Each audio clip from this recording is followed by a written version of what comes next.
Hey, what's up, everybody? Welcome to the beginning of stream. Dun dun dun dun dun dun dun dun dun dun dun dun.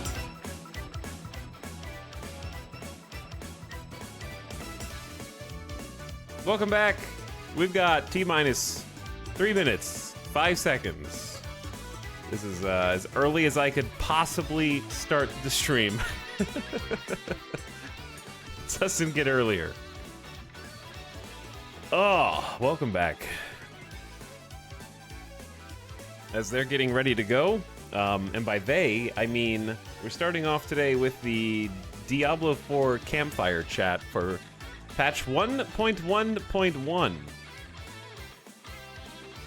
And the reason that I'm doing this is not actually because it's actually difficult to explain. It would probably take longer than 3 minutes to explain, but the short version is I see, oh, Diablo chat at 11 a.m.? What, you think I can't make it in time for a stream? Oh, challenge accepted, brain. And then my body is just like, I'll show you. I'll get 6 hours of sleep last night. Wake up, roll out of bed, take a shower for 30 minutes, and spend all of my energy in the first 5 minutes of stream and then be tired for the rest of the day. I'll show you. So it's actually less like, oh my god, what are they gonna say? What are they gonna reveal? What are they gonna fix Barbarian? Are they gonna fix Sorceress?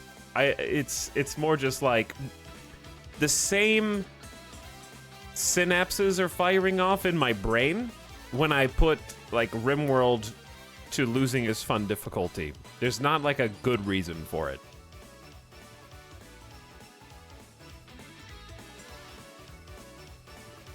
So here I am, like 3 hours before the stream should normally start. You know what that means, though? It means we have a lot of time today. Coffee is incoming soon, and that's gonna help me perk up a little bit too, because I'm a little tired. Alice is extremely nice, extremely sweet, extremely cute, and is going to get coffee. Pick up coffee and some breakfast Sammies.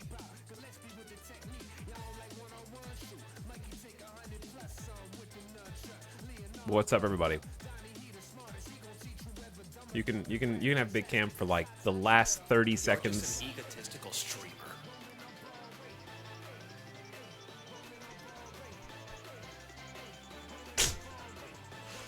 What up? So the brief plan, I'm gonna have to flip it over because they're about to start. Brief plan, we're gonna watch the dev fireside chat. I don't expect it to be too long. I guess like an hour. Probably not that long, if that. We'll see. I'd be surprised if it's much longer than that. Are they showing a trailer? They're showing the trailer for the season 1. Okay, we're not missing anything right now. I'll switch it over when they start talking. They really want you to play season 1, I'm sure. Okay, plan. Diablo 4 dev fireside chat. Step 1. Step 2. Why don't we just be creatures and goblins and just browse the UFO subreddit?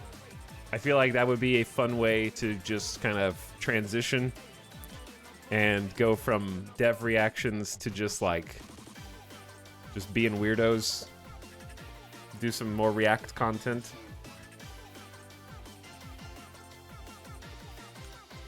I got some bad news though.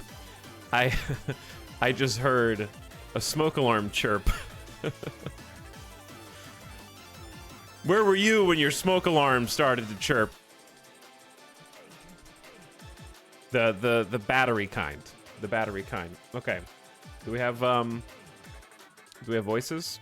Do we have people? Happy Friday, everyone. Welcome to another Diablo 4 Campfire Chat. My name is Adam Fletcher. I am the Associate Director of Community here on Diablo. Song was Joined here perfectly by timed. Joe Shelley, Game Director for Diablo 4, Mr. Joe Pipora, which you guys know of. Pipora, that's how you Joe say his as well, name. I guess. So, I mean, familiar faces. Just right off the bat, can the Diablo audio team please get them off of mono audio He is our lead class designer for Diablo 4. I can only hear Adam Fletcher out of my right we have a ear. lot to talk about today. In fact, and then Joe's on my note, left. There's 2 Adams, 2 Joes, so this is going to get really confusing here. And they have lapels, but they're using like the wrong mics like to, determine who talks next or whatever. But I will say we actually do have a lot to talk about. In fact, I would almost say this is like dev update stream worthy, so as at least opposed Campfire to Plus. Campfire Plus, yeah, easily. Plus. I'm covering up Joe's name, but there's Joe, Adam, Joe, and Adam. Joe, Adam, Joe, and Adam. Specifically around patch 1.1. How's the volume right now? Did I say enough ones? Yeah, you did. 111. Patch 111. We did. We are going to talk about some balance changes that are going to be coming to that patch. And of course, we're also going to be talking about the dates of when that patch is actually going to be hitting, along with when players will be seeing the patch notes, which will be well before the actual patch does actually hit, but we'll talk about that here in a second. I know we do want to jump right into it because we do have a ton to talk about. A ton. So I will actually throw it over here to Blizzard will fire them if they go over their time limit. Kind of like the class balance and what we're thinking about for 111. Yeah, totally. Glad to be here. We have a lot to talk about. Hold on. I know who... First, I want to kind of frame this in our goals and what we're going to be doing in this patch in the immediate future, and then talking a little bit about kind of how I know the who class Joe team looks feels like. about classes and kind of what we're thinking in a more mid to long-term space. So for this patch, we've got a lot going on. Chat. One of our goals is kind of, I think, obvious to the community. We want to kind of improve the effectiveness and the fun of the Sorcerer and the Barbarian. Hold on. So we've got a lot of changes coming in there, and I think I want to frame this in 2 ways of kind of what we're thinking about the Sorcerer and then what we're thinking about with the Barbarian. Because they both have, kind of different things going on. For the Sorcerer in this patch, we're focusing on reducing something that we call Kiss Curse mechanics, which is kind of, I know, a very designery term.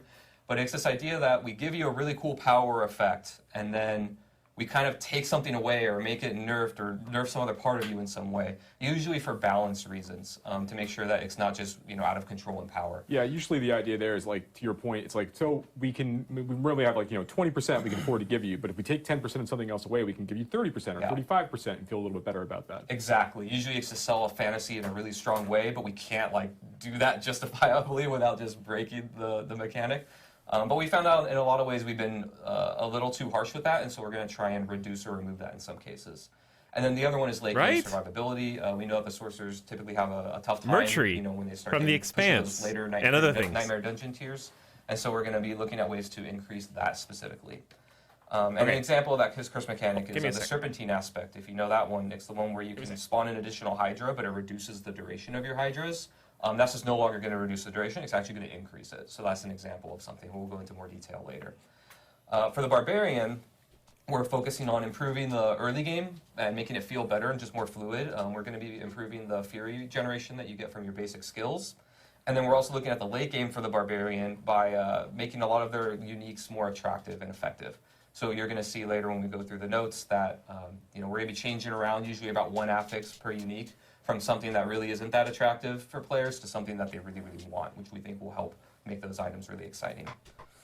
Now, when we make changes to items, specifically items like uniques, many of these changes only take effect on new items, right? Like I think we have an example of what are they talking about? Yeah, are they just explaining the items? It's a little bit more complex than that. So we're going to delve into one of our examples of what we're updating here. But when we update a unique item, we actually update Hellhammer in 2 different ways. So we're increasing the duration that the ground is going to be ignited and burning, and then we're also increasing the damage, and that's the actual unique effect power, the excitement that the item does. My predictions for today. We're also doing another change where we're actually granting you a bonus critical strike damage and removing the bonus damage to crowd control. My prediction was everything that they are going to patch today is a number tweak. Game, after this patch. The left version is what you're going to get. So you're not going to get the critical strike damage. They're just going to... No mechanics changes. Just... But you are going to get the That's my prediction. No mechanics changes, just numbers up or down. On the right, when you find your new items after the patch, you're going to get the new affixes, the new rules and things on the item. So new versions of these items will have all of the buffs we're talking about. New versions will have everything new. And the old versions will get the new stuff on the actual legendary effects, but then you won't have the new items. Changed damage to crowd control enemies. Yeah, but they're so changing going an back to affix. kind of other things that we're looking at. So that's the sorcerer and the barbarian, what we're focusing on. Then generally across all classes, we're doing a few other things as well. We're looking at builds that aren't really hitting a high enough power level, and we're going to be just buffing them and increasing the power of them, so they should feel better and be more competitive. We're also going to be looking at increasing the attractiveness of kind of uniques across the board. We're focusing on sorcerer and barbarian for this patch. But we actually believe that we can do this kind of thing across the board. There's a lot of uniques that we think aren't really hitting the mark. It's something that's kind of uniques a tough are thing that we talk about a lot on the underpowered. team. Because, you know, the roles and the things that the uniques have as far as their item power are all fixed, right? They can't re-roll different stats all over the place. So we could very easily just make, you know, all uniques really good by putting all the best stats on the items, right? That's an easy thing to do for us. But we kind of have a push and pull there where we don't want to just make all of them clearly the best items in the game because they have all the best stats and they have really good powers. We want there to be something that's really unique and attractive about them, and you have to kind of think of how you're going to fit these into your character's build. But we think that we are just not hitting the mark on a lot of them, so we're boosting them a little bit and then just kind of seeing how that goes. Next, we're going to be looking at opening up build-specific designs to be more widely useful. So there's a lot of effects on legendary powers and in other places where, you know, this effect only works in a very narrow use case, like only on a single skill or a single group of skills, or we're using a certain proc to get it. And in many cases, we're just going to open that up to be more widely usable so that players can actually, you know, use them in more different builds or different ways. One example of this that we'll go over later is Chain Lightning's upgrade, Greater Chain Lightning. Currently, it gives you the bounces of Chain Lightning do bonus damage when it bounces off of you. And we're going to change that so that it just does bonus damage when it bounces off of anything. So instead of being kind of a narrow use case where you're only Are they just using it cherry like on a boss picking or a like single target enemy and getting value, two things are you'll changing? just get it a lot more often now. Yeah, it feels like a much better like lightning range skill now in that way. Why don't we just go over everything in an organized That's good, I like that. Yeah, totally. pattern? So that's kind of what we're looking at for this patch. Okay, so we talked last week about sort of our things that we want to do, like going forward in the game, other things we want to do. Not all of that stuff is in this patch. Yeah, right? no, we have a lot of talks on our team. We have a lot of things that we're thinking about and going on. I thought it'd be really good also to kind of talk a little bit about, you know, how we feel about more longer term goals and things about the game. Come back next. So Okay. these aren't coming in this patch. I gotta but things dial that it we're back. thinking about that'll come in the future that the teams kind of focus on. I gotta dial it The back. first one is kind of finding ways to bring different types of damage closer together. As I'm sure many of you in the community know, vulnerable and crit are really, really strong right now. Kind of a lot of the meta is about, Yes. you know, you make an enemy vulnerable and then you do bonus damage to them and then you stack as much crit strike chance and crit damage as you But can. crit is good in and then you every blow game them up, because right? it's fun. Everyone Our likes game actually crit. was foundationally made with other types of builds Especially that aren't TF2 only those players. in mind, right? We have like damage over time or dot damage, things like Firewall or Shadow Necro does a lot of this. We also have Overpower as a mechanic in our game. And these other different ways to build your character, we want them to have parity with, you know, vulnerable and crit damage. So we're going to be trying to find, our goal is to find a way, and we're working on it right now, that all those different ways of dealing damage have a lot of parity. So no matter if you're an Overpower build or a crit build or a damage over time build, you will be relatively equal in power to all of the other Damage over ways to play. time. How does damage over So time another one that we're achieve looking at is parity? adding scaling to builds In a and game effects that about don't really one-shotting scale very well in the enemies. game. This is something that I think is a big opportunity for us In to a open up genre just excitement about in different one-shotting builds in the enemies. game. And what I mean by this is we have a lot of legendary powers and effects that like spawn a new thing. An example of this is like on the Barbarian, there's some legendary powers that spawn earthquakes or dust devils. Another one is the Necromancer has like things that leave shadow trails on the ground that deal damage.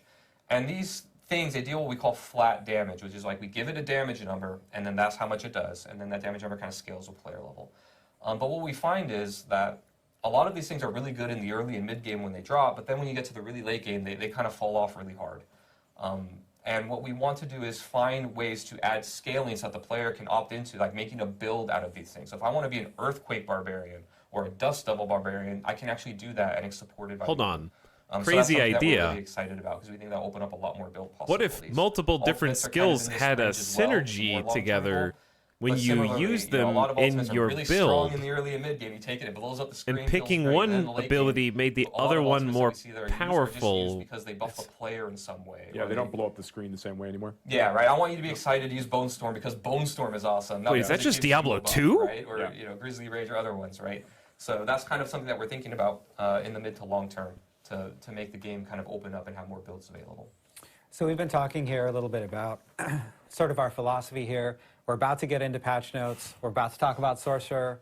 But we thought that it was important to talk a little bit about this philosophy, both because we want to be very transparent in terms of like how we're thinking about the game and what kinds of, like why we're making changes, both so that when you see changes, you can understand what we're thinking, like what we're going for, and also so that we can incorporate feedback from the community, feedback from you into these kinds of changes. Yeah, and that goes down even to the format for this particular live stream, right? Yeah. So like we're gonna go through a lot of details really soon, which I think people are really excited about. Joe always looks to the camera, and then afterwards we want to hear that back Joe from people, like how always like, looks to everyone like, else how this in the room. Was this the best way to get this information? Did you get a lot of good data from us, and do you understand why we're doing making the changes that we are? Right, and to Joe's point, again, it is really useful for you to understand these things. It's I don't know why I noticed that you give us back. We know whether we're hitting it or not. Yeah, and this is like a multi-stage type of thing. So we're actually gonna. You guys are about to see a ton of slides here in a second, going through pretty much all the different detailed balance changes that are coming. We're gonna have so many great, the classes, awesome, but then amazing like patches said, over like the next releasing months, patch years, notes so that you guys can actually read them in more detail. And in those patch notes, we're gonna have so many good patches later when we figure out what they're supposed to be. Will be coming in with the game itself with 1.1.1. So. Do we know when we're getting the? We plan on releasing. Hello. Hello, chat. Am I still live? But we're actually going to release patch notes, full patch notes. Okay. You guys Thanks, will Twitch. see these patch notes first here on the stream, but we will release patch notes next Wednesday on August 2nd, so that everyone will end up seeing it. We'll talk about the patch date here at the end of the stream. Yeah. We're closer to the end of the stream. Yeah, so just wait for the end of the stream. We'll talk about when that's going to go out. But what we do want to do is we do want to jump straight into the balance changes and so forth. Yeah. And we do want to start off with the Sorcerer. So all right, let's we have a lot of different slides and changes here that we do want to do. Sorcerer, change to Firebolt. Adam, I know wants to go number through up. Yeah, totally. So I think what I'll do is just give you a few moments to look at the screen and kind of see what we're doing, and then talk radius high level number about up. some of the bigger changes. Fireball crit damage increase number up. Firebolt is one we're changing Firebolt to basically just generate mana when you hit an enemy. Before it was only generated when you hit a burning enemy. So when you would just try and cast Firebolt, without doing anything else, you would just always miss the first hit of getting the mana. Band-aid fix that doesn't actually address vulnerable only coming out of ice abilities. You still feel nice about burning things and piercing, but you just get it more often. Probably another big one here is the greater chain lightning change I talked about, where every time that it bounces, the next hit would deal damage rather than only bouncing off of you. And then we're also buffing the other choice for destructive chain lightning, so you get more crackling energies. Next one, let's go to the passives. These are all the key passives at the bottom of the skill tree. Isu's Ferocity is a big one. You're going to see a lot of these kinds of changes where it used to work kind of in a more narrow use case, and now it works in a case that it didn't, so that's just generically good. Please use something that's not ice. Very well. You had to kill enemies by critting them to get the bonus, and now you can also get it during boss fights by just hitting the boss and critting them. But these don't make up for vulnerable. In a part of the game that it didn't before. Next, for Paragon, we're going to talk, let's see, these are a lot of the defensive changes that we talked about. So you've got some damage reduction increases to a lot of the glyphs and nodes across the board. Again, we're targeting that late game survivability. I can't listen to you and read at the same time. Another one that kind of opens up more ways to play and just makes it more usable is 5% damage reduction. 5% damage reduction. This one is when you cast Fireball or Meteor. Now it just increases your crit strike chance across the board for 5 seconds, so you can get that 12% damage reduction is good, rather than only on them. Survivability is one of their biggest problems too. Extremely strong in Diablo 4. It's really, really good. Yeah. So these things should be pretty impactful. Yep. We can go next one. All right, so here we've got some more Paragon nodes. Again, I don't know where these nodes are on the Paragon keep in mind board. Also on some of the rare nodes, you can see them twice in a board, rather than only once for the glyphs. So that means that this is actually like doubled if you go for both of them. I also play Barbarian. We're also increasing the maximum life bonus on a couple of nodes. Again, just targeting that late game survivability. And now Legendary, sir. So there's a lot to chew on here. There's your first one, Serpentine. Yep, there it is. That's one we talked about before. So now you can have a Hydra active, and instead of the duration being decreased, it's actually going to be increased. Next, we've got some, again, damage buff numbers to things that are underperforming. Aspect of 3 Curses is one that I'm particularly excited about. Before, this one used to be that it only increased your crit damage of Meteor only and only against healthy enemies. So it was 1 skill and only healthy enemies. I need now to see it's going to work on Meteor and Fireball. before and after. And you get half of the bonus all the time. On like and a page. Extra bonus against healthy enemies. Because I can't listen to them and read at the same time. Before. Sorry. The next one is pretty good, is Gravitational Aspect. This one was it used to reduce your damage in exchange for the lightnings orbiting around you. Now we're going to increase it. So again, that's a pretty big swing in power. Next, we've got Recharging Aspect. This one was kind of similar to the change that we did to Chain Lightning to that bonus baseline. It used to only give you mana when it bounced off of you. Now it's going to give you mana when it bounces off of everything. So again, a lot more usable. That's more interesting. And in combination with that Unbroken Tether, I think Chain Lightning players are going to be eating pretty this patch.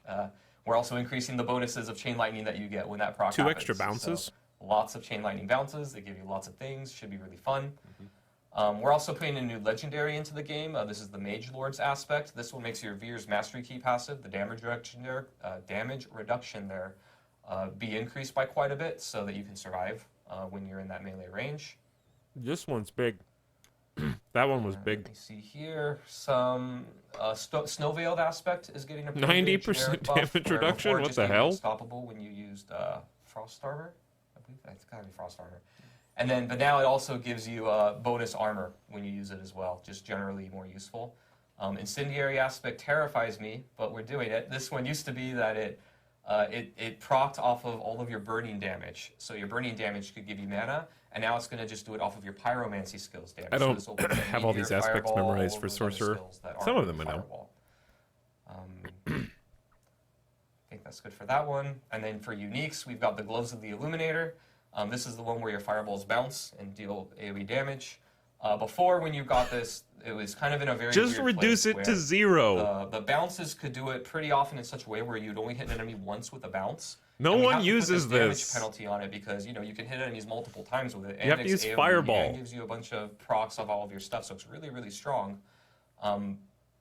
But because you could only hit an enemy it makes once, you use Fireball, but if the Fireball bounces, then your damage would be reduced by 65%. And now you got nerfed for getting unique, right? That never feels good. So we reduce the distance that it bounces a little bit, so it should be more easier to consistently hit an enemy twice. And then we also reduce that damage penalty, so now no matter what, if you hit an enemy twice, it's a damage. We also replace one of its affixes from damage to stunned to lucky hit to restore resource. And since this thing, bounces and hits enemies a lot of time, the lucky hit procs are very powerful with this. So we think this will be a lot more attractive for players.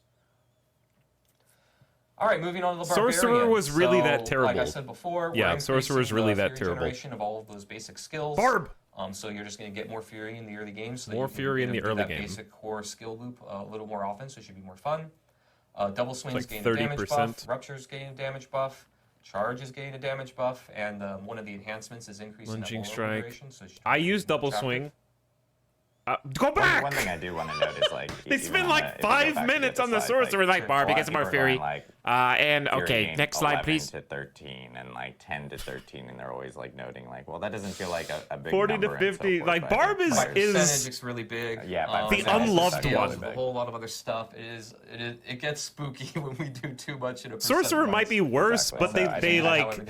I think people are seeing some. It's like the equivalent of the child that the parent hates actively versus the child that the parent pretends isn't there. You know what I mean? Like, at least Sorcerer is getting attention, even if that attention is spiteful. And you have to remember Barbarian's just like, when that number gets please, I've been living under the stairs for so long. Damage increases where it might seem small because it's increasing the base that everything else. But yeah, double swing damage increase to 50% is big. Sometimes it's not as much. We can go and do it again, right? But 45 to 70% for risky. enhanced rupture. So we have to think about that because it's very charge easy damage increase double. And now late game you're just like bashing. The reason why that's interesting is because there's that heart in the season that's all charge based. All right, so Violent Upheaval. This one gives you Berserking, and it used to be that you had to damage 2 or more enemies or 3 or more enemies to get a better buff, and now we're adding bosses to that. So when you're in a boss fight, you're just going to be able to get and chain that Berserking again, making it usable in a part of the game where it didn't used to be. We've also got Gushing Wounds. It's not like, wow, I'm going to make an upheaval build. Passive. We're increasing the Better. scaling of your bleed to crit damage, and then also your bleed Damage damage reduction when you increased from 3 to overpower an enemy is going 4%? up significantly. Yeah, that's huge. Times Yeah, 3. so now when you overpower and get that AoE blood burst, it's actually going to do Bleed quite a bit of damage- chunky damage, we're hoping. Dealt based on crit. Walking Unconstrained. Arsenal is another one worth calling out here. We heard some feedback that it's really hard to keep up all 3 of your weapon types when you're doing Walking Arsenal. Usually 2 is fairly easy. You can have a basic and a core This that are is different weapons. Getting decent, that but I third want one more to damage. consistently happen, especially if you're using a cooldown skill like Charge. Walking or Arsenal something damage like that, doesn't compete it with can be the hard to maintain that. So plus we're just increasing it to make it more forgiving. 135% Also increase all multiplicative of those damage legendaries modifier and other for powers Oda. and stuff. That was possible for me when I had Deathblow charges, but whenever I was only running like 1 Deathblow charge at a time, like that build just didn't Yeah, really come Deathblow's online. probably one of the more one of the easier ones to get, and even then it can be a little hard, right? Yeah, for Because sure. you get like It's great, it opens up a lot. Yeah. you get 45% bonus So next- multiplicative damage with Walking Arsenal, or like Let's 135% see. with One the of other them, the aspect of Unrelenting Fury here, is one worth calling out, where again you're going to get a benefit when hitting bosses. So now it's useful in a part of the game that it wasn't used in at all. I need to see what these do. Another I am a one is barbarian, the and I still don't aspect remember all of them. 2 earthquake aspects. I don't there know at the what this bottom does. Of Volcathos and Earthquake. We're increasing the amount of damage reduction and damage bonus. So if you want to do that Earthquake build, like I said before, we want those Earthquakes to do damage and be meaningful. But in the meantime, while you're standing in them, those buffs on you are going to be a little bit more powerful. Like, I don't know their incentivize names. people to go through that fantasy. This is okay. Some of these are big, Next, but the uniques, we've got a lot of stuff here. Next with slide. Barbarian uniques. Barbarian, Again, just sticky. Kind of a high Next level slide. goal here is we're generally improving just the base thing the unique does, and then also trying to replace an item stat that wasn't very attractive or not as Ramalodni attractive with getting one that vulnerable we know damage? Players really, really like to make these. That's attractive, good. I these, use meaningful Ramalodni. for them. So Fields of Crimson, That's this a is nice the one one. where you do blood pools when you rupture enemies. We're increasing the damage. We're increasing the damage that enemies take standing in pools, which is a pretty big buff. haven't used Field And of then we're Crimson also because who changing the rupture does cooldown bleed barb reduction into with game? bonus crit strike damage. And They again, really like Hellhammer. combine that with the bonus in the key passive. Attacks where reduce the evades bleed the damage cooldown. goes up, where that scales better. Oh, they gave That 100,000 would just be a steps quite a bit of bonus damage. evade Awesome charges work. instead of just the Hellhammer we talked shitty one. about. Ramaladi's Magnum Opus, we're replacing the physical But damage replacing affixed with damage vulnerable against damage. stunned is 100,000 confusing. But I steps, guess the move speed on base boots affix is of the most boots, important. we're replacing the But I feel like you could have evade replaced cooldown something affix with just more evade worse. charges. And then we're also replacing the damage against stun enemies with bonus movement speed, which you'll see a couple times in boots. Bonus that we're move speed doing, on so you know boots how is attractive that might stat make them is. possible though. Oh, What was the last Let's one? talk about. sorry. So, I was just going to say we said that we were going to buff Sorceress and Barbarian. We're going to make some changes in 1-on-1. Basic skill damage replaced Adam, with you've cooldown been reduction. working on- Bonus attack we speed. don't want to leave damage. the other 3 classes out, right? yeah, totally. Most Battle of these Trance changes is are interesting. that you've seen are for Sork and Barb. But I always wanted think to make a we frenzy had some build. time to make some changes to the other classes We too. totally did, so we can go on here. One thing I do want to call out, the focus of the patch is the Sorcerer and the Barbarian, so you're going to see a lot more for them. Battle but we Trance wanna is an give the other amulet, yeah. classes something exciting as well. Rogues are actually, I think, eating pretty well right now, so they're pretty good, but we still found some things of underused things to buff. Buff rogue, buff Probably rogue, one of buff the more rogue. big ones here is Forceful Arrow. We're changing the functionality Listen, we here brought so that every time Sorcerer that you up cast closer third to cast rogue, of so we arrows, need to it hits all extend enemies, the gap. which is a pretty big. I want you to know bonus. your We got place. some feedback on Rain of Arrows. Stay that down there. It's kind of weird that the second wave was the one that knocked all the enemies down, because a lot of times, you cast a skill and the combat is in a certain state where the enemies are where you want to hit them and probably where you want to CC them, because you usually want to group stuff up to CC them. But because it happens on the second wave, the first wave comes, does a little damage to everything, They all move. and then they all move, and then everything goes and falls apart, right? So this just makes it more reliable. It sets itself up. It sets itself up, yeah, exactly. Here, let me look if there's anything noteworthy. There's some buffs to things that are underused. I don't know what any of these are. So the aspect of Elusive Menace no know what longer 0 of requires them us are. to be from close enemies. So again, we're just making things more generically usable. And then for uniques, kind of similar to Barbarian, we found some room here to make a couple stats. Dude, they replaced all stats with vulnerable damage, plus vulnerable damage, plus vulnerable damage, plus vulnerable damage, plus 4 vulnerable damage buffs. Replace ultimate damage with cooldown reduction. Just kidding. That's not how that works. So Druid, kind of similar to what I said about the Barbarian, about that early game kind of feeling a little bit slow. We're also improving all of the spirit generation of the Druid's basic skills. So across the board, you're just going to be able to get to They those really core want you to skill use basic counts a little bit attacks. Easier. We're also improving the passive damage generally of a lot of their companion skills. So your wolves are going to feel better. The both passive and active damage is going up. The upgrades for the wolves are all going to be a little bit more powerful. Well, and then it's same gone. thing for Ravens, their passive damage is going up, and then Brutal Ravens, this is the one We're that gonna have gives to you look at the another patch little, notes a couple on more little Ravens to go peck paper. your enemies to death. They're also going to peck a little bit harder, so I can't read that fast. A little bit more fantasy fulfilling there, I think. And then we're also looking at rabies. We know that Poison Druid, like just if I want to do a pure Poison Druid, is a little bit behind, so we're really targeting rabies as a pretty meaty upgrade there in its damage. This will also, by the way, improve the legendary, I think it's legendary where your wolves can cast rabies. That's also going to be improved by this. So just that whole archetype will be better. And then for legendaries and the class mechanic, we're just buffing some things that are a little bit underutilized, so they'll just be stronger.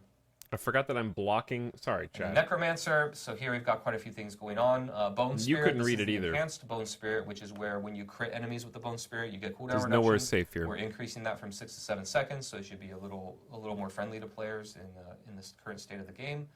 The Wither legendary upgrade here. This is the one where Isn't your Necro like shadow dot damage currently is going up, and we had basically the best season character you can play? Space. We got feedback that this really just wasn't scaling enough to be meaningful, even when you invested a lot into willpower. So now you're just going to get a lot more bang for your buck. You're going to do the requirement is less, so you're going to get more procs of the increase to your damage and chance to proc that damage. And then also just your bonus damage straight up is going to be better. So I think they're just going through fast because Empowering Reaper, we got some feedback. People will be resident sleepering totally in the makes chat sense to me now, and when it's a not year their ago, class. We should have thought of this, but the way that this used to work was Sever would spawn a pool of blight under enemies, and the chance was based on you critting them. So the idea was you would create a crit build, and then you turn your crit into these pools of damage, right? That sounds kind of cool. But it turns out, crit doesn't work with dots at all. So that pool doesn't get scaled with the way that you make the pool. So it just doesn't work design-wise. I take the blame for that. But now we're changing it so you just have to damage enemies to spawn those pools of light. So now this can actually be more friendly to dot builds. And then aspect of Explodes Flesh. This one used to have the same effect, but only when hitting vulnerable enemies with bone skills. So now you can just get, we have a new resource mechanic for all the Necromancer specs that aren't bone. Numbers. Tweak the Probably numbers. one of the big ones to call it, even though it's just a number buff, is Numbers Aspect up. of Torment. That Essence Regeneration was just woefully undertuned, so we increased it pretty significantly. Hulking Aspect, this one, I'm hoping gets to see more play. This used to be a resource legendary, which looking at it now, was a little weird, because it doesn't actually give you resource, it's just cooldown reduction on the golem skill. So we're going to move that to a utility. So now you can put this like on your boots and other places that you didn't have to. And it doesn't have to take that. A unique with move speed? They gave one to Barb too. Legendary. And then we're also updating the effect. Barb got unique boots affix changed with move speed, but they took away stun damage multiplicative. Changing the bonus intelligence affix to be replaced with bonus move speed. Or maybe it wasn't multiplicative. Attractive for Necromancer players. Yeah, it's probably good the way they did it. For Necromancers. Necromancers they may have mobility a little bit. Usually the slower individuals in the group. So yeah, helping them out a little bit. Here, this is a monster change, but it impacts minions really, so Necromancer and Druid. But these attacks now from the Balrog and some elite affixes are going to be dealing reduced damage to Necromancer minions and Druid companions, so your pets will just die less often to these things. And then now we got some of our generic updates. We only have a couple of them. The first one is to a Malignant Heart. This is the Caged Heart of Spellbreaking. And this one used to say that when you took elemental damage, you gained damage resistance to that element, right? It was thematic to reducing only that element. Very thematic. That was really, really narrow. Again, you wear it for RP only. Up, so it's not so narrowly useful that you're not going to ever take it. So now it's just going to give you just generic damage reduction. For people who don't have context, this thing was they designed it with a system that physically doesn't work. Item updates is and they have just fixed it. So we got a lot of feedback on this one. It's funny because when we launched the game, we thought that this item was crazy and going to be really, really good. But then we realized due to the stats on it that it just wasn't hitting the attractiveness that we wanted. So even though this terrifies me, we're going to bump it up and see how it goes. But we're going to replace the all stats affix with bonus max life. The barrier is now also going to be scaling with your maximum life, and it'll probably be working with other barrier legendaries where you need a barrier to do certain procs and things. This will now proc with that as well. So we think this is going to be a pretty big buff to this item, and hopefully we'll see it in your max life and increasive healing builds. Interesting. Yeah, so we have a ton of updates coming. Temerity might be good now. A lot of stuff. We literally just went through it. It's quite an almost like an encyclopedia of stuff that, especially on the Barb and Sorcerer classes. But I will say that it's nice that we got some stuff. Fix into the road, hamstring. Necromancer and Druid. If they didn't roll players back as well, hamstring, I making still sure don't that think we I can kind do of, very buffed much up in the some of game. the more undertuned stuff that we Totally. had Actually, seen. one more caveat to all of that. I should have said this at the beginning. It's not final yet. Not final This yet. is That's why planned. you probably saw the little The watermark odds are animal. very high. We do 90% of it or most of it, maybe even all. But as we get into the weeds of things and we're updating things, some things may change. So this is our plan. It's very likely it'll be at least most of it, if not Hamstrung all your of it, build. but it's not completely in the game yet. So There Well, might be we- some number it's- tweaks, basically. Yeah, we always add a small caveat just because things are still going through testing right now on our side. correct. And we It's want to going make through sure. testing, all that stuff. Yeah, so. we want to make sure we're not completely. I'm very careful. I always caveat, not final until you see it in the game. Adam's but- being very cautious about Yes. it. I am very It's cautious not of going to it. be. You're not going to experience something that's totally different from what you just That's saw. right. That's No. why. That's also It'll why we're be not those- releasing patch notes today, and we're going to actually discuss when patch notes will be released We will. later on Yeah. the stream. So Yes. we'll reveal that. And one thing I do want to note is like there because I'm seeing this like a little bit in chat and people are Yeah. going like, hey, you guys are adjusting some tweaks with like for instance like druid summons and their minions. Same thing with like there's a lot of questions about like, hey, what's the overall plan on like minion builds and so forth in the future? Is that something you guys are still going to want to I work bet on? Look Adam at in the plays future? We've Druid. talked Not about just this a- for a very long time. That's just a personal yes. interest. Druid just and wants Necromancer minion are a little Druid. bit different, so I guess I'll talk Necromancer first. So Necromancer minions is absolutely a core fantasy of Necromancer players that minions are cool and awesome, and that you can raise the dead and have the dead fight for you. That is core. Minions, it turns out, in all games, not just ours, or summons or all that, are very complicated and hard to make work. They have a lot of moving parts that are different than With every other Hamstring, class it's a and build barbarian types. They have passive mini-games, they that have allows AI, you they have a passive used that to allow activates you to opponents to slow upgrade. any There's a enemy lot you going hit, on. and there's So another passive in that this does patch, we're not up to touching the 18% Necromancer extra stuff a crit lot. It chance is to on slowed the enemies. radar of, looking at So the they ways that made we it where scale, you looking at can't the ways that slow we use people buff them, anymore because looking they at just changed hamstring, so the therefore combination of Barbarian passive loses versus active 18% activity that we crit want the player to do there. on consistent. So there's definitely a lot consistently. going on there. We are thinking about it. It's not there will be stuff impossible. coming, but no It's promises just on when, like but we a are lot. actively talking about it. Druid is a little bit different because from the ground up, the class fantasy is not only minions, right? It's like a specific build and way to play. One of the things that we were concerned about when launching the game is we didn't want the Druid to like have just as many or more companions than the Necromancer, and they're stronger. As, So that's why I was saying I don't know if the fantasy, the little Necromancer, damage the Druid does increases it they better, did can right? So account that for was something losing that we almost played with a 20% lot. crit. I'm sure that we're going to flex on that over time. We did add support. We still love companions on Druid, and we will absolutely be making it more of a thing, hence why we're buffing them a lot. They didn't even make it good for AoEing but we trash are just some old careful guy. We about went in and tried and design tested it, based and I on couldn't fantasy slow classes. anyone because We my don't want basic all the attack classes would to do be more than exactly the 20% same damage to because we them, don't feel so they were good never playing. slowed. You don't I get guess into only mechanics. useful if you're using a bleed build and like a Talk about bleed that a lot. splash It's goes and very hits easy to be some like, hey, mobs. just- and this it'll class doesn't temporarily have this, slow it's them. Fun. Give it to all the others, right? I think Necromancer and move speed is part of that, where we Like, it was overcorrected a actually little bit, where, unusable like, we didn't want them to have for a me. teleport or dash, right? Like And a I don't rogue. mean that Necromancers are dashing around. figuratively. That's a weird fantasy, right? But not giving them enough movement speed options at all, I think, is something that we're coming back on. Yeah. So, but it's a push and pull, right? It's on a spectrum of how far do we go into another class's fantasy or an archetype that doesn't make sense fantasy-wise versus keeping true to the core and finding clever ways to fix it, or we can't fix it and we do need to bend a little bit. And Yeah, it's always a conversation. It's also interesting to see that the feedback, particularly on Druid companions, like we knew that they were really cool, but like the number of Druid players who are looking for more ways to kind of make more companion-focused builds is maybe a little bit higher than we expected. Yes. So this is one of those situations where, like, kind of in response to the fact that players are really hoping, like, Druid players are looking to go after this fantasy of, like, I am the master of the animal kingdom, and I'm going to have all these and nature, right? I'm going to have all these buddies with me. I think it's kind of like moving our hand a little bit. It's like, oh yeah, actually, there is something really cool here. There is fantasy here for us to really latch onto, and more that we can do. But to Adam's Absolutely. point, it's still very important we make sure that the Necromancer feels distinct and the Druid feels distinct after these changes. But yeah, come I'm out. just Correct. salty, It's the eternal so struggle don't mind for me. us on class design. Sure. Yeah. We also have a lot of like quality of life items that we wanted to talk about that we actually kind of hit on last week Yeah. Oh, sure. when we were talking on the campfire chat that would be coming in 1.1.1, and I know we wanted to talk a little bit more about those here. I know we have some changes coming for like monster density, for instance. Yeah, I want to talk about monster density. So we've said a few times now that we're going to increase monster density in Nightmare Dungeons and Helltides.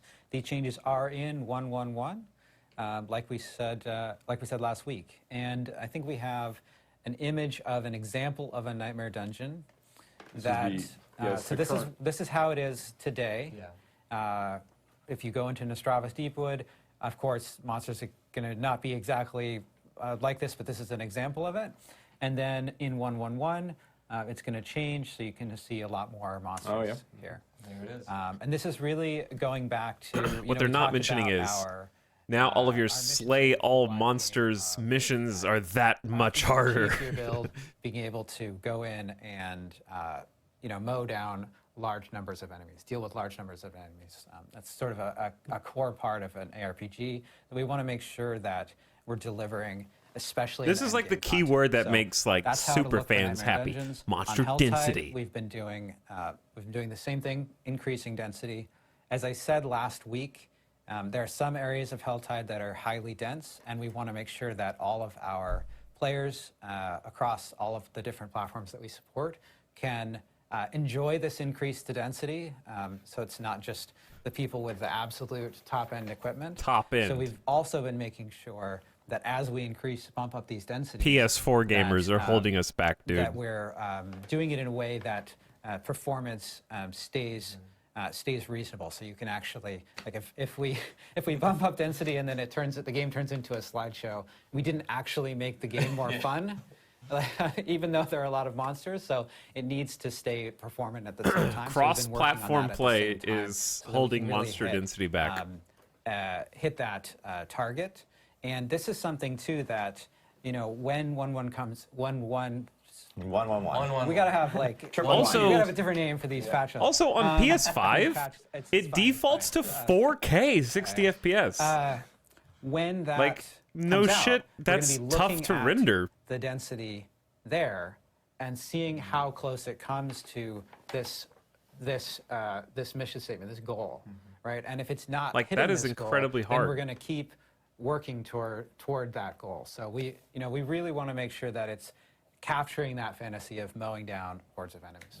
Yeah, it's a great goal for us to line ourselves around too, right? So once we're able to capture more data from players on live, we can see how players with different PC specs are able to interact with some of these spaces. It's going to continue to inform us and let us do more and more double down some of these decisions as we go.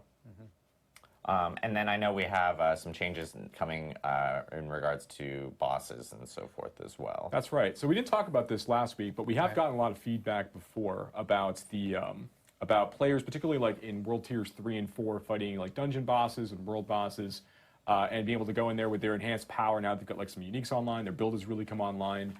And they've got like a lot of like damage to vulnerable targets. Like they're mowing through some of these bosses faster than we expect, right? So, or rather, fast enough that's not really challenging and not really engaging.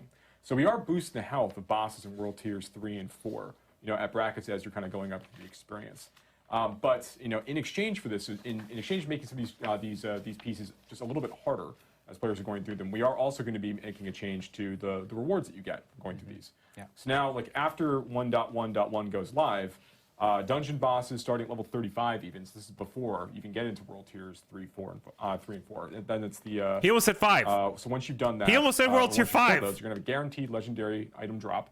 And that's World Tier 5 confirmed. And that's going to carry up as well into World Tiers 3 and 4. World Tier 5 when you complete a Legion confirmed. event, that's going to also give you a guaranteed legendary drop starting at level 35.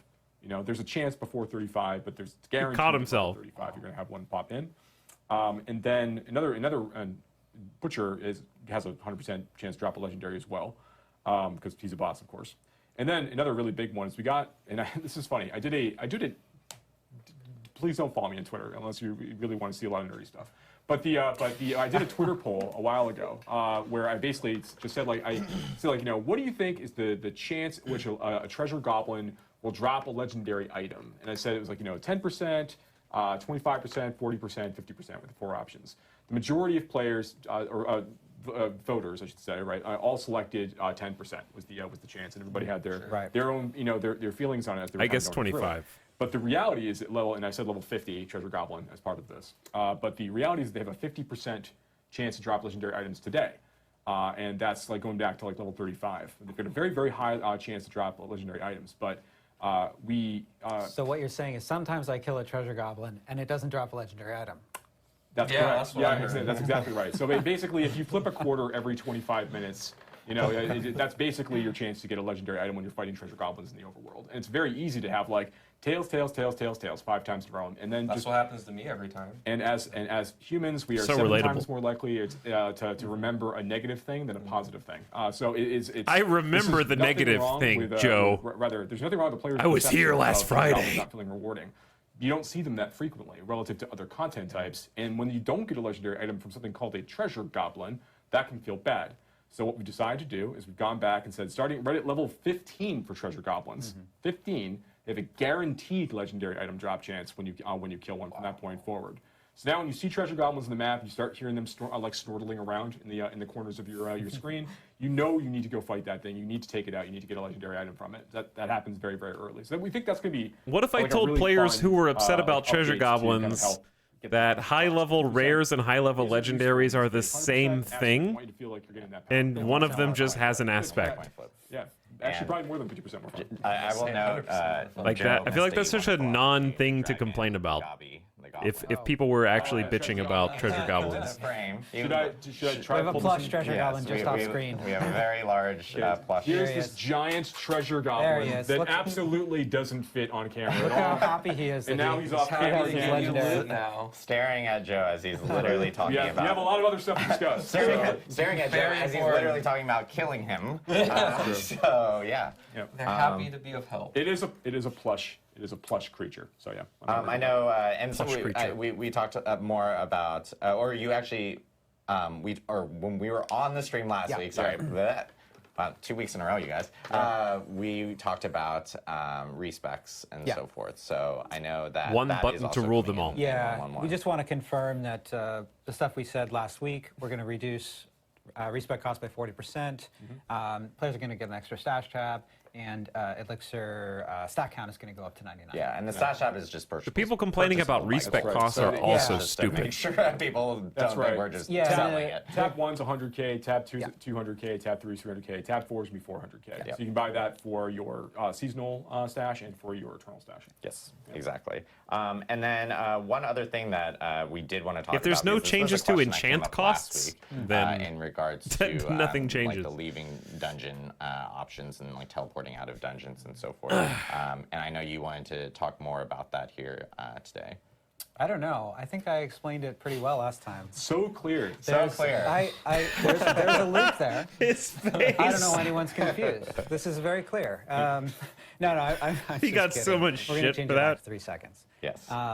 Basically, the reason that we increased this is we have in Diablo 4 we have a mechanic where when you're casting some kind of spell or power and you get hit by some damage, you don't get interrupted immediately. You have to take about 5% of your health and damage before it gets interrupted. And this makes things like town portaling back to town, leave dungeon, etc. feel a lot better. Saving a prisoner.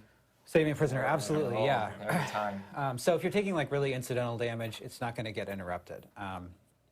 But we were worried about a case where you're in the middle of a high-intensity combat fight or in the middle of a boss fight, and we felt like it was a little bit too easy to get out of that. In terms of What that's high-intensity what boss it's referring fight? to, Lilith? which again, Hardcore I felt Lilith? like I felt like I nailed it, but I guess you know. There's not and any so, boss fights. You know, there are Butcher? other ways that we could have solved that, right? We could have said like, oh, well, you get pushed back on your cast, or like, oh, well, it's only increased to 5 seconds if you're in a boss fight, or something like that. But ultimately, But, like, you know, what is players the really 1 in accurately pointed 200 out is, Butcher look, this worth slows down the every core loop single of the game in a way that's dungeon not being fun. 5-second So we're just teleport? changing it back to 3 seconds. Okay, Yeah, they're so changing it back. Oh my god, Was they it 3 rolled, seconds? Went to 5 seconds? they Going rolled back it to back. 3 seconds. Now- because, now roll back you know, my obviously barbarian good nerfs. player feedback Player and, feedback. And the from XP everyone. nerfs. So I've got wanted one to- more bonus thing to talk about too. So we've been getting a lot of feedback, obviously, on the end game experience tiers 3 and 4, and you know, Nightmare Dungeons are a really big part of that. Last week we talked about It's the how only we were part. going to be ensuring that the Nightmare Dungeon difficulty was scaled more appropriately. Yeah. So Right. now, like, you know, the tier 70 difficulty was the old version. Rather, the old version of tier 70 is now the tier 100 after the changes that we made to more accurately reflect the balance we have in Diablo 4 versus the kind of insane overtuned stuff we had prior for the tier 70 plus content. One other thing that we obviously are thinking about, like, you know, the scaling difficulty is one part of this, but we also get plenty of feedback on on some of the Nightmare Dungeon affixes themselves. And we know that some of these are sort of ones you're going to want to basically throw in the trash right away. So you're going to want to salvage these and get Citadel Dust immediately upon some of these things kind of pop up. Most of them, actually. So a couple of the ones that we're actually going to be, for now, we're going to be removing a few of these as we think about reworking them or deciding what we want to do with them. But we're going to be taking these out in 1.1.1. They're not going to appear anymore. That is, so the first is Resource Drain. It's not going to be showing up in Nightmare Citadel. Good decision. Anymore. Cold Enchanted is not going to be showing up in Nightmare Citadels anymore. That one really isn't that big of a deal. And Backstabber is being removed as well. That one is bad. As part of 1.1.1. Now, this is not by any means an exhaustive list of the things we'd want to adjust on the affix side. There's lots more that we want to do to kind of improve this experience. This is just sort of like while we're in here beginning to look at these things, we know that these are problematic. We have adjustments we want to make anyway. We want to go ahead and pull these out and just make the experience better. What about Lightning Dome? Pull that one out. Yep. Cool. Awesome to hear. I know that a lot of players have been giving feedback about specific Nightmare Dungeon affixes and everything. So it's great that we've been able to jump on a few of the ones that we know are problematic with the community and kind of pull them out and reevaluate and see what we can end up doing with those. So we did, obviously we talked about the date for the patch notes beforehand. I don't know what you mean. But we do want to specify that we are going to be releasing patch notes, full patch notes next week. It's actually going to be on August 2nd next week on Wednesday. We'll be releasing full patch notes. And then 1.1.1 is going to be coming out on August 12th, which is Tuesday. So they made this sound like it was going to come out next week. I'm doing this by memory. Like last week. I'm doing it by memory. No idea. So. I've seen so many calendars. This is 2 weeks away. Tuesday after. Oh, sorry. It is I lied. It is August 8th. Yeah. See, this is dates. That's still a week and a half. Sorry, August 2nd is when the patch notes will be coming out in full, and then August 8th is when the patch will actually hit. Sorry, I apologize. I've had a lot of dates in my head over the past couple They said a few days after the chat. Yeah, they said we're going to have a chat next week.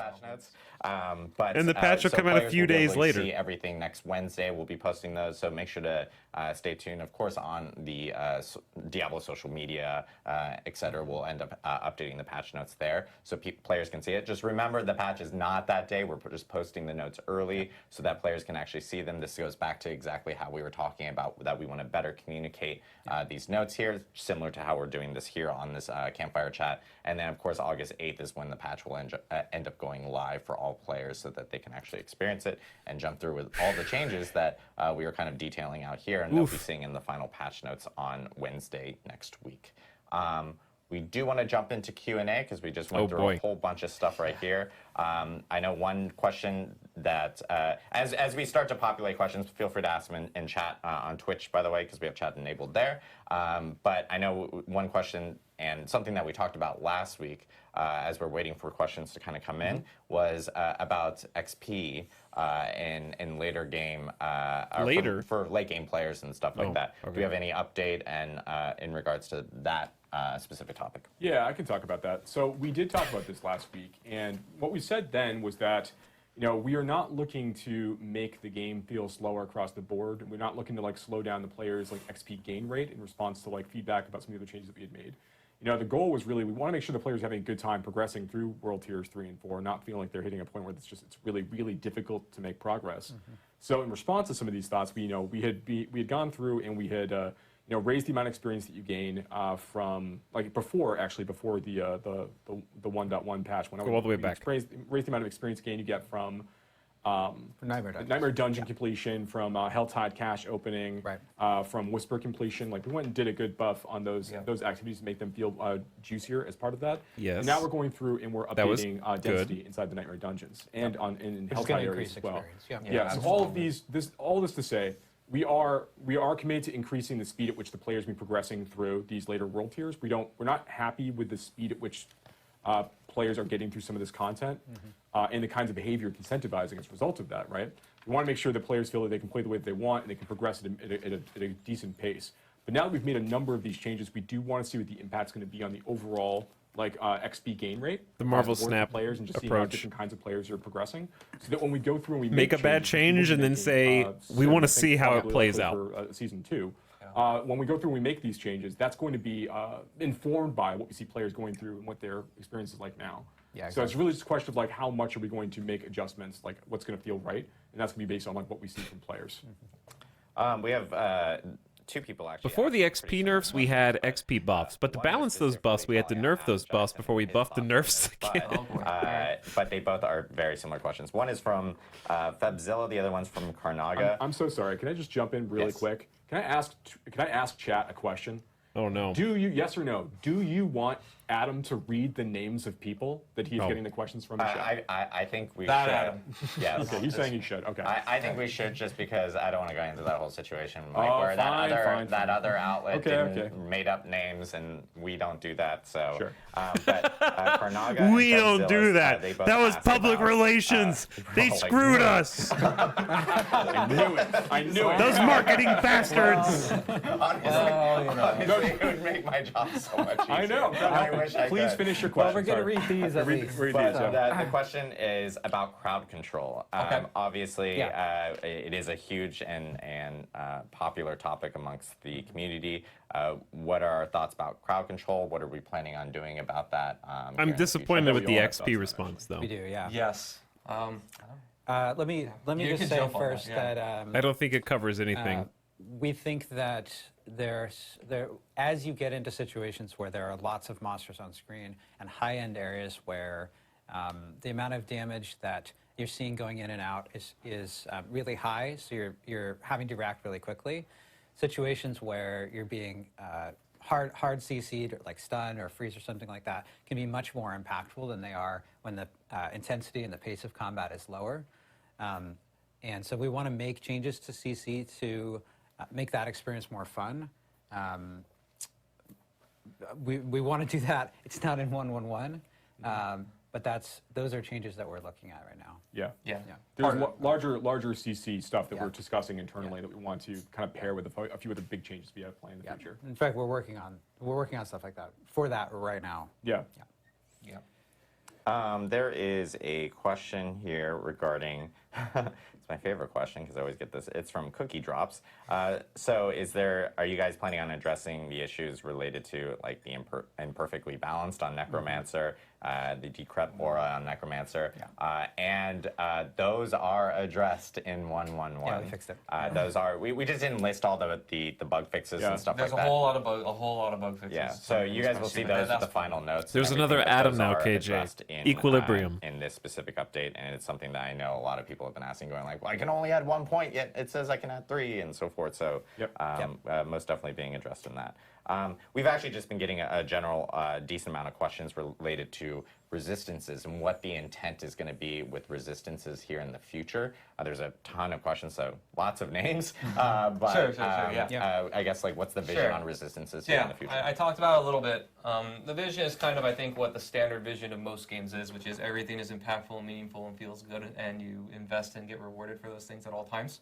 But reality is a little bit harder than that. But that is kind of the North Star and what we're trying to do. The idea is that when you invest in elemental resistances, you will notice a difference in the damage that you take. We don't want just armor or damage reduction or any like king stat that is just way better than everything else. That's the only thing that you care about.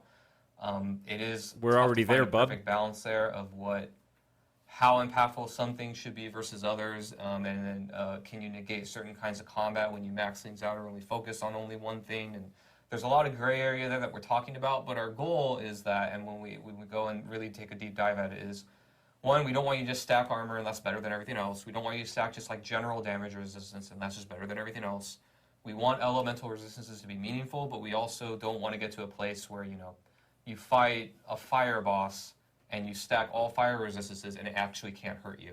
Right? There's Why always not? a push and pull in it as well. The inverse of that is actually also really dangerous, which is that you're wandering through the game. You don't always know the kinds of creatures or affix. Obviously, you don't know the kinds of affixes you can be dealing with. You've got 0% poison resistance, and you get. If you do the work and put all of your gear intentionally to stack against one boss, as we move forward, everything that Adam just said. in that is 100% hypothetical, accurate. why We wanna wouldn't make you sure be that rewarded for that? choices between like armor for mitigation, for damage resistance based on passives, legendary powers, glyphs, and paragon nodes. those things are impactful, and that resistance plays a really, really important role. The big difference here is that resistance is a thing that you are going to stack and earn separately, and that they're usually tied to affixes or inherent affixes on rings and jewelry. So it means that some players will be able to go and encounter situations where they are not going to have a predictable amount of resistance when they go into an encounter, which means that we just need to think about what that is going to feel like for that player and imagine a world where they are able to still complete the content, but it's much more effective to have the appropriate amount of resistance. We need to make that feel impactful. Yes. So there's going to be situations where we are going to ensure that if you are getting into a predictable fight against a creature that you know is going to be dealing a certain kind of damage and you don't have resistance in mind when you go into that fight, you're going to be penalized for that. That's going to be a really, really difficult situation for you. But we are, trying to balance this against the general flow of Diablo 4 as it stands today, as opposed to trying to remake it into an entirely different experience. Right. And to sort of get to I think the point of the question, the question there, which I think is, do you guys realize that resistances don't feel like they're hitting that goal right now? That's right. Yeah. We do. They don't feel like it. Yes. We're gonna make changes to Yes. All right, sounds good. It's a feeling. There is a lot of questions about mounts and how, we've gotten a lot of feedback about mounts. We've seen Carbot videos. Our friend Carbot Animation made an episode about mounts. Very funny if you haven't seen it. Highly recommend checking it out.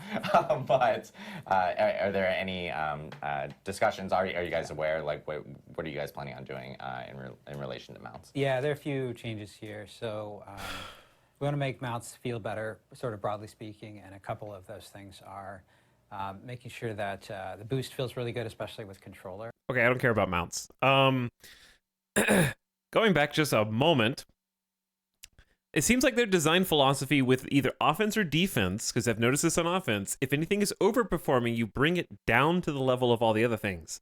And the way that they talk about resistances and defense in general, we don't want any one thing to be better, even in a situation where you're specifically going to fight a fire boss and you stack fire resistance, you should still not have an easy time or be able to mitigate all or most damage.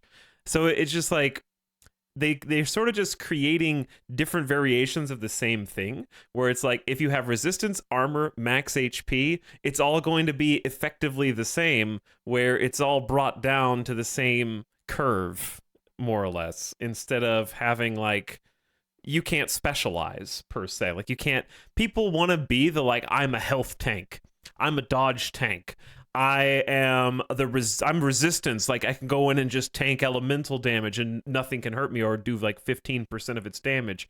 But I feel like their design philosophy is actively opposed to specializing your character toward any one type of offense or defense, which is what Your opponent has snapped. Okay, anyway. Okay, I'm going to retreat now.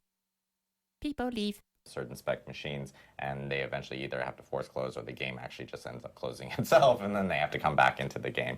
I know with patch 1.10, there was a update related to a memory leak that we ended up addressing. I'll check subs after this, by the way. 1.11, Appreciate it. I know that QA and so forth, our QA team has been working really closely with the graphics engineering team and testing out a fix that's going to be coming in there that should be helping out a lot of those players and making sure that VRAM stays stable. They did fix the controller thumbstick bug. That will also be in so that's good. They did fix that, popular question. apparently. I know a lot of people have been hitting me up on that one specifically.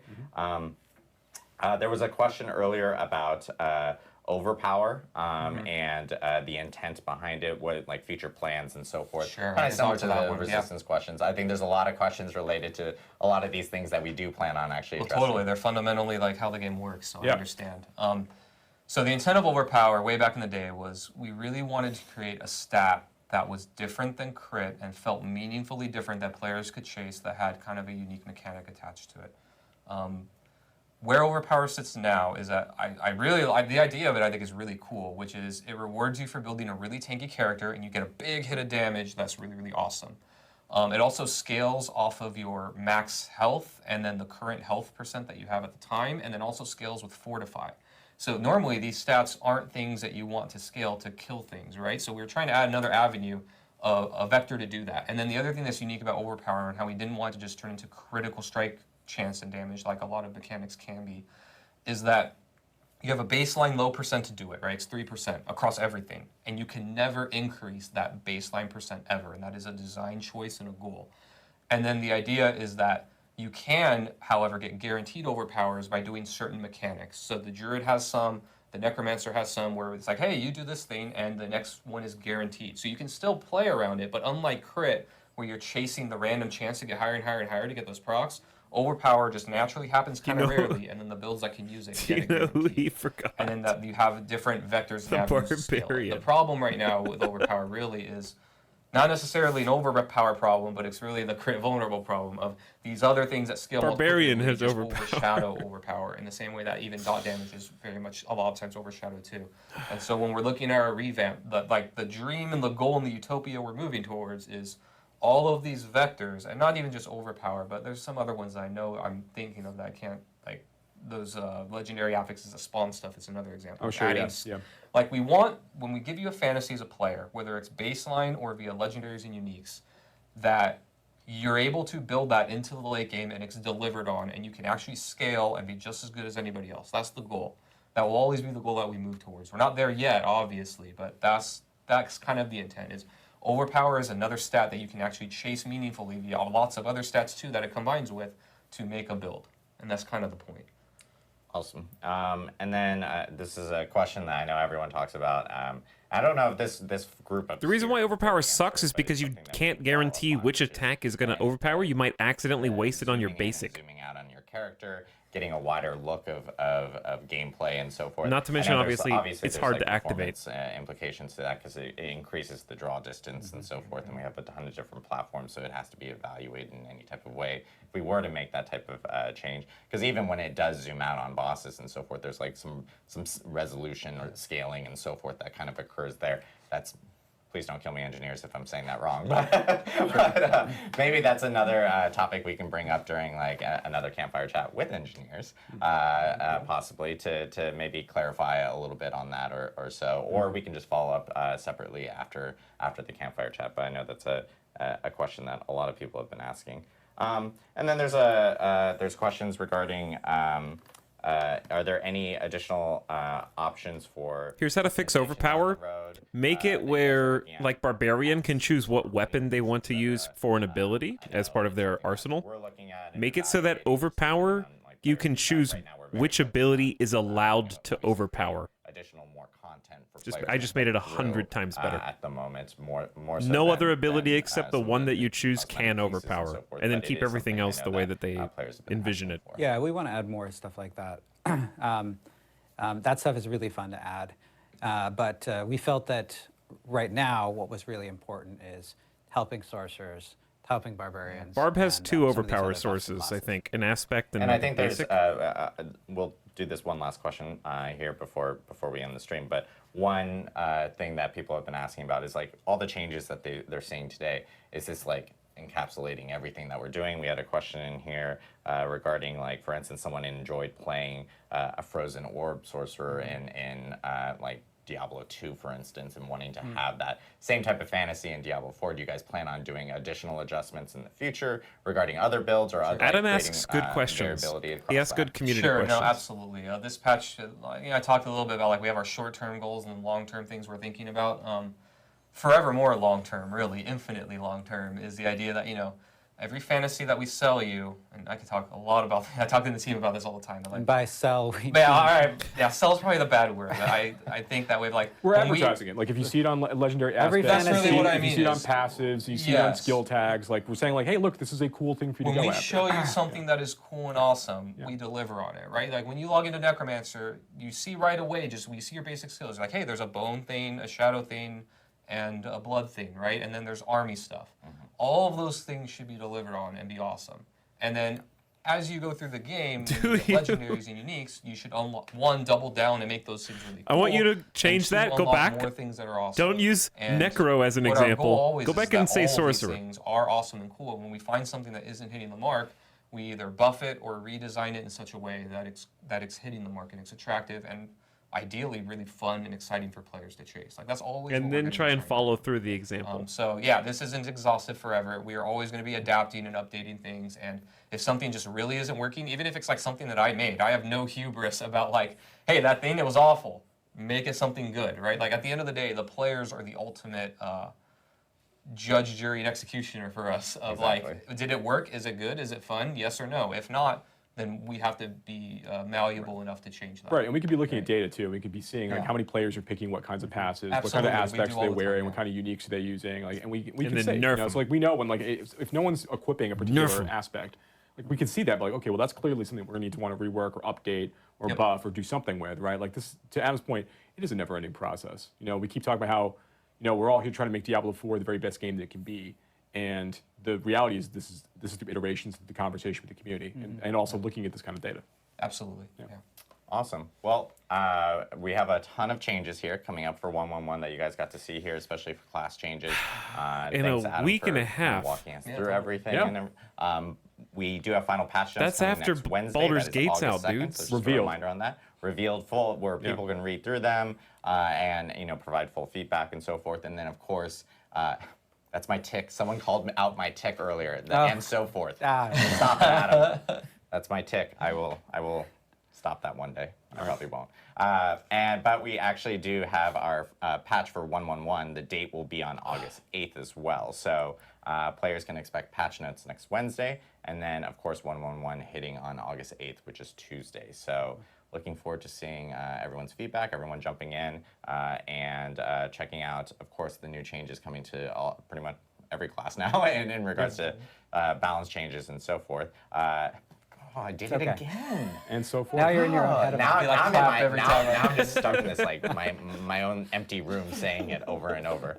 But anyway, and get us feedback on how this went, like and how you like this format for talking about patch notes. Exactly. Yeah, we want to see if this worked out really well with the community. So yeah, please provide feedback. Us going through the notes and then of course releasing the notes afterwards. It's a huge help for us and how to communicate with you guys out in the community. So thank you guys again. We hope you enjoyed this Campfire Chat Plus. The only thing I would change about how they're communicating is those PowerPoint slides should probably just be on a news document thing that you can look at and follow along, like passing out papers to the class. Art, animation teams, audio teams, and so forth. Because now people are going to have to go back and transcribe them and find the before and after for the abilities and seasons and Diablo 4, all that stuff from other people. Separately. So we do plan on expanding these a little bit more, and of course having campfire chats and dev update streams to talk more about the game, gameplay, and design, and so forth. You did it again. Thanks. I hope you guys have a great weekend. Thank you again from the Diablo 4 team here. Like some kind of patch notes? Are you crazy? Yeah, have a great Friday. Thanks, everybody. Okay, that was about as long as I expected it to be, about an hour. But like, I want to go back and look at specifically the changes to Source and Barb. Because it's hard to have an opinion when I don't feel like I have a picture of all the changes. Because I need to see them like listed. Or just wait for patch notes. They're not going to release the patch notes for like a week. I just want to see a aggregate of all the things that they have announced.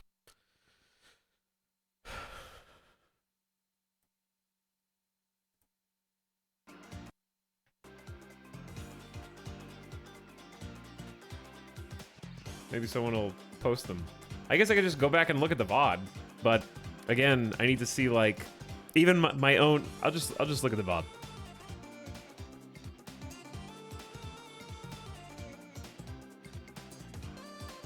And then I can just bring up the aspects separately.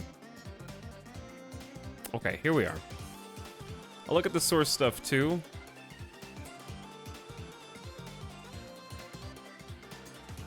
Alright, here is the Barb stuff.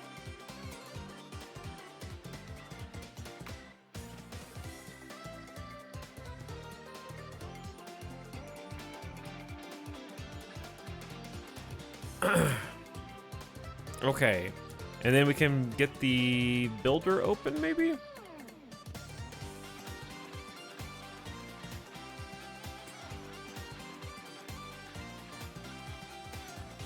Did Max Roll change their website layout? Oh, here it is. Okay. I got content for you.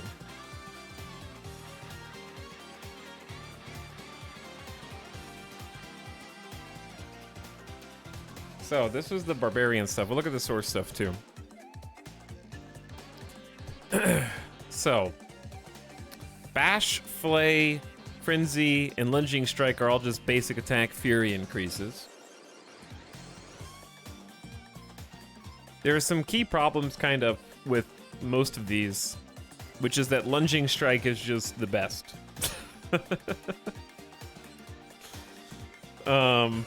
Sort of a fundamental problem with Barbarian basics, and it's that Lunging Strike is the best. So, 20% increase in Fury gained is good, though. Like, that's nice. The reason why it's the best is because Lunging Strike lunges forward and basically, like, it aggro glues you to the target. So, if you're targeting someone, use Lunging Strike. It's basically like a movement mechanic. Like a small leap. So it just gets you right next to them so that you can start fighting. You don't have to chase them down, so it just makes you way faster. It makes you way faster, gives you a slight heal when it hits a healthy enemy, and if you end up doing one of the end ones, which I don't think are that good, this one's okay, just berserking for 1.5 seconds. It's fine. Like, Bash is good in theory, but I have tried this with what I think is optimal build to make it work, and it didn't really feel as good as Lunging Strike. Because it's just after you bash an enemy 4 times, your next bash will stun for a second, or 2 seconds if it's a two-hander. They tried to increase the Fortify to 20% base life as Fortify, which is okay, but it's just, I'd rather be doing something else. Like, I tried to do this. And then damaging a stunned enemy gives you more fury. Or after crit striking 4 times with Bash. I just think that these mechanics are not fun. And when I say these mechanics, I mean after you hit 4 times, you stun. After you crit 4 times, you overpower. They're unpredictable, and I'd rather them just be flat percentages. Frenzy is interesting at a portion of the game when you are struggling with survivability, because the 8% damage reduction can help early on, where you can get 24% damage reduction pretty fast. So other than that, you kind of grow out of it. And then it's 4 Fury, but its attack speed goes up by 60%, and then it goes up to 2 additional Furies. So they're changing that to be 2 to 3. So it's going to be 7 Fury instead of 6.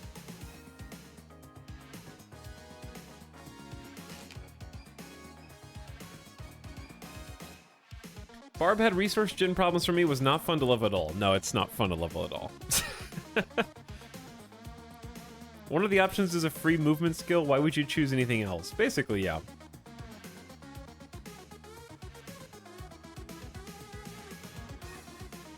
The movement skill is better.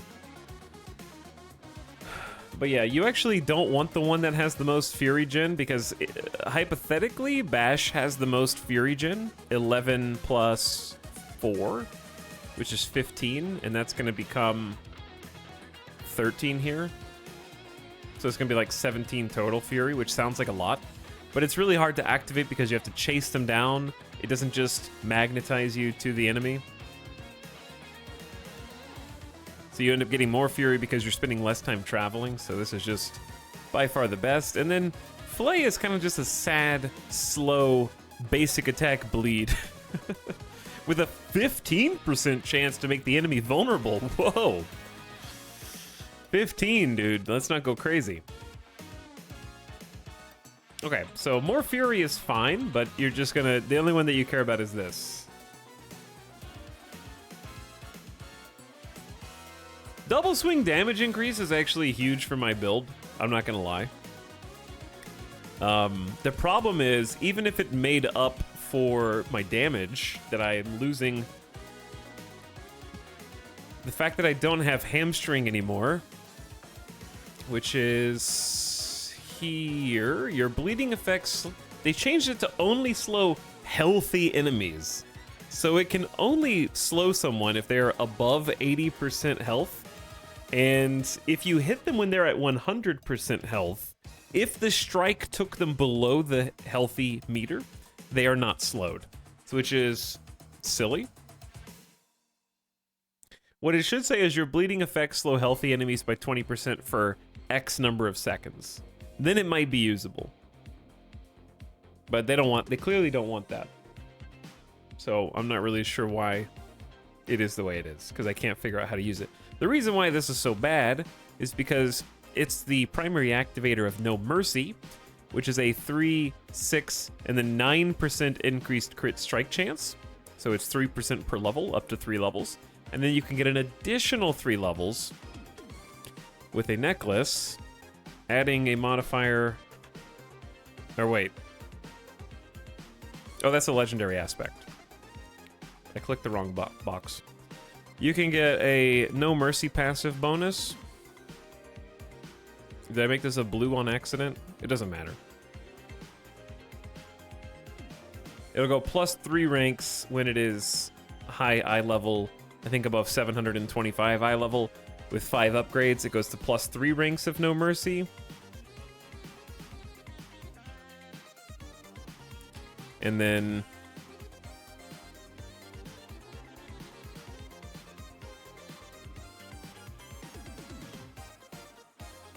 just some hypotheticals here.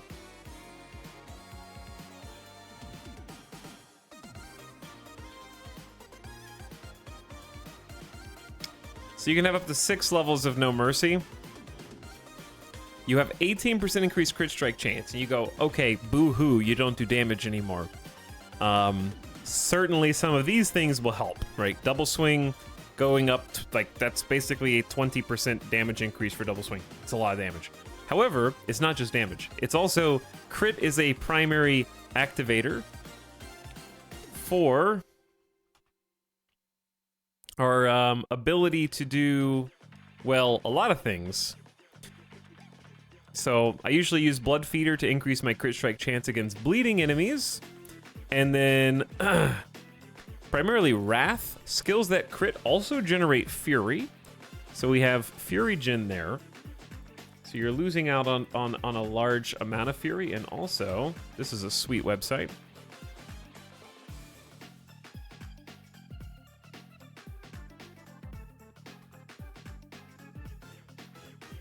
I also use Accelerating Aspect, which is crit strikes with core skills increase your attack speed by 25% for 3 seconds. I put that on a two-hander, and that becomes a 50% increase in my attack speed. So if I don't crit as frequently, I'm not activating my 50% increased attack speed.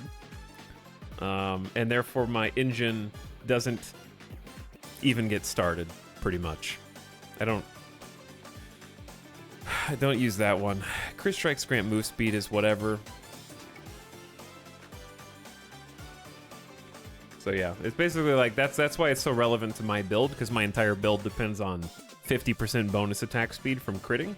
So if you remove 18% chance to crit, I can't do my tricks, basically.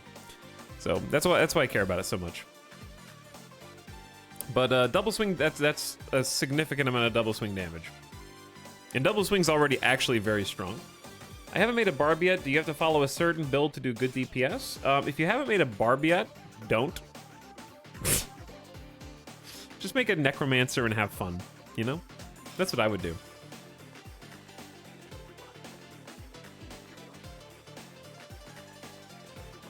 Like, seriously, if you're playing the season, play the fun classes. Barb and Source probably have some of the worst caged heart powers, I would say. Yeah, Rogue would also be an acceptable choice.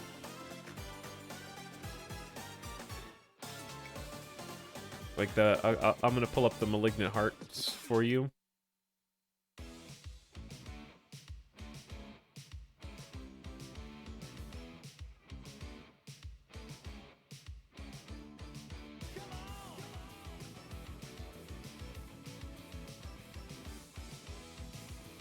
Okay, so here's the Barb Caged Hearts. After spending 100 Fury within 2 seconds, your next non-basic skill's crit strike chance is increased. Curious. Chat. Listen, I know I'm the UAP guy now. I'm just saying that it feels weird when the season power buff is following up the specific 18% crit chance nerf. Like, oh, your regular character can't do 18% crit. Oh, but here's this cool heart, and if you get the heart and make a new season character, you can just dump Fury and do up to 32% increased multiplicative crit chance. Borrowed power. Yeah, like this is actually not that hard to activate, to be perfectly honest. Like my current build is an attack speed build and can do this very easily, actually.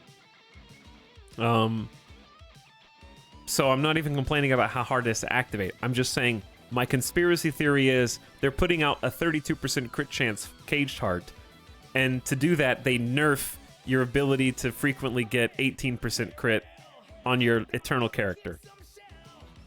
Like, remove power from Eternal so that they can add power to Season. That's my conspiracy theory. It's weird. It's too coincidental for me to ignore. You also have, while below 640% life, or 60% life, you receive 62% more healing. It's not 32% crit chance. It increases your crit chance value by 32%.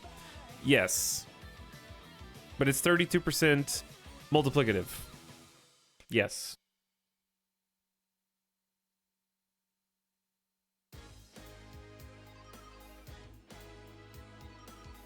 That is correct. The average crit chance of my build before the nerf, I would say, was about 66 to 70%. Right? So if I could get 66 to 70% and multiplicative 32% of that, let's just say 66, I'll take the low number. If I have a 66% chance to crit and multiply that by 1.32, that's an 87% crit chance. So when you take away 18% of that, it's the difference in a 66 minus 18. I have about a 48% chance to crit now, times 1.32% chance. So there's a difference in a 63.3% chance to crit and an 87. That's just 24% crit difference. So even though it's a 36% multiplicative, it still represents around best case scenario, which is the normal scenario actually. For if you spec crit as a barbarian, it's a 24% crit chance item, effectively, depending on which of those the nerf is there or not. You know what I'm trying to say. It's a lot. It's not 36, but it's at least 24. So it's been turned down significantly. Like, okay, let me put it like this. My crit chance in the season with this item with max roll is 3% less than my build was before Hamstring was nerfed. So those are very close together. And that's why it's my conspiracy.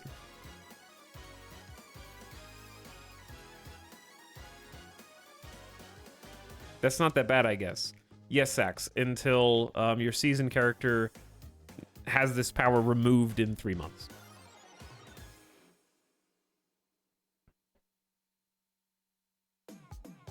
So they remove the power. My conspiracy is they remove the power from the Eternal character and then gave power temporarily to your season character, and it will just be removed. I don't think he's discussing how strong it is in a vacuum. He's talking about how the net gain matters less, as Barb took a huge crit chance nerf elsewhere. A power loss Eternal doesn't get to make up for. That, and the season power becomes a pretend power. Does that make sense? So it's like, oh wow, a new Caged Heart. Ah, dude, this is gonna make my build so powerful. And you're playing because you think it's a new toy, but really, even if you get it, you're still slightly weaker than you were before Barbarian was nerfed, and that's with the cool new season power that's only there for 3 months, so it should make you feel really strong and cool. And you're still weaker than you were before.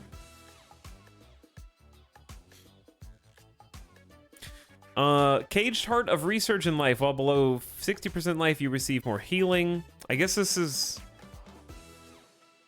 not very good. I don't know. Someone can tell me, hey, I've got that in my build, and it's pretty sweet. But that seems bad. Your skills have a chance to knock down all enemies for 1.25 seconds when that skill's attack speed is higher than 35%. This one's pretty good. This one's actually pretty good. I think this one's the only good one out of these. This one's good for like end-to-end game, but again, it's still worse than you were before, so it doesn't feel fun. This one's decent. Incoming damage has a 15% chance of being ignored. It's like a free dodge. It's okay. Like it's probably decent. The heal is. These are just boring. Like even if this is good, these are just like super boring. Why is there FOMO in a single player game? The point of seasons is ostensibly you have a regular character and then a season comes out and the season encourages you to re-roll a new character from scratch playing with unique, interesting mechanics, which is what these are supposed to be, that are your incentive to play a character, but in a completely new way. In this case, or like, wow, powers that were not possible before, and I can have fun and make different builds viable that wouldn't have been possible previously. So that's the idea. It's just this season is really bad. And these are kind of just glorified, boring, legendary aspects.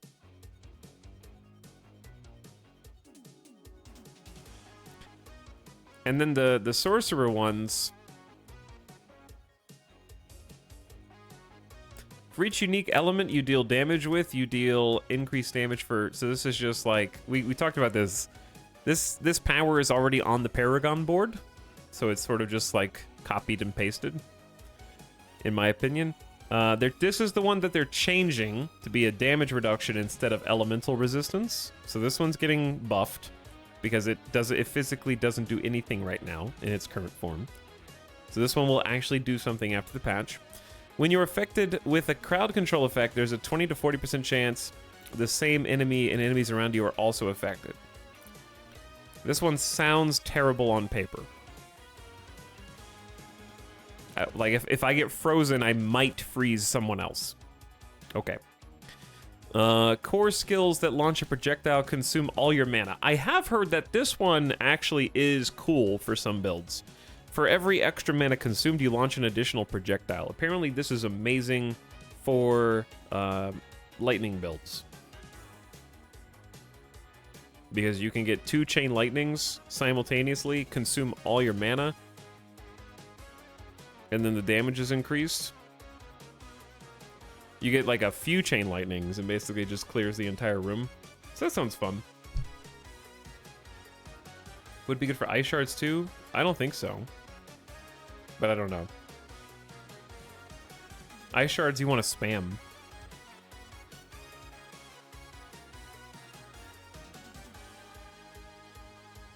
But anyway, I digress. I got sidetracked by crit. Enhanced rupture damage increase from 45 to 70.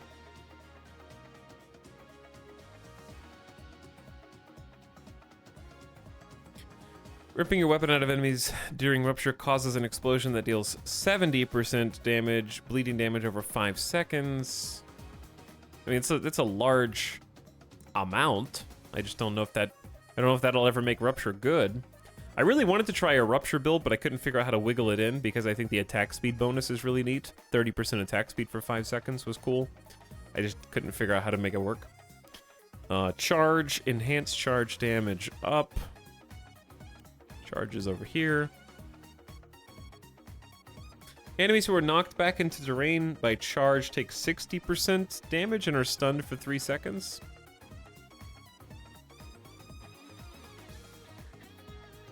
Still, you have to aim them into terrain. Mighty charge, vulnerable duration increased to 4 seconds. Damaging enemies with charge makes them vulnerable for 4 seconds. That one's probably good now. I don't have any problem. Here's the thing. Barbarian has no problem with vulnerable. We have, I don't know if other classes have this, but Barbarian has one of them, if not the most powerful vulnerable Paragon glyph in the game. Our exploit automatically makes every single enemy who we damage vulnerable for 3 seconds once every 20 seconds. So if I touch an enemy, they're instantly vulnerable. So within the 3 seconds they are vulnerable, they are dead. Most of the time. Exploiter for everyone but Necro and Source does that. Okay. Yeah, because other classes have... Like, Necro and Sorcerer also have Exploit, but it doesn't do that.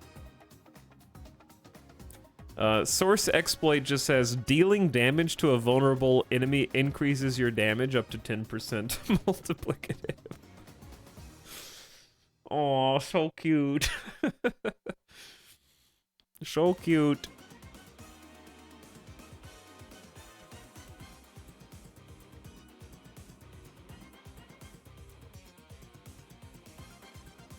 Necro has tons of vulnerable access. Source has Ice Nova. Yeah. Source has Ice Nova, and like, I won't even really qualify Ice Shards as a way to apply vulnerable.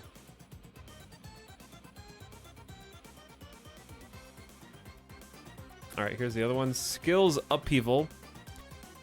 If Upheaval damages a boss, you gain Berserking for 2 seconds, increased to 3 seconds if it deals at least damage to 4 enemies. There's so many ways to gain Berserking that I just don't think this matters. But then again, I'm biased because I have the best Berserking move. Double Swing is the best Berserking move. Because if you use Double Swing, it gives you extra 2 seconds of Berserk. And I can just keep infinite Berserking. So maybe that's my bias. But there's quite a few ways to get Berserking. I think Lunging Strike is actually a fairly consistent way of getting a 1.5 seconds of Berserking. Double Swing gives you extra Berserking. Now they have Upheaval, doing it a little easier. Warcry, most barbs have Warcry, and that's 4 seconds of Berserking. I thought that the Death Blow Berserk was fine. Nobody uses Steel Grasp, but that's there. And then you might put Wrath of the Berserker on as your ulti for a little while until you can transition your build. And then there's also Aspects that can give Berserking, even though they're a little clunkier.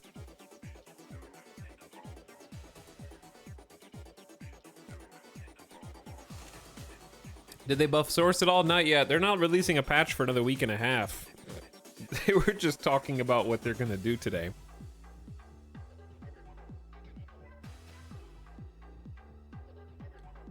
Passives. Aggressive resistance, damage reduction increased from 3 to 4%.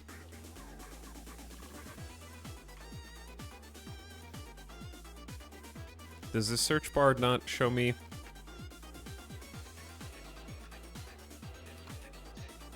I think the one in-game might. Aggressive resistance, I'm gonna guess that is the one when you're berserking. Yep, I was right. Okay. I do use this one. That's a nice buff. 4, 8, 12. So it'd be 12% damage reduction instead of 9. It's a buff. Yeah, Gushing Winds bleed damage dealt based on crit damage bonus. Alright, so bleed damage from overpowering increased from 11 to 70%. Is that the key passive? 11%. Overpowering a bleeding enemy creates an explosion that inflicts 11% bleeding damage over 5 seconds. Key passive. And they upped it to 70. I still don't know if I would ever use that, but okay. Nothing but pushing the numbers around. Yeah, I know. It's just number. That's what I said today. I said it was all going to be number push. Berserking damage increased from 25 to 35% on unconstrained. It's an additive bonus.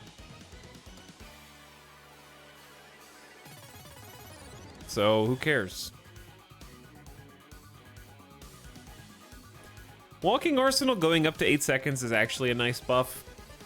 6 seconds is tough, even for my build that is focused on attack speed. So it's a nice buff.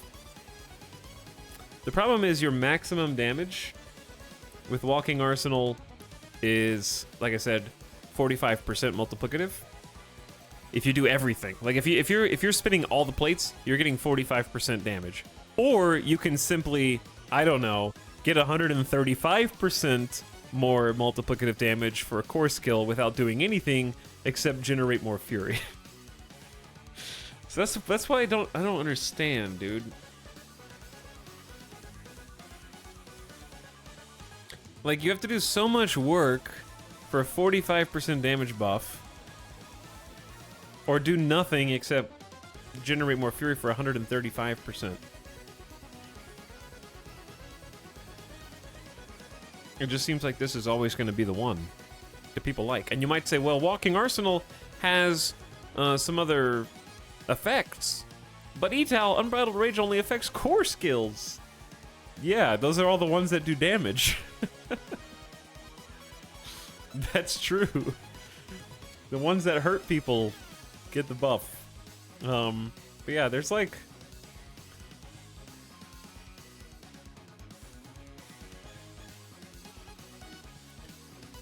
We have gain increased fury generation while all damage bonuses from Walking Arsenal are active. I've used it. I didn't think it was that good. I'm still using it, actually. Gain lucky hit chance increase. Barbarian really doesn't have a lot of lucky hit things to proc. Like, I tried to do lucky hit for a while and didn't really like it.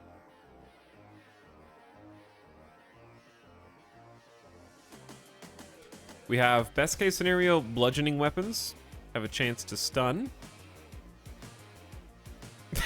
and then chance to apply vulnerable. We have 2 lucky hit procs on our entire board.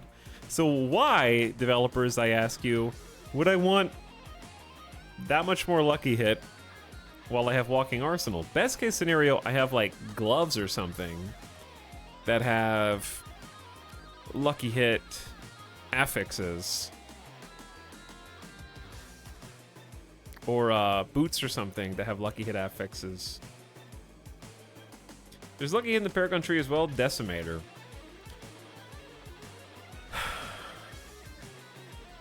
When you say Decimator, the tree? Two-handed slashing weapon attacks have an 8% chance to... That's not worth noting. Two-handed slashing weapon attacks have an 8% chance to make enemies vulnerable for 2 seconds? That's just a worse version of the core skill that has a 30% chance.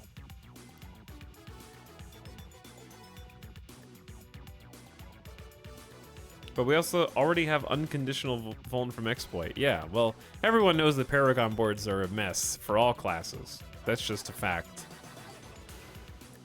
But yeah, this is still a good buff. I just would like to see more damage.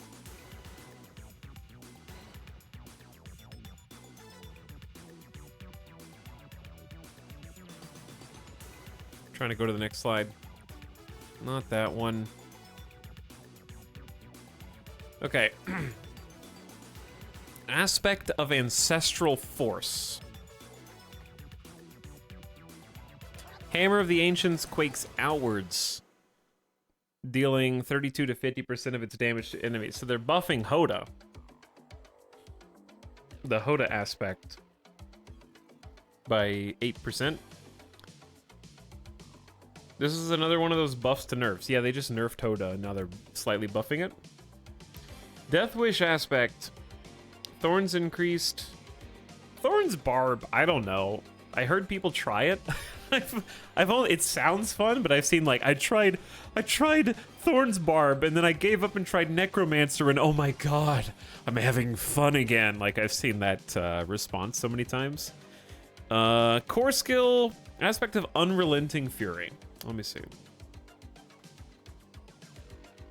Killing an enemy with a core skill refunds 10 to 20% of its base fury cost once per skill cast. That's not a good ring only aspect. You can only put that on rings because it's just going to go up to 30%. Additional functionality also granted when hitting bosses. 30% refund when hitting bosses. Maybe that makes it better. I don't know. I still think there's a much better resource. Aspect of Ancestral Charge. Damage increased to 125%. That's one of the new aspects. Charge calls forth 4 Ancients who also deal up to 100% damage. So they're increasing it to 125%. Just a flat 25%. Aspect of Burning Rage. While berserking, you deal fire damage every second. Meh. Huge increase. Maybe it's almost a 50% increase. Like a 40% increase. Bull Kathos. This one's actually really good. These both, they just buffed my build, actually. I have both Aspect of Bull Kathos and Earthquake Aspect. Bull Kathos is, if you leap, you make an earthquake under you for 4 seconds. If you stand in it, you will now get 25% damage reduction. And, even better, damage bonus for Earthquake Aspect is if you ground stomp, it makes an earthquake. So you can make earthquakes by leaping and ground stomping. And if you stand in either earthquake, because it says standing in earthquake, you deal up to 25%, and that's multiplicative increased damage. So 25% multiplicative increased damage is huge. The wording is weird though, because earthquake says while standing in earthquake. This says while standing in earthquakes.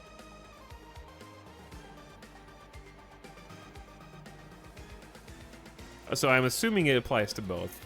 I think in my testing it looked like it did. But their wording is different. Either way, it should apply to both, and that's a huge damage increase, because that's 10% multiplicative damage that they just gave to Earthquake Aspect. I'm not sure if they know how much damage they just added to this. I'm really... Like, this is a suspiciously high amount of damage that they just added.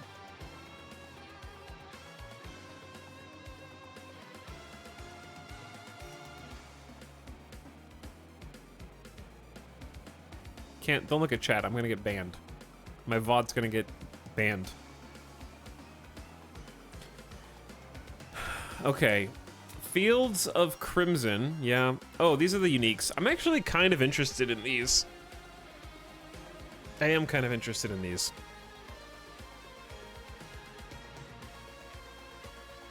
Like, I don't really care about Fields of Crimson.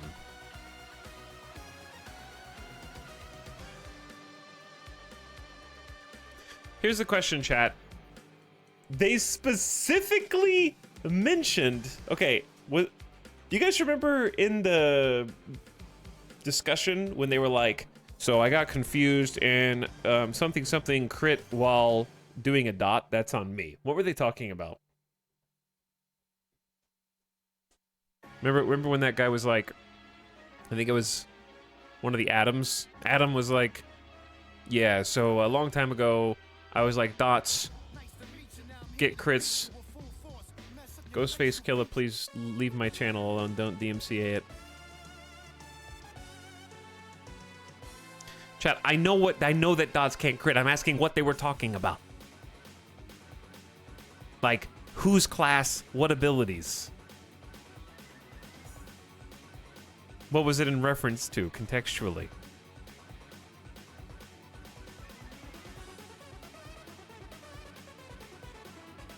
This is your test. When you said, is this going to be on the test? This is the part that's going to be on the test. You're failing so far. I think it was the general buffs to dot builds using crit.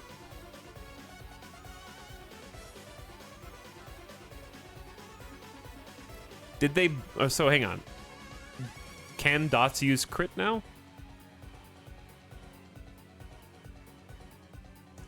Wait, this is the test? You had to crit to enable it? Not anymore. It was a Necro Blight aspect, guys. Thanks, Spy. Because here's my question. Before I say something that makes me look like a dumbass, why does Fields of Crimson, which is a build around, is a bleed item. Where's Fields of Crimson? Here's Fields of Crimson. It is all about doing damage over time, 6 ranks of Rupture, and Rupture creates a pool of blood that inflicts bleeding damage over 6 seconds. Okay, that's all bleeding dots. But they're buffing it to stop doing Rupture cooldown reduction and get bonus crit strike damage. Why is the bleed weapon getting bonus crit strike damage as a buff?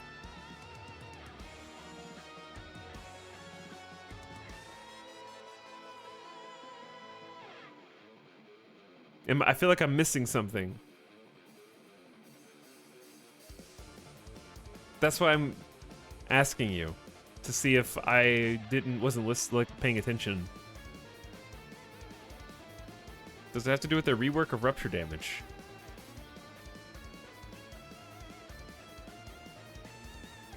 I don't know. Like I'm actually confused by that. Okay, Hellhammer. Hellhammer is over here because that's where the hammer is. Hellhammer is plus damage with two-handed, plus damage to crowd control, plus damage to burning, plus damage reduction from enemies that are burning. And then it ignites the ground, burning enemies with damage over 3 seconds. They're changing it to increase the damage by 25%. Burning duration increased to 4 seconds. Damage to crowd-controlled enemies. Okay, so damage to crowd-controlled is being replaced with bonus crit strike damage.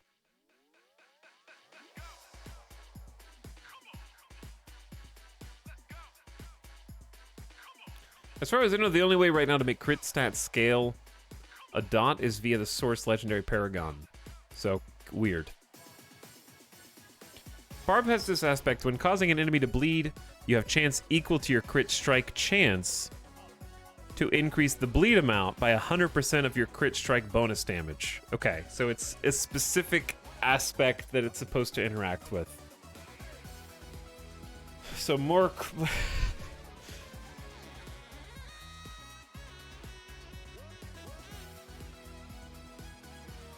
That's still so... Like, okay, I don't even understand how that aspect is supposed to work.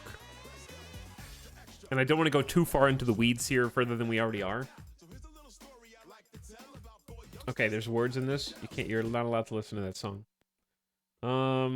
We need a new background track.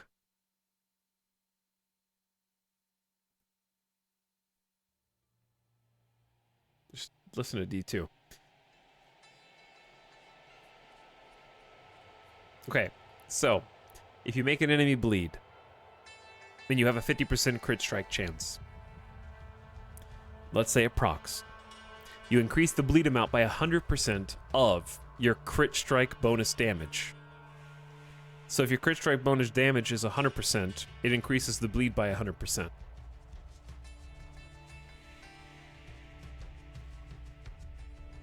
When people make fun of all the conditionals in Diablo 4, this is what I think about. This is the specific example. There's like 3 hoops you have to jump through to make that build work. Okay. Anyway, I get it now. Ramaladi's Magnum Opus is a weapon I've actually been using. It does plus damage with dual wield, plus damage to close. Right now it does plus physical damage, and then plus chance to restore your resource. So they're changing the plus physical damage straight up to vulnerable damage, which is better.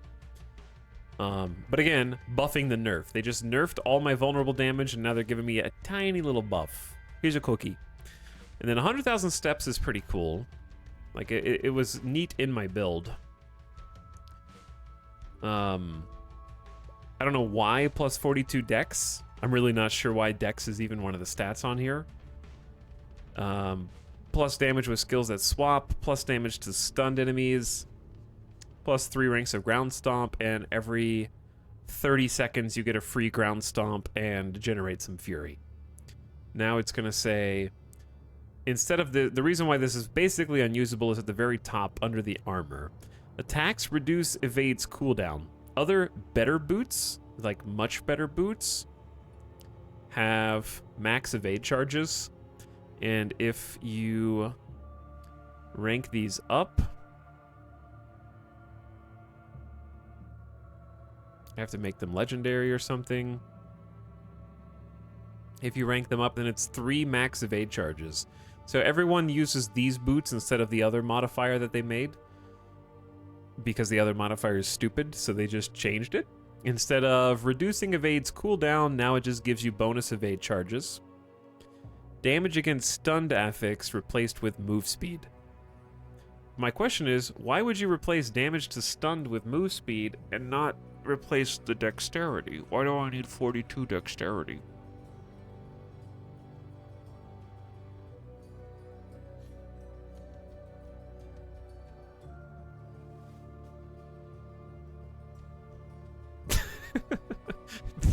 This chat message here, why is D4 so fucking boring? Can I refund the game?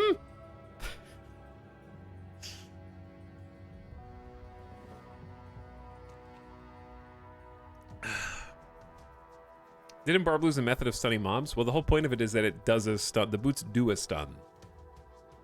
So I don't know. And then Battle Trance is a necklace. It's kind of cool. Increases Frenzy's max stacks by 2. When you have max Frenzy, your other skills gain 20% increased attack speed. And you can have plus 3 ranks of Frenzy. So you can have 8 ranks of Frenzy. And then if Frenzy hits an enemy, its attack speed is increased by 20% for 3 seconds up to 100%. So you can get 100% increased attack speed. And then have while berserking, your other skills gain 5% attack speed for each stack of Frenzy you have. So you can get 25% attack speed to all other skills and 100% bonus attack speed to Frenzy. It's very niche and probably useless, but sounds hilarious. And they increased the bonus attack speed to other skills to 45%, and changed the basic skill damage affix, which sucks. This is the top 39% basic skill damage, to cooldown reduction. I'm just saying, there might actually be like a Frenzy build here somewhere. You get cooldown reduction. What you don't get, unfortunately, is all the other cool stuff a necklace can do. Such as 3 ranks of No Mercy passive, Fury cost reduction. I don't care about the aspect. Move speed. It's just like so much better. Like the optimal affixed necklace is so much significantly better than a unique. And cooldown reduction, yeah. So you can get super passive, super fury cost reduction, super move speed, and super CDR. Hey, they gave back some of the cooldown reduction they took away. No, they didn't, because you can just have cooldown reduction on an amulet. They just added it to an amulet, so they really didn't even give it back. All right, is that it for Barbarian? Like, the Sorcerer stuff, I just don't think...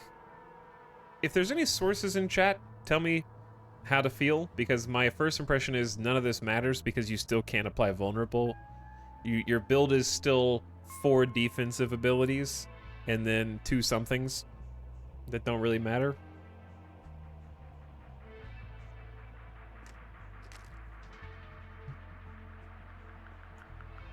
Unique amulets need to be terribly strong to make up for the loss of 150% aspect and some of the best affixes available. Yeah, I agree. I agree.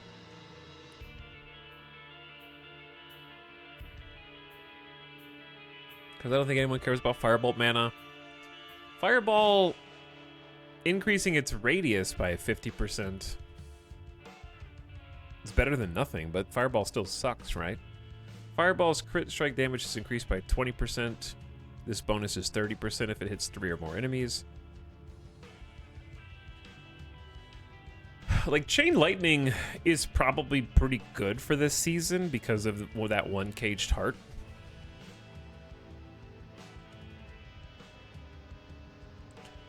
And then you have... I can just open a source here.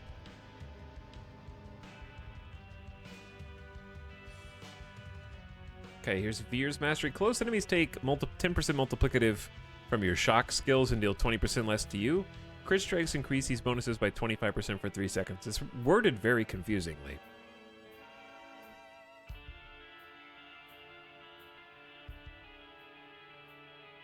So it'd be like 10.25% multiplicative and then 25% less damage to you. And they're changing it to damage bonus increase to 15. Meh. Chain is going to be broken, in my opinion. I think Source is going to have some broken builds. Yeah, Chain Lightning for this season is probably very strong now. Isu's Ferocity. Both bonuses are also granted for 3 seconds when hitting a boss with crit. They really want you to use Fire. Fire crit strike damage is increased by 25% multiplicative against enemies above half life. Your fire crit strike chance is increased by 5% against enemies below 50% life. You get both bonuses if you kill an enemy with a crit. So, applies to bosses. Combustion, your burning effects deal 20% increased damage plus an additional 2% per source of burning. Meh. Okay, I definitely don't know your Paragon board. But they want Fireball or Meteor crit strike chance. Crackling energy damage. Up. Reinforced damage reduction. They're trying to make you less squishy. They nerfed everyone, and here are the buffs afterwards to make you less squishy. Warding rare glyph. Where's your warding glyph? You take reduced damage the less mana you have. Just don't have mana, bro.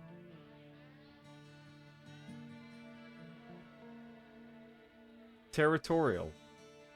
You gain, so it'll be 15% damage reduction against close enemies. Keeper of the Flames. Damage reduction, meh. These are small.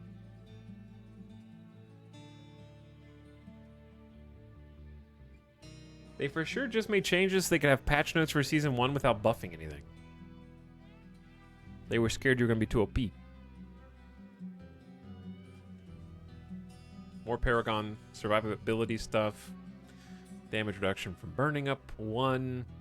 These are just little. They just gave you kind of across the board tiny little hits to survivability. Can have extra Hydras. Conjuration build exists. Bonus burning damage increased to 40%. Meh. Burning damage. I expect to have engulfing flames. Let me see.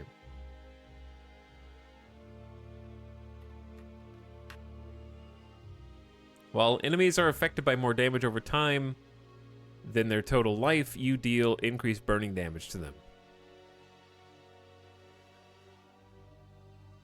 I don't know. To me, burning build just doesn't look fun at all. But that's just me.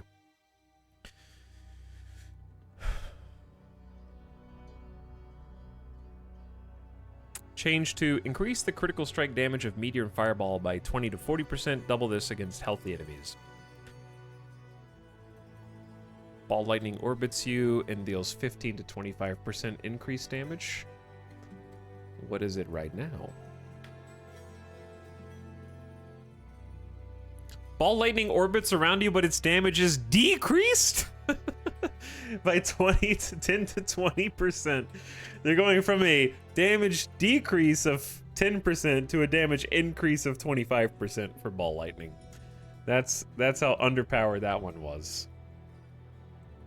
I was one of about a dozen that played burning build. It was rough. Not into dot builds. I love dot builds, but not in games where the entire point is to stomp the enemies in the end game. Like, I just don't know how you do bleeding. Dots are better in MMOs than ARPGs. And I think that's just by design of the genre. Like, there's not enough time to build up stacks of dots in ARPGs, so they're slowing the entire game down so that you'll have more time to use them, which is probably not the best way to go about doing it, in my opinion. Now, Chain Lightning getting extra mana per bounce is also crazy. 3 mana per bounce for that aspect. And then you can make it bounce up to 4 times. Chain Lightning is going to be badass, I think. I honestly think that is... If it wasn't for the vulnerable issues, I would like to try a Chain Lightning source build. I just don't want to start a Chain Lightning source build and then get a 20 levels in and be like, oh, yeah, I need Frost Nova. Dots work very well in PoE, and that's a fast-paced ARPG. That's because in PoE, when you do dots, here's what you do. You jump into a room, do your dot, and you leave, and you just go to the next room. That's not how gameplay works in Diablo 4.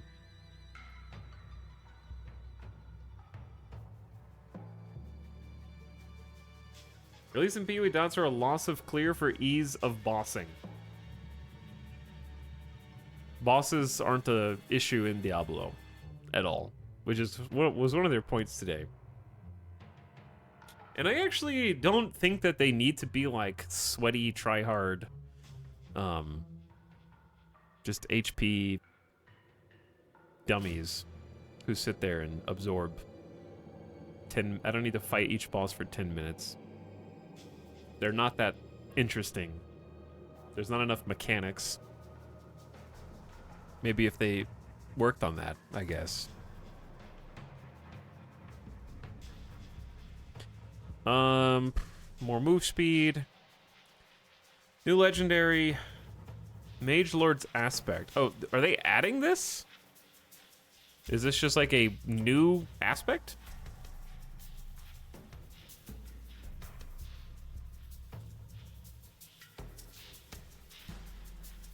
In PoE, the dots can also be scaled in how fast they tick, and they're almost effectively instant often. Yeah, it's just different. The Veer's Mastery key passive damage reduction is increased by 20 to 30% for each close enemy, up to 60 to 90%. So, the Veer's Mastery key passive.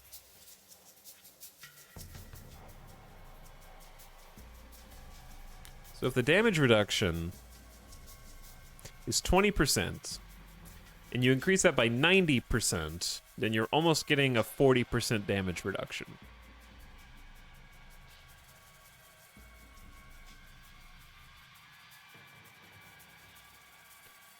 Is an aspect that only gives you like 18% damage reduction good though? And it's for every close enemy.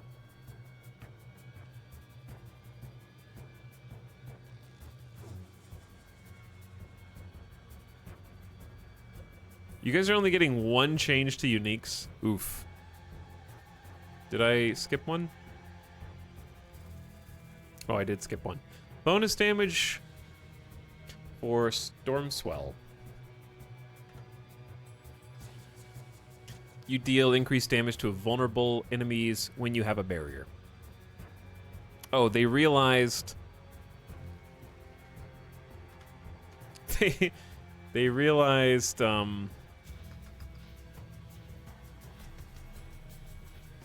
that they made that one wrong as a joke. Because you... Oh, wait, I'm looking for the wrong thing. Because you have Conceited, which is just 25% increased damage with the barrier active. And then... the other one that did less bonus damage for more conditionals. Yeah, so they increased it to 30%. And they have to, because they have to be vulnerable for this one to proc, not just have a barrier. Unstoppable duration increased to 3 to 5 seconds. Also grants bonus armor. Source is very squishy. They're giving you a lot of ways to try and stay alive. Change to Lucky Hit. Damage from your pyro skills have up to a 17% chance to restore mana. Change to while within your own blizzard, you take 25% less damage. Aspect of concentration, mana increase to 50%. Your mana regen is increased if you have not taken damage in the last 3 seconds. It's going to be reduced to 2. So as long as you don't take damage for 2 seconds, you can get 50% mana regen. And then you only got Gloves of the Illuminator is your only one changed for the Fireball bounce. They couldn't figure out how to fix the other uniques by just tweaking a number, I guess.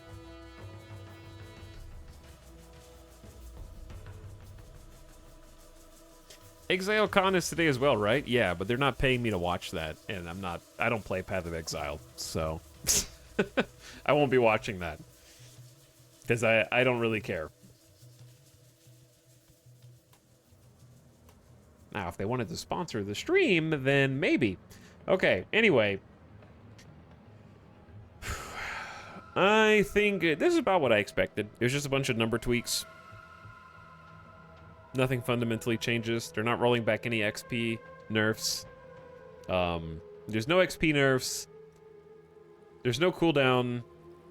Or sorry, let me rephrase. There are no XP rollbacks. There are no cooldown reduction rollbacks. My build is still fundamentally broken, even though it could do more damage after this patch. The patch isn't coming out for a week and a half. And Source still only has the same ways to apply Vulnerable. Vulnerable's still just as powerful. Nothing really changes, I guess, in my opinion. Like, I don't think that this moves the needle. This is like you're riding down the highway through the desert on an empty tank, and you pull over and stop at the gas station, and you put $10 in and just get as much gas as you can get for $10, and then get back on the road. It's just to get me over.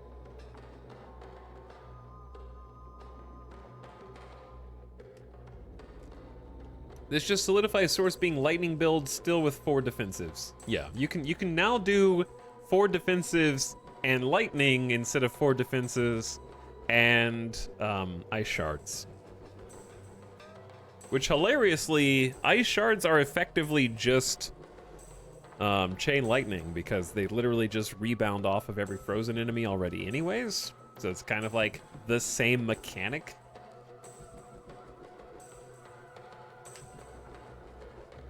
Chain lightning bounces between enemies and or yourself and deals damage. Ice shards bounces between frozen enemies. I don't know. It looks like the same thing. It's just a different shade of blue for the skill.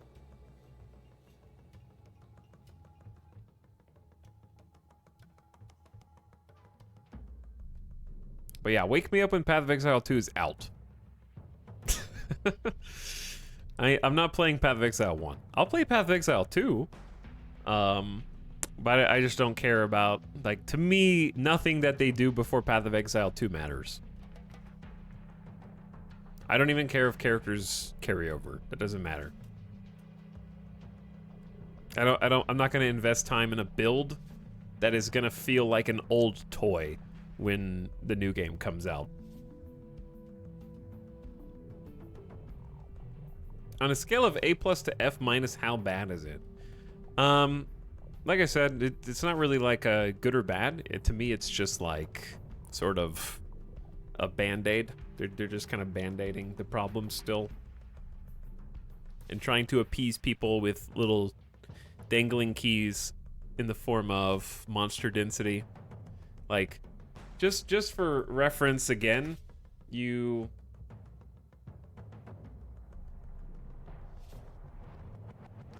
go like mobs that are 3. Well, actually, let's do this. Flashbang. You do, hopefully it's still daytime in most areas of the world. It's only 1 o'clock here. You have mobs 3+ levels higher. And you go from 25%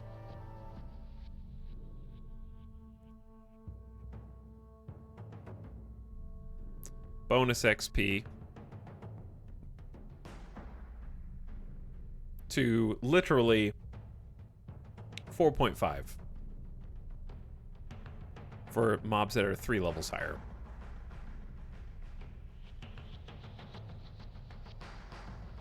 .5%. So you shaved off 21.5% bonus XP. Okay? So just hypothetically, if a mob gives you 1,000 XP, well, let's put this over here.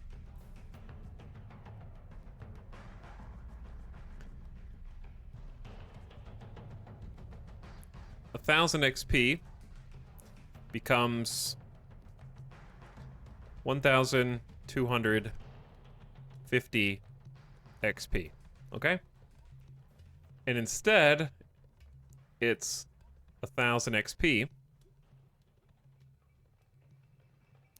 becomes what is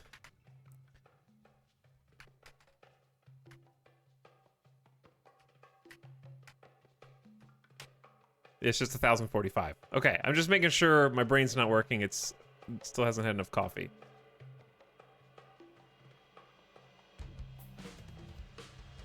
So you're losing out, right, on, if you're fighting the same level mobs, you're losing out on 205 XP, right? So, we can also math that, if I remember how to math. And we can say that 1,045 is 83.6% of 1,250. So am I mathing right in saying that this is 16, you're losing out on like 16.4% effective HP. And then, if you add mob density, how much mob density would you have to increase? This is an impossible calculation. I can't calculate it. Because it really depends on if you're killing more mobs at the same pace. I guess that's what you'd have to assume. Do you do the inverse to say 1250 divided by... So, 19, almost 20%, right? If you increase 1045 by 20%, you get about 1,250. So mob density, am I mistaken? So if mob density goes up by 20%, then you match the bonus XP, but you also get 20% more of the base XP. I don't know how to do the math. I'm sure to kill shit while bullshitting with friends. Yeah, you can do that. As long as your build can kill shit. But my friends list is empty. Everyone stopped playing. So I have a vested interest in the health of the game, not just for my own enjoyment, but because it's hard to bullshit with friends when they all stop playing. All of them.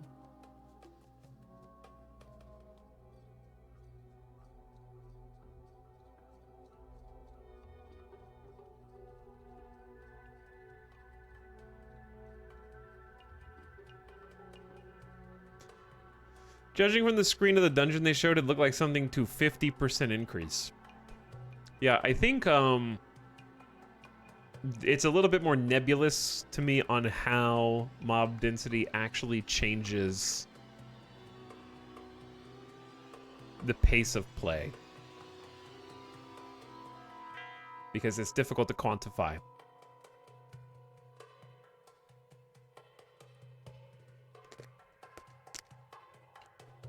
Because in a perfect world, you exert no extra time to kill additional mobs, therefore your XP per mob goes up. In an imperfect world, more mobs just means every room is that much harder because they're all hitting you and you just got a big survivability nerf in the last patch. 50% more mobs, but all the new guys are just bone bows and charging bulls.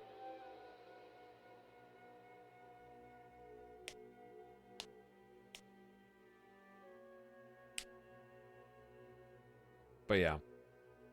So, we'll see. More item drops as well. Yeah, more item drops. But item drops in D4 are weird. Like, I really like this system on paper of... I actually do like the rare affixes and how any rare can actually be something that you want to keep and upgrade to a legendary. But in practice, it is definitely the slowest with the most downtime of any of the Diablos. As far as having to hunt and peck for each series of affix and trying to find the perfect roll has a lot more downtime where you need to fill up your inventory and then study it and then sell it and then go back. So there is a lot more downtime. But I like the system on paper. I'm just not sure if it's good long term in practice. But yeah, it seems like their overall goal is to not have anything be clearly better. They don't want uniques to be clearly better on the whole. They don't want legendaries to be clearly better on the whole because they're just rares with an aspect plugged into them. They don't want any type of defensive skill, whether it's resistance, max life, armor, specific damage reductions to be the best for any given thing. And they don't want any particular type of offense to be the best, like vulnerable, crit damage. So it's going to end up with a big homogenous... I think it's the homogenizing kind of pooling aspect where everything kind of goes into the blender and therefore feels the same. Is what is killing it for a lot of people.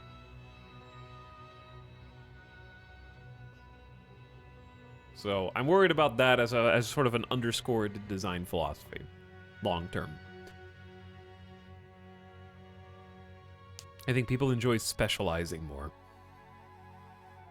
And I think the homogeneous design philosophy is also underscored by their sort of skill tree, where most of the skills are plus 1%, plus 2%, plus 3%, and then they're very small increases, and you need like a bunch of small increases in different places. Like I need, just as an example, for damage reduction as a barbarian, I can't just specialize in one given aspect. Here's what I do for my actual build. I have plus 15% multiplicative maximum life. Damage reduction against elites is increased by just 9%. I also have damage reduction while berserking. Okay, so we've already got like 9 to 15% of 3 different things. Max life, damage just against elites, damage only while berserking. Okay, so that's already 3. each time you take damage while fortify, so I need to use fortify as well. So that's a fourth means of reducing damage. While you have fortify, you deal increased damage. So if we were counting ways I deal damage, it would have been while fortified, crit damage, vulnerable damage, etc. But we're just doing the defensive ones. And then you have, like, maybe you do a little bit of heal, just a little bit of heal on your max life if you spend Fury. I don't use that one, but that would be a fifth way of mitigating damage. So you can't actually pick one of those and, like, I'm gonna be the fortify guy. I'm gonna be the lifesteal guy. I want to be the giant health pool tank who gets chunked, but then makes it back. You kind of have to just do everything, because there aren't that many ways to actually get damage reduction or mitigation in this case. And that's just mitigation, not to mention dealing damage. So it ends up homogenizing builds, because if we want to mitigate, we have to all pick kind of the same basic means of doing that passively on the tree.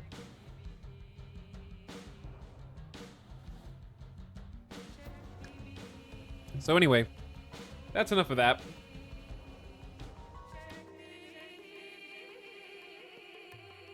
I would say I can't really give it a score, because I just think it's kind of pushing some numbers around. I think that they will definitely have made barbarians and source stronger than they are right now. But if they were, if barbarian, I can't speak for Source because I didn't play Source, but I did see Source.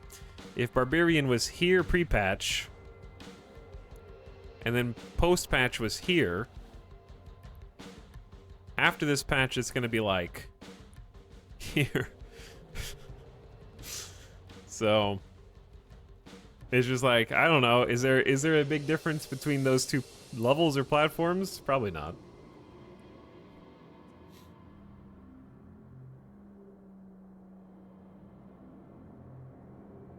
So it's hard to judge. It just kind of feels like passing time until maybe one day over here there's something that goes back to where it was. I love your paint drawings. Your opponent has snapped. Okay, I'm going to retreat now. People leave.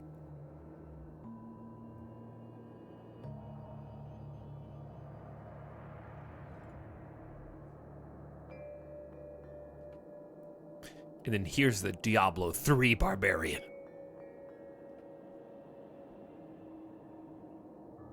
You know what that spells? Win.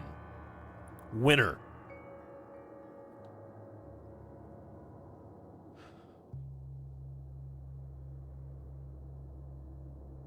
All right, let's change to aliens.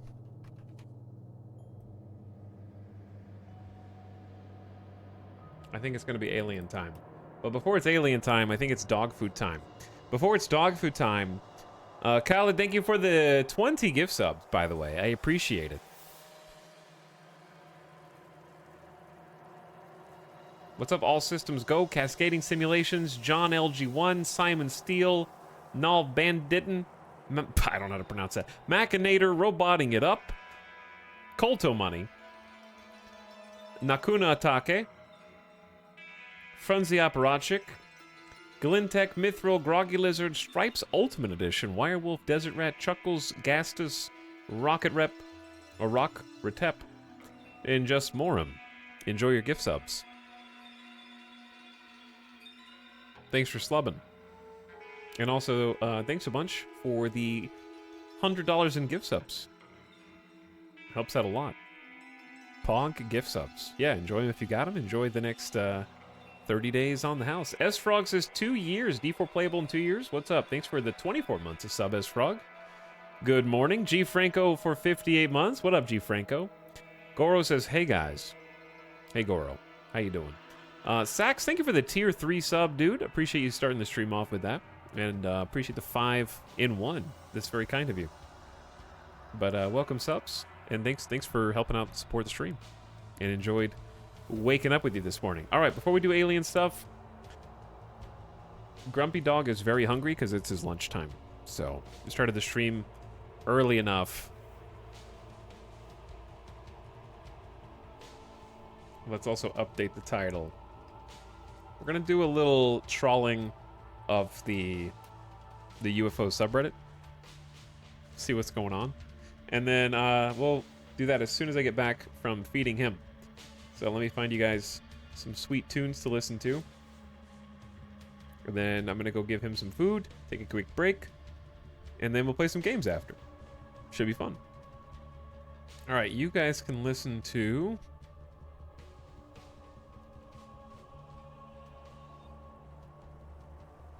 What do you want to listen to? Make a request from chat. I wanted to upgrade to tier 3 for a while now since I got a job now, but figured could just go with 6 months. Wait, 6 months ahead?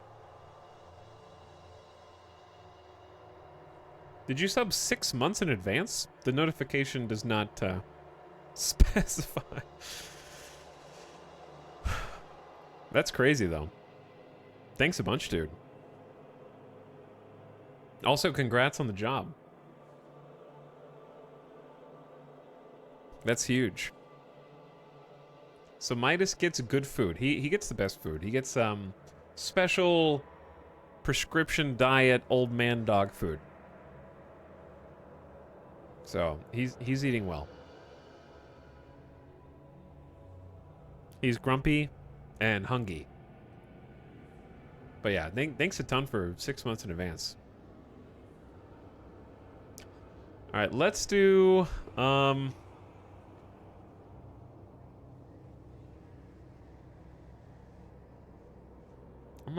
gonna hit you with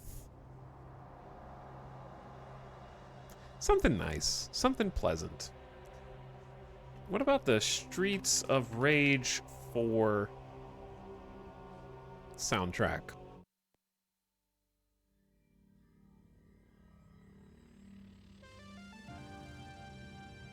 Okay. I'll be back in just a minute.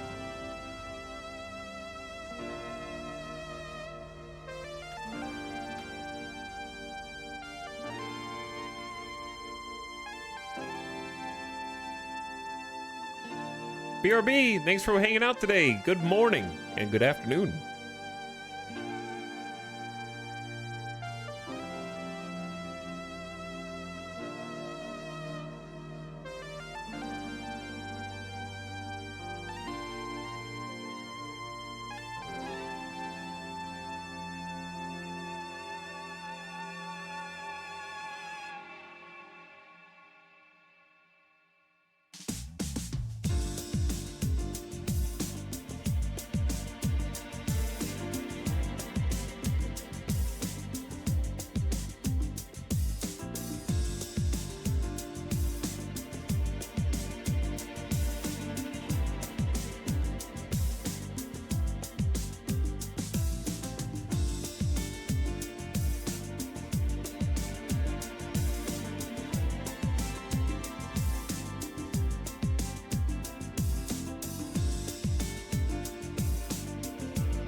Bra.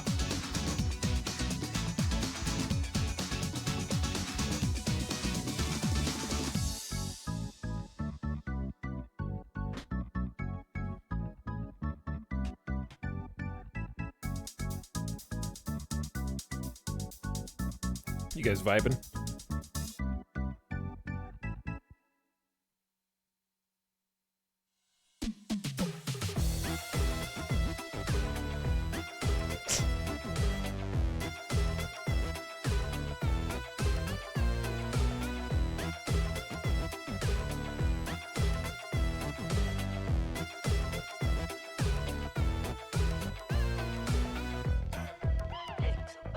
Okay.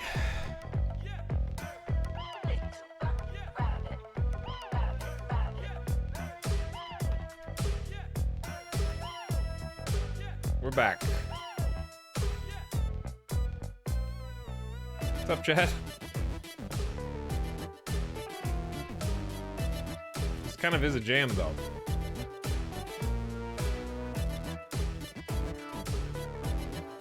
I'm vibing with it.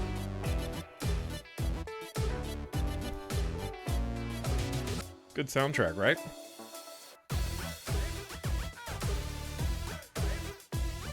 Welcome back. What's up, Red Helmet? Thanks for 7 months. This is like the start of stream now. It's like 1:40. This is just like a normal stream start time. We can just pretend this is the beginning. I did learn one other funny thing about Diablo while I was waiting on Midas to eat.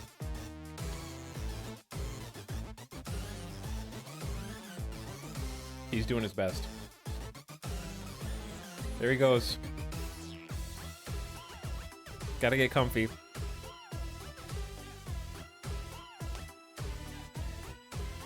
He's under.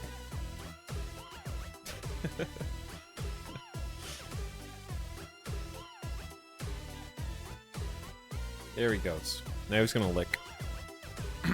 Anyway. So with the Barbarian uniques, they changed like 5 of them or 4 of them. And they changed like affixes. If you already found one that was like good for your build, you have to find another one to have the updated affixes. They're not retroactive. So that's gonna make a lot of people very happy, I'm sure.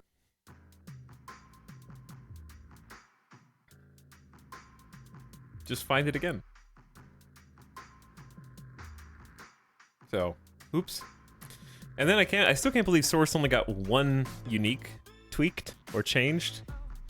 Like, I was confident they were gonna change the one that everyone was making fun of that teleports you to a random location, and they just didn't, so.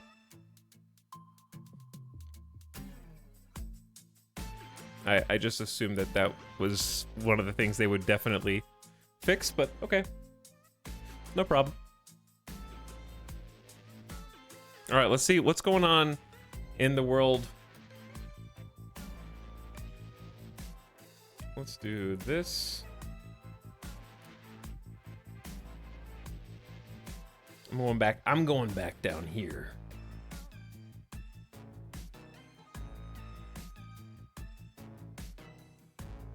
There we go. I don't know. I haven't looked today. I don't know what's going on here.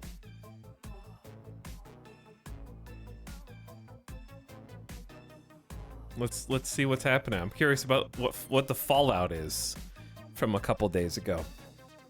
What's the drama? Political streamer.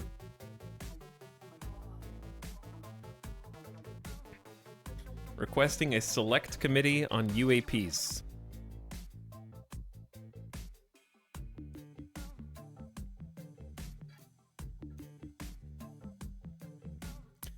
We ask that you immediately establish a select committee outside the jurisdiction of any standing committee with subpoena authority to go about the task of collecting information from the Pentagon and elsewhere for the benefit of the public.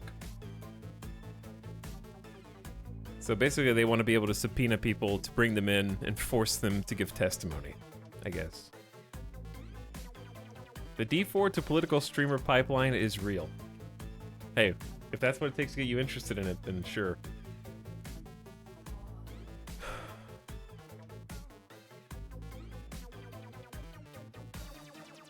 Look at this. They're making a bunch of Redditors into actual like political activists, you know?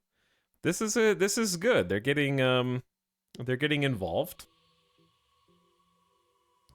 They're making calls to their reps. Trying to get stuff going.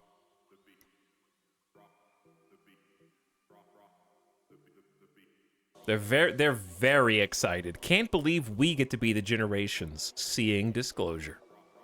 They're very hopeful. They're very pumped. This is like Christmas for the UFOs community.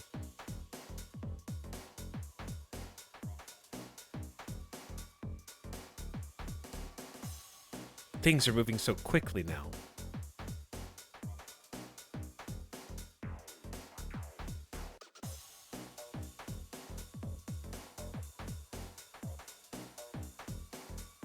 Don't let the Redditors get involved.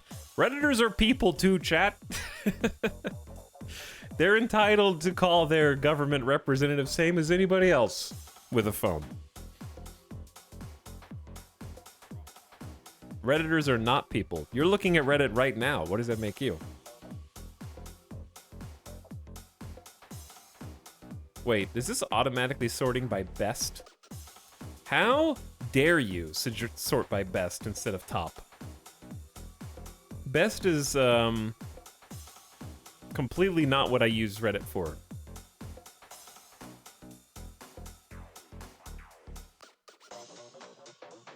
All right, they're just really excited.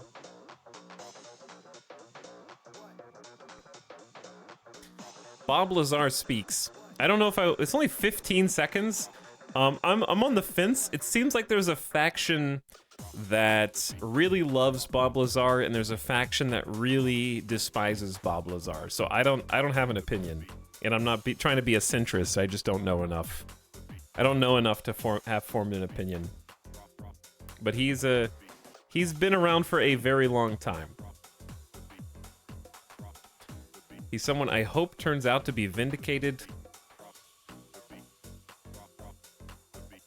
If it turns out he was telling the truth. Apparently there were some details in his story that people took big issue with.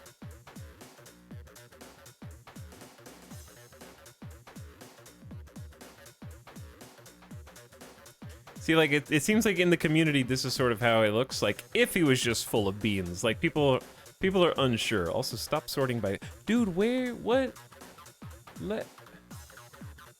Where's the drop-down menu? Okay, now it's sorting by top. Boo, centrist.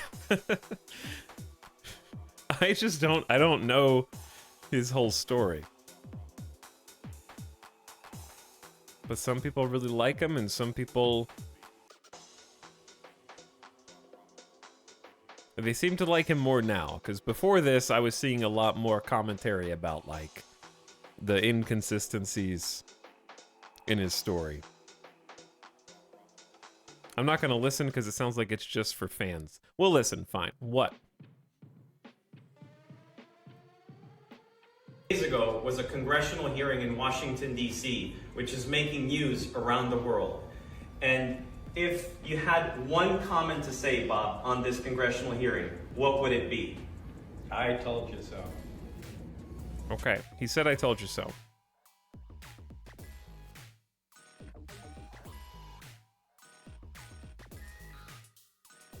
Lack of knowledge does not dissuade most people from forming strong opinions. That's true.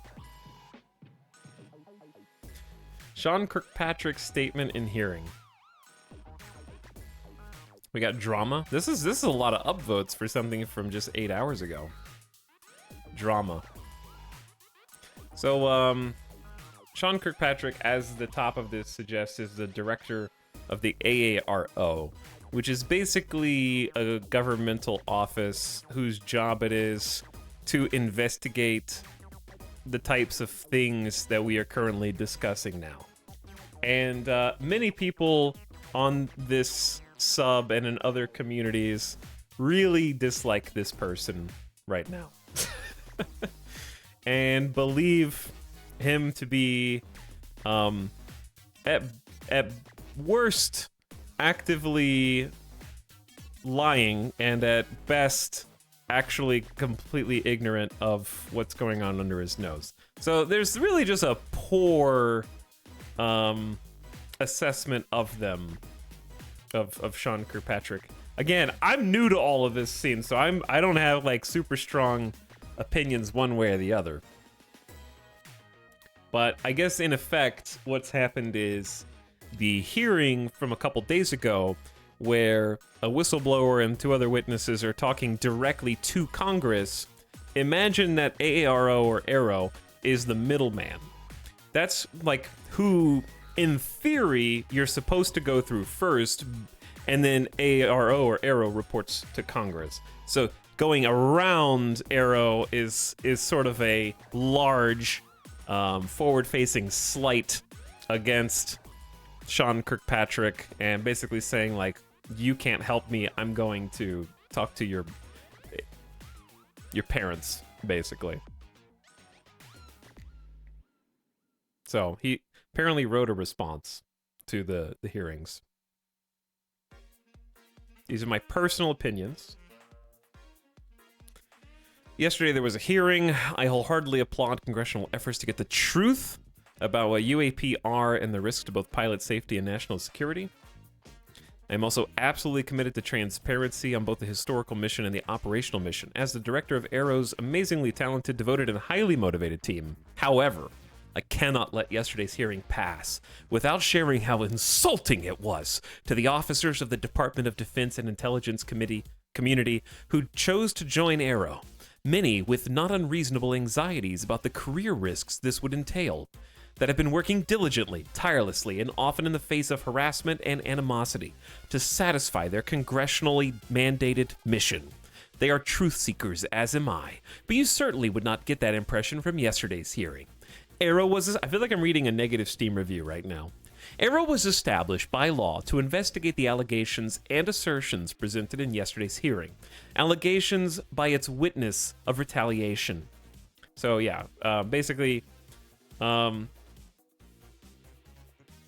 Grusha alluded to retaliation, including physical assault and hints of murder, are extraordinarily serious, but he didn't allude that it was Arrow who was retaliating. I don't think that was the implication. The implication was there was retaliation against him, and was asked if he feared for his life, and he said yes, but he did not specify Arrow, and I don't think he ever worked for Arrow.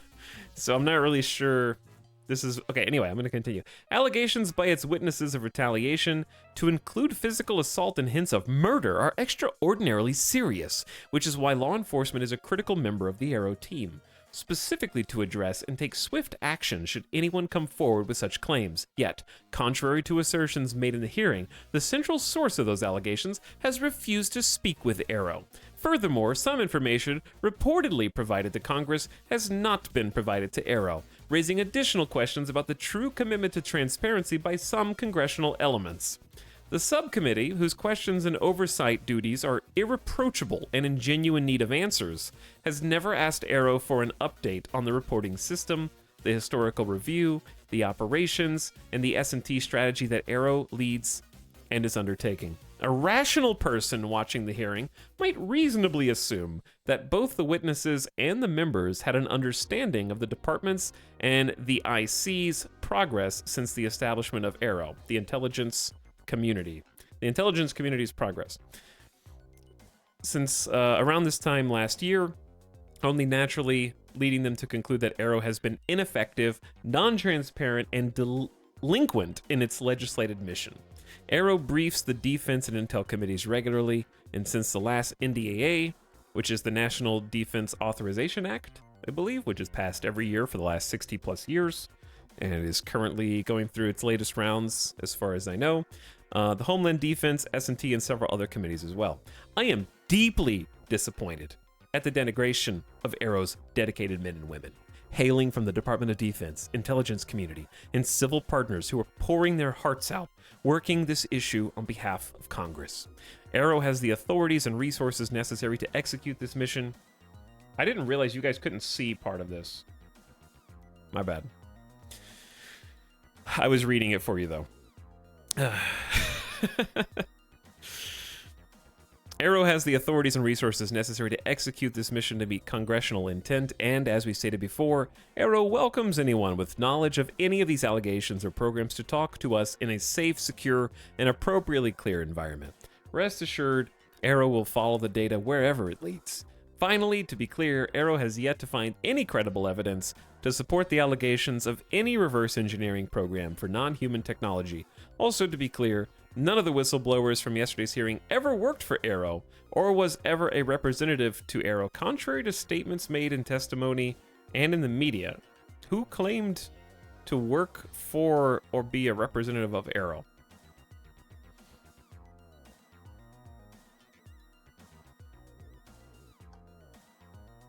Isn't Arrow the group that doesn't have clearance to investigate the things they're supposed to be investigating? Supposedly, yes. That's what I had also read.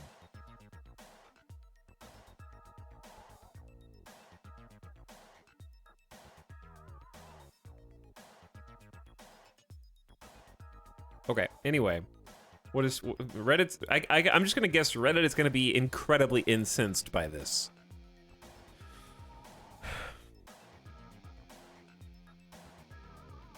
Kirkpatrick says Grush has refused to speak with Arrow. Grush said that Kirkpatrick has refused to speak with him. Someone is lying. Grush clearly said, this is drama. So much drama, dude. Grush clearly said he had a meeting briefing Kirkpatrick personally on his findings related to retrieval programs and cryptic special access program activities in a secure environment. So this had to be not a small talk in a corridor. And Grush said Kirkpatrick did not put forward any effort following his leads and did not reach Grush back on anything he reported. This is in Congress hearing. The way that you're writing, this is in Congress hearing, makes me doubt some of what you say, but that's not fair. I need some sources. I need some sources and timestamps for some of these things. There seems to be some confusion about when this took place. But yeah, they really don't like him.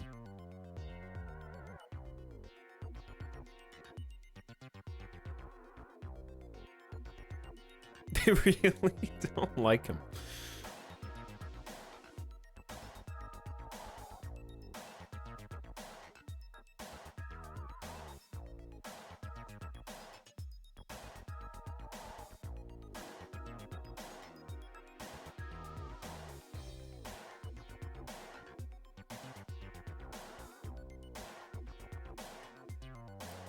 But yeah, there's a lot of drama here. Contrary to the assertions made at the hearing, the central source of those allegations has refused to speak with Arrow.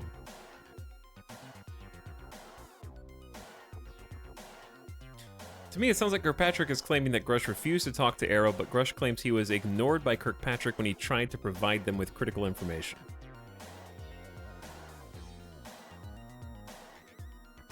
Like, there is a point here that I've seen happen actually a lot in gaming media, where something will kind of blow up.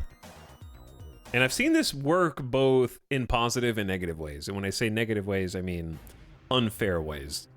Where something happens, an assumption is made, a journalist tries to publish the information as fast as possible to get the scoop, and when they write like, we called big company and they did not respond.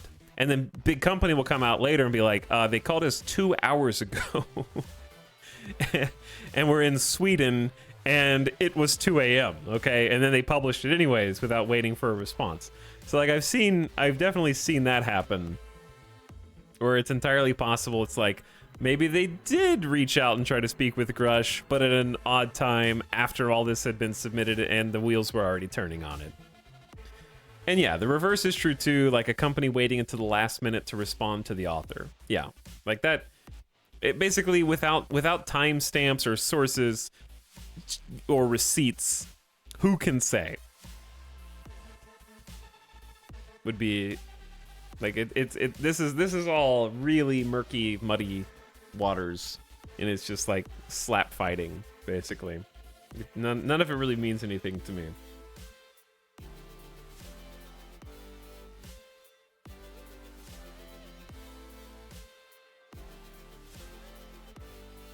Must be feeling some internal pressure if he had to make a statement like this.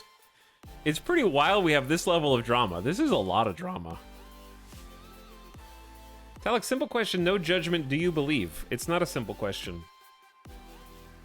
Because there isn't a simple answer. That's why we're here. I believe in life in the universe that is not human. I am up for convincing whether it is or isn't on Earth already. And then I believe that there are unidentified phenomena that the majority of humans currently don't know that are here, whether in skies or in water somewhere.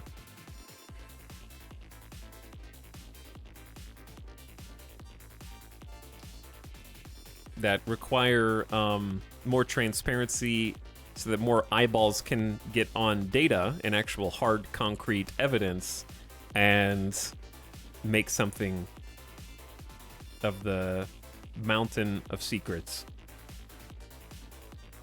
would be my answer.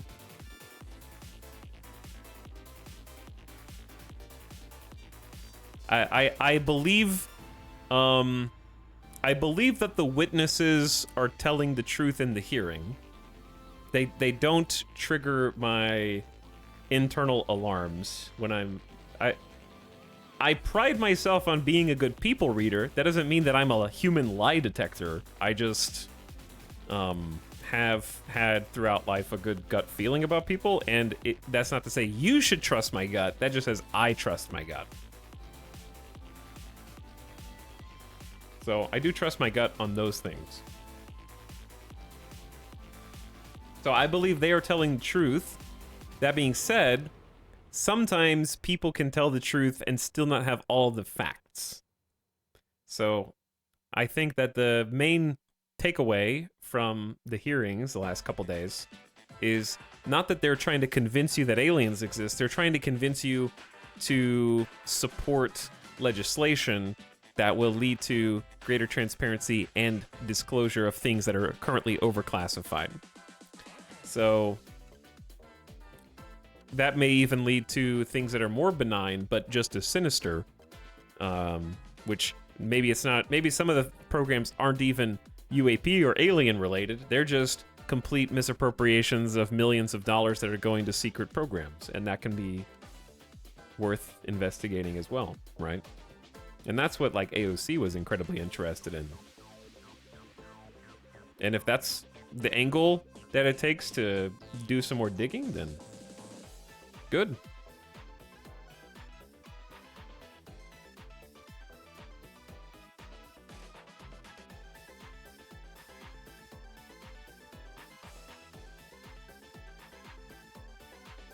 But yeah, at this point, like, because I've seen a bunch of people saying, like, I don't care, show me the proof or the evidence, and they're not wrong, they're just misunderstanding why the people are being called to be eyewitnesses in the first place, because that's why they're testifying. They're like, hey, we should be collecting and studying any and all evidence that we have and releasing it to the public. So the people who are saying, like, I don't care about this, is all just a bunch of fluff, show me the hard evidence, you're actually on the same team as the witnesses. You just don't realize it, because that's what they want. They want evidence to be something that's accessible by the average person, especially the scientific community.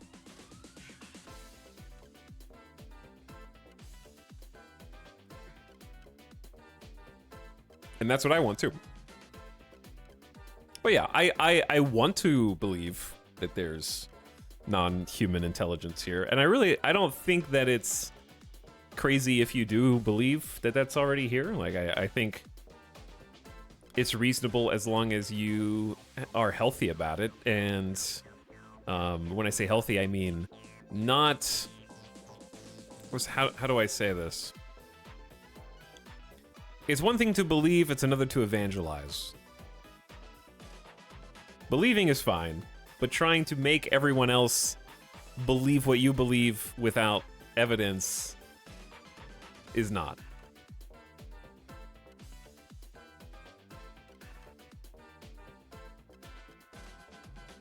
So, like, I definitely want to believe.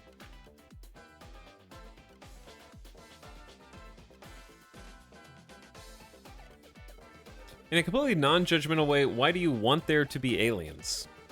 It's less about wanting there to be aliens, and it's not that I want aliens. It's just that I want things to make sense.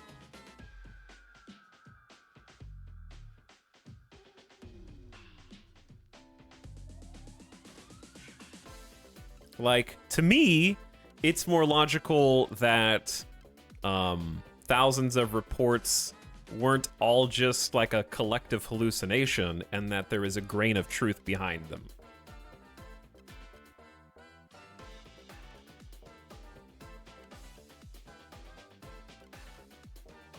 Now, whether 99% of them are wrong or mistakes, all it takes is one to be correct or truthful or accurate.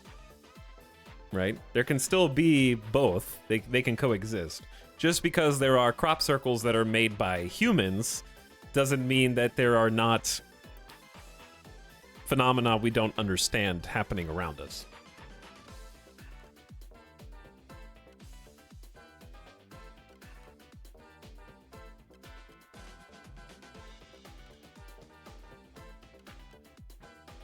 It's wanting to know what is going on with these phenomena, aliens or otherwise. Sure, yeah. I would say it's human curiosity at its base.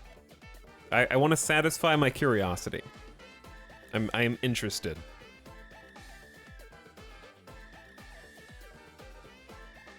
Which I think is the reason why we do most things we do as humans.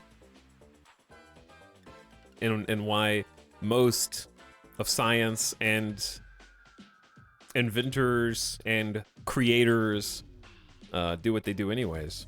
It's curiosity.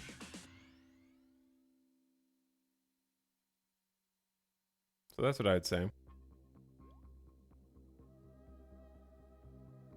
This is all good and well, but after you remember Trump was president, can you really believe he wouldn't have tweeted about this? Well, again, this is just the realm of conspiracy.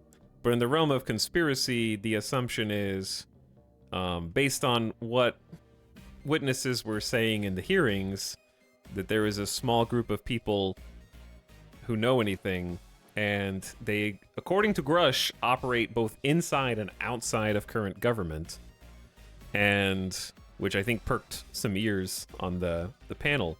But they would also say that anyone who has been a president who knows is read into programs after their term is over.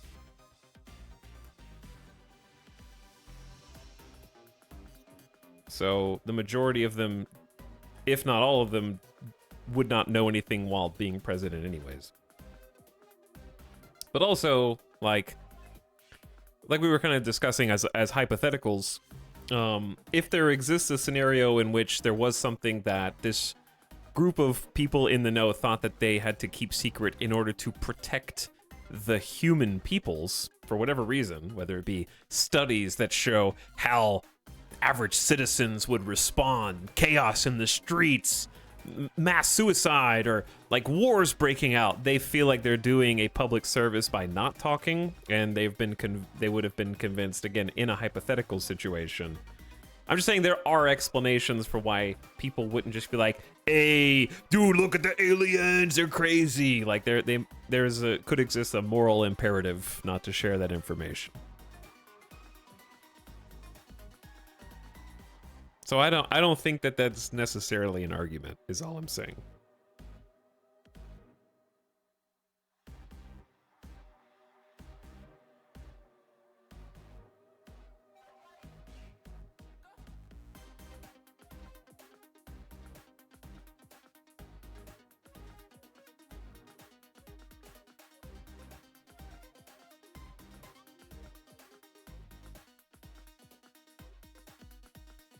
But anyway.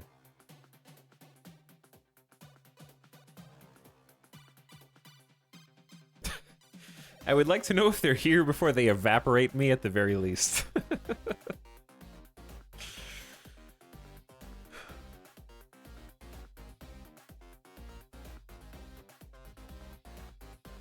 It would be pretty sad if we were alone in the universe. Yeah, I mean, sure.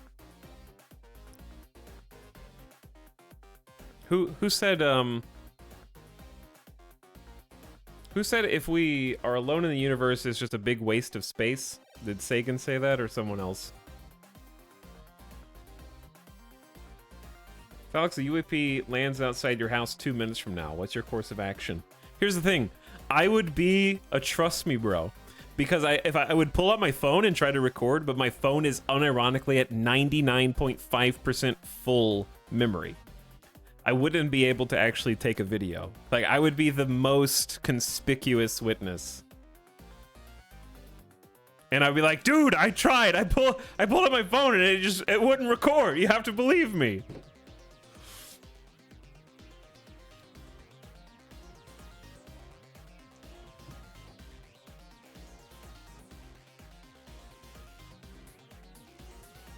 Better start deleting. Too many dog pics to record Alien. I feel like 7 years old. But anyway, some of these things we'll just talk in circles about. Some of these things we'll just talk in circles for sure.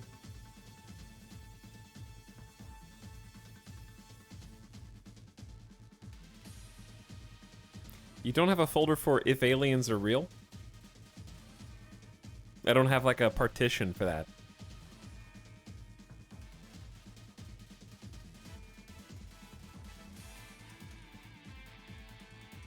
But yeah,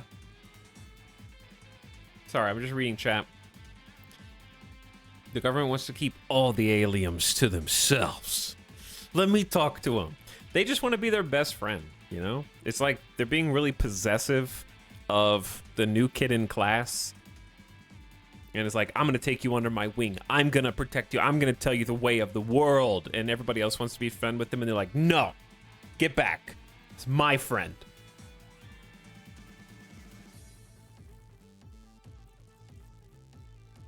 Phones are so bad at recording things far away or in the dark too. Yeah. Just in general. If you just see a plane flying overhead, and do me a favor, if you see a plane in the sky and you just happen to be outside, take out your phone and try to record it.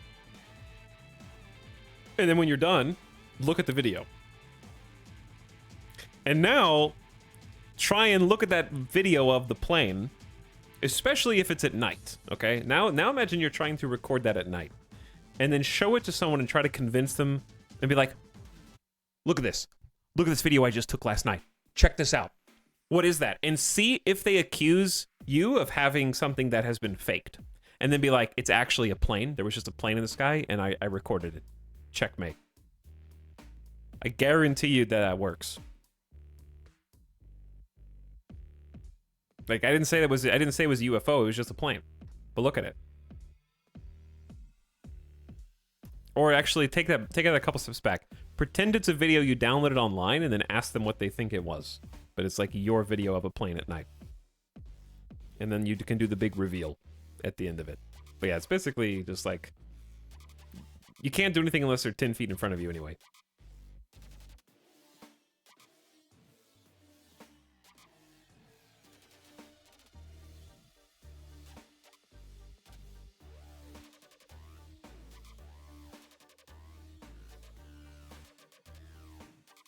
But if you don't know the plane, is it unidentified? It's unidentified because you know it's a plane, you just don't know which plane. We're just trying to figure out what type of craft it is. In that case, you know it's a plane. All right, what other drama do we have going on here? I see this type of illogical thinking everywhere. If we solved crimes like NHI contrarians... Okay, first of all... don't get so cocky, all right? Cockiness doesn't suit either side. Believers or skeptics, if you're just cocky about it, like you already know all the facts, it just comes off poorly. Anyways, witness, I think my friend was murdered. 40 people witnessed someone threatening to kill them, and now they are missing. Can you please investigate? Police. Well, that's only secondhand information, so really there's nothing we can do. Have fun with your fantasy. I don't think this is a good comparison or apples to apples, but I understand what they're trying to say. This is more accurate, actually. You have to show me proof that this thing exists before we can decide if we should investigate whether this thing exists. That one is accurate.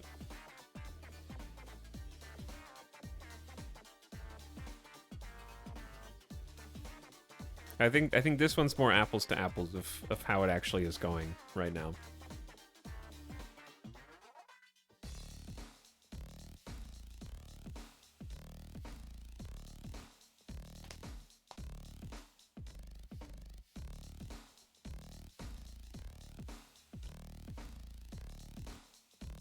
I only caught some of what has been said. Has there been any interesting sort of Black Ops test planes they have been testing of this sort? I find them very interesting. You probably missed the entire hearing from a couple days ago, and therefore the stories that they are sharing. Because there's like a very common... Here, this is what happens, and it's funny because it's the first place everyone goes in rationalizing. You hear, oh, people are interested in UFOs, and then they go, they're UAPs, and you go, I'm sorry? UAPs, whatever. Listen, I'm just saying, if there's something out there and we don't know what it is it possible that it's just like a crazy test plane that nobody understands? Like that's, and what the problem with that is, that's every single person's first place that they go mentally without ever even looking at what the claims are. You just hear like, something's unidentified. Okay, it's probably a test plane. And then you have to explain again for like the 100th time that all of the experts who are telling the story are adamant and repeat time and time again that that would be impossible.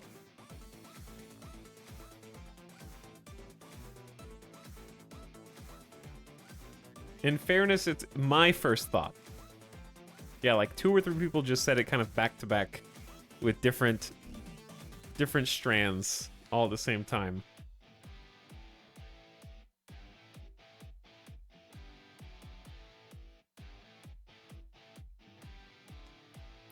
And the reason why it's impossible is because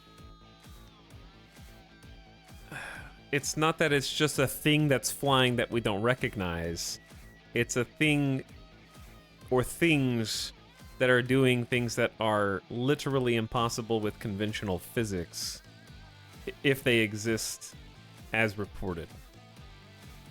So you can't explain the things that have been reported. No wings, no exhaust, crazy G-forces, etc. It's impossible only assuming the reporting and analysis are correct. Well, yeah, but that's the whole point. You can't explain away the saying, is it just a test plane, is assuming that, like, that is quantifying their report.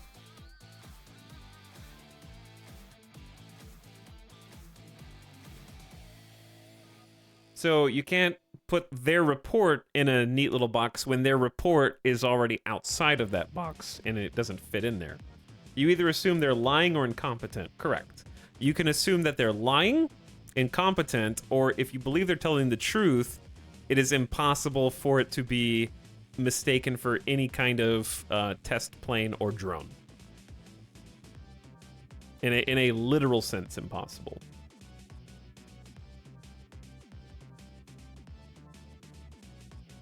Extraordinary claims by Strawman about a slippery slope require a sunk cost.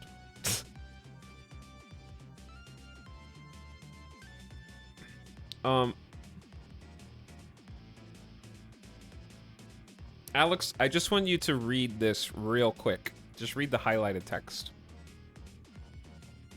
Because there isn't a group of people trying to convince you that you should believe in aliens. There is a group of people trying to convince you to investigate whether or not unidentified anomalous phenomena and non-human intelligence are things that we currently have information on. And there seems to be a fun, like, I don't know how to make that the crux in a easily ascertainable way. Because I feel like there's, most of the Twitter responses I've seen are like, haven't convinced me yet. I don't care about any of this. It just sounds like a bunch of people who believe what they saw and, like, not gonna convince me, bro. What is Twitter? Do you mean X?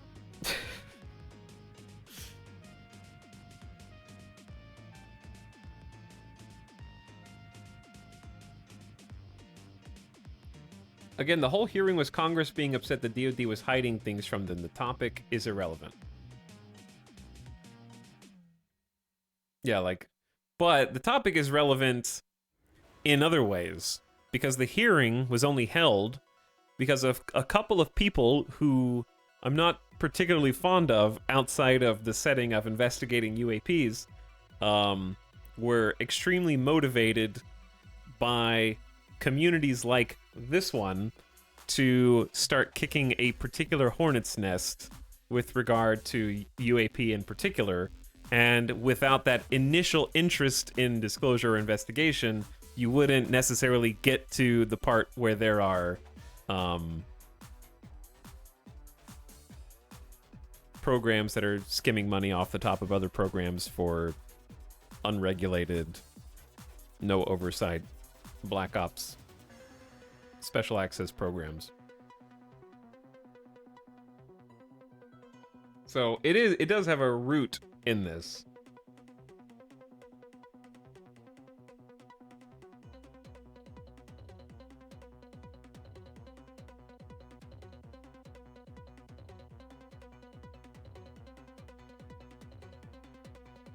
Assuming all of a sudden the government agrees to investigate this stuff publicly, how likely is everyone to even trust the investigations?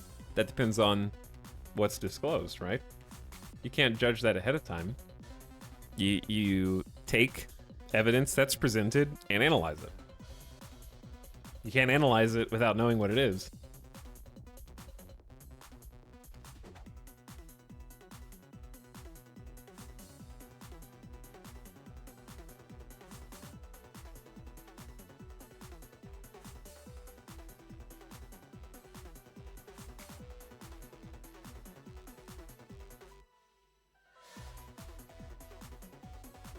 But yeah, there's someone in chat said, I think some people want to be cool by pretending to be skeptical or appearing to be skeptical. I don't know if it's being cool. It's just like heavily stigmatized to the point of like, I don't want to be caught talking about this. People are gonna think I'm crazy. Like, it's just heavily stigmatized to that point. And to sort of emphasize that, I can read a comment. Like, It's Render said, I think you want this to be real, but it's actually propaganda. Far more likely to be propaganda than aliens from another world. See? Kind of, like, that sort of emphasizes what I'm talking about.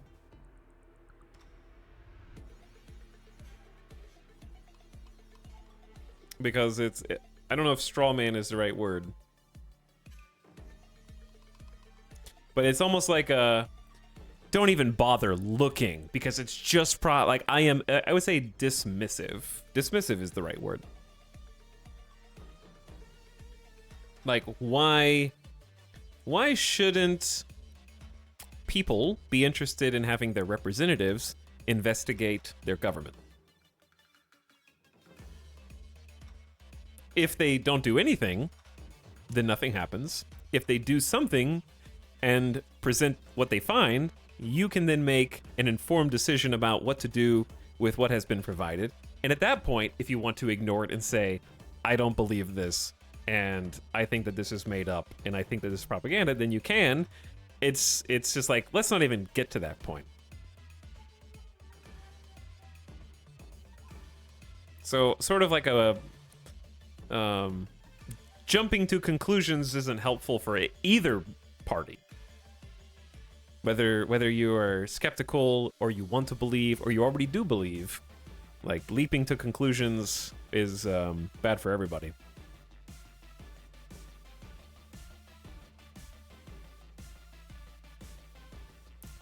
I don't think a single person has said they don't want to investigate.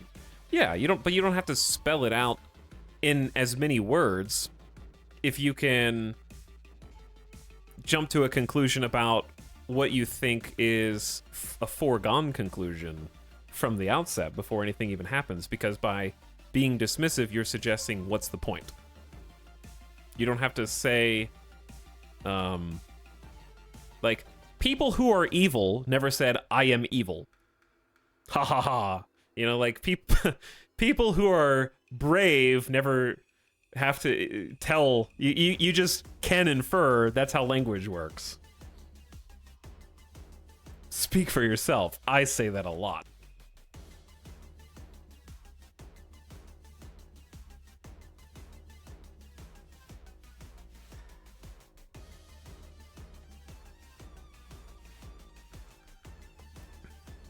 I'm very brave and evil. You could be both. What's up, Dark Bee Dragon? 100 months, dude. Thanks for the 100 months of sub. That's, I don't know how many years that is. It's a lot of years. It's almost since the very beginning. Thanks for subbing all this time, Dark Bee. Welcome back. Welcome back for UAP stream. Hydrofog says, I've only seen one strange aerial phenomenon. It was over Lake Erie in Ohio during the 4th of July. During the daylight, there was a lot of smoke from the fireworks, but also a smoke-colored oval floating in the middle of the smoke, not moving and keeping its shape perfectly. I have a video of it somewhere. I'm still a skeptic, though. Well, yeah, like, you just because you see a weird shape in the sky doesn't mean you're a hardcore alien believer. It just means you saw something you couldn't identify, which is fine.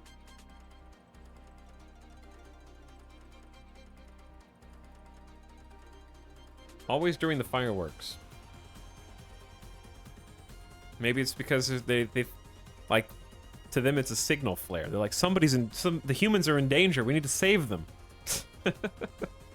And they go over and they go, oh, everyone's having fun. Never mind. Let's enjoy the show. And they just sit in the middle of the fireworks and just chill.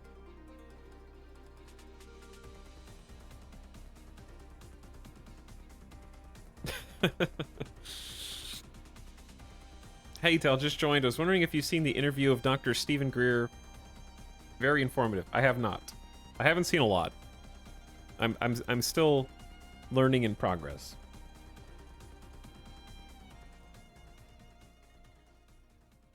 What branch of the U.S. government is investigating since would this go under? Being someone from Europe with the U.S. Space Force job. All right, I'm going to try to infer what you meant, Wimbley, by your context clues. The advocation right now is basically witnesses are coming forward to Congress who represent the people. They're elected by the people. And we're not going to dive into their ineffectiveness, okay? We're just saying, in a perfect utopia, they are supposed to represent the people's interest. So there are witnesses coming forward and being like, hey, this stuff is happening, and you guys have no idea about it. If you want to find out about it, you need to start changing some things with legislation. So they're trying to get, in this case, Congress, who represent the people, to have information on what is happening in the Department of Defense, which is separated from Congress. They're supposed to be communicative and, in theory, represent the different branches that are supposed to be subservient to and work for Congress. Again, in a utopia setting. That would be how it is drawn up. So in this case, I think the hope for the witnesses is that they can have Congress, who is supposed to be here, investigate things that are happening in the Department of Defense, who are supposed to be beneath them, at least in terms of rank and information. But it's there's a system of checks and balances, and they call them checks and balances. I call them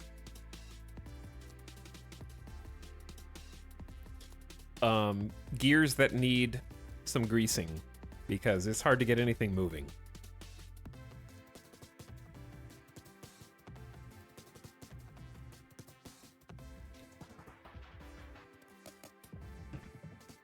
More like a set of guidelines.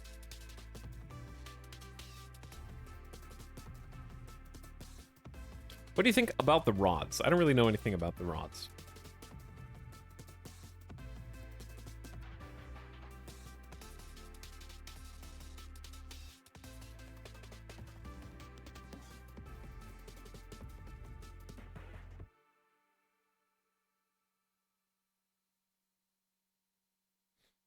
Let's see. Let's read some commentary. I was going back and forth in a thread. I think you're correct. The people are hanging on their worldview, but what I find extremely interesting is that all the debunkers are spending time debunking aliens. Now, I know that is what a number of people in this sub believe as well. Personally, I am uncertain. I think the origin nature of this non-human intelligence, if true, is going to be way weirder and stranger than we understand.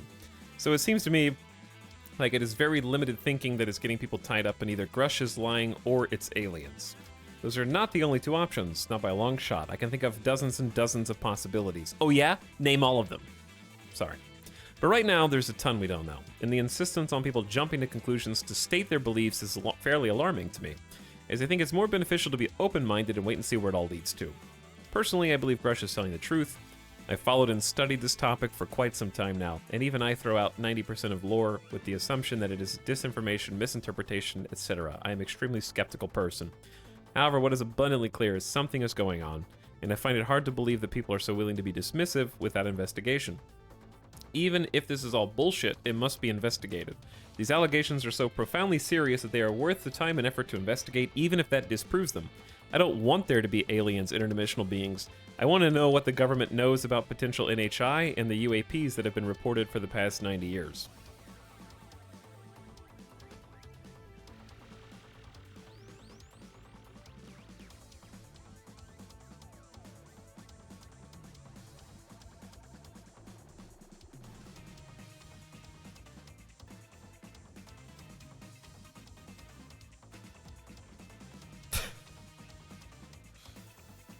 What this guy is saying.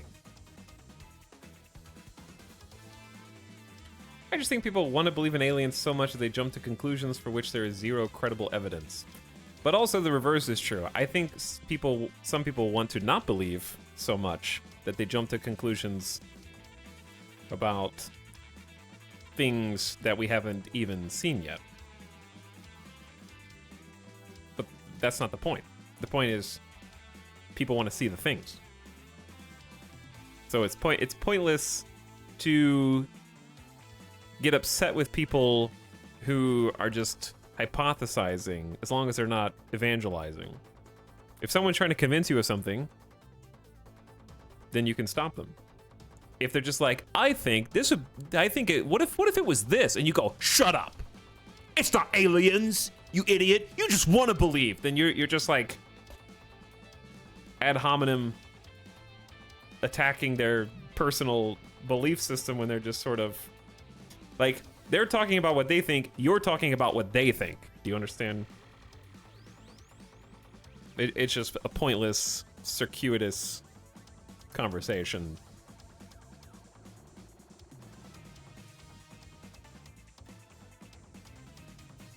Just let people have fun in the meantime, because you can't do anything else anyway except like call a congressional rep and be like, I would be very interested if you pursue this topic of UAP and follow up on the leads in the hearing from the last couple days. That's literally all you can do. In the meantime, everyone is just talking shit at the water cooler. right?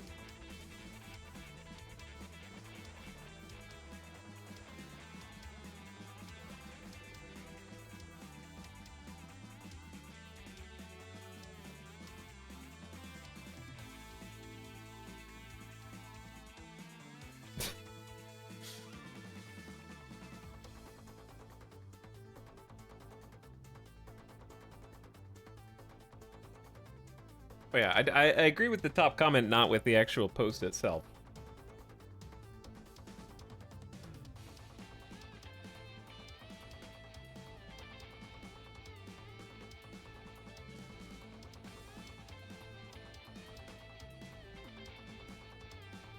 Okay, next drama. Oop, too far. Next drama. For all those saying Grush provided no evidence, but like this is the problem too. It's just like everyone stop bickering among yourselves. Okay? Everyone just stop fighting each other. Stop trying to fight everyone.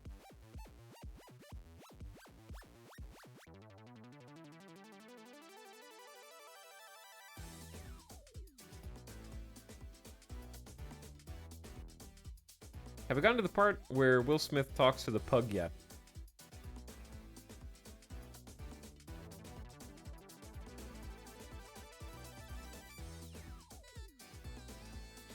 Grush testified under oath that he provided the names of people, program names, and locations of buildings where UAPs are hidden to the Senate Intel Committee and the IGIC. Isn't it ICIG? Can you write it backwards, I guess? Inspector General of the Intelligence Community. If he lied about that, it will be extremely easy to convict him for perjury. Unless he literally just threw himself under a metaphorical bus called prison, he really did provide the proof to back his claims to the people with the appropriate classification levels. Yeah, like, it is worth pointing out that it wasn't just him saying, "Trust me, bro, I'm keeping all this secret until I die." He's already shared all the information. It's that at this point, he's limited on what he can say publicly. And if nothing comes of that, because he had the backdoor testimony, behind closed doors, I should say, testimony with the Senate Intel Committee for like 11 hours or something. So they already know almost all this stuff. Now they're just trying to get them to do something about it.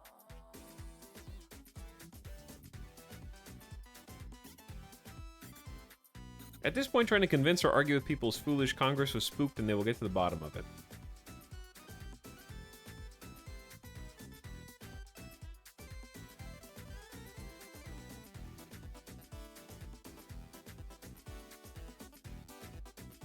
Yeah. So, they're doing their own investigation.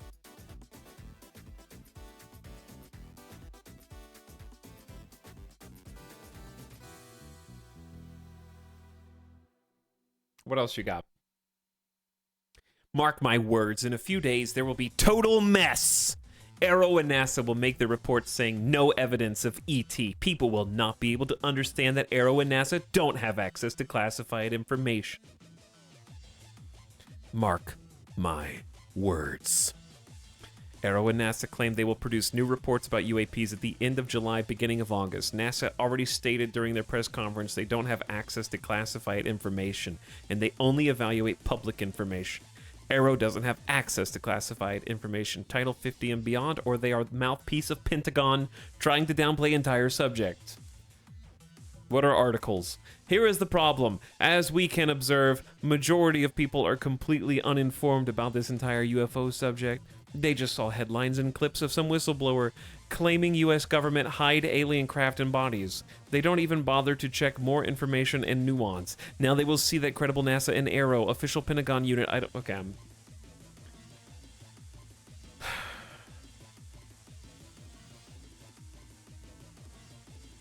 skip. Skip. Mark, but you gotta mark the words. It's gotta mark the words.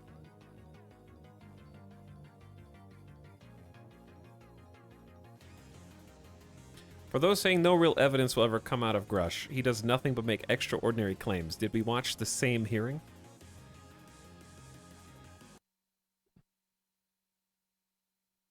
Gotcha. Okay. So, and you may or may not be able to answer my last question, and maybe we get into a skiff at the next hearing that we have, but who in the government, either what agency, sub-agency, what contractors, who should be called into the next hearing about UAPs, either in a public setting or even in a private setting? And you probably can't name names, but what agencies or organizations, contractors, et cetera, do we need to call in to get these questions answered, whether it's about funding, what programs are happening, and what's out there? I can give you a specific cooperative and hostile witness list of specific individuals that were in those. And how soon can we get that list? I'm happy to provide that to you after the hearing. Super, thank you, and I yield back. Super, thank you. Super. E-Tel's on that list? Uh-oh. Am I cooperative or uncooperative on that list?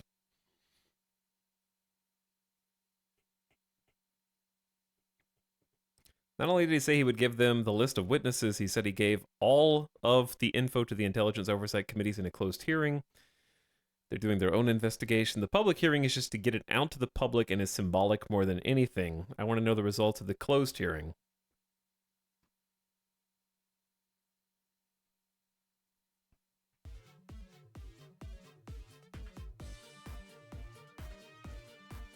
Yeah, can't show the public unless it becomes unclassified.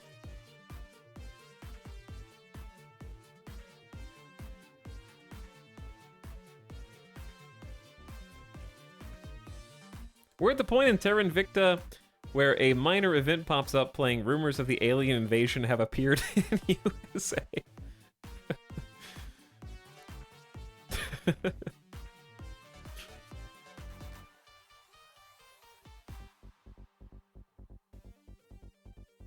Okay.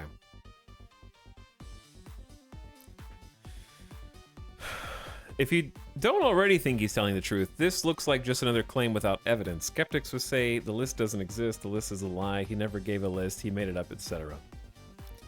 He just told Congress under oath he has a list. If he didn't, it would end there, full stop.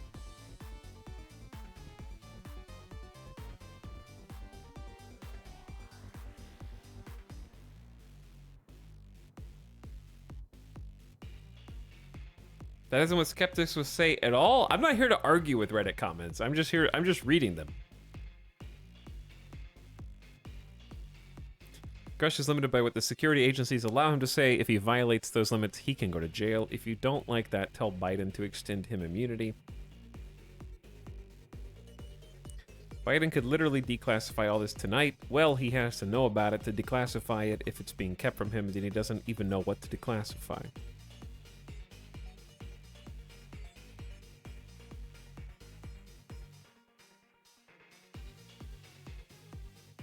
Okay, next. It's just ridiculous at this point.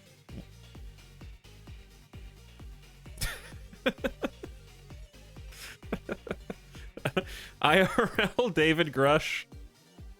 Mainstream media David Grush. Are those like the cover photos that they use for the articles?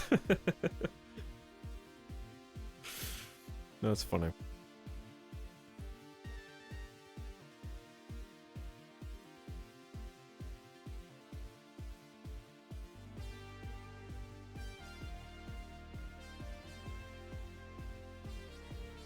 Yeah, they do that. Those are the smear frames of his animations. He is an animated talker.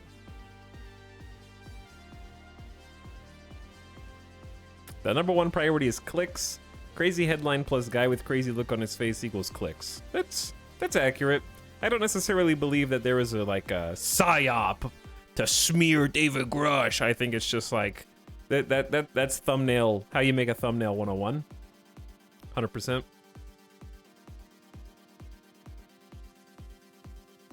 The media is just making memes.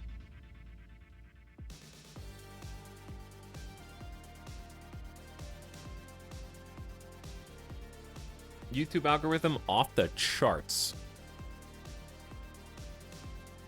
All right, let's see some that are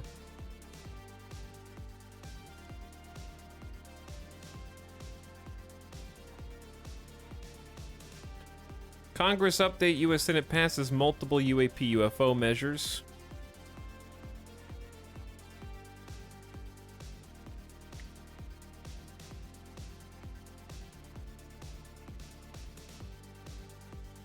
This is a long one. Okay. I am not OP.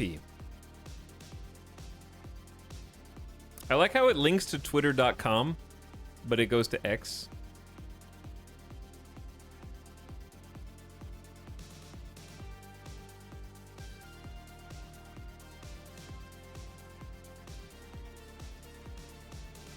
Not OP feels bad, ma'am.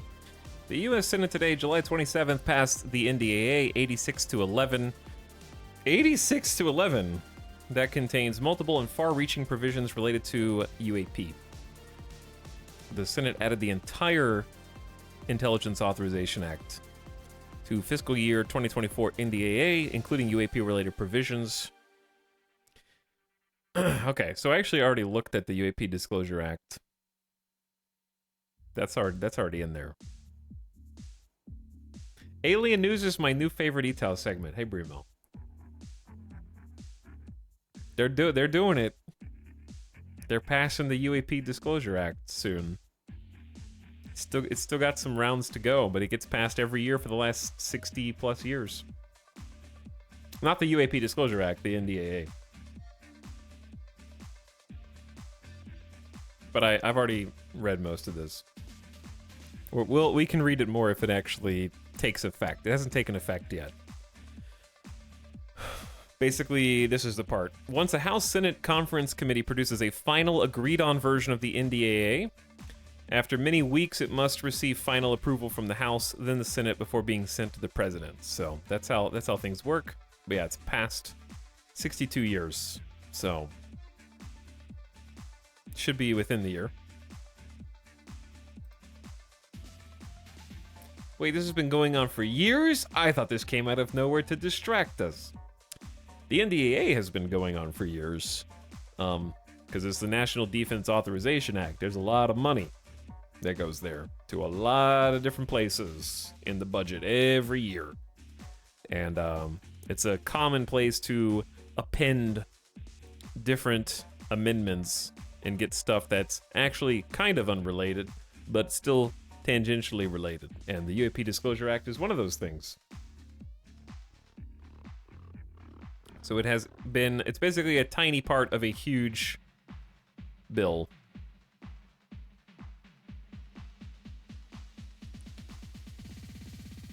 But the part that people are excited about is this. They would establish an agency to gather UAP records from throughout the government with a presumption of immediate disclosure. That's what's got everybody so excited right now. That's what they want.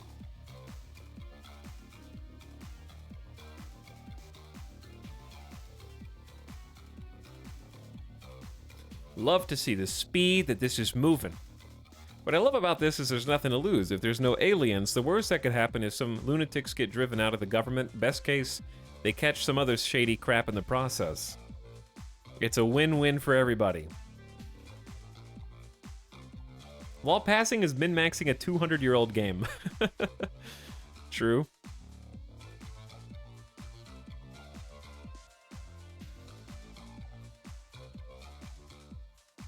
I would really honestly be so surprised, because they're like, I understand the House still needs to agree and Biden still needs to sign into law, but you can't blame any of us for feeling emotional here. Yeah, I can't. The UAP Disclosure Act was helmed by Chuck Schumer, and I would be really shocked if it started there and ended up on Biden's desk and he was like, no. Get this out of here. That would be like, okay, you guys don't talk? Do you not have phone numbers? Like you're in the same party. It'd be super awkward for that to take place.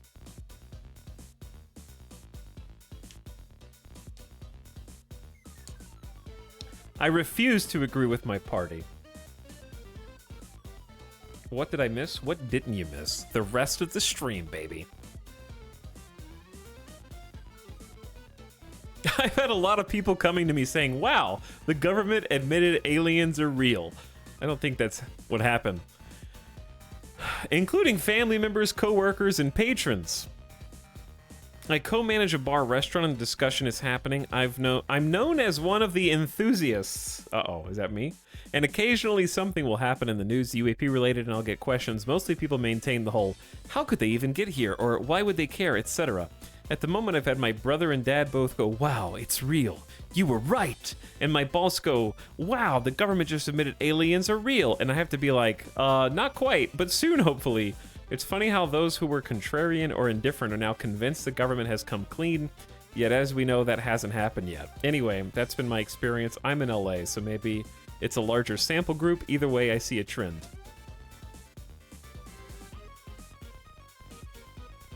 Everyone gotta be a blue believer or a pink doubter. There is no in between.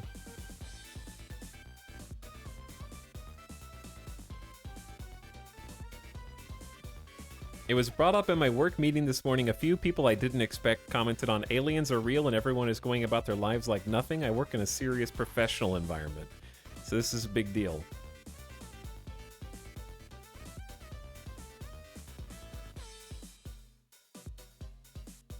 Gamba?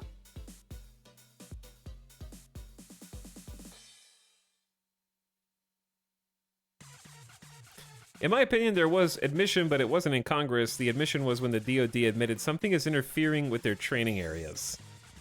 That is true. That is true.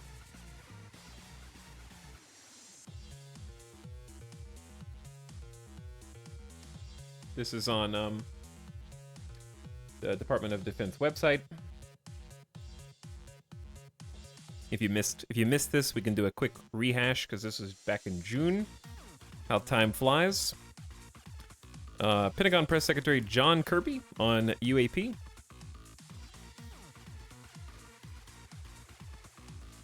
It's a collaborative effort. Da da da da da.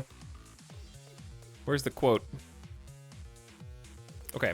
Incursions into our training ranges and designated airspace pose safety of flight and operations security concerns and may pose national security challenges. Department of Defense takes reports of incursions by any aerial object, unidentified or unidentified, very seriously and investigates each one. What I find interesting, why is it in the USA predominantly? I actually had a response, to that on Twitter last night, because I've seen that come up a few times. The question I have to ask you is which part? When you say it, what do you mean?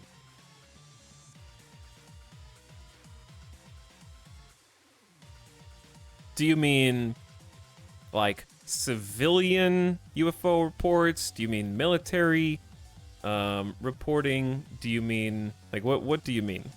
But it's a complicated answer depending on which part. Stand up in front of glass and tell us.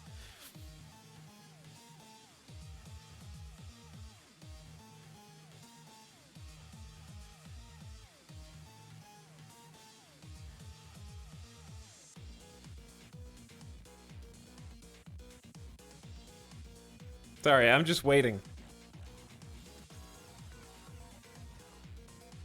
Good question. I think in general, maybe you can answer both. I'm definitely not qualified to give a well-rounded researched answer off the cuff, though I would suggest that the reason why most of the reports happen, I would at least hypothesize that there may be potential for, let's say hypothetically, that there are detections by US military, which is representing roughly like 38% of the world's national military spending comes from one nation.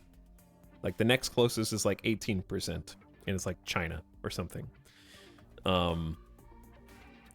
So we have more than a third of the world's military spending. We also have, at least claim to have, the world's strongest radar.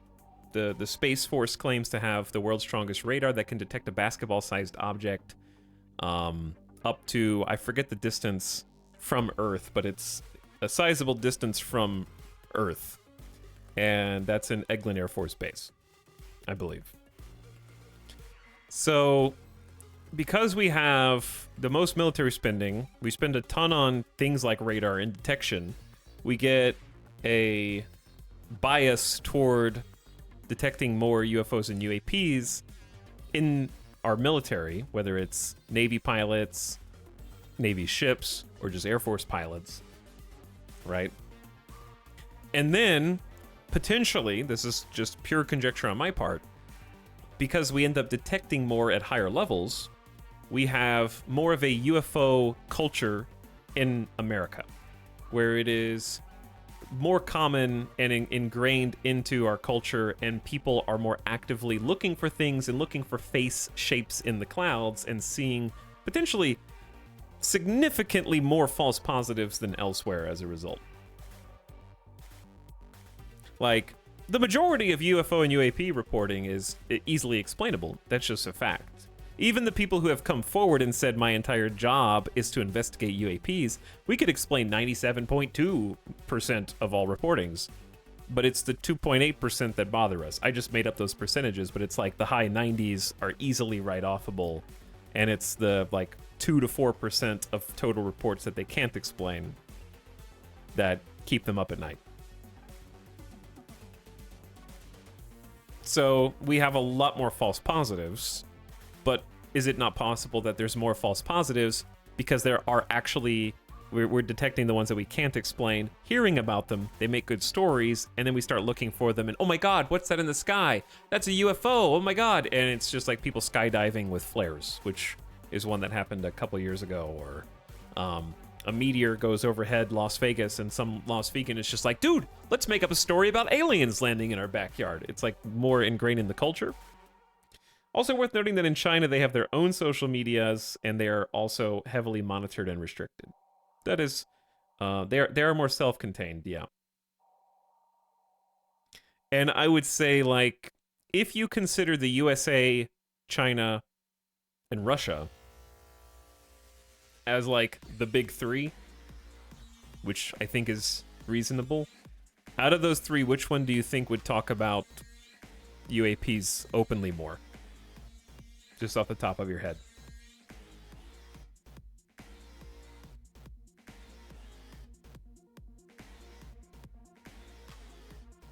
Las Vegan? Hell yeah.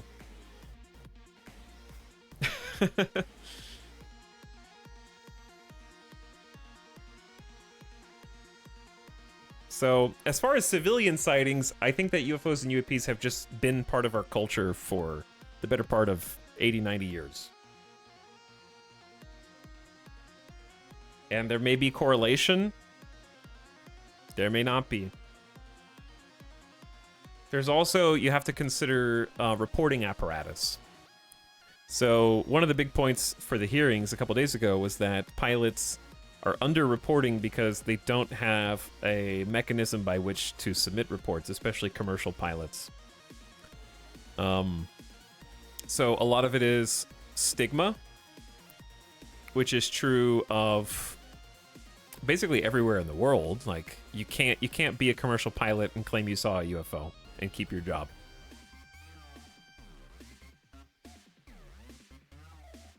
Isn't the UK also a high reporter of UAPs? I believe so, yeah. There's actually quite a few in Mexico. There's quite a few in Brazil. There's a lot in the UK. We were just discussing some over, was it Romania?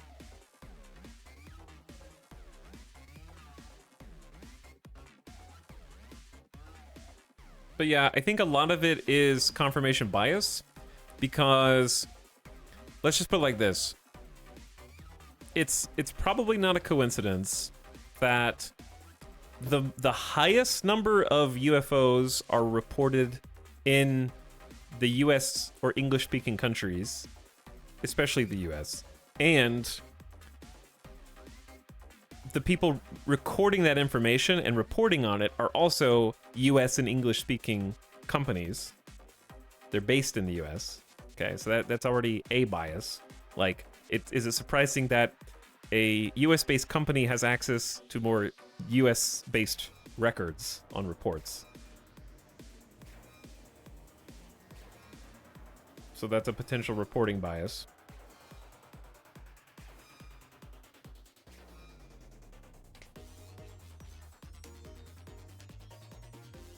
But also, just like the average person, your social media is also in English. And your websites that you're using to look at reports are US-based. So I think that there's just a lot of implicit bias in there. Can confirm if we report to the UFO UAP folks, we can expect a psych evaluation and probably won't fly for a bit.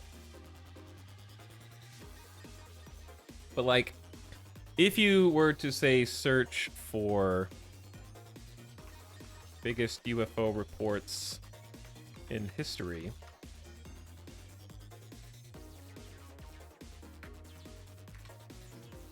and then just pop open a Wikipedia page, let's see what Wikipedia says. Wikipedia says this is a list of notable reported sightings of UFOs arranged by date. This is not going to be exhaustive. This is what they consider to be notable. Oh, I forgot. We also happen to have Project Blue Book, which is very controversial in the UAP sphere. However, I believe there were more than 12,000 reports. So the US opened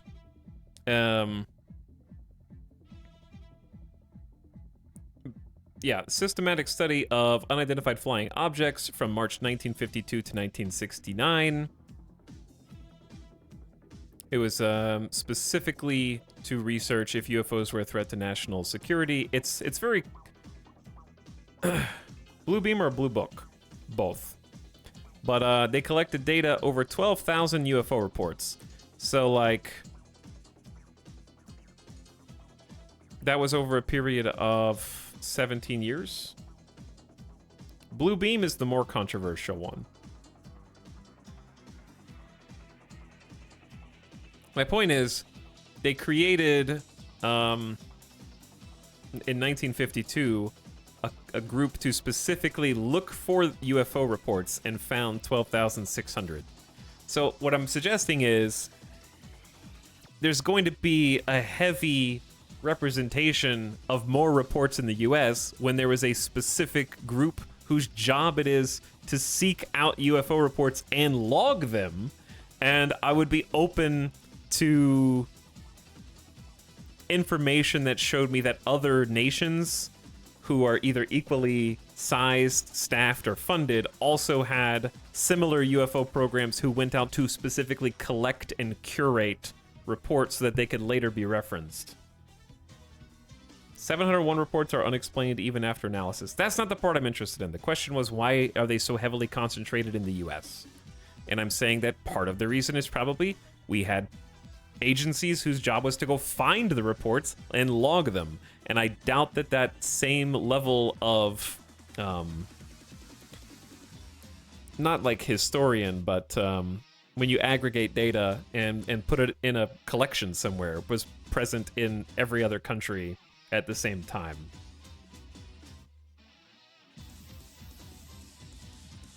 So there are just various biases, in my opinion, that make it look like, yeah, documentation. Like, we had specific agencies to log them, collect them, put them somewhere for reference, and then later we look back and go, oh my god, why were there so many in the US? And it's, well, there was a group that went out to go get them. If there was if there would have to be, to compare to other nations, there would have to have been a similar effort to go collect UFO reports, and then they found out, like, well, after we did extensive research, we only found like 5% of what was in America. Like, we would have to be comparing apples to apples there to find out how many, because all you have to say is they were underreported elsewhere, which is possible. And then there's the most conspiracy-born theory where, okay, just entertain me for a moment, and let's just pretend that we eventually find there was some kind of crazy alien mothership under the ocean. What if that's like right outside of Hawaii? You know? What if it's just like chilling off the coast of California somewhere? Wouldn't it make like if you ever found it and it was in one location, you would by default see more of it and have more sightings near where its point of origin was.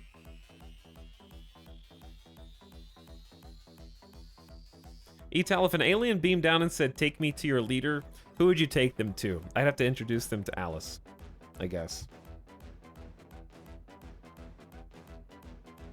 She makes the rules.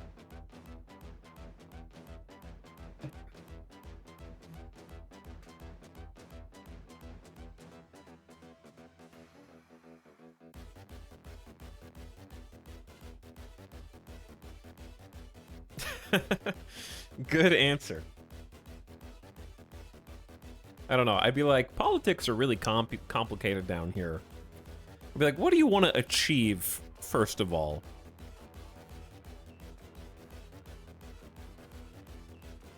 I won't go from there. First, I'd ask them, I honestly think that the genuine way to deal with that situation is to first see if they will talk to you long enough to find out if they are a hive mind or if they are an individual-based society. Because if they are a hive mind, you would have to explain that we are not a hive mind and therefore do not have a de facto leader of the human peoples. So you would have to probably explain what individualism meant under that circumstance, if you could communicate that far. If they were individualistic, then they wouldn't have to ask you that because they'd already know that you don't have just one person who makes decisions.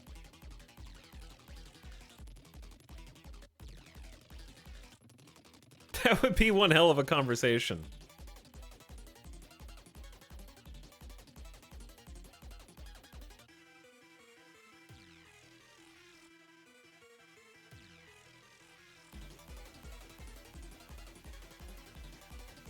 I am just curious why they're so curious about the ocean ice areas. They hinting that we are missing something.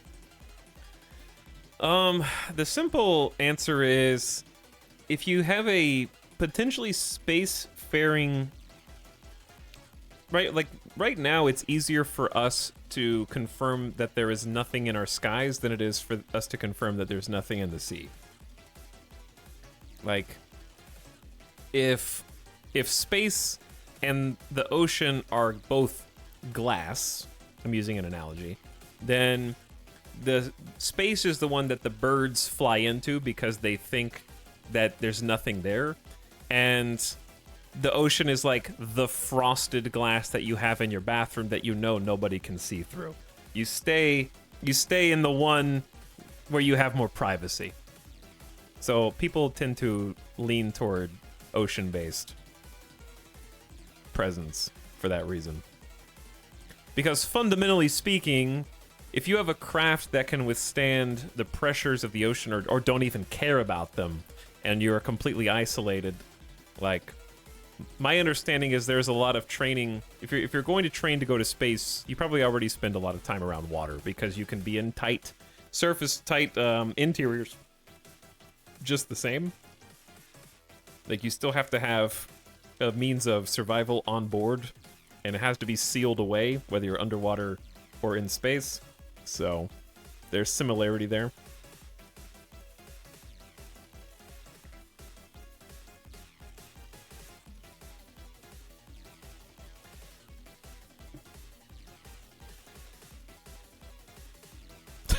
What if they've achieved anarchist utopia and have no concept of a state apparatus or leaders? Then you'd have to ask them how they got picked as the representatives to get on this ship that they took to get here. Buzz Aldrin's doctorate was applying the concepts of diving to space EVAs, and it's why he got to walk on the moon. That's cool.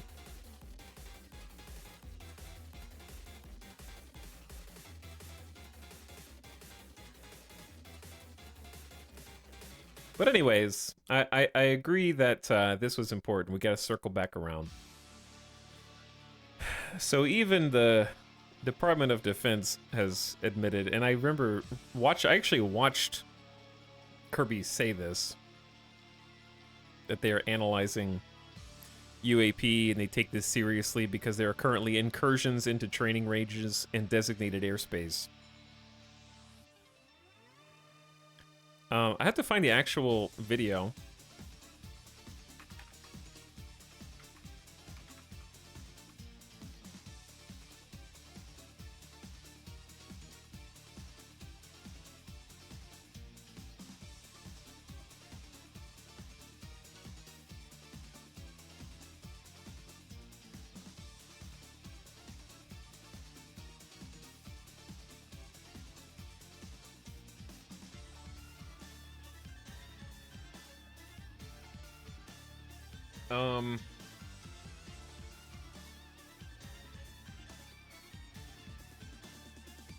I can't find the video because it's like a 30-minute press conference and I don't want to sift through 30 minutes of that. But yeah, John Kirby said, and that's, I think, testament of the fact that we know that in some cases these phenomena have impacted military training, have then impacted military readiness. So, you know, it's not like they're not playing completely dumb, I would say. Would be how I would describe it.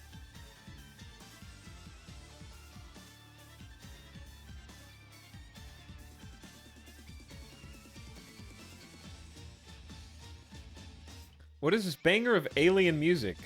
Streets of Rage 4. It's a great soundtrack.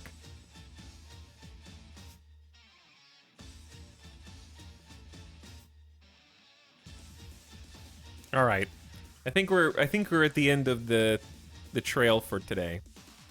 This is good news though. It's going to take a while before anything comes out of it. So, not getting too excited, but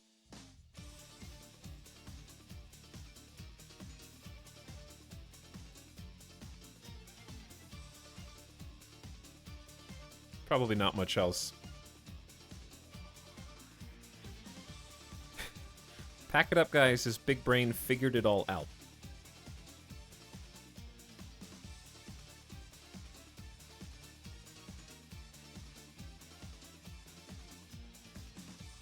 Can we please stop providing ad revenue?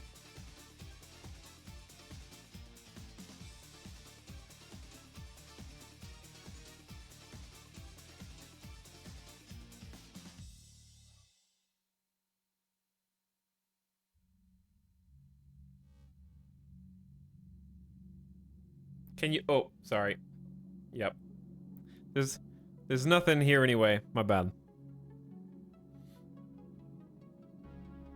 Over the course of 25 years, 11 seasons, 218 episodes, and 2 movies, FBI agents Fox Mulder and Dana Scully attempted to unravel a government conspiracy of extraterrestrial proportions on the X-Files as an all-powerful deep state cover-up research on non-human biological matter and alien murders of Americans. How foolish of them, when in real life, all it seemed to take was one whistleblower talking on a second-tier cable news channel earlier this summer about hearing someone else's stories of dead UFO Like, I don't understand why they're always so sassy. That's what we were talking about earlier. Just so sassy. And there's people on the believer side who are also just, I don't know. Everybody's got to be like rude about it. Sarcasm is the lowest form of wit? Talking about myself there. I am a notoriously sarcastic person. No, mimicry. I don't know. Is it mimicry or sarcasm? I have no wits.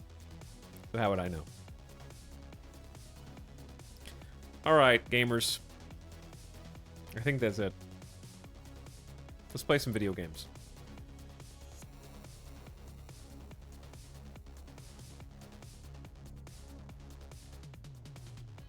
People have been getting humiliated and abused for decades for this stuff, If it turns out to be real, that's a huge injustice, and lots of folks are going to want to wave their flag and be angry. Sure. But you can't celebrate before you cross the finish line. Foregone conclusions don't help anybody, is my point.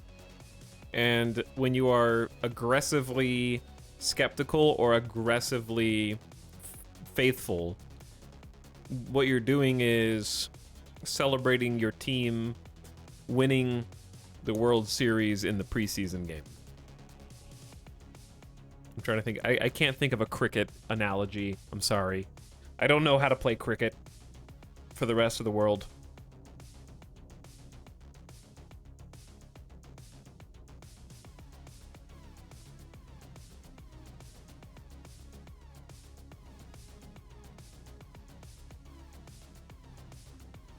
Sarcasm is the lowest form of wit, but the highest form of intelligence, wrote that connoisseur of wit, Oscar Wilde. Okay, that was Oscar Wilde.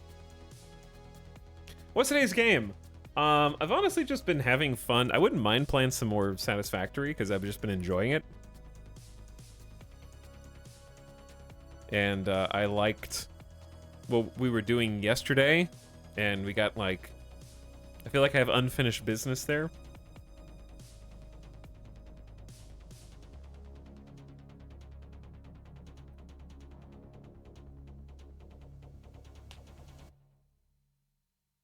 Voices of the Void, I do still need to play.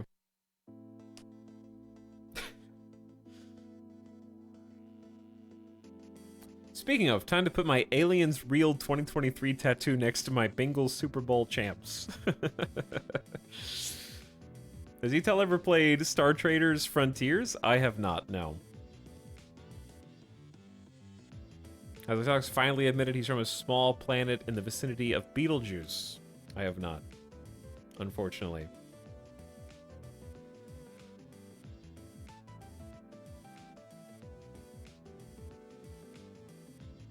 Alex, thanks for helping me learn of a major shortcoming as a parent.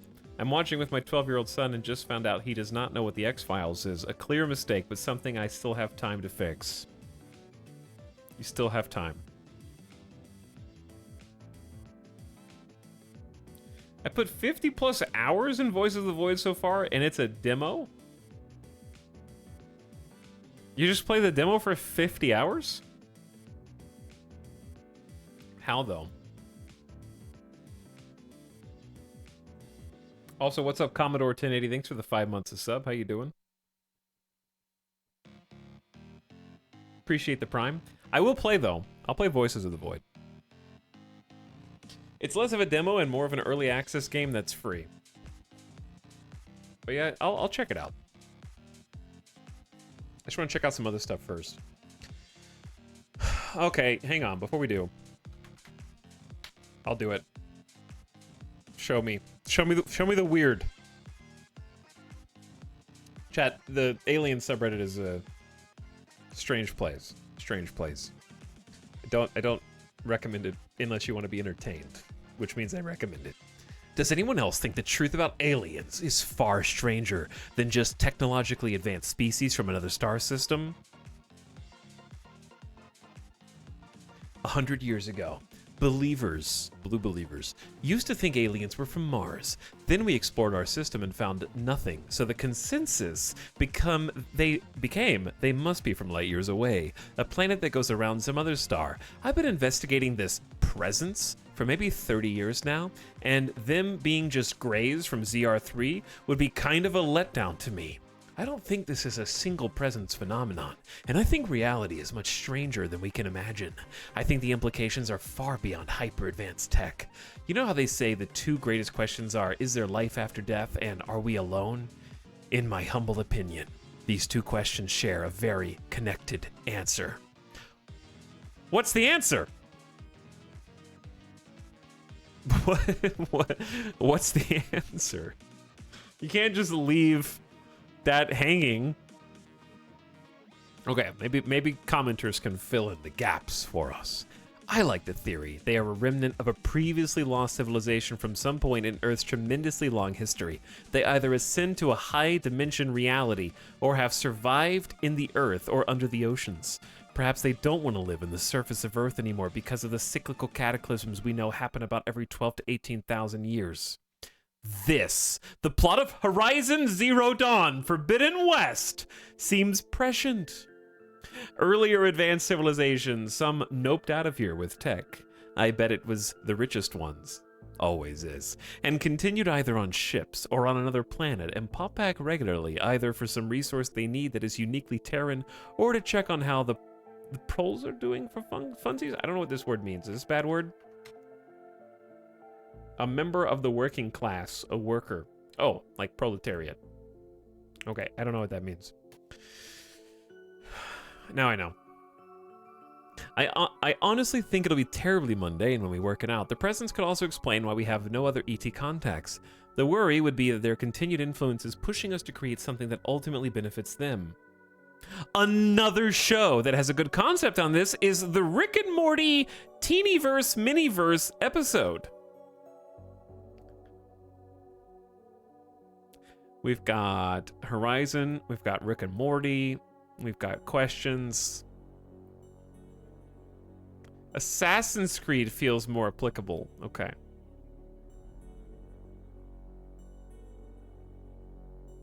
Now this is a real Reddit moment. Maybe they originally lived on land like we do, but for some reason decided or needed to move underwater. Maybe due to some environmental disaster or something. Then the crafts they have sent out are probes to feedback data regarding the present-day environment. Maybe it was only recently they decided to send out actual beings to get visual data or whatever. Those are just the scouts. They could have done this before also. But it just so happened that the conditions for the environment they need in order to survive have not been met. They're in the oceans.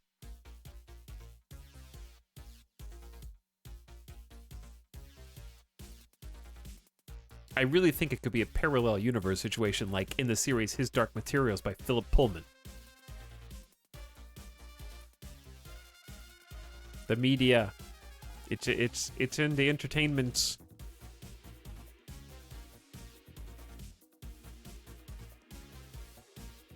I think they're what we, but probably not they, would call spiritual entities from other dimensions and planes. I think there are good ones, evil ones, and some that are neutral, and that they can manifest forms for themselves however and whenever they want, which is why they often appear different, greys, reptilians, etc., and don't seem care much when one dies. Only creatures from this dimension are stuck in one form. This is a world of flesh cages and death, which has its purpose. But they don't follow the same rules. Now I get it. Yes, aliens cause global warming because they need higher temps to live on Earth. Is this another ChatGPT stream? I'm just going to the dark side of the aliens subreddit.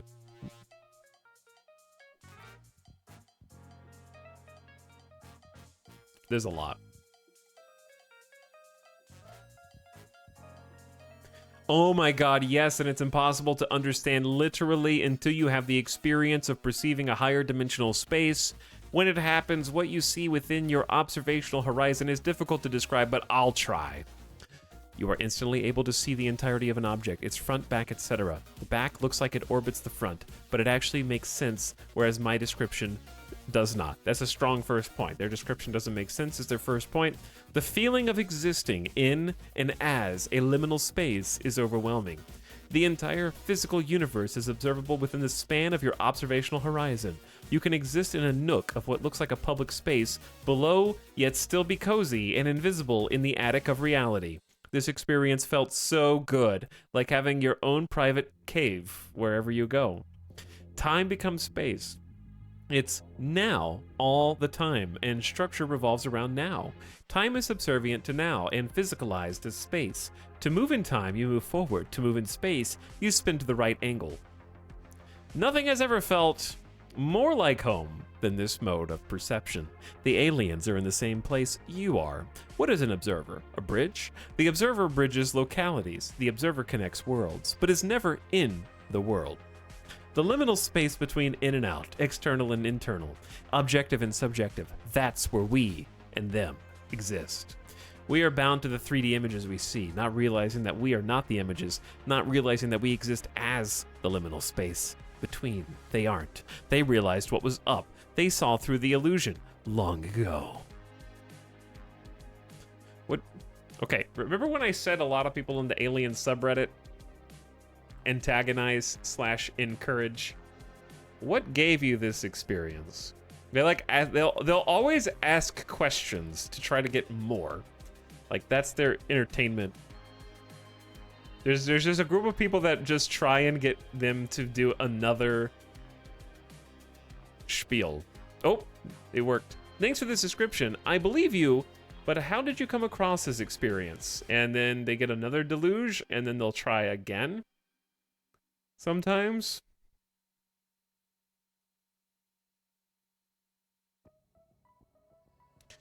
I've been a long-time meditator, 35 years, and I spent a lot of time thinking about physics. I experienced this as I was coming out of meditation. I felt a presence with me, and the next thing I knew, my perspective changed. Here's the rest. I instantly see myself in a teeny tiny car on a track that orbits the universe. My visitor friends were in the car with me. The entire image was deeply humorous.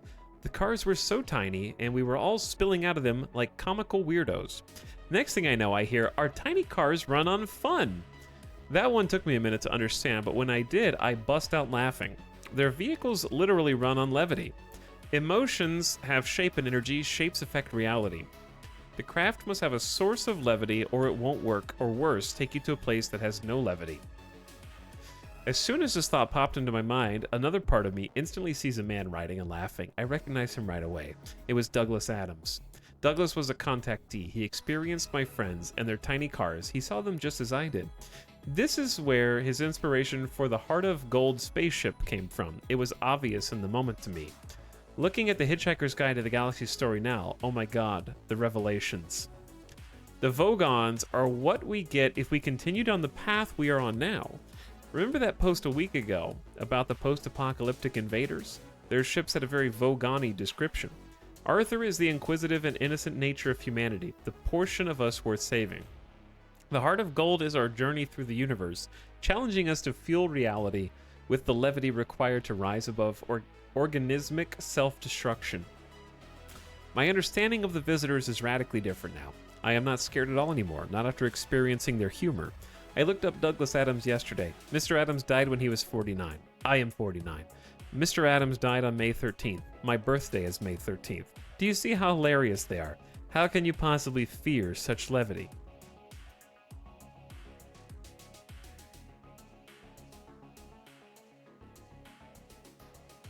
But anyway, I would say that's the alien subreddit in a nutshell. Which is why I typically get most of the actual news stuff from the UFO subreddit, but that's not to say that you can, it's the internet. It's still the internet.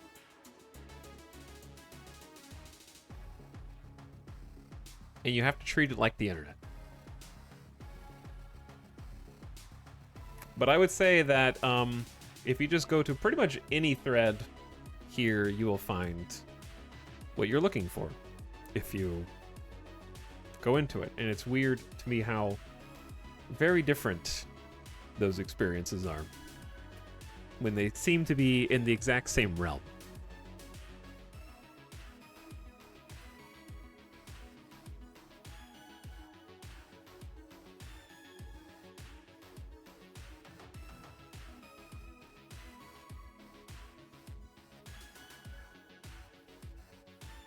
What's up, James Dean, for sure? Says, don't need this Prime sub where we're going. New dimensions. But yeah, I think that I just got here. What's up, Metalbit? We followed the rabbit hole.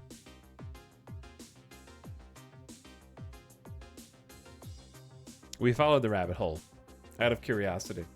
And thanks, Dark Frost, for the Prime sub. What up, Dark Frost? Appreciate you. Gamers, we got some gaming to do. It's only 3:30. We still got a full day ahead of us, dude. This is what happens when you start your stream way too early. Tox, did you find the rabbit?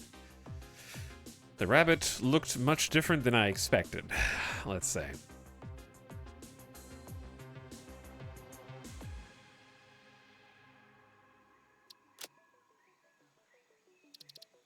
Okay, we're...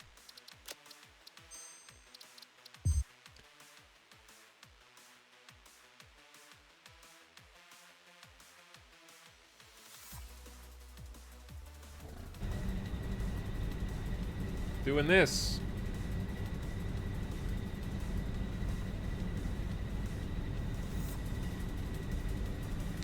Change categories. A new chapter begins.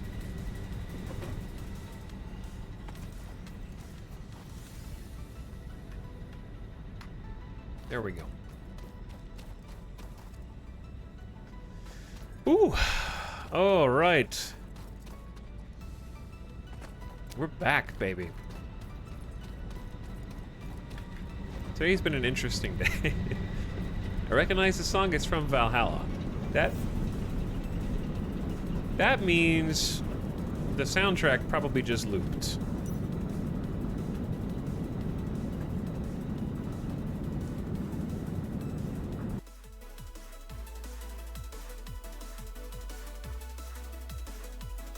To a different one.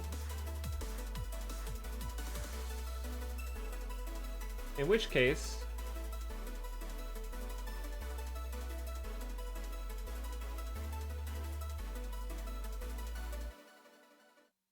we can try listening to it. Chat, give me 1 minute. I drink, well, all of this coffee. So I'll be back momentarily.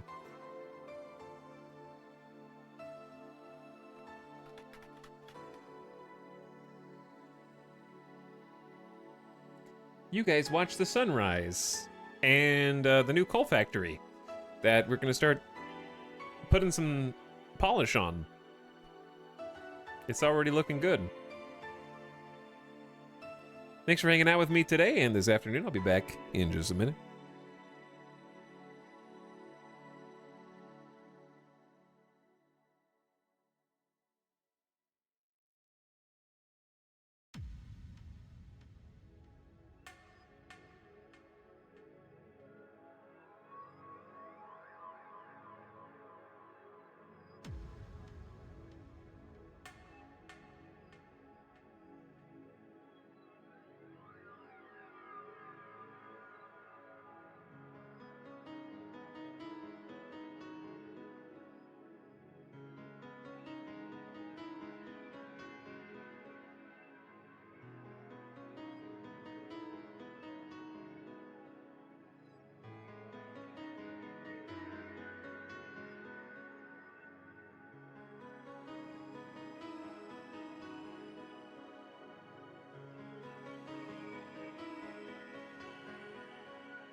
Where am I?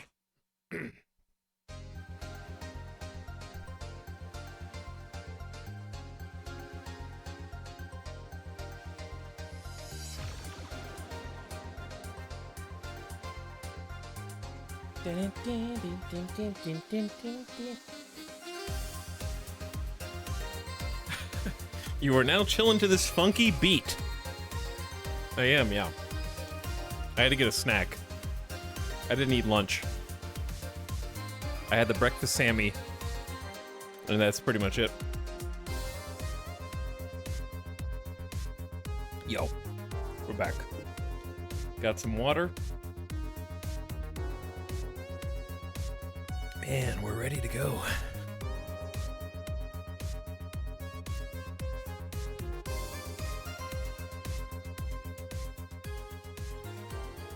Oh no, I missed 4 hours of Satisfactory. Never mind, he's still working on the power plant.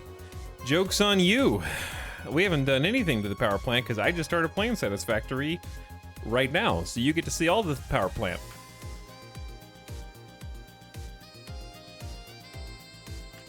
So why don't you take that sass?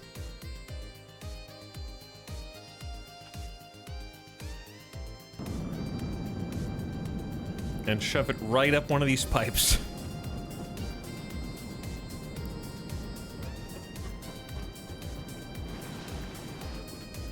That means I missed alien talk. Yep. Imagine not being here for a full 10-hour stream every single day. For the entire stream. Imagine missing even 20% of it.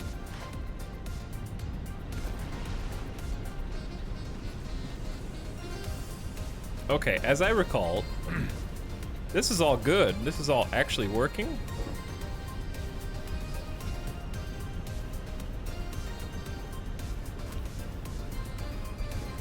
But what is not working is these railings.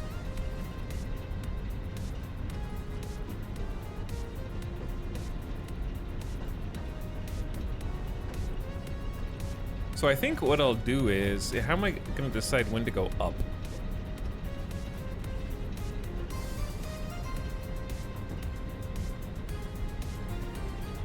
Like, I have some ideas about this, but I'm not really sure how visually it should go. Because one idea is that these could always be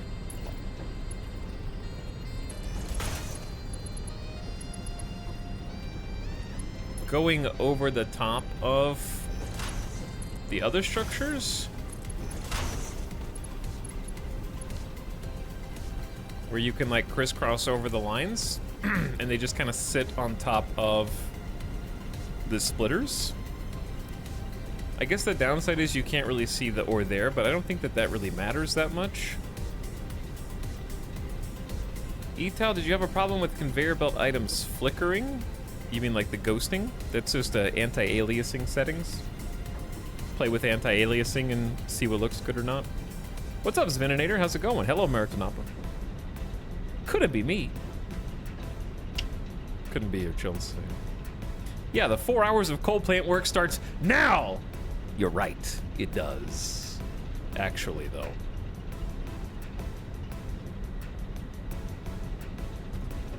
I just realized I used the wrong material here anyway.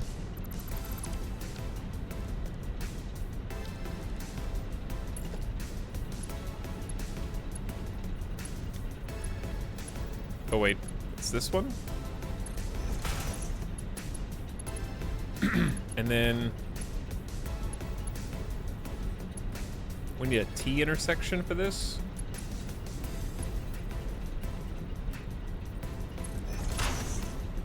Remember, this one can kind of just start open.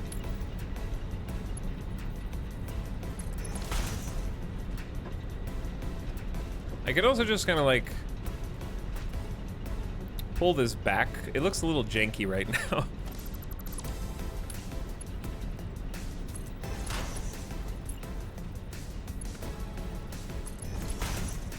We need to start zooping as well.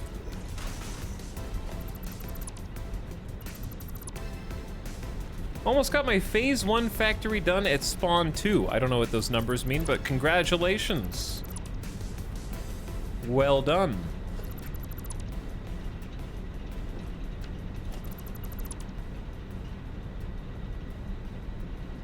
I just found out if you pause the game while mining, you will still mine, even if you unpause. Are you saying the game doesn't actually pause?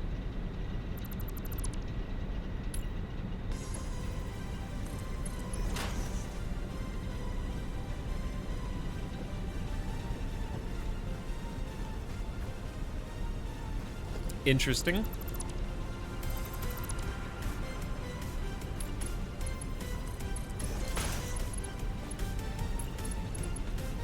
Okay, so is this needs to go too, because they need to connect.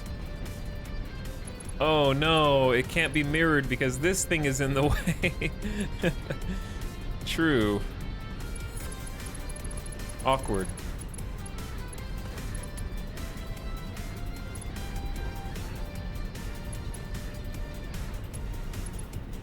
Huh. How to do this then?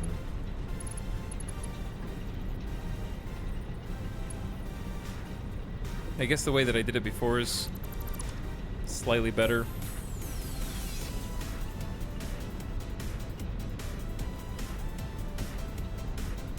We are decorating. Yeah, it's more complicated than it looks.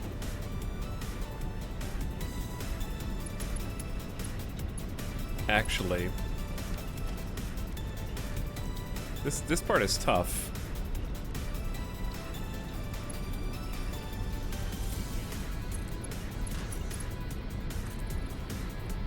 Because this needs to go up to this height on both sides.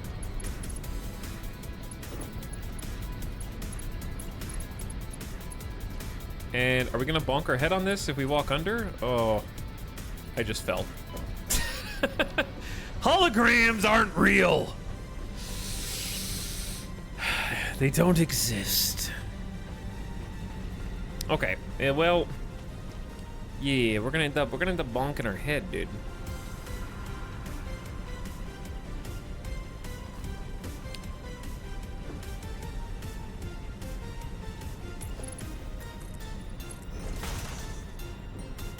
Like, you can technically walk under this, it's just uncomfortable.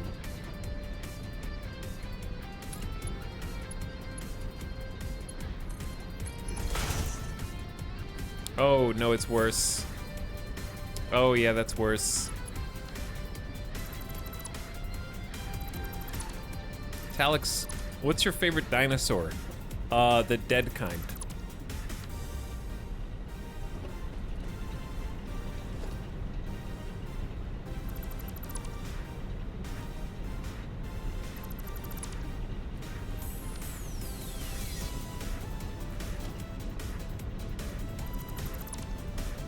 You don't like birds?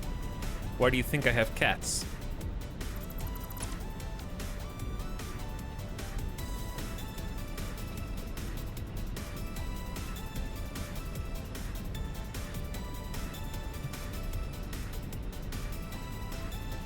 I like my dinosaurs fried. Also a good point. All right, this is tricky. Maybe we should start from that side.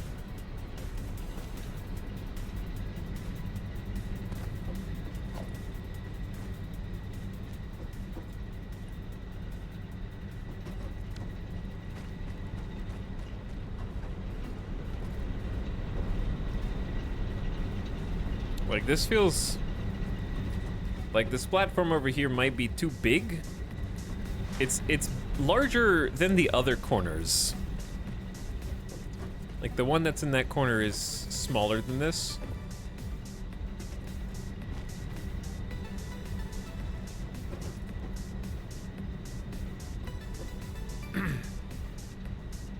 I'm thinking, I'm a little stumped.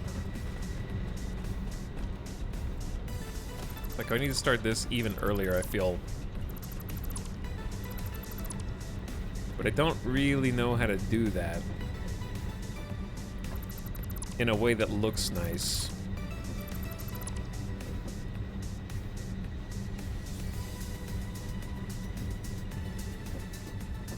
Because, like, if you made this... Oh yeah, I remember why we had to do it, because it had to be level with this floor. All right, just keep that one the way it is then. Okay, then over here. Did I have a corner piece? A turn. If you have a turn here, you bonk your head. Sure. So you go out one more. Then turn. Okay, you don't bonk your head anymore. You could even have this start climbing beforehand if you wanted to, but we go ramp up.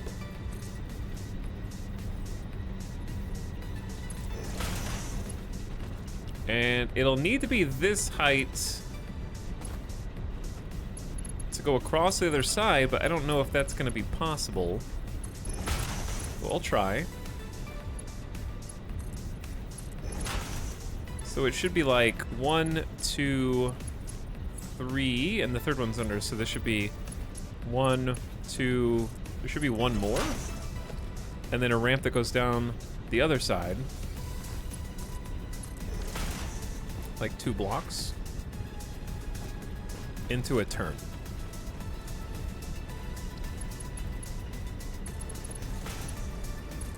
Okay, something like that, except at 2 key points, we need a ramp that goes up.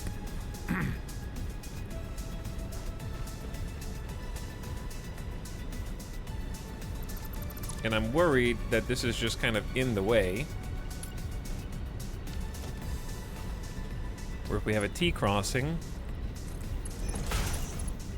and then go up here, do you see the problem? It clips, right?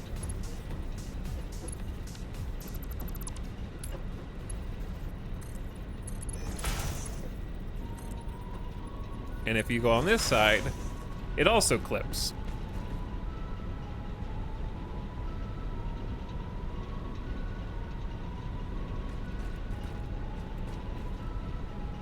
This thing is just in the way. Unless we go up, we have to go up 1 extra level, but then we bonk our heads on this.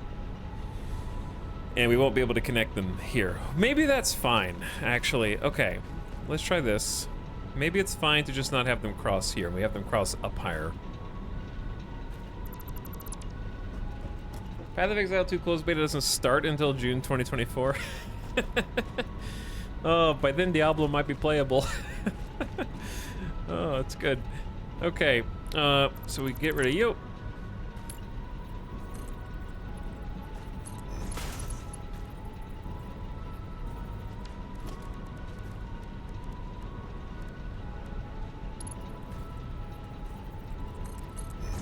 Well, I just need a turn.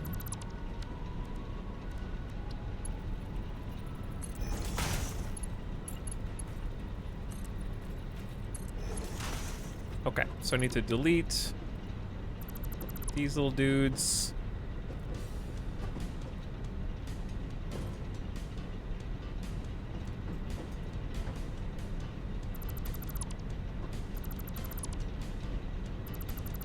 Careful what you click on here.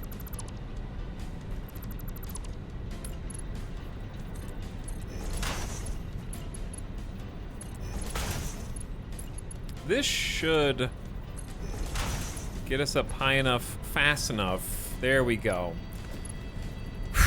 All right, now we're gaming. These are just gonna have to be independent and not connect to one another, which I think is fine because they'll connect to each other up here anyways.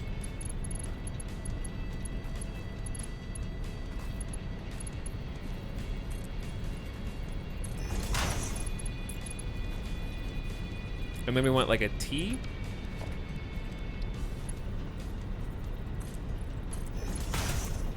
And then the straightaway Across the other side, also a T. Yeah. Yep. All right, this is the stuff. I mean, it should be sort of difficult to get up here, and like you're going to the top of the factory. In effect.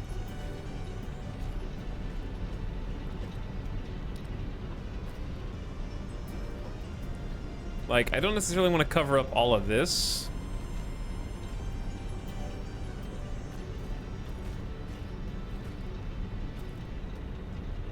Very clean looking. Yeah, it's starting to look clean.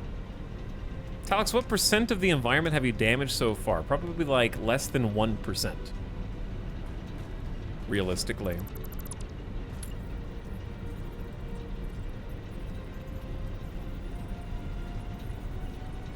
Why can't it go on the other side?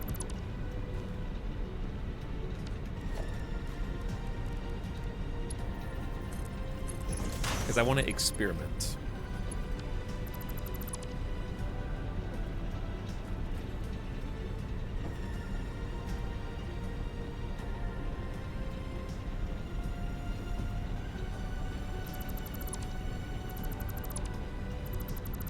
I'm just kind of trying different things at this point and seeing if anything looks cool. Rookie numbers. Yeah, no, I got a long way to go for sure. I don't deny that.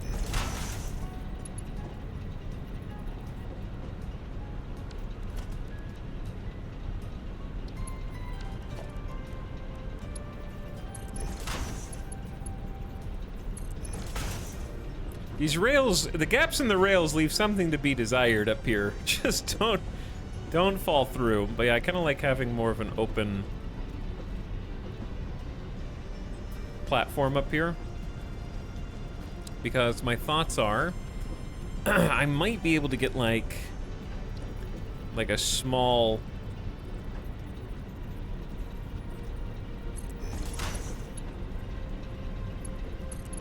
like a pillar that goes up to the ceiling that basically makes it look like it's holding that section in place, more or less. Like, that'll eventually connect up to a ceiling. It's not a bad idea.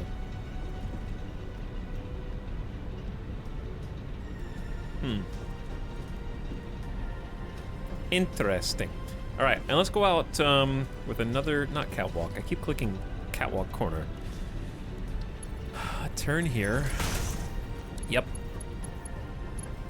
Turn there. This is like making a maze in Roller Coaster Tycoon. Kinda.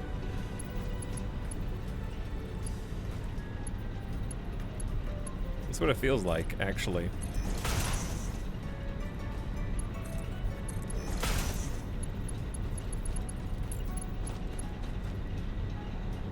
I wonder if it fit when going down too. Maybe, but I want to be able to drive through the middle, kind of.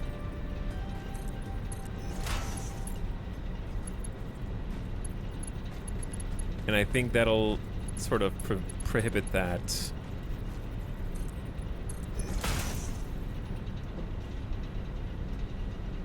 Okay, let's just go... let's go all the way down this direction first.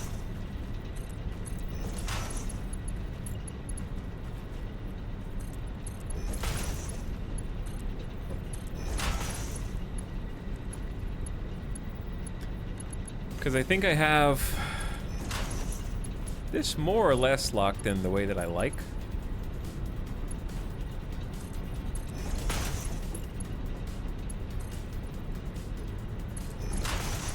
And we only have 64 plates, so I may not have, like, enough plates to do everything. But I do kind of like this next to the smokestacks.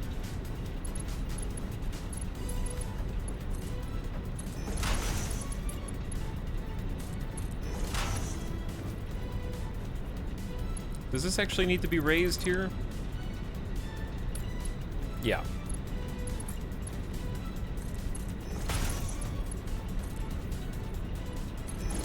All right, I need to start deleting these guys. Get some resource refunds.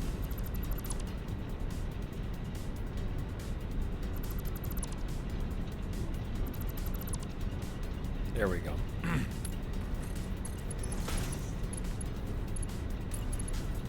Oh yeah, I'm supposed to have one of these here.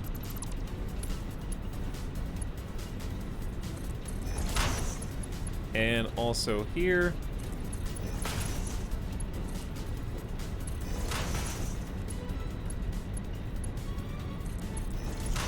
But we're moving along.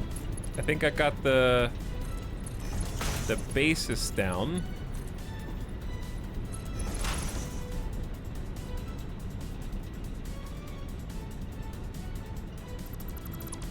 Boom. Okay, need a T.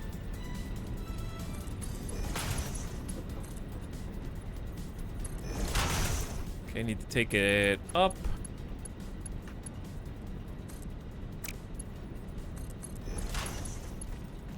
Then over. Almost there. And then we just hook it up to the other side. Kind of have to do this again, but over there, unfortunately. And I'll need to figure out how these ramps are supposed to connect.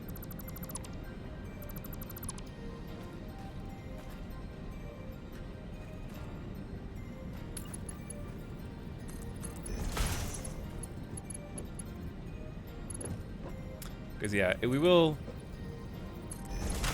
I guess we could have the ramps connect... We could have this going up. Yeah, that might be good. And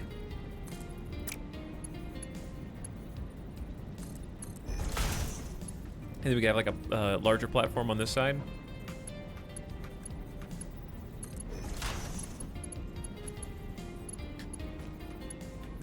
Yeah, the T's don't really have good coverage.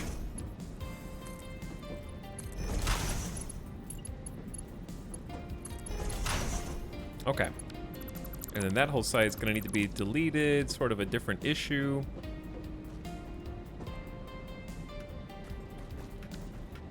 Getting there though. Like it's starting to take shape. Are the smokestacks going to have holes to the outside or be completely sealed in? What I've done before is I just do a large building that has more or less some open air areas. But the last time I built this, there wasn't quite as much freedom for how close you were allowed to build to existing structures. So, since I last played, you can actually build, like, basically all the way up to and including clipping if you want. Which is awesome. Like, you can kind of clip walkways and stuff through buildings. It'll just turn yellow to be like, hey, you're clipping. Like, this is technically not allowed, right? That's why it's yellow. It's overlapping the clearance. You can build closer to these structures than before. So that's cool. It's going to open up some more design options.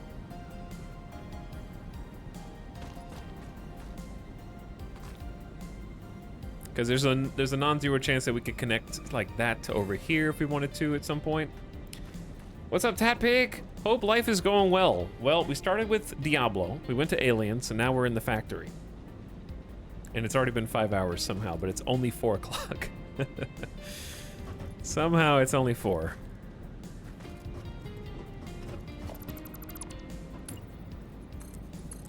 But what is up? Thank you for the 14-monther. Much appreciated. And War of the Worlds gifting us up to the Ghost of Aubrey Plaza. Thanks for the gift sub.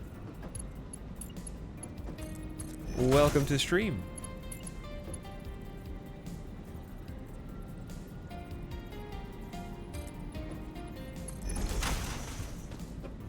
That looks pretty good. And how you doing, War of the Worlds? How many gift subs is that? Too many, probably. 503 gift subs in the channel. Whew. That is big time. All right, we're just gonna delete all this in one go. What if I just look down and then run forward and hold control?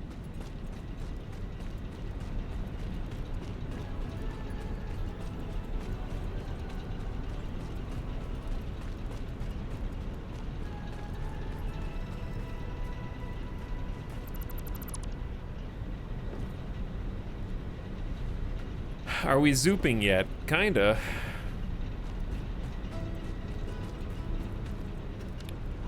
That's how it's gonna look on that side, and we're gonna connect them up sort of in the middle sections for each of these. I just gotta like mirror this to get us started.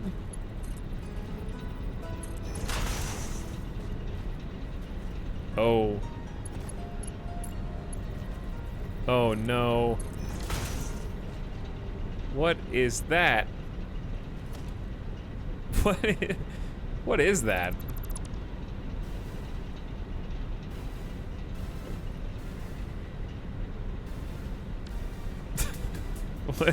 What is this little pixel? It's a triangle. It's like, this is actually somehow not clipping the other thing.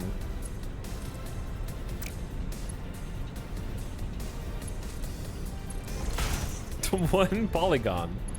I'm actually like super confused.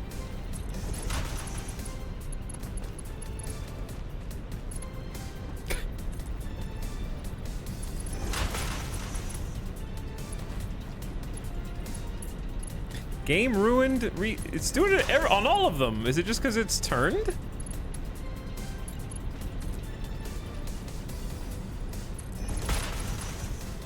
Do they all have that? Yeah, they do when they're turned. Huh. I think it's just when the elevators are twisted to this particular side, they all have this one bit that's not supposed to be there.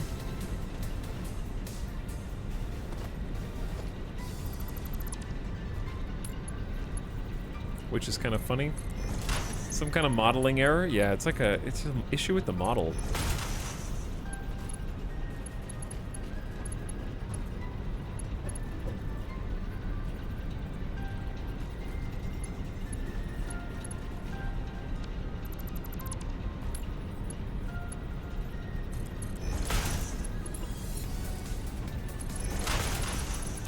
All right, we might run out of materials before we can make it all the way down.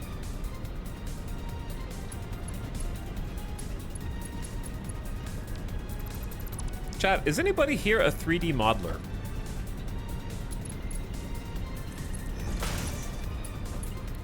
How many talented gamers are in this chat?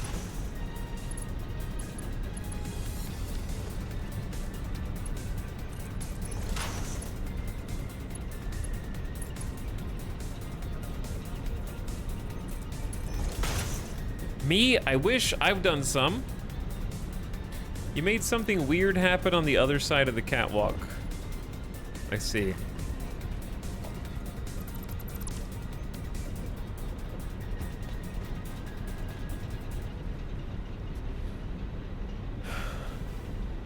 I opened a Blender once. I model clay. Okay, cool. I do construction 3D modeling.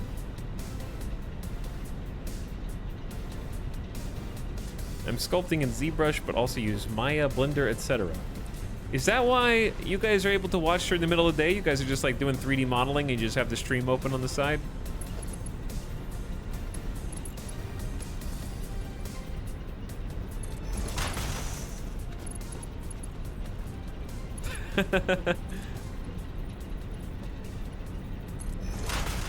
Well, programming, but yes. I see. You're just waiting for the answer to come to you. Waiting for the muse to give you the secret code.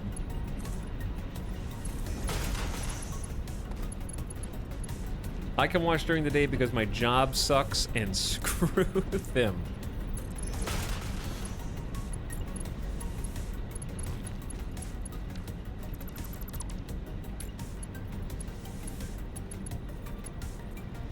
I think it's actually slower for me to do the quick swap for this particular building.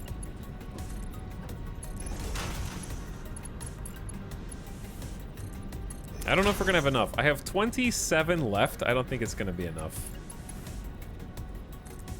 Don't keep doing that. The zooping gets me.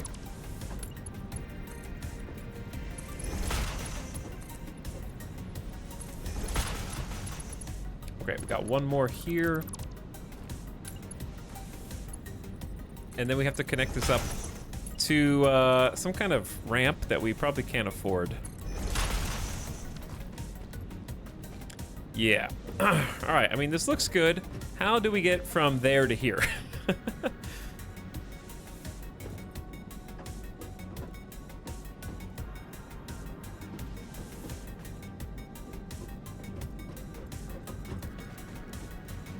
I mean, I guess you can go up here with, and you kind of bonk your head on this.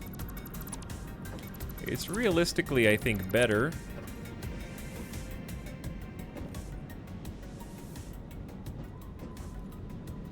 Don't worry, these power lines are not gonna be here forever.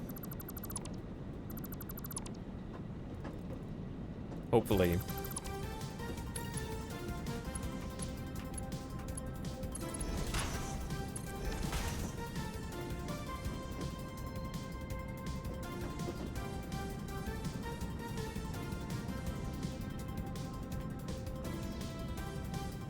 $1 a.m. over here. Late night metal bit. What up? The ladders are for nerds.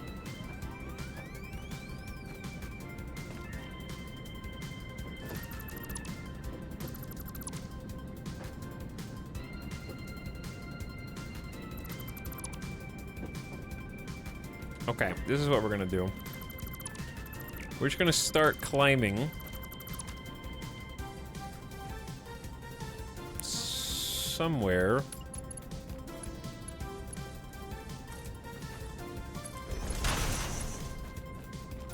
Somewhere sooner than that, okay?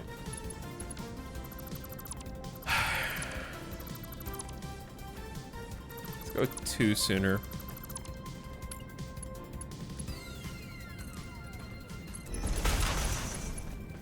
Okay, 1 more. Just straight up. Yup, just straight up, bro.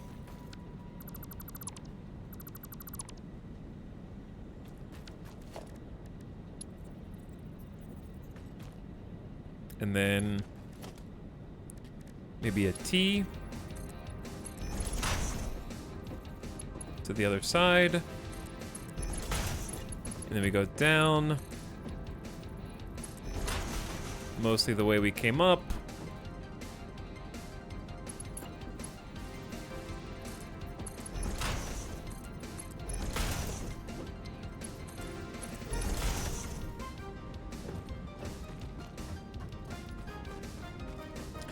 I think this is pretty respectable, actually.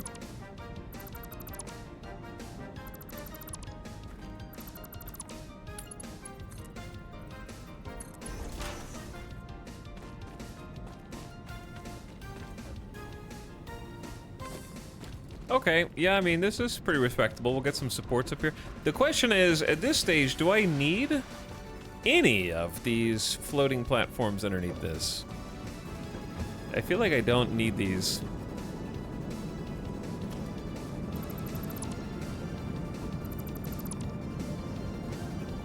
So maybe it's time to clean them up.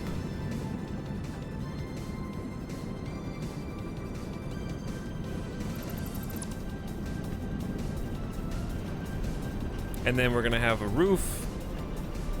And then we suspend all this from the roof instead of have all these giant squares underneath.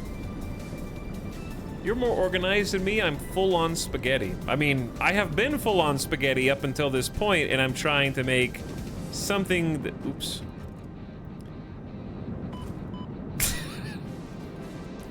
There's still some work that I need to do, Trevin, okay? There's still some things to plug here or there that are sneaking up on us.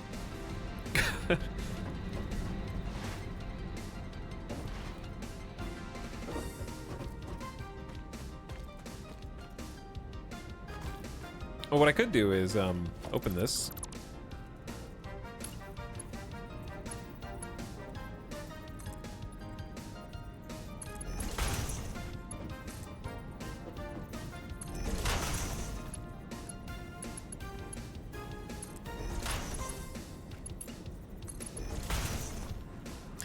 And then kind of connect it back up to what we had going on here.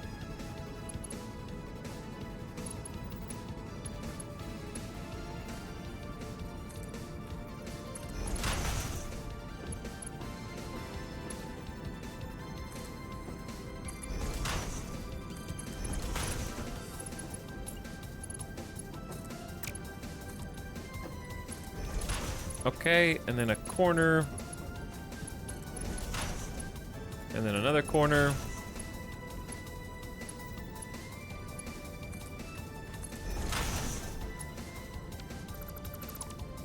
And then a T. And then an actual corner here. Okay. That works. Keep on keeping on. 1, make spaghetti. 2, put it in a box. 3, never look at it again. Until it fails. And then you have to go figure out why. Why it fails.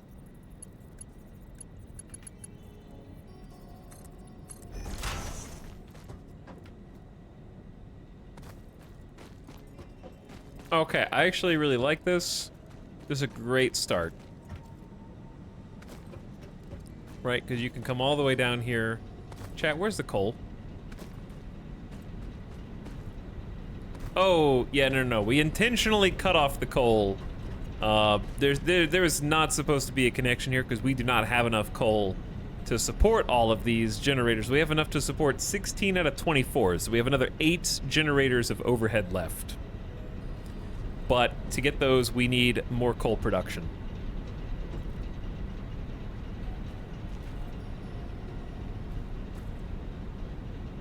So there was an intentional disconnect. What does this building do?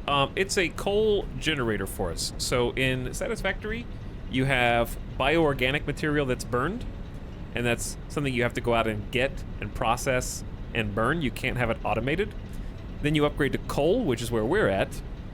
Then you upgrade to oil, and then you upgrade to nuclear. So there are different types of power. And right now, coal is far outshining our potential for what we were able to do with biomatter from before by a factor of, I want to say it's close to 3 to 4 times more power at this stage. And on top of that, I never have, if I never touch this again, it will stay on forever.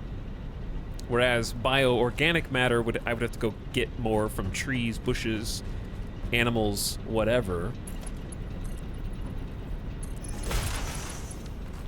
And it would not be a material that was sustaining. Resources in Satisfactory do not run out.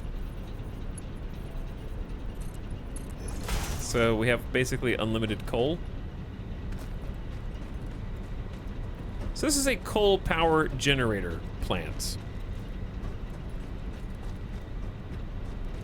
And my more medium-term goal is to get, like, the rest of the walls put up here. Because we don't really have any walls on this side. And get it decorated and make it look nice. So we're kind of starting with just making sure that it can turn on and get online. And then eventually we will get rid of these power poles and the crisscrossing wires as well. But it's a pretty substantial project that we've been working on. 24 coal gens, and then trying to organize everything takes a long time because each of the coal gens will require its own water and coal. So we've got water connected via pipe that goes underneath the facility. And then we have coal being pumped in from elevators up above, going into the coal gens.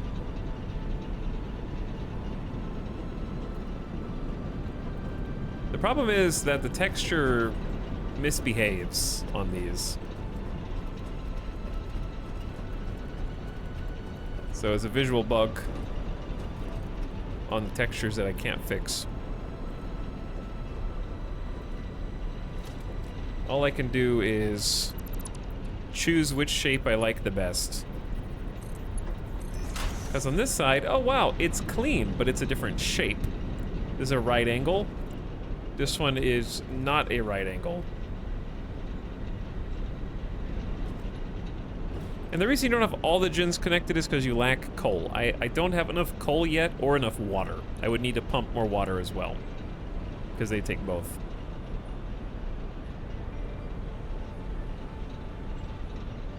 And also, I don't need the power yet. We're consuming 488 out of 1,200, so we have quite a bit of overhead to play with what we've got.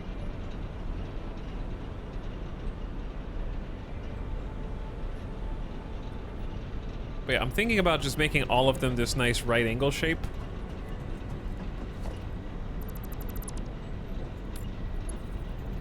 Except when you make it the nice right angle shape on this side, it turns into weird metal texture for some reason.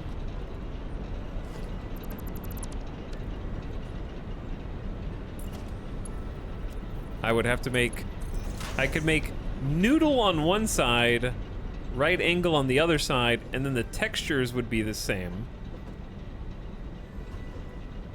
Does the texture problem remain with different paints? I don't have paint yet.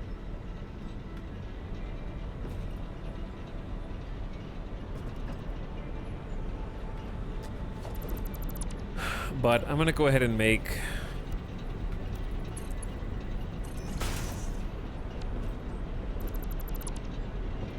the pipe's right angle.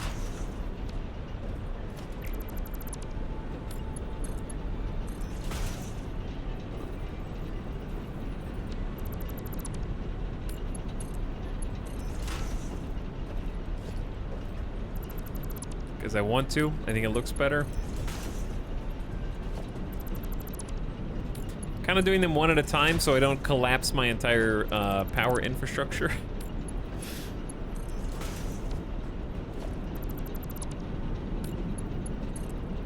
Hopefully.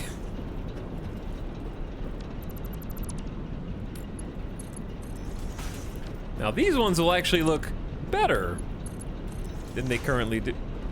Wait a second, what's wrong with you? Now they're just bad on both sides. Oh well. I thought that this was fixed on this side. That one is.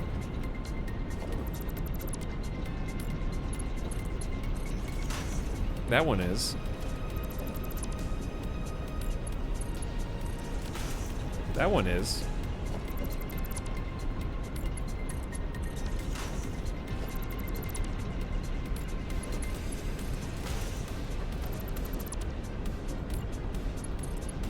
Okay. Some of them are, some of them aren't.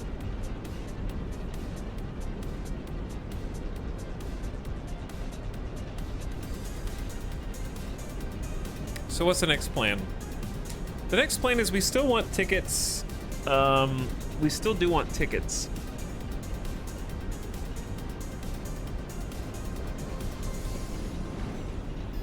Tickets are getting more expensive now, though. We should have power for a fairly substantial iron factory at this juncture. All right, you can see the power dip as the water is finding itself again back into the pipes, waiting for the pump to flow.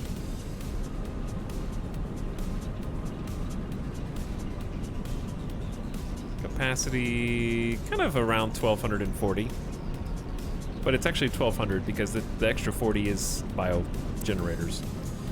All right, looks good. I say we take a trip, go get some raw materials because I don't have very many just regular metal plates. So I can't build any more walls even if I wanted to. I also am noticing some issues here.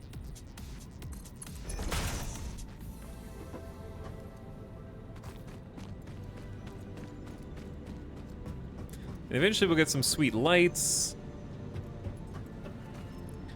and more stuff like that, but I enjoy being able to kind of walk between each of these, kind of get the view up above.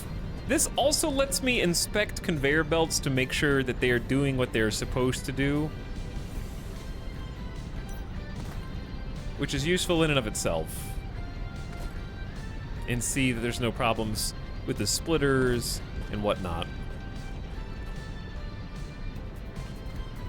And maybe give us some points that we can have some pillar supports that go up, but we need to unlock beams.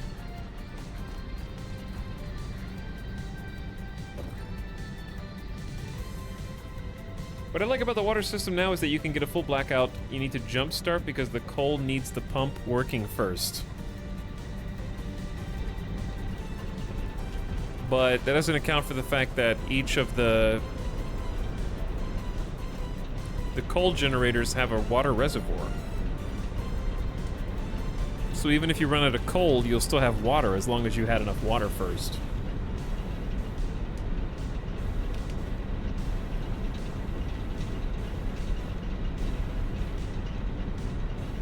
Because it'll have 50 meters cubed, so you'll always have enough for 1 minute of electricity.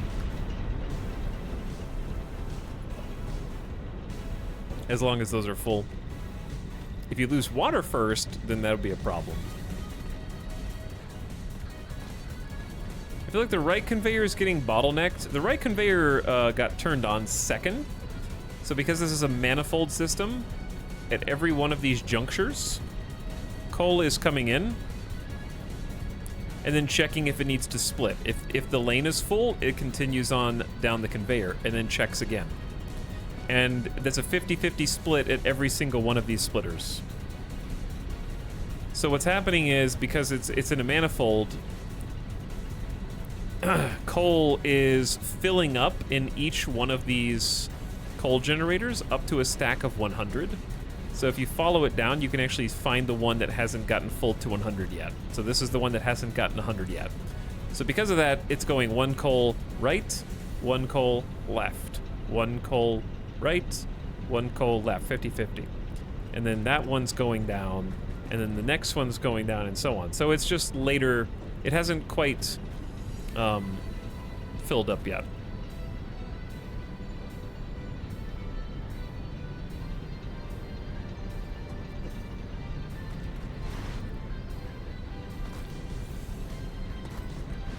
And I could be wrong, but I think that the other conveyor is just overloaded because it was allowed to overload earlier, and it's going to catch up over time, potentially.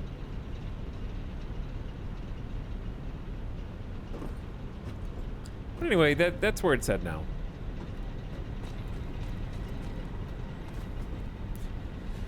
So, let's go find our tractor. Happy with the progress on this. I think we've come up with some clean solutions for the catwalks up here. Or the walkways in this case, because we're not using the catwalks. We'll use the catwalks elsewhere. They're pretty functionally identical. And we'll eventually need to build some walls, but I want some glass and some other aesthetics before we build walls and foundations anyways. So we can kind of deal with that later if we like. It would be nice to get the rest of the coal generators online, but I don't really know how to do that cleanly with our current technology level without just getting a 4th pipe.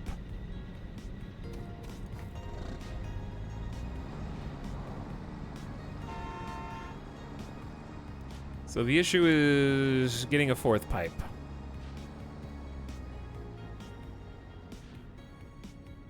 And then also, we would need more coal to be delivered up here, which we might end up having to come back and do this later anyways, but at least we have the infrastructure to support it inside the coal factory, and we just need to get the actual resources pumped or piped in.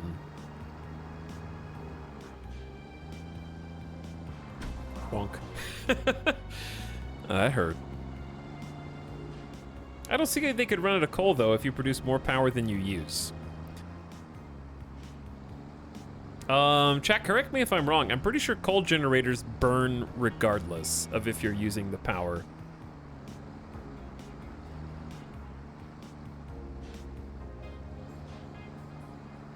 So even if you're not utilizing the power it's producing, it's still being burned off and going into the void.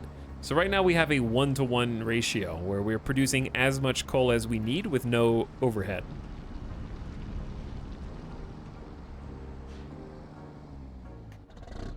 They do, but they burn slower. Do they?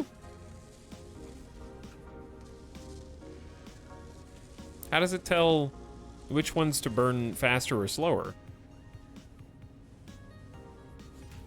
How was the Diablo news?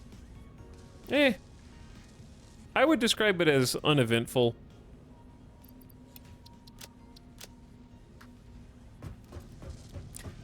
let's just say it wasn't bad, but it was, I would describe it as the least they could do.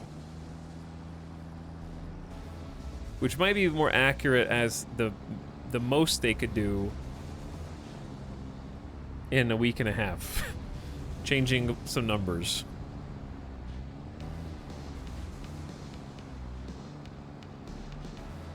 But your moment-to-moment gameplay for stuff isn't really gonna change. I would say they're gonna need a lot more if they want to bring back the people who've already stopped playing. Whether they stop playing because they're bored or they stop playing because they're salty, or both.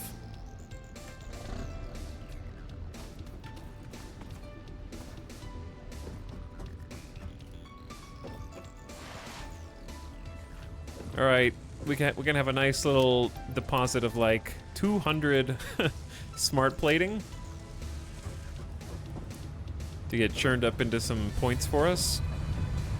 Hey, we got 3 coupons. Nice. More!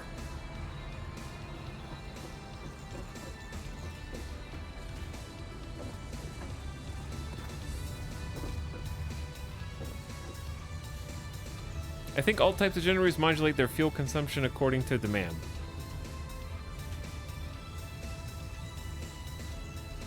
We could test it. Next time we go back to the coal factory, we'll take a look, see what they're doing.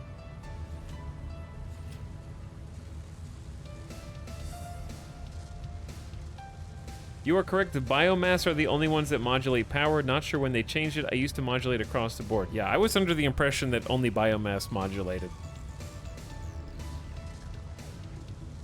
That was also my understanding.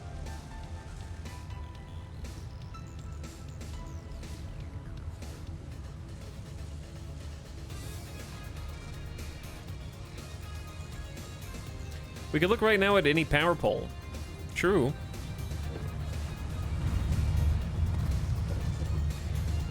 We are producing 1,200 megawatts out of 1,240. The 40 is the bio burners on the back of the hub, so they're producing at capacity. They used to modify power based on demand, but this changed when they introduced power storage. That makes sense, yeah? Probably a good gameplay balance change.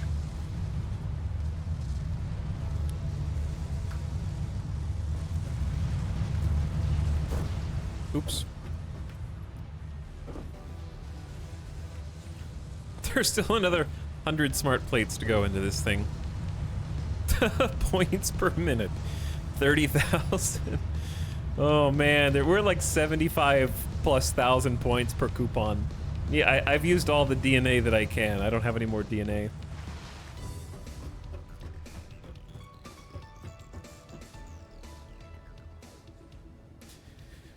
So, I think,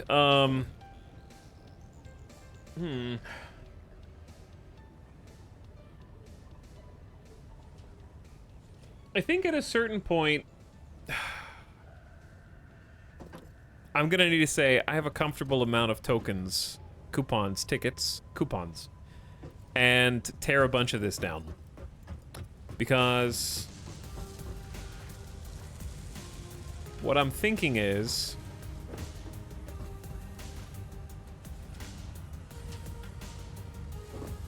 one mega factory is just not gonna work for me very well. I think it would be fun to compartmentalize like a massive area like this with maybe a subset of slightly smaller buildings for specific purposes. Like it might be fun to have, this is the screws factory. This is the plates factory.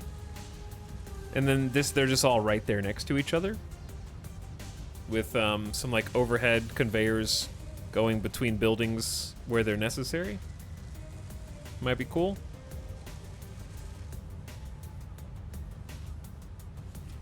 And then we could jump in and get like reinforced plates and have some splitters, and maybe a couple of raw materials can go into some kind. I wish there was like a smaller storage area. Like instead of like the gigantic storage, just like a shared storage. Or it could just, you know, like putting stuff into a chest in Factorio. Has he sent anything up the space elevator yet? Yeah, like at the top right, you can see we're in phase 2. So phase 1 is space elevator. Phase 2 is more complicated space elevator. What's up, Slam Your Jams? Welcome back. Aliens never came to Earth. Okay, Real Imaginary, then how did you get here? Checkmate.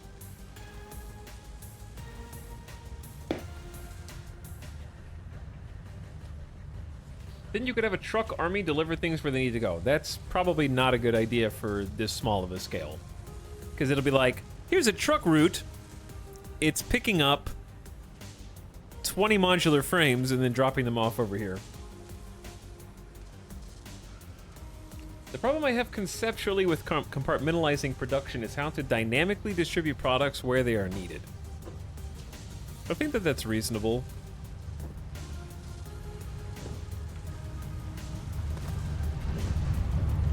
In theory, you have a hole in the wall and a conveyor coming out, and then that conveyor is carrying your product, and it can go wherever you want. You can drag it to another building, you can drag it to a depot for trains or other vehicles. Something like that. All right, we actually have 2 coupons in a minute. Do I have anything else that would be good to just throw in here? I have 46 rotors, but that's not really good. I'll come back to this. I need to grab some plates. The movement's so much fun. There's 200 plates. And we have plenty of concrete.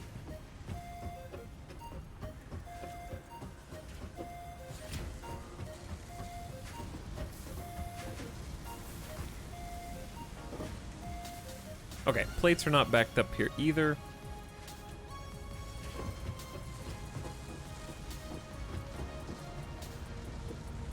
He did say that he was going to play Votive later, right? We're playing Satisfactory. And I love how someone in chat who just got here said, yeah, I think Votive is on the table for the future. And that person's like, yes, hype! Bro, relax. How many... Actually...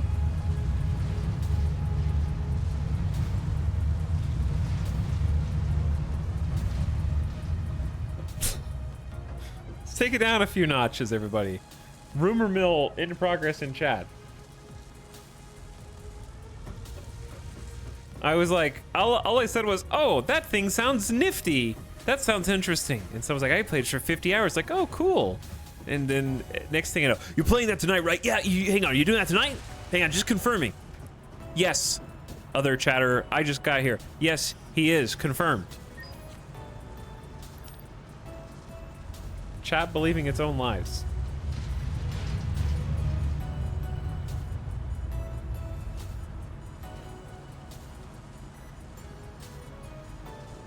On the table means it's possible in the future. Am I wrong? You started your answer with the word yes. Yeah. You said yeah.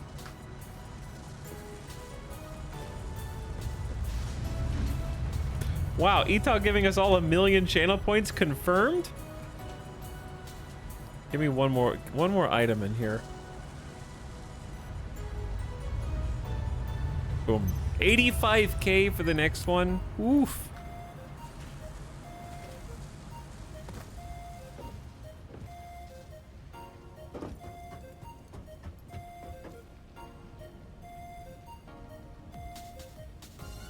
Funding secured. I have a problem where I kind of need to tear this factory down, but it's also the only thing giving us occasional tickets at the moment.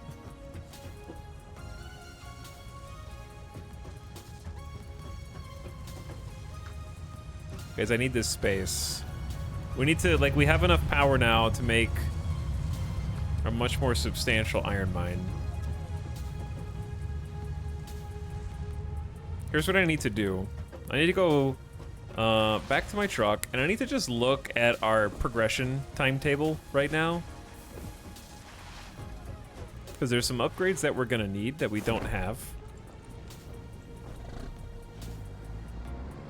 So let's just go people leave for just a minute. People arrive. Is he doing a subathon? 100% confirmed subathon? How does this keep happening? It's dangerous. I've actually thought about doing a subathon this year if the circumstances are right, and those circumstances happen to be if Twitch isn't a liar and I get an upgraded contract in October, which is dependent on a few things. But the real problem is I don't know what I would even do for one because I've never done one before, so I don't really know how to make them fun.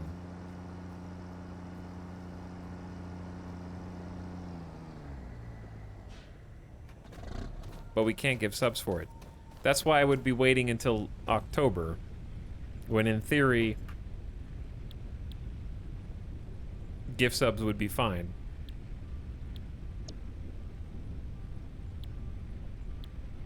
Probably gonna need basic steel production. But we need 50 frames for that.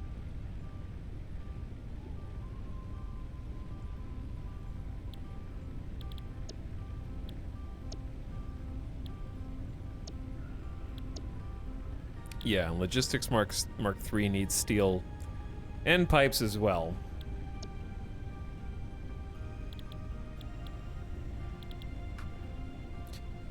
Okay, so that's sort of what we want to work toward. I could probably just go ahead and do improved melee combat. Inventory slots and hand equipment is kind of cool.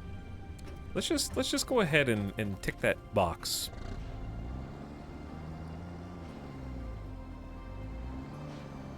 DJ stream and get DMC 8. Chat, sorry the subathon ended prematurely, but my channel got taken down, so legally I'm not accountable for the extra 96 hours that were still left in the subathon because my channel got deleted.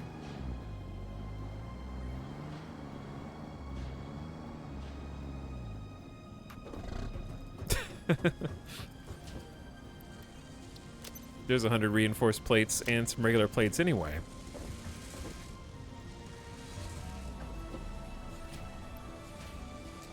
Making a lot of reinforced plates, which we actually do need. Okay, I came over here for the other little copper spot.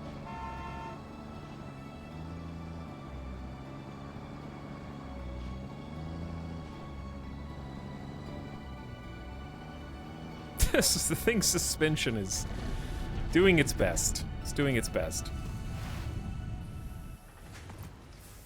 Okay, that is a lot. Where's the rest of the... Oh no, did we lose all the wire?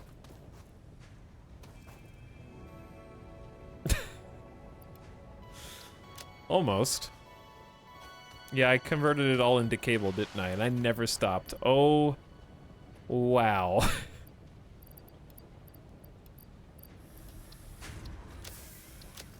That's a lot of cable. Oops. Oops, all cable.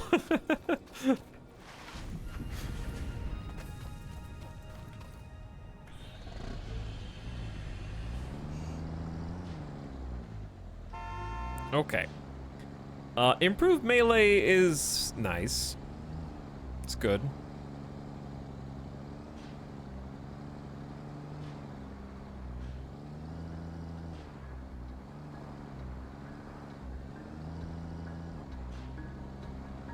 Never gonna run out of power lines. I'll run out of every other material that comprises a power line, but not cable.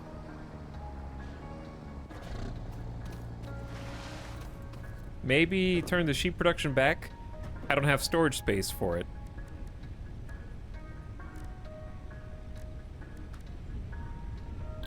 All right, improved melee combat gives us the ability to make a Xeno Basher, heavy electroshock self-defense weapon for when aliens land on Earth and are revealed by your local governments. +1 hand equipment slot upgrades the tool belt with an extra hand equipment slot with easier access to multiple tools and weapons, and +3 inventory. All good stuff. I can almost afford it, but we need, yeah, 1,500. Okay, so sure, I'll turn it back. I think that is a valid critique. That is a valid critique.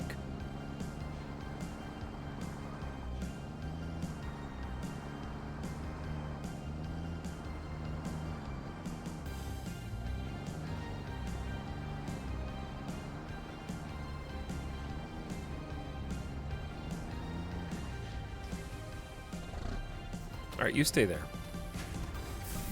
Select recipe wire, please. I will simply take as much of this as I can and trash can a little bit of it, and then just put the rest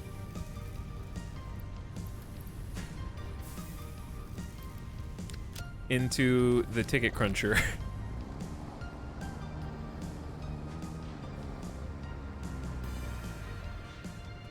Gonna bash those Xenos, dadgummit. Imagine they were just saying that at the congressional hearing. I want the government to let me into those secret facilities so I can give that Xeno bastard the what for, okay?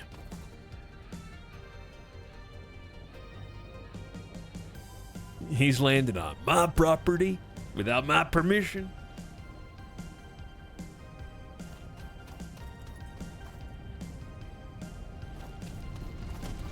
Oh yeah, I can just take some copper ingots.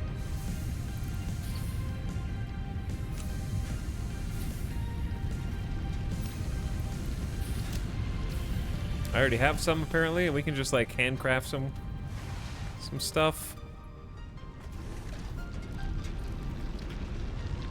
There's no room. True, there's no room. Do I need 200 plus rods? Not really.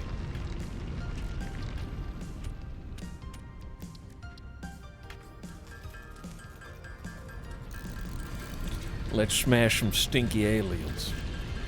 7th year, thank you for the 7 months with the alien please in chat. How you doing? Somehow we've almost been streaming for 6 hours. How? And Snipe Kerfuffle says, keep on keeping on. I've been playing Death Stranding. I was enjoying the director's cut, and I feel like that's a game it's hard to play twice. I was enjoying it, and I was taking my time, but it's impossible to duplicate that initial feeling of how you experience Death Stranding. Like, going over a hill and hearing the soundtrack kick on, you almost have to, like, RP the enjoyment that you had the first go around because it was genuine then, but now you're expecting it, and like expecting the soundtrack to kick on at specific points sort of takes away from. It's still really good and enjoyable, and I like it a lot, and the director's cut is really well done with some nice upgrades. But I almost feel as though not knowing what to expect, and also the kind of discovery of how you interact with people online is a novelty that you can't duplicate twice. Because the first time it's just like, whoa, what's this? Hold on, someone else was here? I don't ever want to do the snow zone again. That was tough, yeah. That was tough.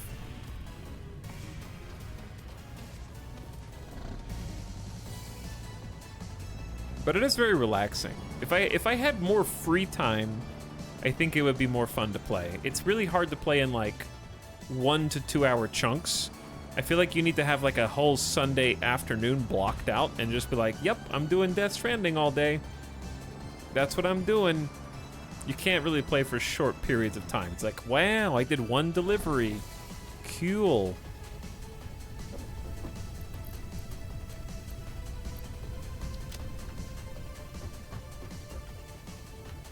So yeah, if I had like more time to devote to just like Oh, I just want to play Death Stranding again. I could, because you can... Like, I want to make one of the highways. Okay, that's going to take you a while, bud. If you only have an hour or two, you can do one chunk at a time. See you next year.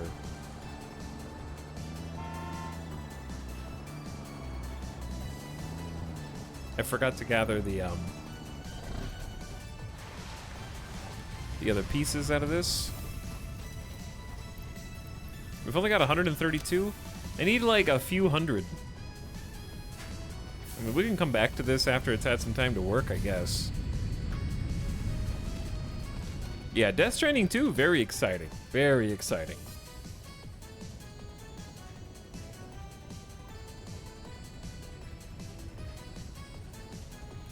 Does it utilize haptics on the DualSense? I don't remember.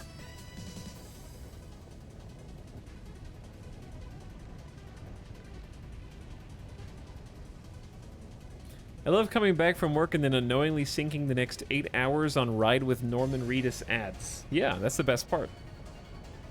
I think taking the Monster Energy drinks out of the game was a huge step in the wrong direction.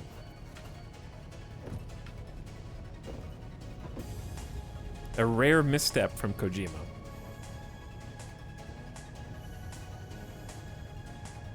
I too started playing the director's cut and had the same effect. It's still great, but it's not the same on replay. Yeah, it's not that it becomes bad, it's just that Death Stranding, its enjoyment comes almost exclusively from its sheer novelty.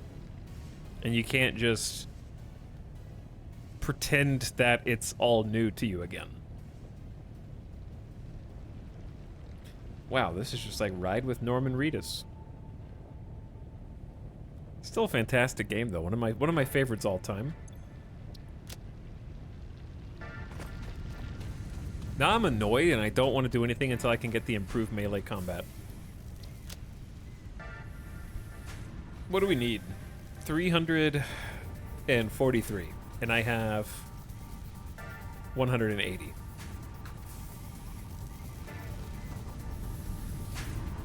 Oh, there's ingots. The ingots are just in there.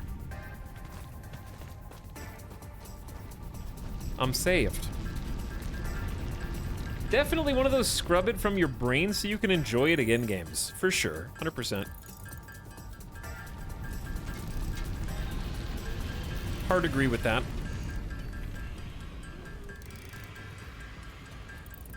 We're gonna have to make some hard choices soon.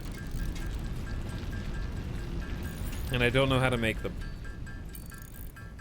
I really just need a way to plan an iron factory without having to, like, necessarily build everything. We're gonna have to do some math.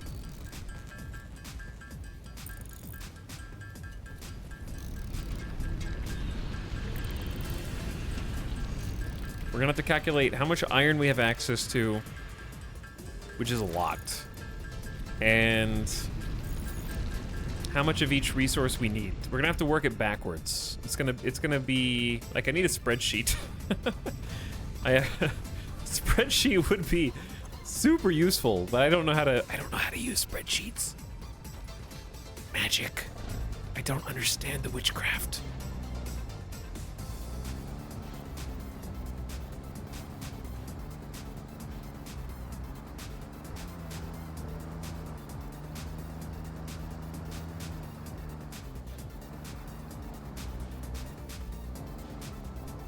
Just use paint. Yeah, just use paint. The problem is, I need to know how to make items we currently have no way of knowing without looking at the wiki. Progression.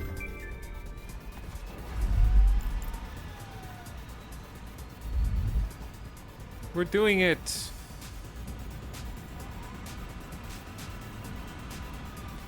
Bye, resource delivery drone. Come back soon. Milestone reached. R&D inflated your pocket dimension, added an additional hand equipment slot, and have provided an improved Xeno Zapper with increased strength and range. New inventory slots. Hugely valuable. And an extra hand slot. So now I can have 3 things. That's actually so nice. I like how they drip feed that progression out.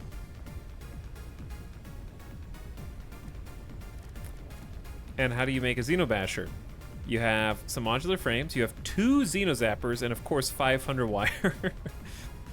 We'll come back to this. I can't, we're strapped for wire right now. It'd be nice if they could have a little clipboard in game so you can sketch what your factory lines will look like and can mark like how many resources you're moving in and out. That'd be cool. The wire is just to strap them together. True. That is two of them strapped together is better than one. Agreed. Okay. But yeah, we have to do like some fairly complex factory planning here. The good news is that even though that's going to take us some time, we'll still be making ticket points in the background. Hello, GamerDeathBot. How are you here already?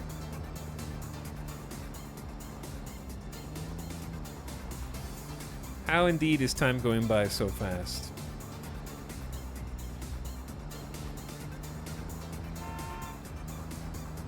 Because yeah, I'm starting to sour on the idea of making this one actual Omega factory.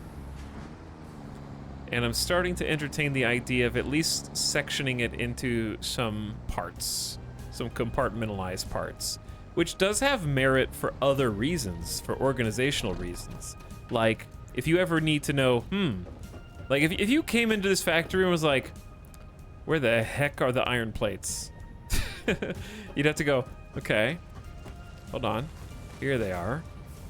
And if we go back here, we see, all right, they're coming from these 3, and then these 3 are being fed by 1, 2, you know what I'm saying? Like you have to go and trace your steps to figure out where everything is.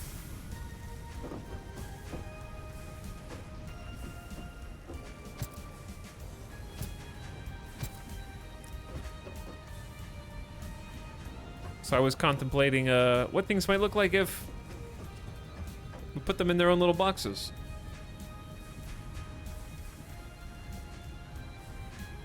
That way we can just roll in and maybe build up. The trick is I need to plan. So let's figure out what are the advanced resources we currently need to make. Well, 2 of them we don't even have the ability to make yet, right? We need modular frames to make some of this stuff. And modular frames are reinforced iron plates and iron rods in an assembler. That's actually not that hard. Okay, new idea.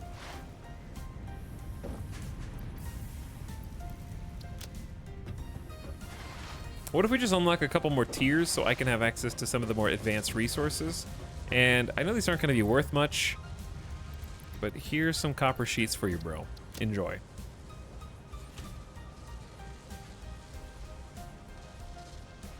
And 45 extra concrete. Have fun.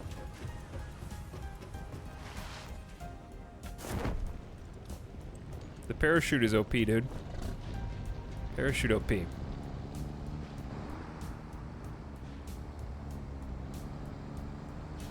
But yeah, I feel like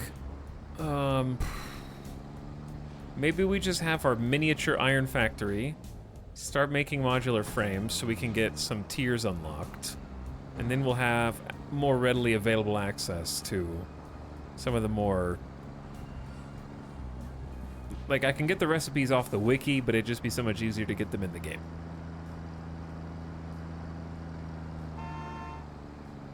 I'm glad we have a car.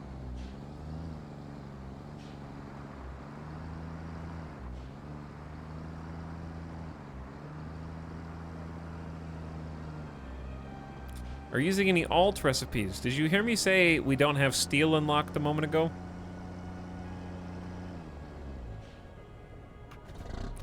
Do you think I have gathered alt recipes when I haven't completed phase 2? But also, I don't want to discuss meta at all. I need 1,000 wire and 50 modular frames. I need like 4 more rotors.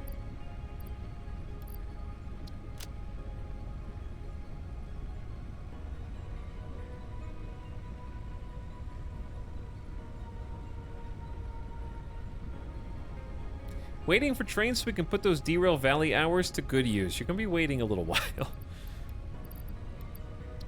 Okay. So we need wire. We're already making it. And we need modular frames. We're not making that. But unlocking basic steel is gonna be a game changer. And I've already got a nice spot picked out as well.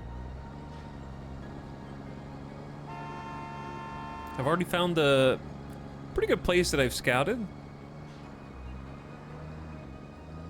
But yes, every stream is capable of becoming a train stream at this point.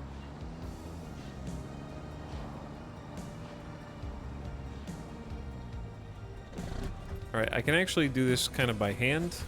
Because I can just say, stop making smart plates, start making modular frames. Does that delete the smart plates that were in there? No, they weren't in there. We need rods and reinforced. Well, here's the rods.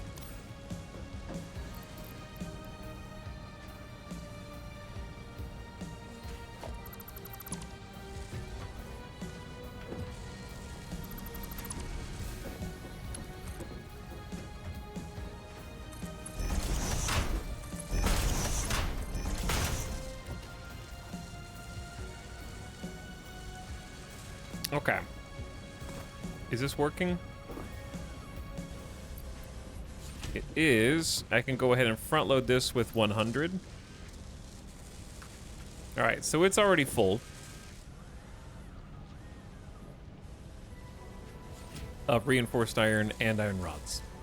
So it's gonna take a little while, but it's gonna make 2 modular frames per minute. So just do the math, we need 25 minutes and we have basic steel production. It's not a short amount of time, but it's also not a long amount of time in the world of Satisfactory.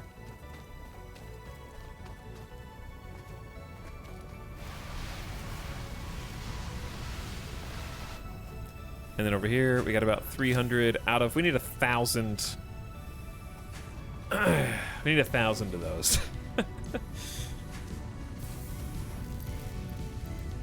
I do not have a good copper factory up yet. But I'm helping. Something something training montage, basically. Because effectively what we need to do is work backwards from these 3 objects at the top of phase 2.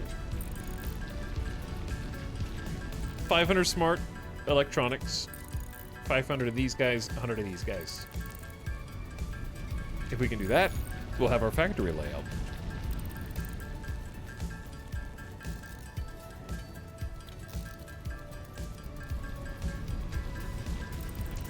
But yeah, it would be kind of fun to have like a factory over here for screws, this factory is for iron plates, and we collect them into truck depots and just move between the truck depots. I feel like that's gonna create a big mess. But it would be hilarious.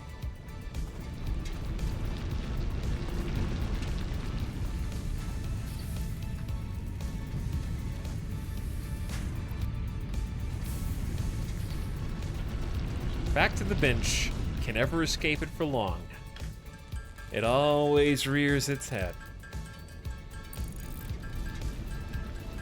Back for more. But yeah, they do have a notepad, like we can take some notes on the right-hand side. I kind of wish you could do this in the background and have the codex open. You cannot. You cannot. Yeah, like modular frames aren't that bad. It's like reinforced iron plate plus iron rods, right?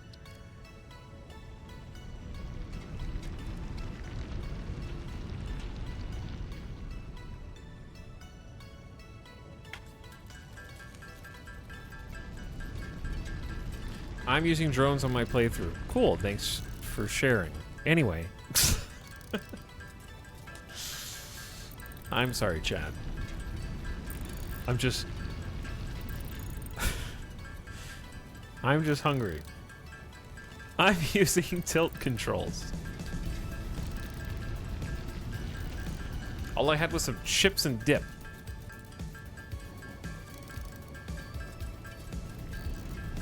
Yeah, don't set up a factory until you unlock drones. I'm sure that'll work out.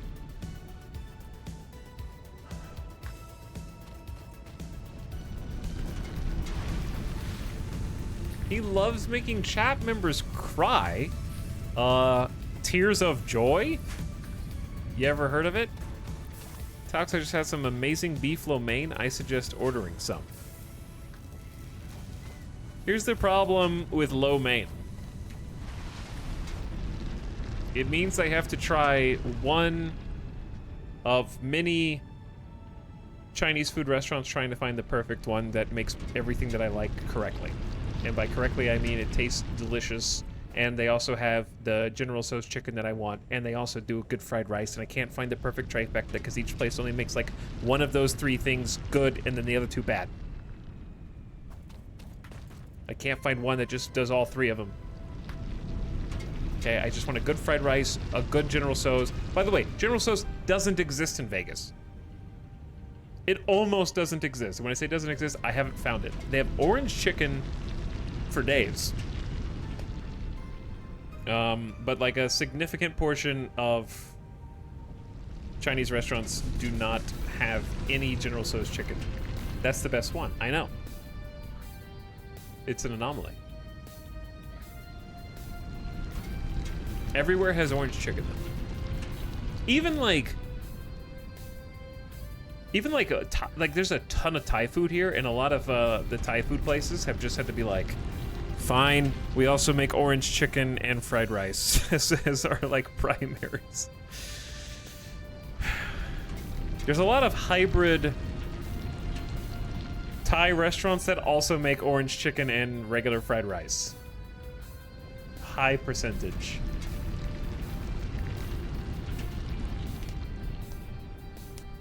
There's not a lot of like American Chinese food that I've seen. It exists, it's out there, it's just not common. Thai food is much more common. I would say majority Thai food, followed by maybe like Vietnamese and pho, and then Chinese food would be like third most common.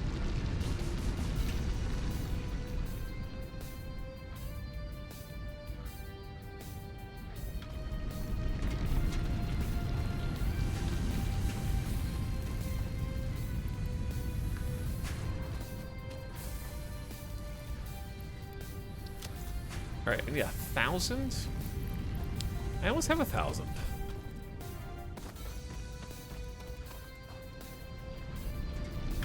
Thai is so good though. Yeah, I like some Thai food. I like some generic Thai food.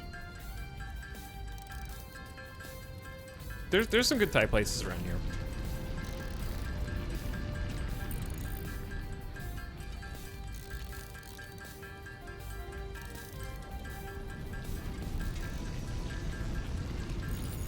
But I don't like spicy. So I only like Thai places that can respect when I say 0 or 1 spicy. Like 25 to 33% of Thai places you can say like a 1 out of 5 spicy, and it's like a 5 out of 5 spicy for me. And then I just can't go back because it's too risky.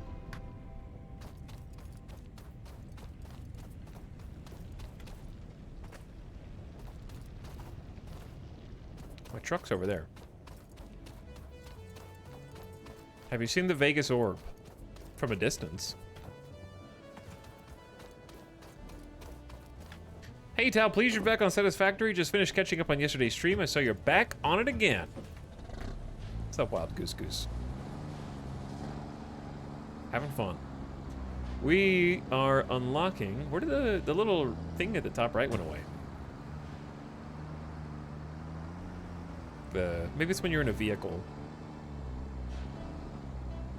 But yeah, factory's coming along. We got 66% of our coal plant online after yesterday.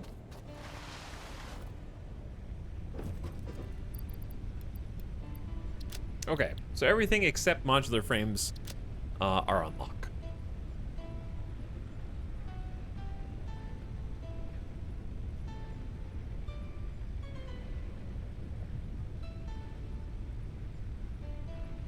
But I'm glad you're impressed with my dedication, because I am dedicated to having all of these cool cosmetics unlocked so I can actually build with them all.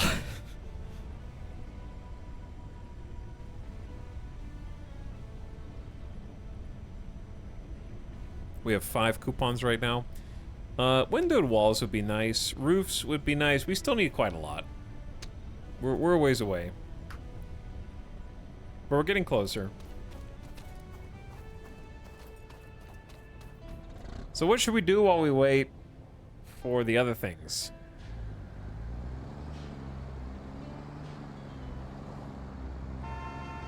Beep, beep, beep, beep.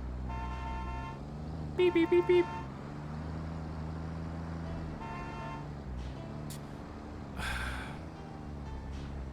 Okay, let's just do what needs to be done. Let us do what needs to be done. Let's start thinking about how to handle this.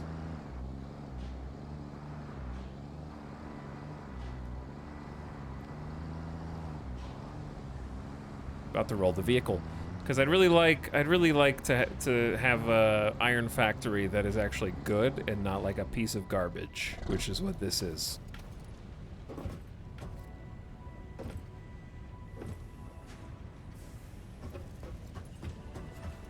This plant is sad.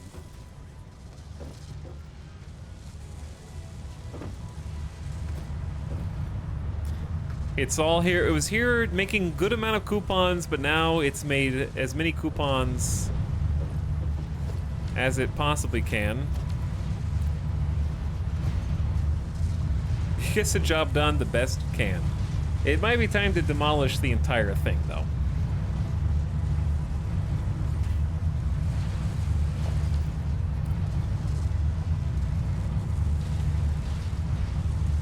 I'm also not sure if I like the anti-aliasing that we have. I keep bouncing back and forth.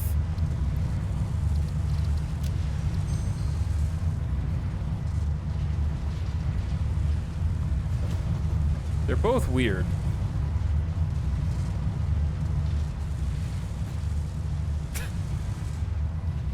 In different ways.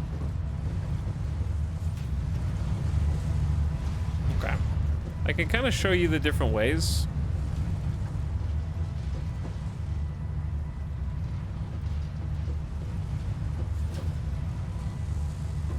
It's most evident when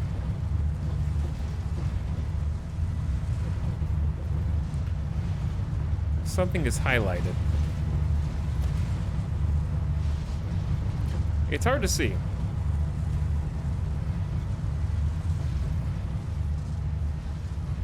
Actually, I'm not noticing it as much now. It was much more obvious at night. I don't know. It's hard to explain. I get more frame rate like this, so we might just keep it on this one in spite of its potential issues. Chat, is it time to delete everything?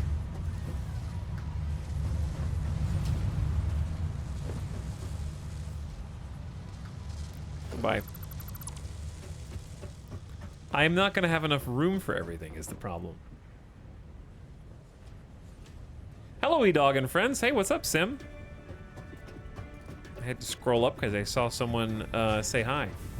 Sim, you've joined us at an interesting time because my temporary factory is about to be retired.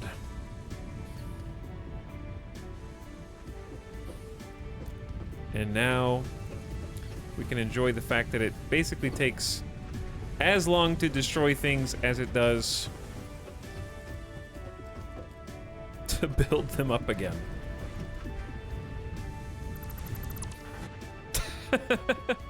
Oh, I don't know if I have enough storage space for all of this.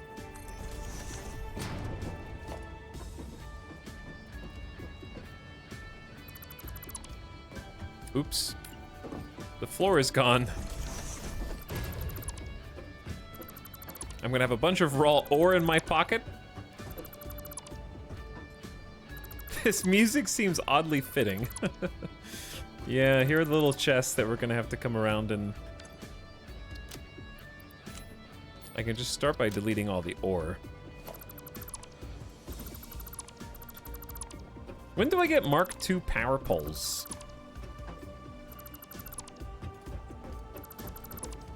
Anyway, Sim, hope you're doing well, having a nice day. Thanks for popping in, saying hi. I'm excited to see the start of your new factory. Sim on stream last time he was there said he was planning on starting a new Satisfactory factory imminently, right? Right, Sim? I believe he said he's excited to come back. Maybe I was mishearing things, though.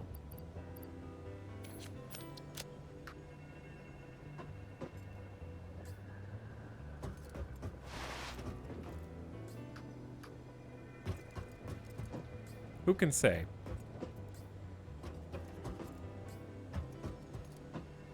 I thought Sim said he was going to start up Derail Valley. I think he said he was going to do both back to back, actually. In a 24-hour marathon? Subathon?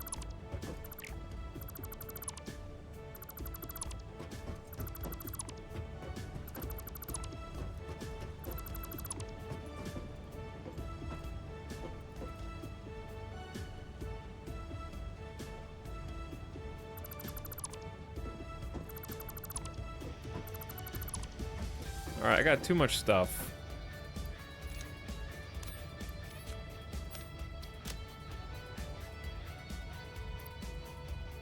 Way too much of this. Way too much of this. Don't need any ore.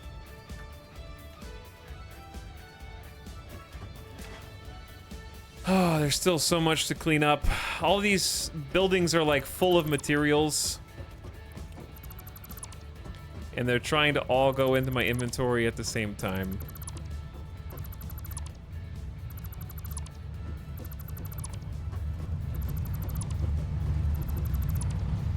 Oh, I must have deleted power to this. Meh. We weren't really getting anything from it anyway.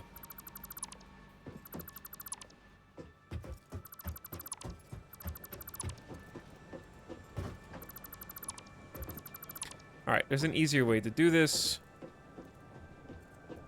without left-clicking on everything.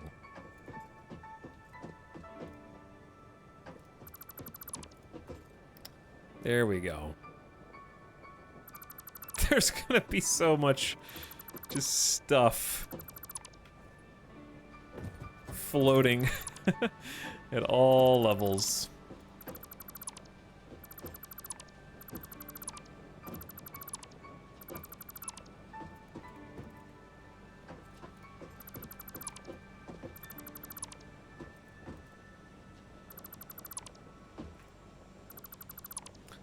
Okay, and I'm not even sure if I need this entire platform to build on.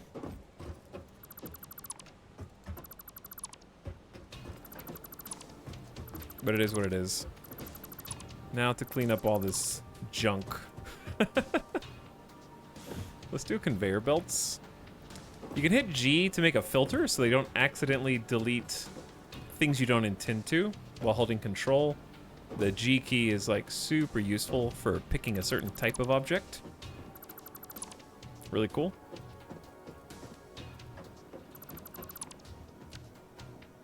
All right, now for all this crap.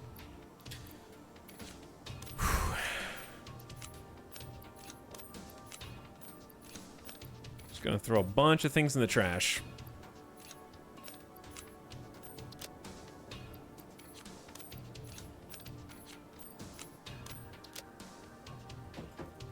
Is there a take all hotkey? I guess you just hit the take all button. I didn't know about that one. What? What?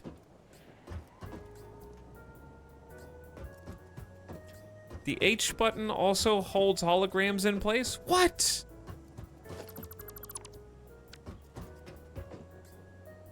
And control puts items on the global grid?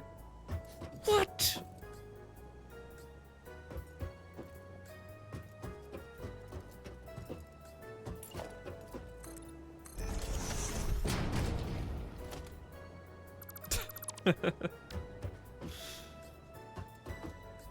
So much quality of life. Okay. Almost there. Make a little bit of space.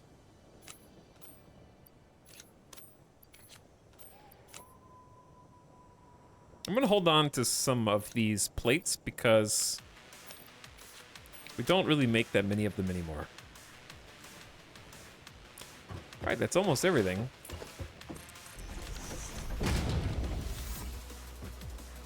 Oh, the floating one. Can I jump that high? Yeah. Now what? Oh, I missed these guys. So chat, do you know why this anti-aliasing bothers me? Do you want to know why? Watch my character's hand and the object that they have.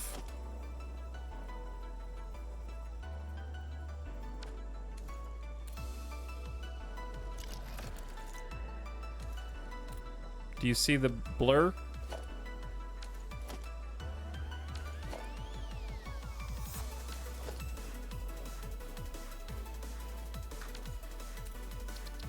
I don't know why is FXAA the best anti-aliasing? I don't know if it's the game or if it's just Unreal Engine. What happened to MSAA?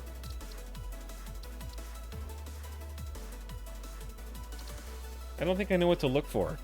Look at the blur lines.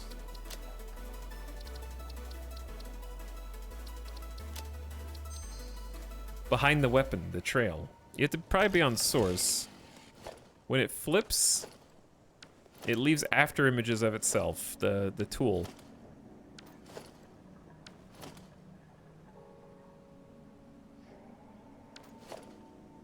And then anything that I move, like if I move...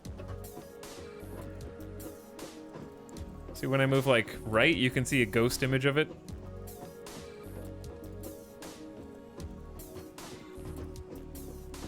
Lumen blurring is my guess. You think if I turn global illumination off, it'll fix?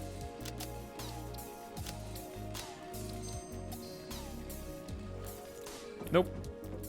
Still there. You can still see the blur.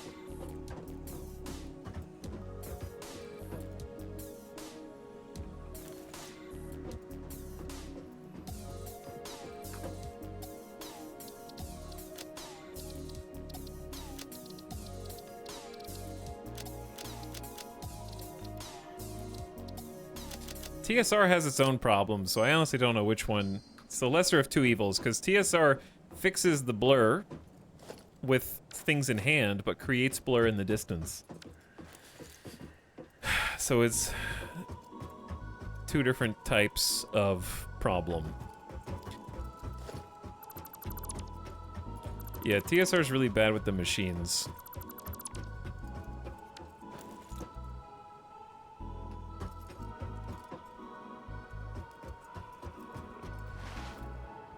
Okay. Well, well, well. Look who's here.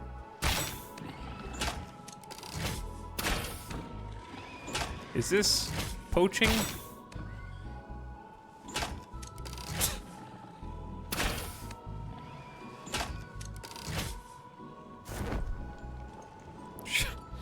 I need a lot of these. We can make some tickets out of these.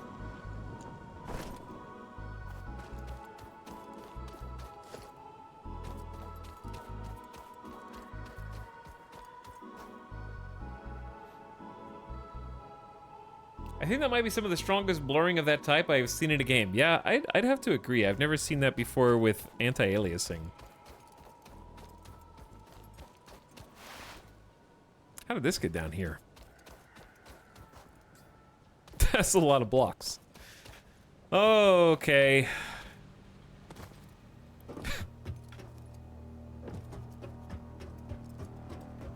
How about this? Let's freshen up a little bit. I'm hungry. I'll think clearer when I've had a snack to eat. We've been streaming for 6.5 hours. So I'd like to grab a bite to eat, clear my head, and then we have to think about how to make... We have to reverse engineer non-terrestrial, non-human intelligence technology, okay?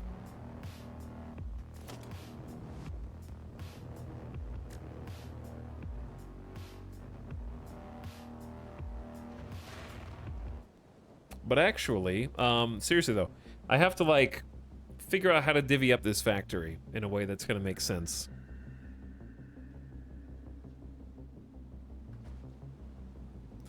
Like, I need to look at the products that I need, such as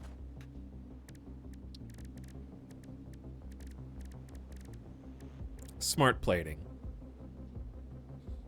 right? And I go, how do I make smart plating fast? Cost these materials, rotors and reinforced plates. Okay. What if I want to make a bunch of smart plating? Sure, you can do that. But I need to figure out how to make a bunch of reinforced and a bunch of rotors. Okay, well, how do I do that? And then you have to go to rotors and go like, okay, well, I need this many screws. We need to basically create the pyramid of figuring out how much of each resource we need and then divide it up. I think it's going to be paint. This is going to be a paint stream in a minute, okay? So, before we do that, I'd like to do a couple things that I think are going to be helpful for us in the short term.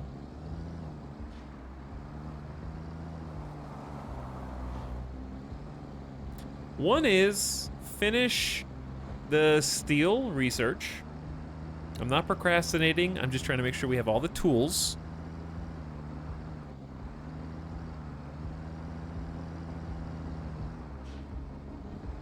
Ooh. Every time we see a guy, we gotta kill him. They're actually super valuable now. I just poured boiling water over my foot. Metalbit, be honest, did your foot turn to pasta? And you were confused? But also, don't pour boiling water on your foot. At least it didn't go on your fingers, so you can still use the keyboard and type. Yo, we have 50 modular frames. Okay, so that part's already done. In which case, we can just go ahead and log it in. Log it in. Bonk. More progression. Important progression, actually.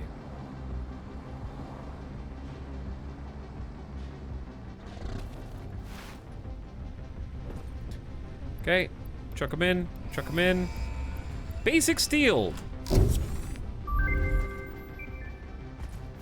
Milestone reached. Where's steel production unlocked? Where's Foundry ship? grants access to new, simple steel parts. An additional project part can now be constructed. Progress to the next phase is now possible. We have completed tier 3.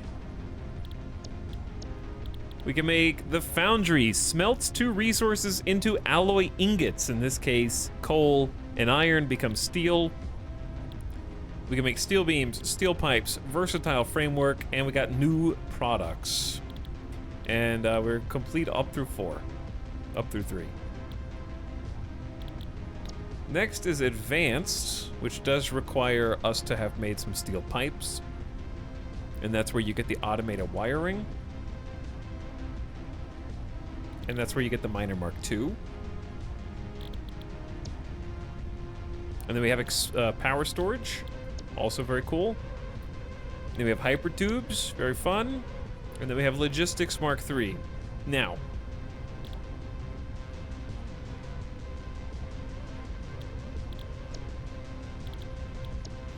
I don't think we should necessarily do steel first.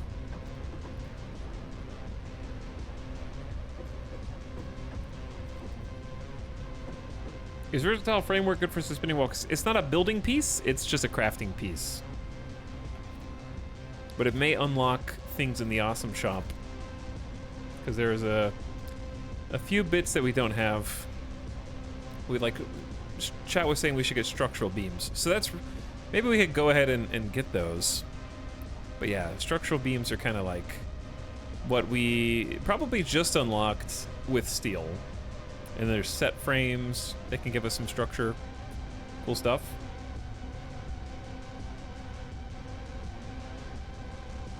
Beams can give you a lot of detail. Okay. The other thing that's going to benefit us, now that we have sort of the ability to take a look at our parts and find versatile framework, you know, we can see it needs steel beams and it needs modular frames, right? So we're starting to get an idea of how many modular frames we need. Now, to get the final piece, what would it take for us to be able to unlock that in the game? I think it would cost some of the same resources we're already making, like wire, rotors. We've kind of stopped making rotors, but we can make more. And steel pipe, which would require us to make at least a baseline level of amount of steel. Which is maybe too much. But I think what we should do is like go back here and do some of these useful things. Inflated pocket dimension is 3 proteins and 1,000 cable. Yeah, we can do that right now.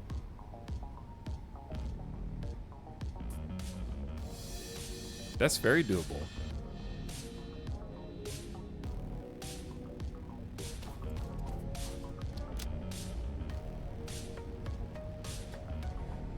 Okay, 1,000 cable is a lot.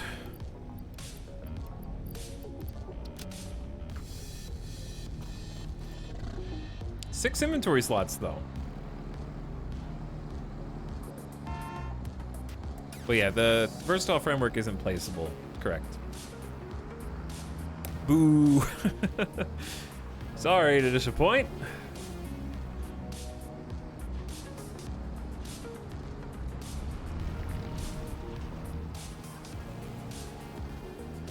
My apologies.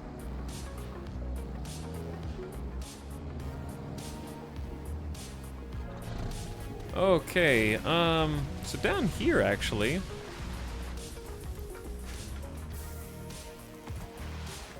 we've got a whole bunch of cable. Take your pick.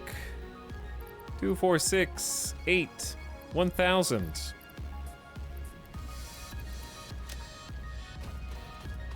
What were the other things that we needed? But yeah, I think tackling some of the extraneous progression that we can do right now is a good idea. Because it'll just make everything easier. Like, it would have been easier to tear down the last factory if I had 6 extra inventory slots. Stuff like that. It's also easier to build. Yeah, I've got the protein in my pocket. I just need to craft it. Huge air! Big hang time.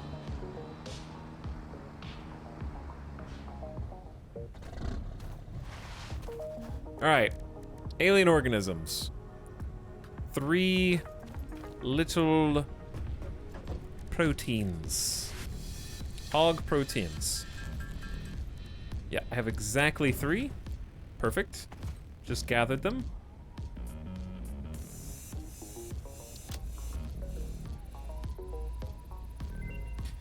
Analysis of the inflated pocket dimension is complete. Please choose a new node. More! Player has been upgraded. You can scan for hostiles if you provide those pieces. You can also get a protein medical inhaler. Caterium is something that we could definitely do pretty easily. It really doesn't take much. Probably highly worth. Remember that being useful way back. Mycelia needs some more advanced parts that we don't have. We could get the expanded tool belt, but there's not really a rush. I still have only found that many berries. Don't have those. Don't have those. Don't have those. We'll get there very soon, actually. Don't have those. The Explorer would be sweet. I would like to work toward that. And then sulfur requires its own things.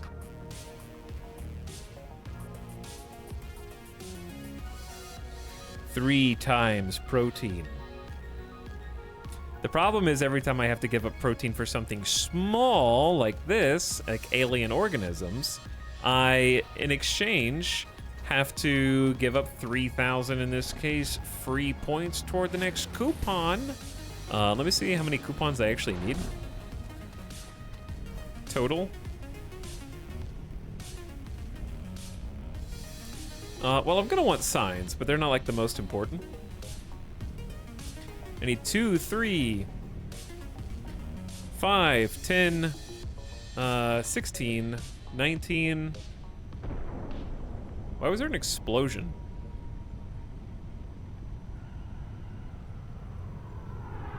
Oh. It's our friend coming back. That just made me completely lose count. Start over.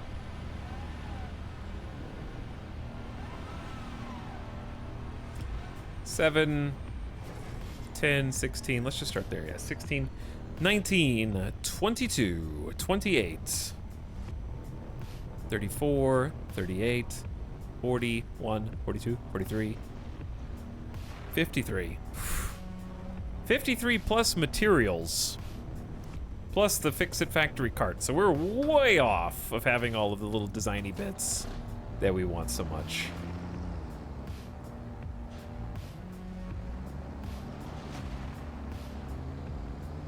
Way off. Okay, let's go take a look around. Can I build a miner? I need a portable, but otherwise yes, and we can build smelters. So we're good for all that stuff. Build a couple portable miners here.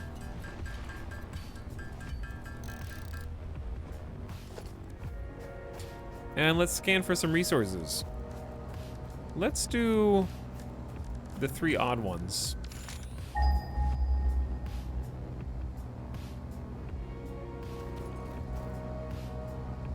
Okay.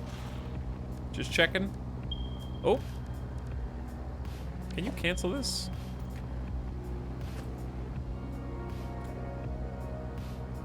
Pure way over there, pure way over there. They may not be 100% accessible. Wow, that ping goes real far to try to find the third one, huh?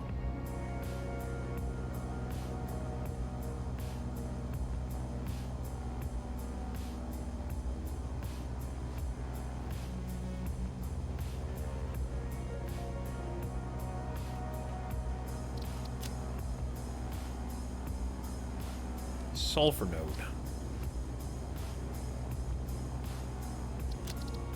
And make it stinky yellow.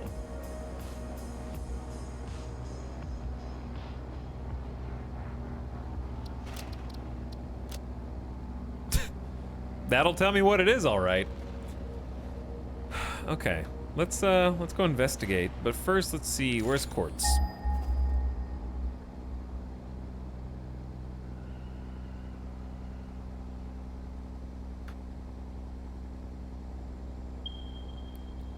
There.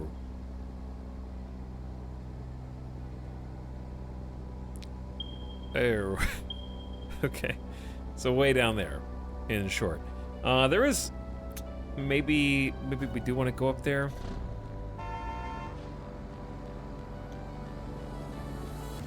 Wait, I need to go this way. And also, put some extra fuel in. Yo, I forgot that we should have 60 rotors just sitting in there. Okay, there's some goodies that I left for future me.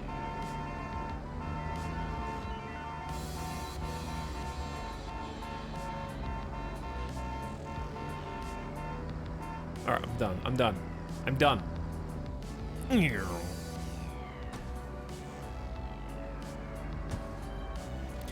Now this is gaming.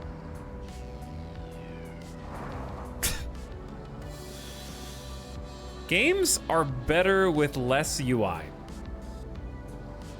Okay, well sorry, let me rephrase. They look that is a big boy. They look better with less UI. They may not play better.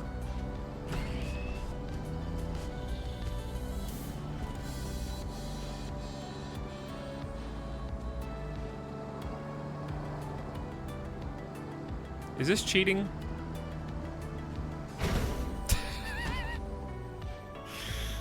I'm not sure that's how the... Oh, they're still alive.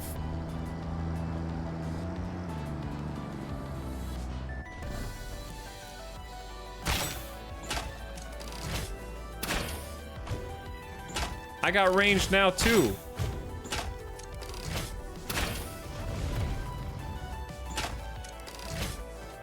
You're not the only one. Fix-It gave you this car to slaughter Xenos. Those big ones are worth 4? That's fantastic. That's like 4,000 points.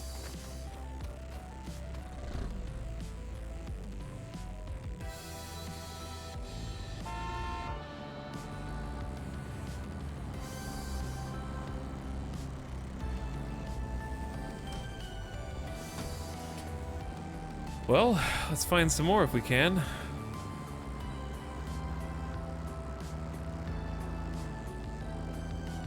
Itai, you were forced to build and paint a 40K army. What is it?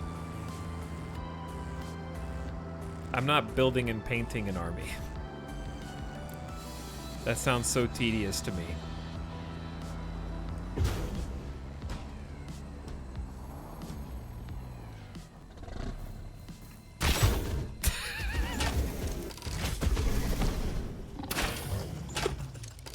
Oh no! Are you still alive? Oh, there's sorry. He came out of the shrubbery. Where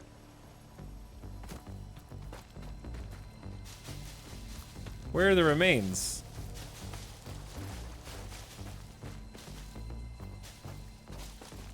Oh, there we go. And a slug?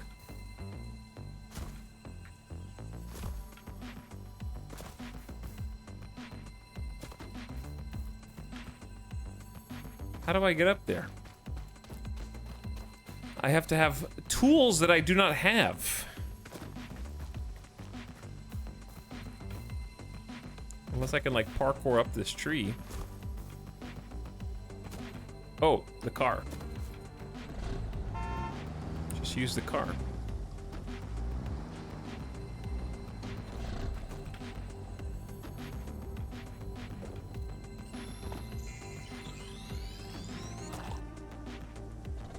Chat, I got it.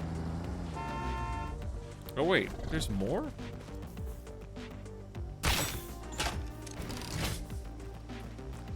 He's grooving. He's schmoovin'. He's grooving.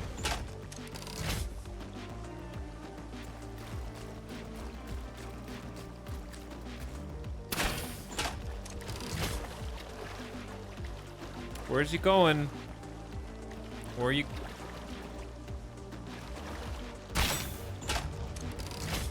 All right. The problem is that little flower. God, having ranged is like so much better.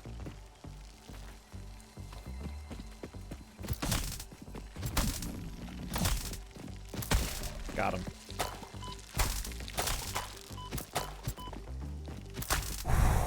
There's more!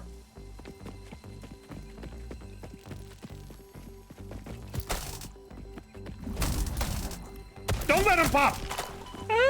Ooh. All right, you know what? There's no reason not to have this in one of the hand slots so I can just heal. These guys are terrifying.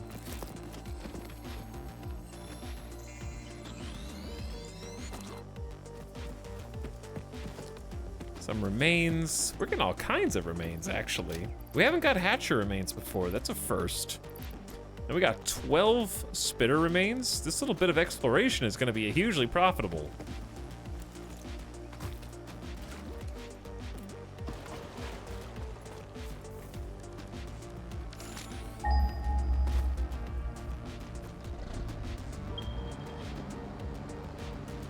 Oh, I am going the wrong way. Sulfur was over here.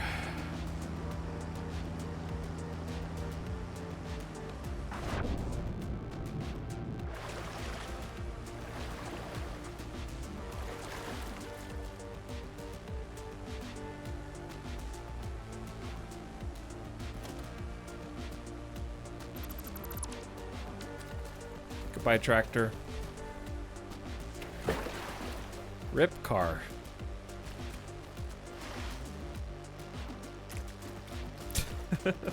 We sprung a leak.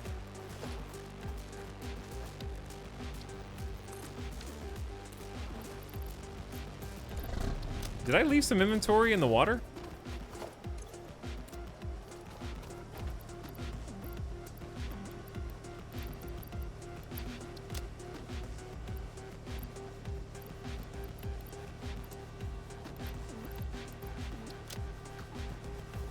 Possible I left some inventory in the water.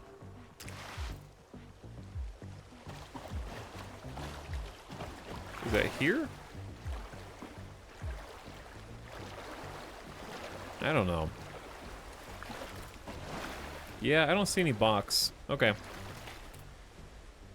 So what's the mission? I'm going to a sulfur node right now just to kind of check it out.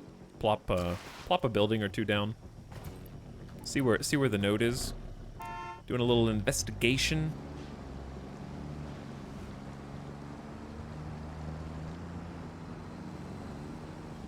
And also getting some hunting in while we're at it.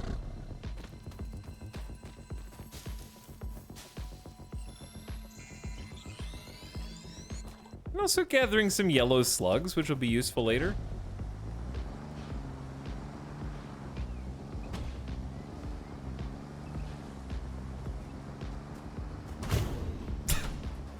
Meeting the local wildlife.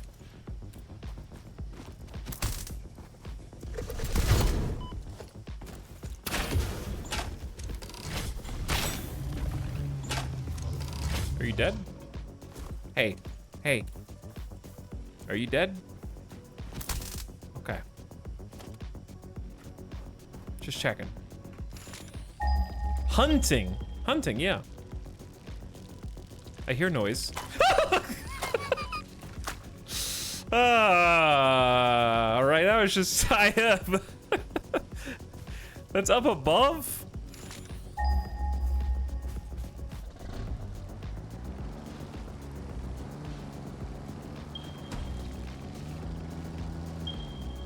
Move. It's above, it actually is above me.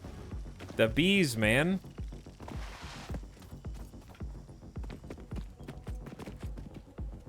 It is kind of crowded in here.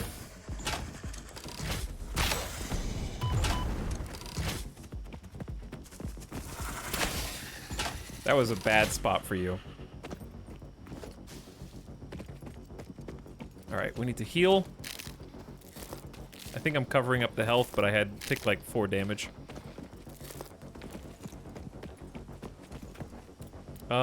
This looks unsafe.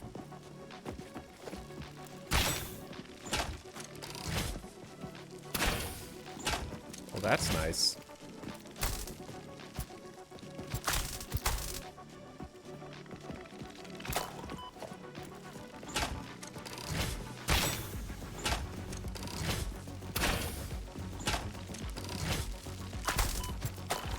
All right, don't die. We're good. Just top off. There's one more. I love the rebar gun though, dude. Hell yeah. All right, get rid of these nerds.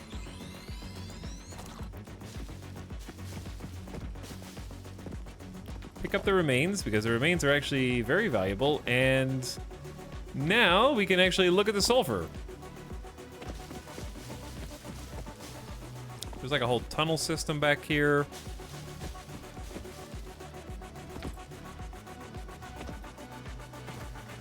Pure sulfur. Just what we wanted.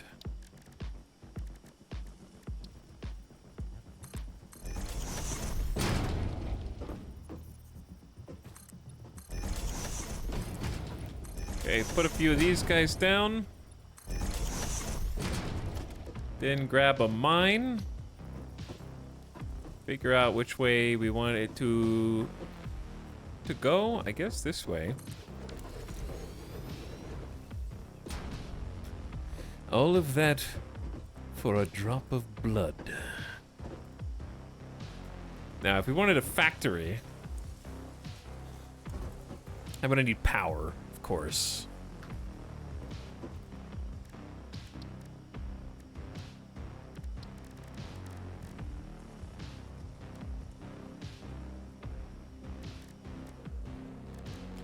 So I, not asking, just looking.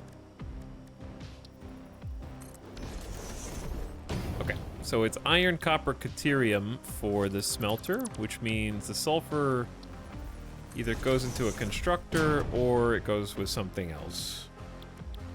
Silica is quartz. We were also looking for quartz.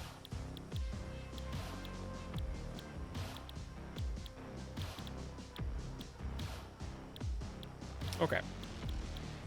So I can't really do much with this at all right now.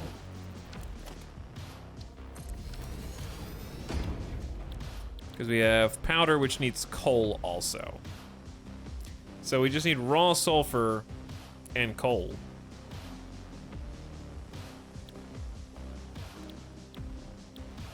Which means that we can mine it out here and transport it somewhere else. And that would be reasonable. So we're just gonna leave this where it is for now.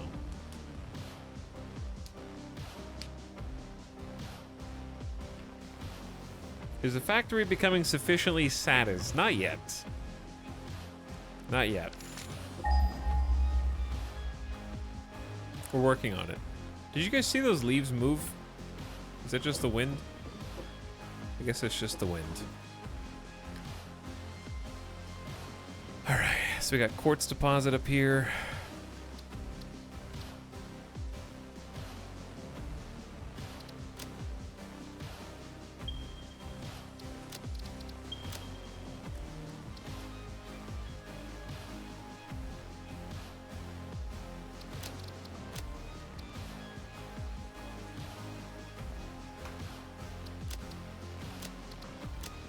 Okay, I'm trying to actually mark things down when we come across them. Where's my tractor?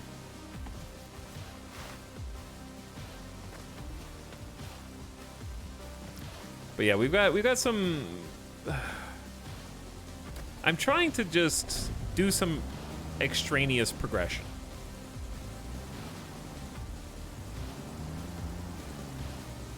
Because I do want to do sulfur as well. I just don't think that the time is necessarily like now. Because trying to get sulfur over to where it needs to be is tough. We don't really have good transportation systems yet, and I don't have a factory. I think what I'll probably do is in the steel factory, siphon off some coal and then pump it in some sulfur. I feel like my car's gonna get sunk here. But yeah, I think that'll come once we actually have like a steel factory and we have some extra coal.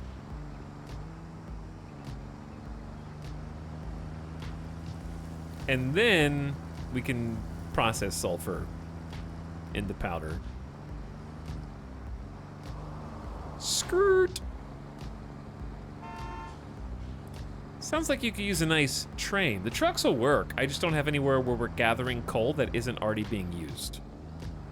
This is one area where the steel factory actually is going to be. Those are both coal nodes. So probably gonna use both of those for coal. There's an iron node right there as well. That seems useful.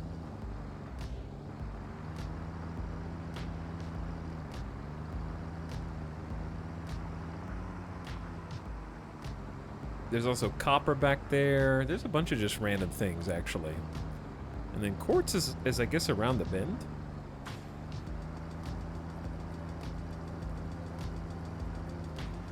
Ooh, there's a geyser. Huh. What's up, nerds?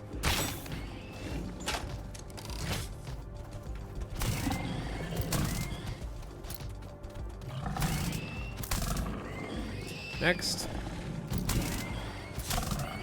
So sad. All right. There's more! Is that a big boy? I think it is. He running. Gotta kill you, you're guarding the quartz. Big snipe. He's wiggling.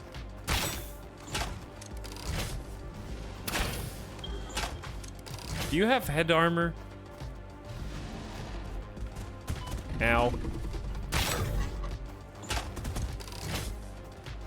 Jesus! You're too fast! Whoop! Whoop! I need to get in my car! Got him. That was a fair few bolts. You should be able to ride these things. That would be sweet. That would be awesome.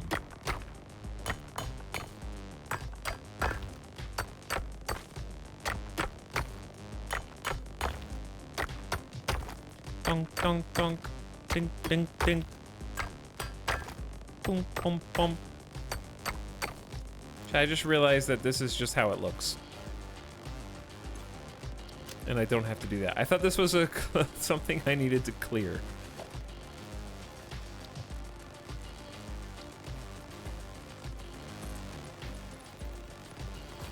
Oops. The global grid.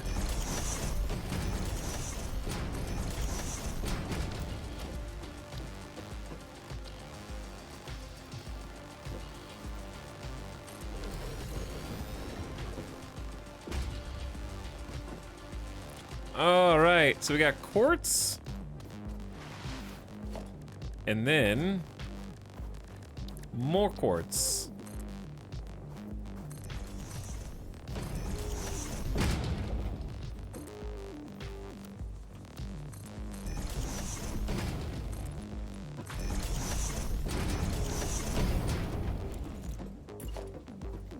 Oh, I need a portable miner. Okay. So all we have to do is production, equipment workshop.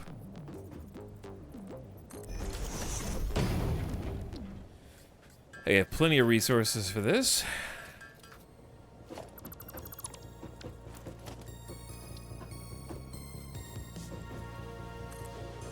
And the best part is we can just zoop a connection over here. Because it's on the same grid. They made this so much. The global grid is a game changer.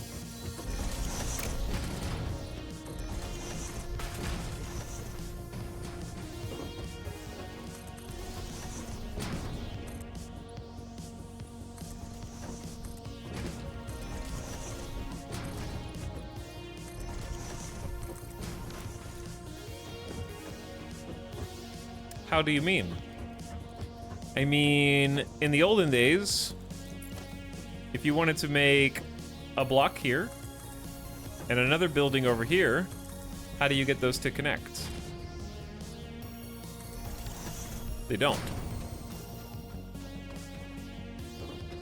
However, if you hold control, instead of placing it anywhere, you place it on a invisible global grid that is shared across the entire map.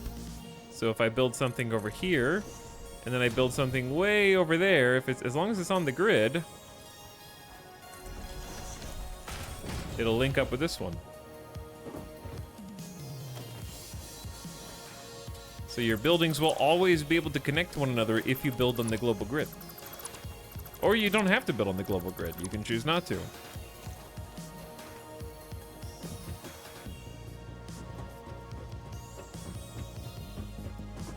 But I like the global grid for the future because I'm going to want to have like roads between different things.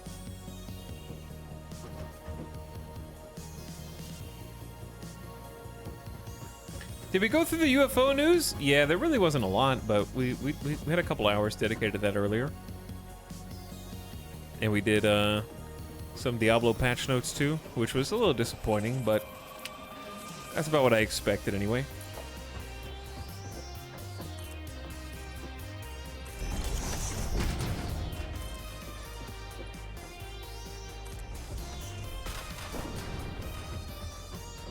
All right, so these are gonna get fed. These are quartz. Quartz just gets fed into constructors. So what I want to know is how much quartz do you need for silica versus crystal?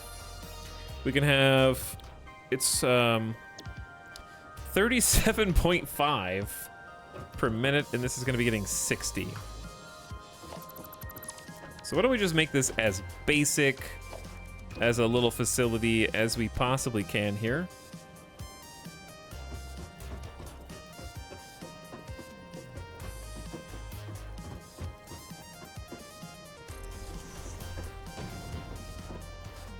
It's not going to be efficient. We could overclock it to make it more efficient. And then I can just have a splitter.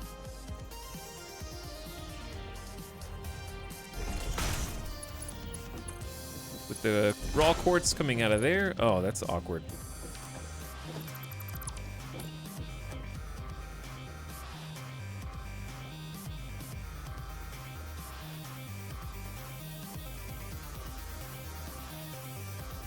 If I just go over one, is that good enough? Yeah.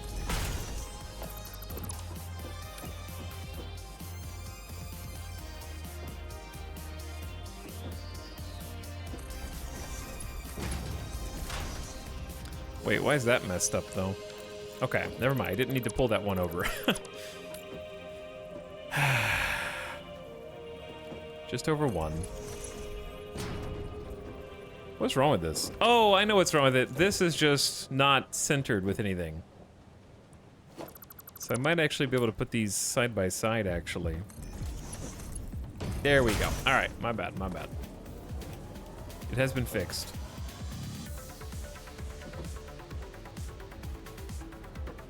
Good luck with that math. It actually won't be too hard. So we're gonna start with quartz crystal over here.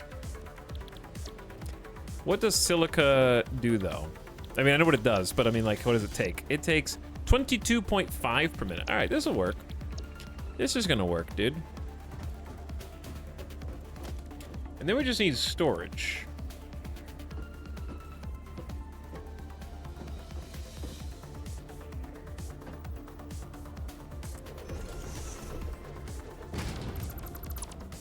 I want to move it back a little so that we can see it. Okay. And then I'm gonna do a merger where the output is being combined.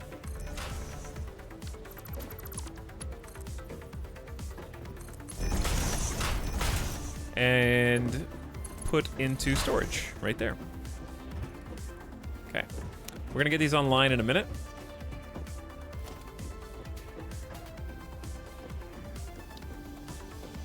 What's in my inventory? Do we have anything for overclocking?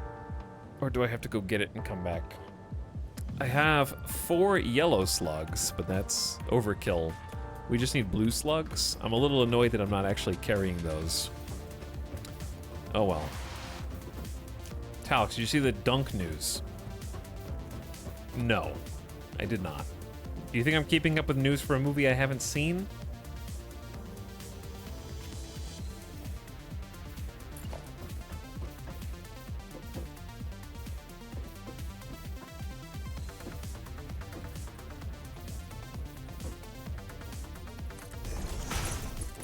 Okay, so we want the other raw quartz to go through a splitter, and it's going to go out 3 ways.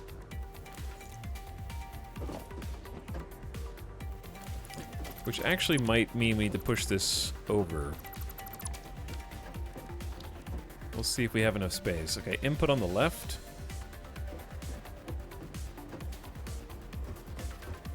God, I love being able to do this.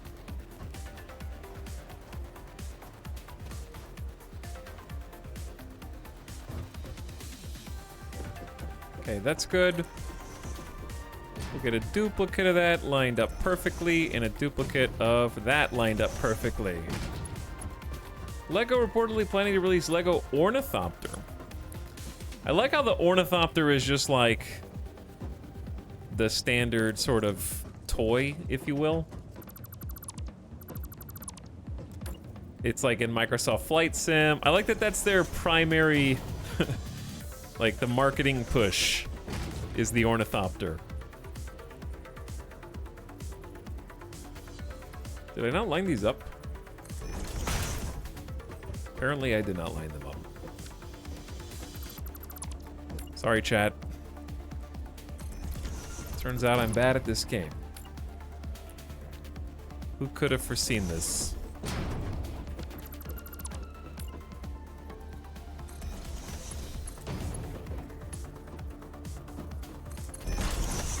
Okay, so it's going to be split into 3 separate lines, all producing silica, I guess.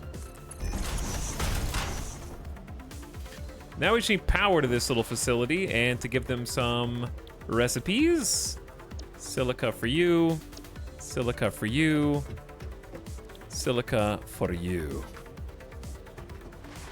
All right, I say we drive back. Oh wait, you don't have anywhere to put the stuff.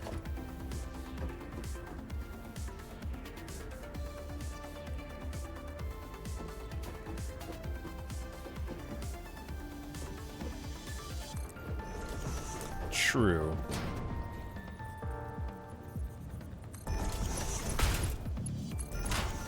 Okay, at least one storage container.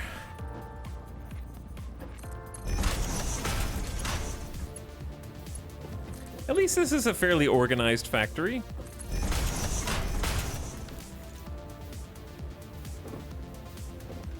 It's very simple, very basic, but it's gonna give us a resource we presently don't have.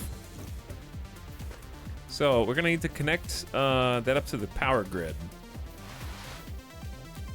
And then overclock. So I say we go get the blue worms to do the overclocking. We're gonna have so much power. I just remembered, yeah, we tore down the ticket factory. A bit prematurely, I might add. That could still be earning us some points in the background, but I destroyed it, so. Oops.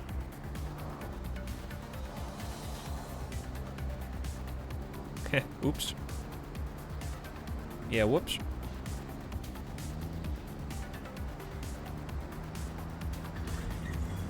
I was wondering if we could make the smokestacks all pop out of the roof of that building. That would look kind of cool, right? Oof. Big bump. It's neat and somewhat unique. The Ornithopter, yeah, it's cool.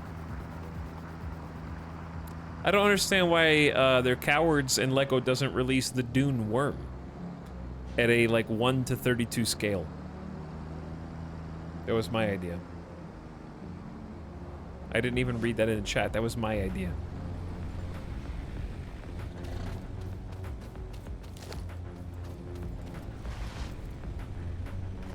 Okay, new idea. LEGO 1 to 12 size Timothy Chalamet. However you say his name.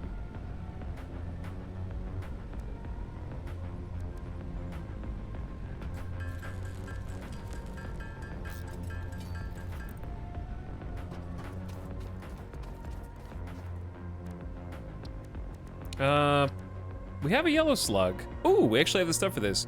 Yellow power shard. Give up a slug, 25 rotors, 100 cables. And we can reveal the secret purple power shard. It's so much better. By the way, look what quartz gets us. Blade runners. And it'll start working toward the Explorer.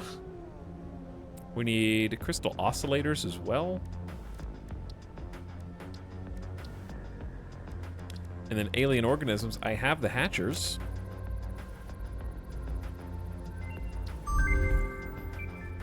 Beep boop. So we can convert them. Making progress. What was I gonna do here? Slugs. We have 9 of them, actually. Okay. Let's turn them into power shards, then.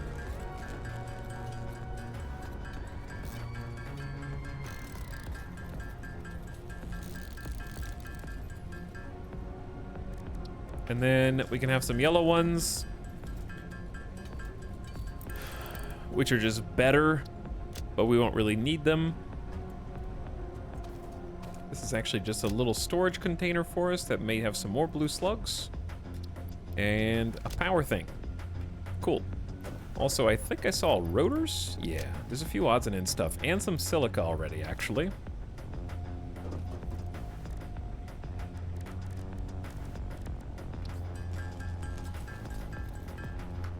All right, now we need to connect. I'm gonna have to kind of walk back, unfortunately, from a certain point because we have to be outside. I need to make sure that I have the components to make towers. Yeah, we're good. Because we gotta connect towers. Yellows just make 2 shards. Oh. So they just go further.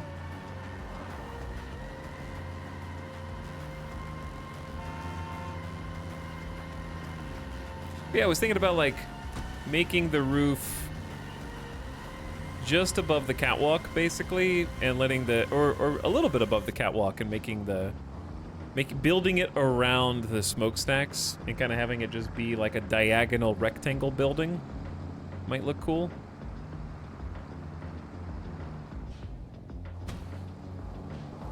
You know what? That's good. You stop there. You stay there.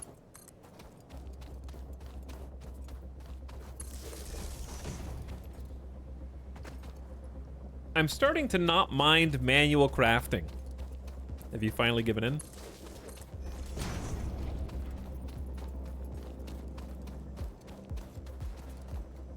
Worn you down?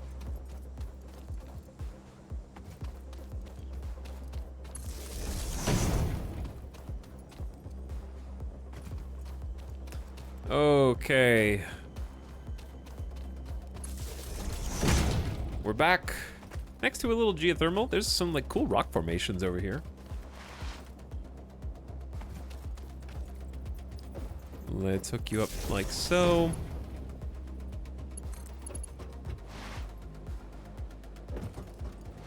Do another one in this corner.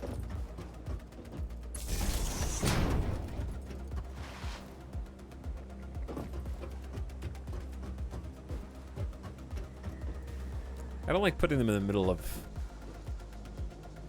these too much, but it is what it is. All right, let's get the mines online.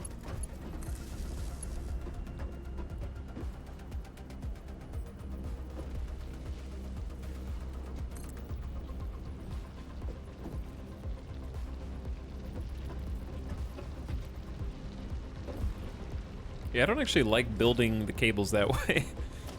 I understand how it's supposed to go. Yo, those look sweet.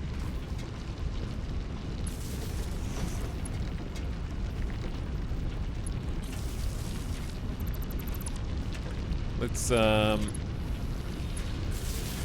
get the constructors online. All right, this side's on.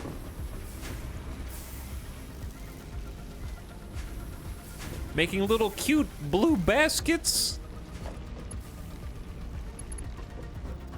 How adorable.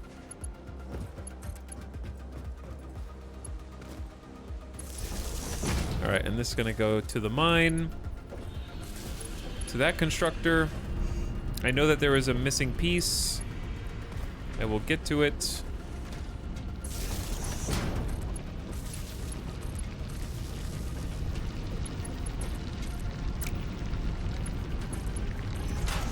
There we go.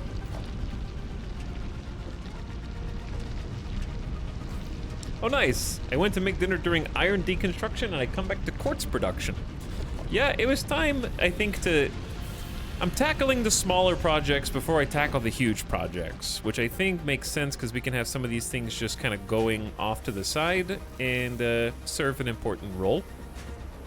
They give us some nice progression and unlocks.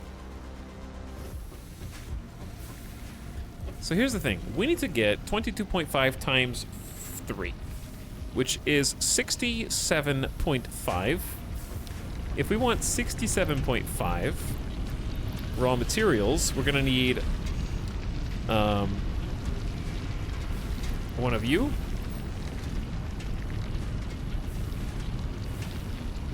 We could just say 68 parts per minute and it'll do a clock speed. Can you do a decimal? Oh, you can do a decimal. 67.5 parts per minute. It'll set the clock speed to 112.5%, which is gonna cost us some more energy, but that is what the power shards do. It lets you overclock. The throttle, the bottleneck right now is this initial conveyor. So if that conveyor becomes faster,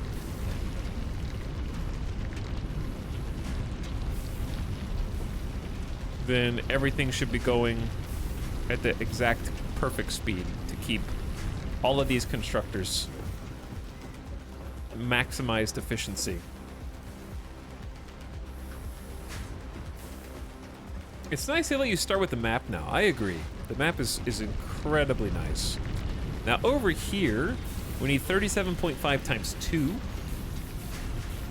So that's like 75? So we're gonna do the same thing. Go boom. Target 75 parts per minute.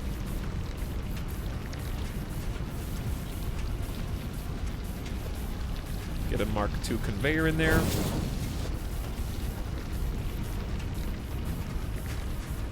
There we go. All right. Perfect. So we're getting some raw materials. Next, if we wanted an assembler,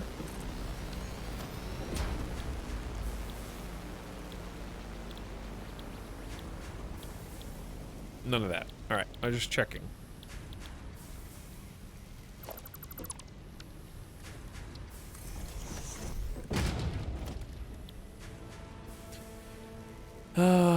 Is there anything that I can... I don't think there's anything I can presently make. I have to go get the recipe.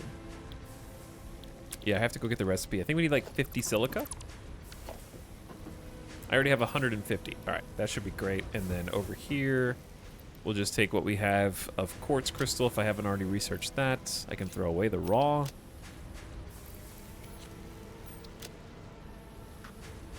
All right, and we can just let this ride. Like it's making product that we'll be able to use in the near future.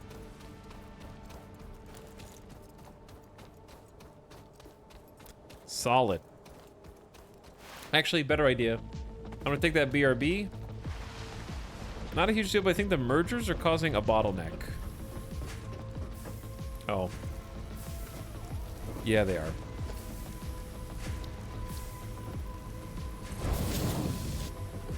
Should only be on that one.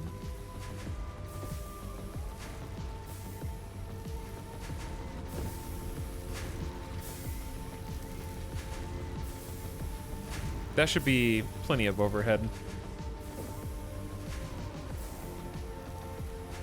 They'll catch up. That one, I don't think is a problem, though. It's not still more than a Mark II can carry. You just have to give it a sec. It's backed up. Because it's... Wait. Yeah, it's less than 120. 37.5 times 3. So it'll catch up. All right, let me take a BRB. I will let you guys. I forgot this has a ladder.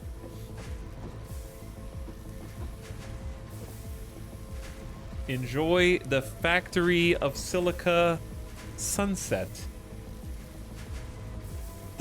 I'm allergic to the factory of silica sunset.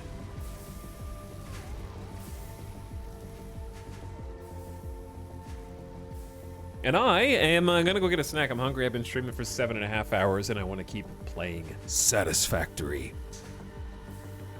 So I'm gonna go get a little food, take the dog out, and be right back.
What up?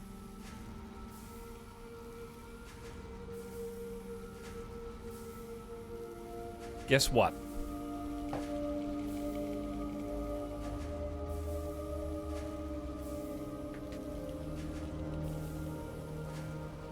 I got not one, but 2 drinks today.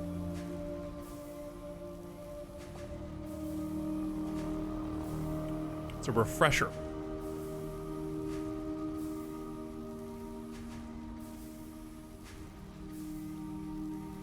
With little fruit pieces in it.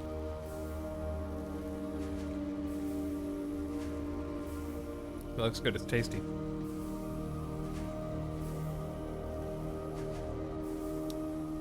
Streamer spends 90% of sub dollars on Starbucks. I didn't buy it, Alice got it for me.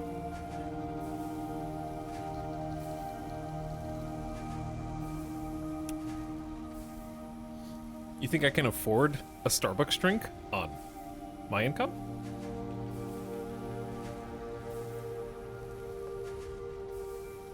Just kidding, I can.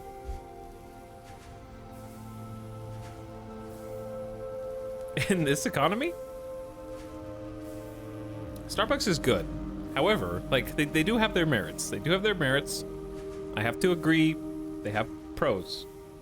The issue is that literally 50 to 60% of your coffee is ice. And I don't mean that like, oh my god, 50% like stand-up comedy routine. I mean, there was a coffee in the fridge where she didn't want the ice to melt in it. So she took the ice out so that the coffee would stay coffee and not water. And I'm not joking when I say when the cup is this big, it was this much of it was coffee and this much of it was just empty space. So this is the widest part circumference wise. So that's the majority of the cup is empty.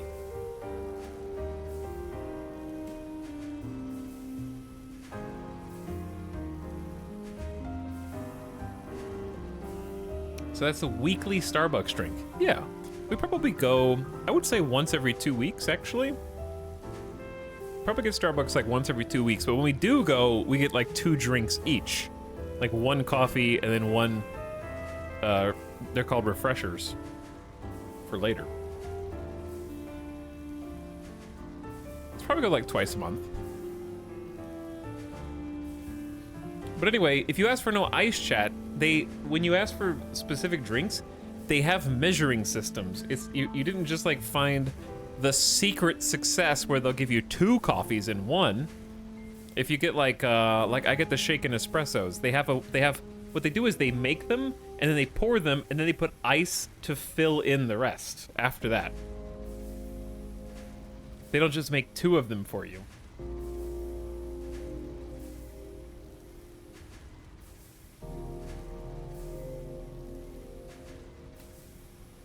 Anyway, we're back.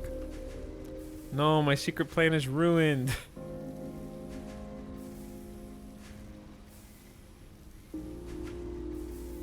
My plan. All right, this is actually nicely caught up. We should take 1 full stack. These are filling up pretty fast, actually.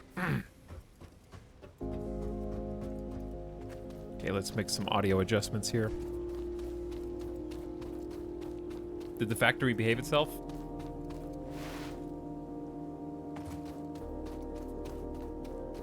Yeah, I enjoy this aspect of Satisfactory. Like right now, I'm a little bit overwhelmed by having to make a Omega Iron factory. And I like that there are these like side goals that you can kind of work on to still progress things and still unlock things and still get your infrastructure set up. Like they're very important also. Because Quartz is gonna have a lot of cool unlocks for us.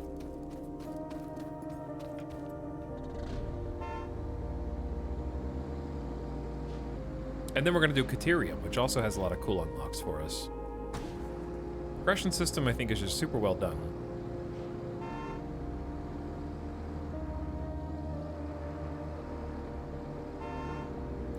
And the real reason I'm stalling, I guess, is, I don't know, I just want more...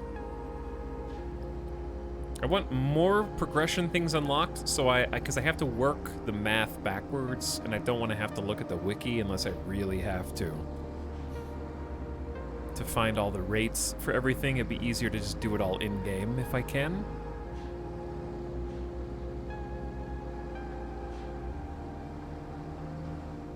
Don't. Alright, we're back at the map. The molecular analysis machine.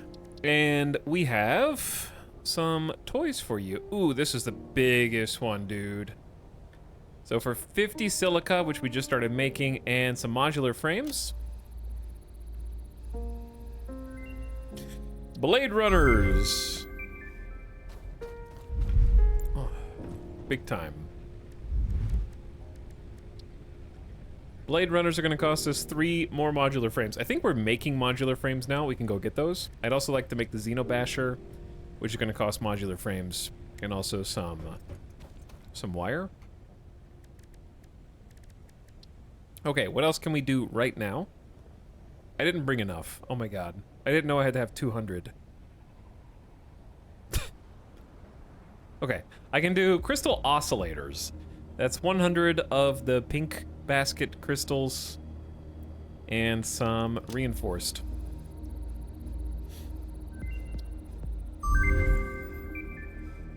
Radar technology! That's cool. There's a radar tower in the game to detect UAPs. That's really cool. And then a radio signal scanning. Scannable object hard drives.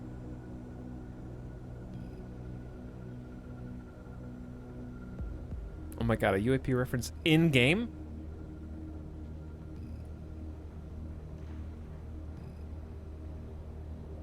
Modular frames were my first walled-in factory. Good memories. Good memories.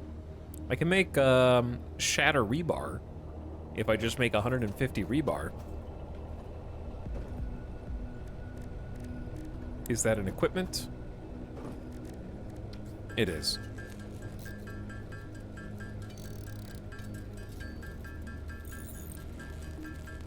Chad, I think I got bit on my hand by something. Chad, there are no aliens in this game, Monka. Shh. Shh. Don't speak.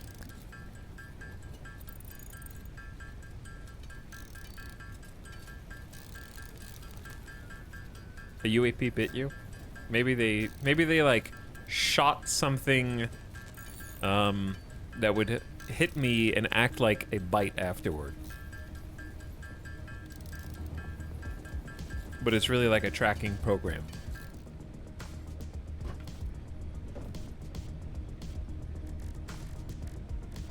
Wait, this is not what I wanted.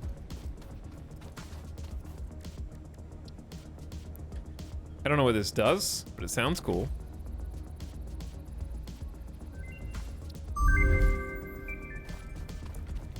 I assume it shatters.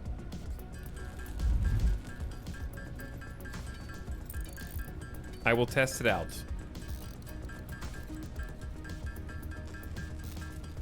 I'm not going to read chat because chat is just going to try and spoil the thing that I'm literally in the process of crafting. I just need to stop saying when I don't know something and be like, oh yeah, no, I love these. Yeah, no, I love shatter rebar.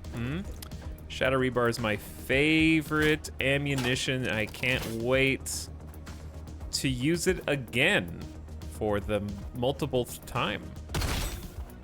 Oh, sick. So it's like a shotgun. All right, now we go back and we time out everyone who said the word shotgun. Goodbye. Goodbye. Oh, got 2.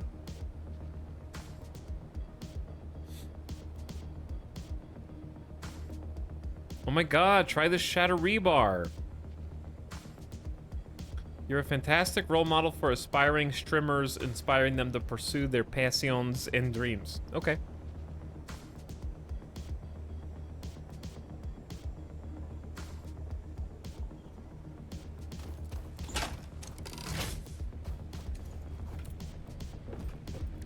I can make some more.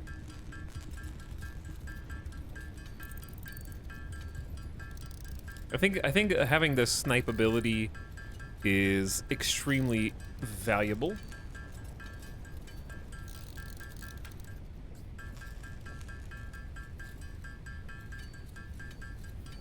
Okay, 80?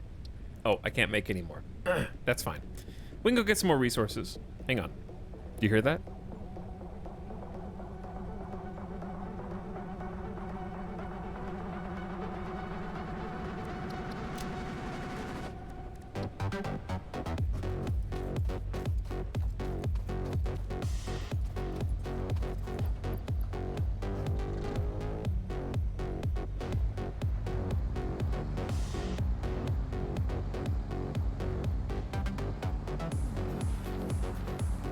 Time for dance break.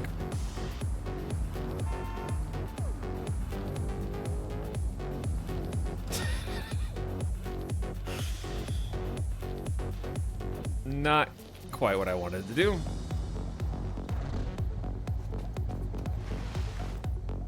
Bonk.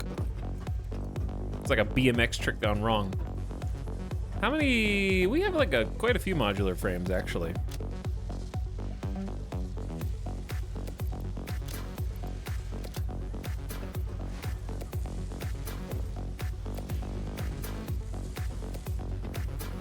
You know what?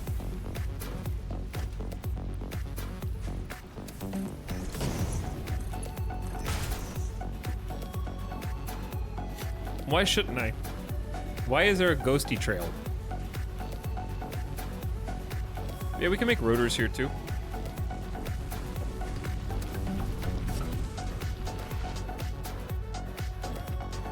What's up, Winter Rose?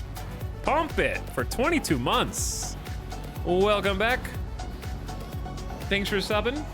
And also Minotaur Monk says, I went to see Oppenheimer today and they mentioned Enrico Fermi and I thought about how much you hate that guy. I don't hate Enrico Fermi.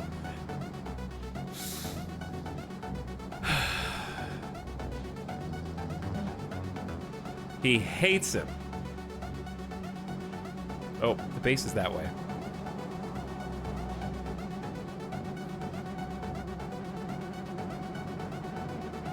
The Italics Enrico Fermi rivalry continues.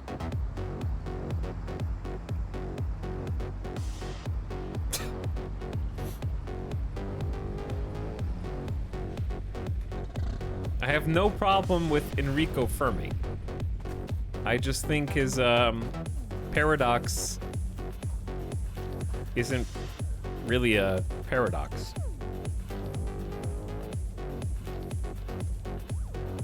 That's all.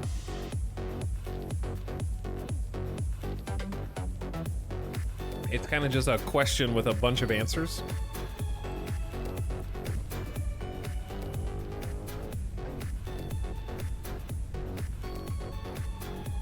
Who else goes there? Hey, what's up, Avic? Thanks for 37 months, dude. Already? Good God, over 3 years?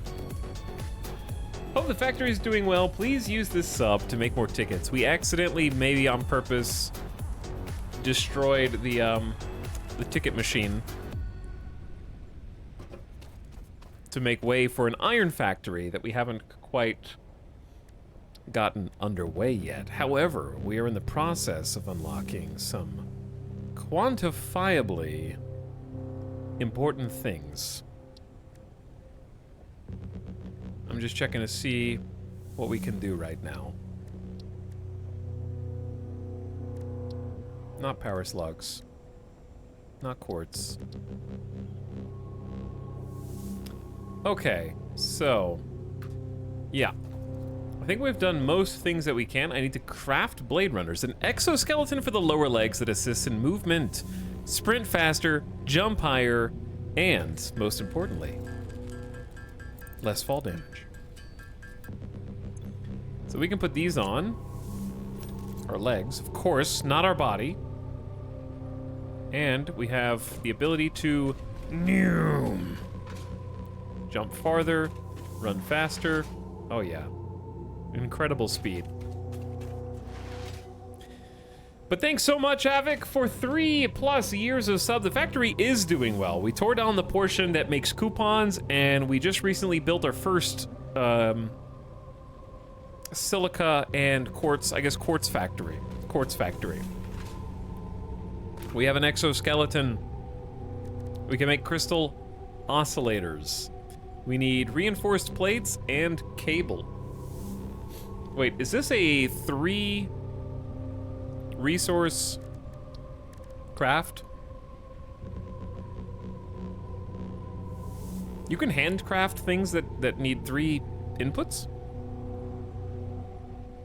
How you doing, mate? How's your Friday going? Chat, that can apply to all of you, but especially Avic.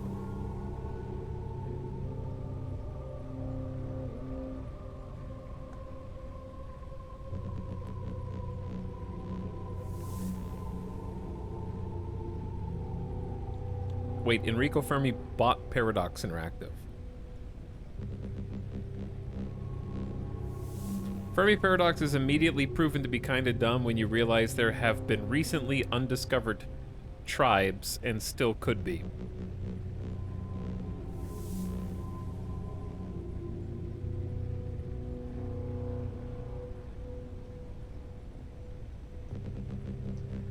Going to see Oppenheimer in a few. Nice. I might go see a movie this weekend. That might be fun. I think we're gonna see Barbie. You can handcraft anything except parts exclusive to the space elevator. Cool. All right, good to know. So let's go ahead and go gather up some things and maybe make some of these. It's 18 pokes per craft, so they're not exactly fast. Oh, dude, I didn't realize how many proteins we have. That's a few more coupons right there.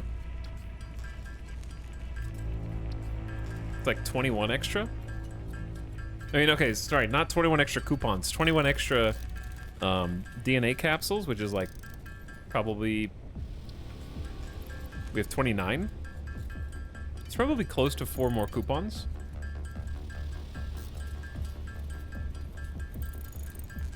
Now, this is something you probably always want to handcraft. I feel like having a factory for DNA is weird, if not impossible.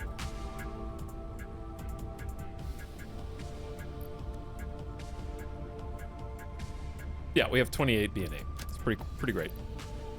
Okay. Let's put some things up, like biomass. Beautiful. And we got like a trip to make. I feel like, oh, I feel so fast. So springy. We never made the object scanner, which is just silly of me, so let's do that.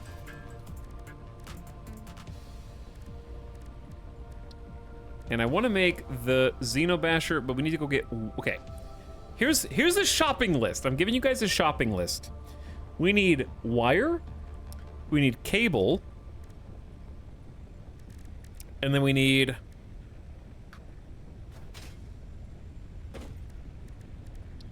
wire, cable, quartz, crystal, and silica. Wire, cable, quartz, and silica.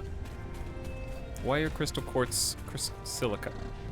Wait. Wire, cable, wire, cable, crystal, silica. Wire, cable, crystal, silica.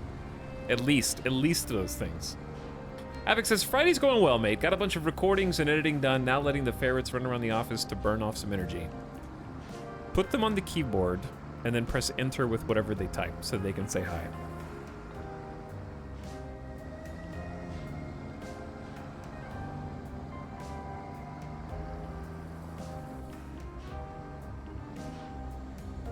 Add the items to your to-do. That's true, I could do that. But by the time I do that, I'm gonna forget, so I can just go get them. Okay, there's some wire.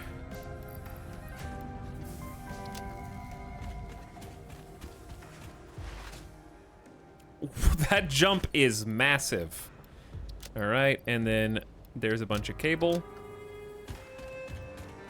Dude, the Blade Runners are sweet. Okay, just to measure it, this is how high I can jump with them on. Okay, if I look straight ahead, okay, I'm gonna look at the Zappy. I can jump up to the top gray. We take them off.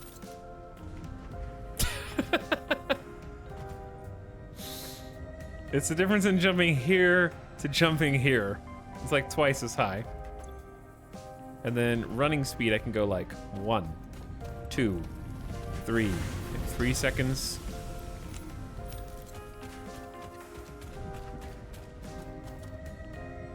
One, 2, 3. No faster? I'm not even faster. It says I can sprint faster. Don't lie to me. Actually, maybe it's just moving downhill. Maybe downhill's always faster.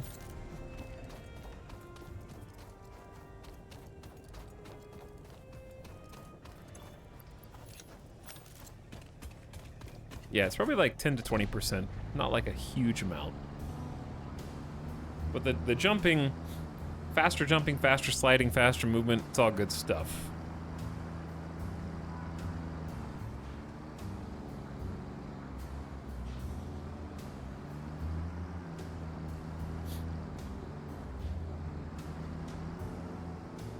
Who said that?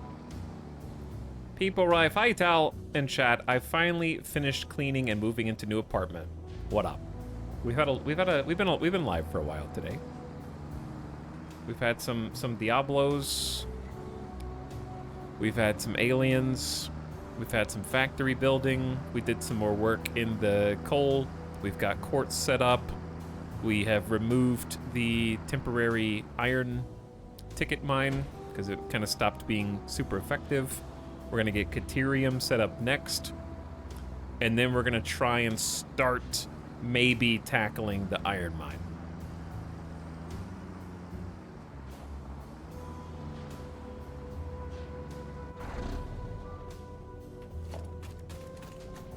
We'll see. I would like to. All right, I'm looking for how to make these again. Okay, just need a bunch of quartz crystals. Yeah, that jump just has that little extra bit of hang time that I'm not used to yet. So here's the plan.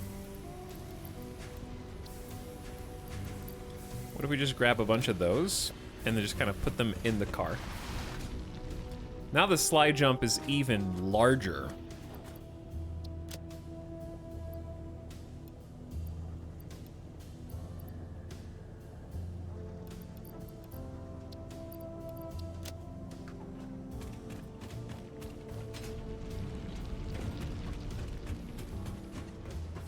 I can't believe Ito shot me with his new gun to try it out.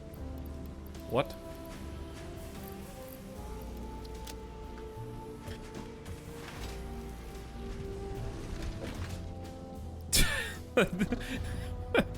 That's great.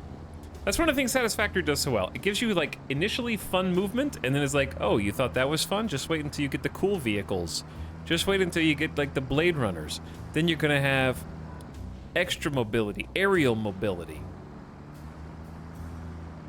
trains, new types of cars.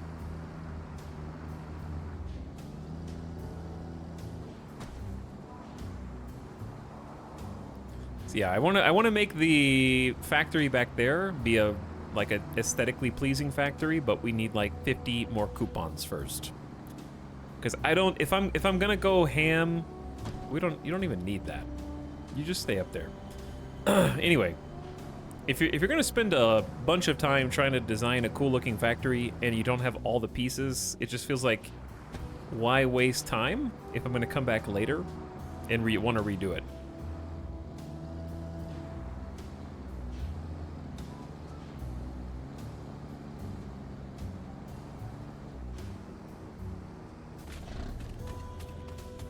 So I'm sort of just like stalling on the aesthetic. We did a bunch of aesthetic decoration though, so it should be good. Where? Oh, crystal oscillators at the top. These are not fast.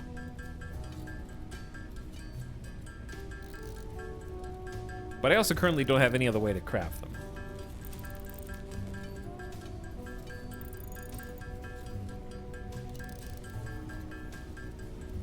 This game is super cool for empowering different design philosophies. I agree. But either way, Avik, glad to hear you got some recording done. What was the very last thing you streamed ever? I'm gonna guess 7 Days to Die. Got it. And if you haven't already followed Avik Chat, now's a great time to do so.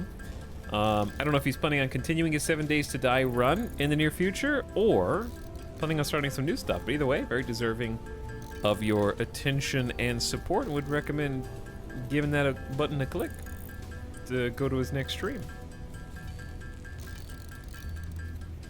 Let's get like 30 just to start out with and see what we can use these for to research.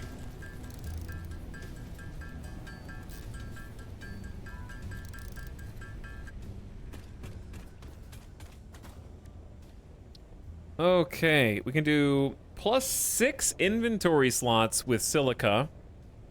That is amazing. I'm already full. Like, I just got 6 and I'm already full. 6 more. The Explorer! We have exactly what we need in terms of 100 modular frames.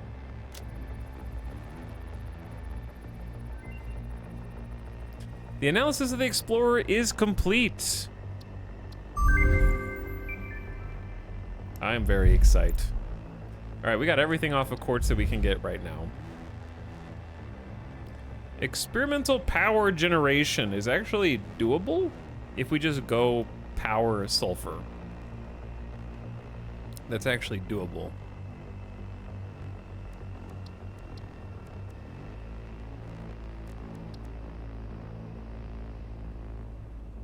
These are not doable yet. Expanded toolbelt is, but I don't really care about that. So maybe Caterium next. How does one craft the Explorer? Oh no. Oh no. Oh. Heavy modular frames, steel pipes, and motors? It's so sad. We are so far away from this. All right, well, I'll stay with my trusty truck.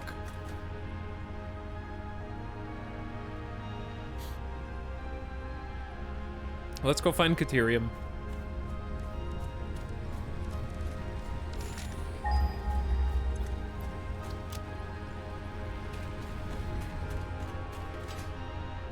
Is there anything else that I wanted to craft? Or that I can use crystal oscillators for right now? Pure Caterium that way, so far. Pure Caterium that way. There's normal, but it's like elevated. Over kind of near where everything else is for us. So we haven't explored up there. I say we go to the, let's try and explore the one that's elevated. Maybe bring power over to the sulfur node.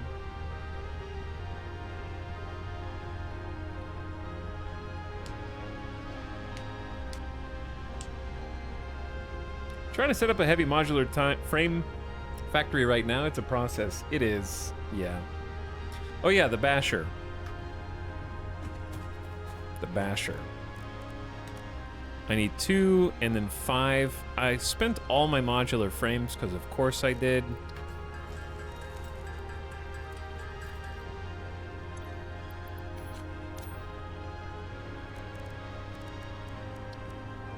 And then I need 50 wire. 50 wire, 5 frames.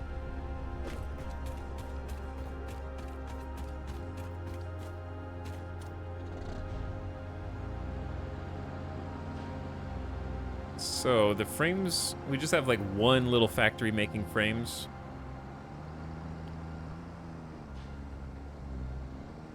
And I think it's here. Yeah, it's this.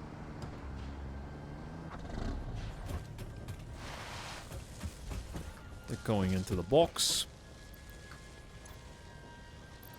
Do we have any copper? No. Oh, wait, I had frames in the back of my car. Forgot. I did put some random materials back there. There might even be some copper back there, actually.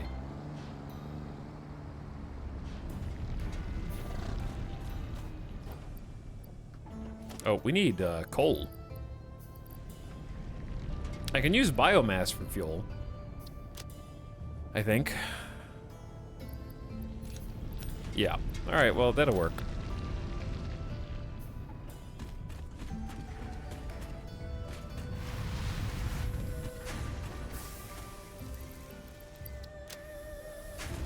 There we go.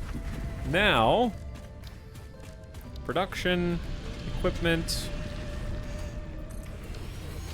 and we can make our very own Xeno Basher.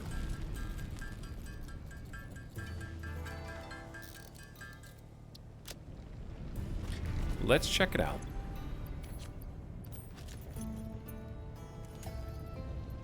Oh, that's a beaut. Got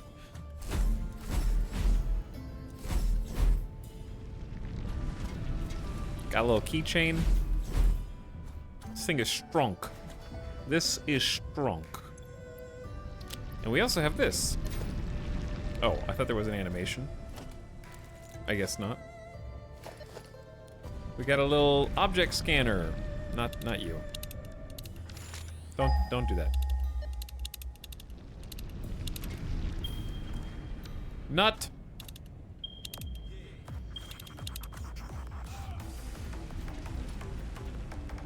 Power slug.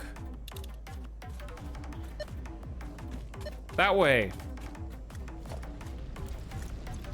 See, now we can scan for stuff. Very cool. All right, I'm gonna put some things up.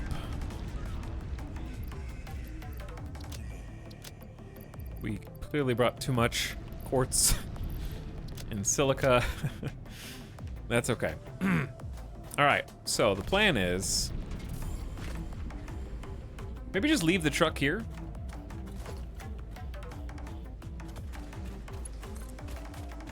Because we need to bring power all the way back into here where the sulfur is. And now that we have the speed boots, this job just got a lot better.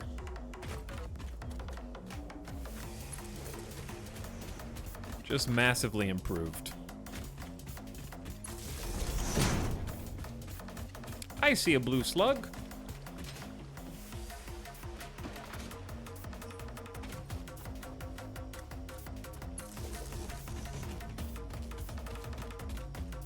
Okay, I think it's back here for us. Might get attacked while we're back here. But now I'm faster than ever before.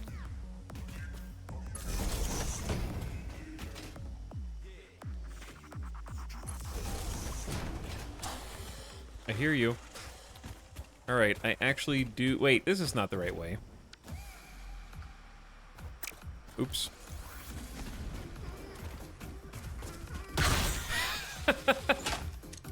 I see why chat likes the shotgun. Okay. Caterium.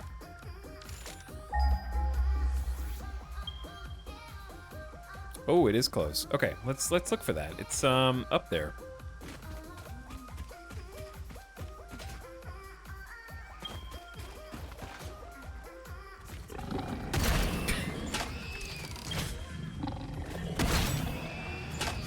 That's so lazy. Like, I could just use the basher instead of my precious ammo.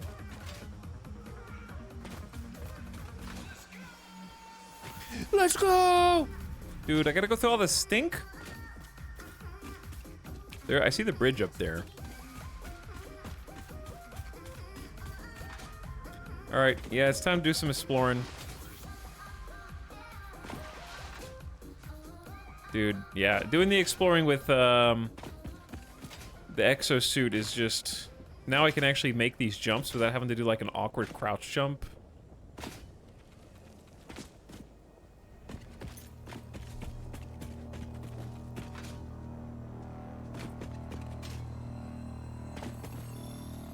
Hello, yellow slug.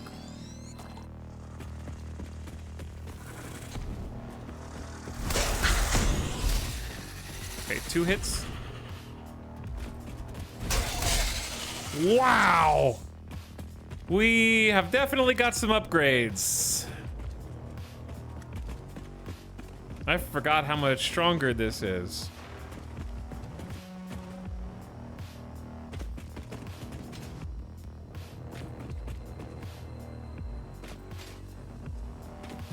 All right, we jump over here.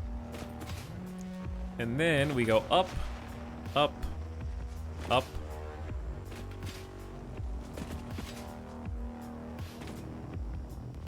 Yeah, I don't even think this would be, like, viable without at least one of the movement upgrades. This is just pure Caterium, but, like, what's the point? I need to mine it anyways.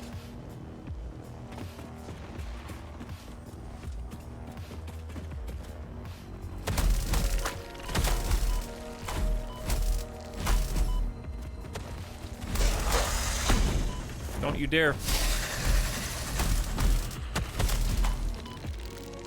I'm not gonna die yet. I know you can't see my health. I have 2.5 bars. 2.5. Kinda caught me by surprise up here. Lots of loot. And a slug.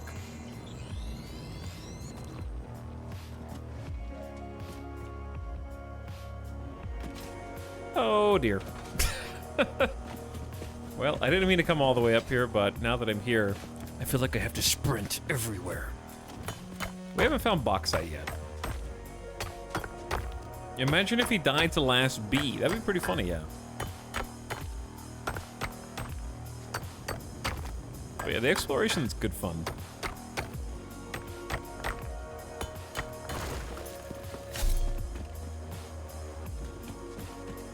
Alright, I'm just keeping a careful eye. I feel like we might have just gone in a circle, or I went up. I can't tell. I think I went in a circle. So I could probably go up higher if I went around the right way. But I think I'm really here.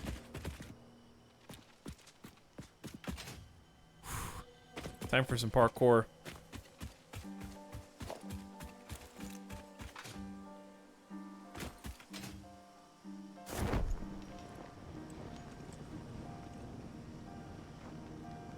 Big.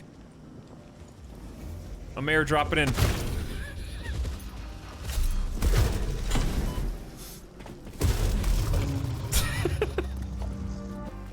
Airdropping in and shotgun in the face.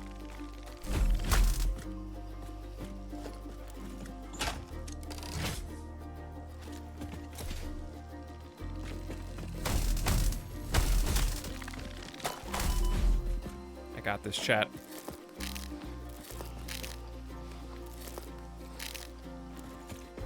All right, we're all loaded up. Now, the reason I'm doing all this, we gotta go up there, I think.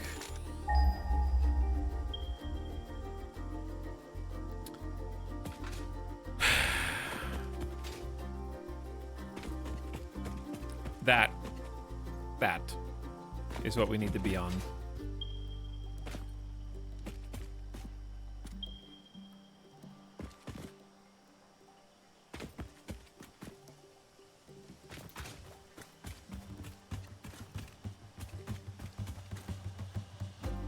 Okay, what if...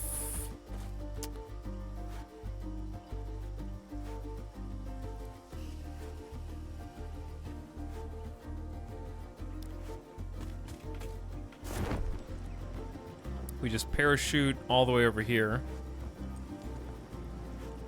God, the parachute's so good. Parachute is like S tier. There's a stage in the game. If you don't have boosties.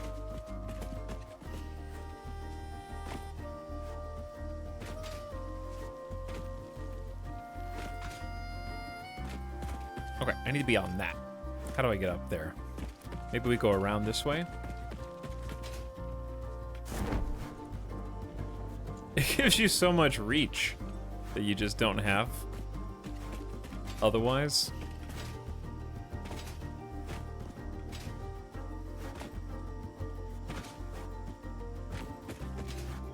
In experimental, it's unlimited use parachute.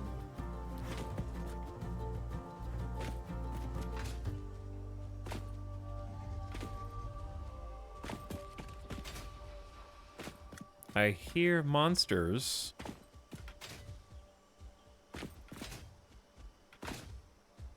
Why would I want iron all the way up here?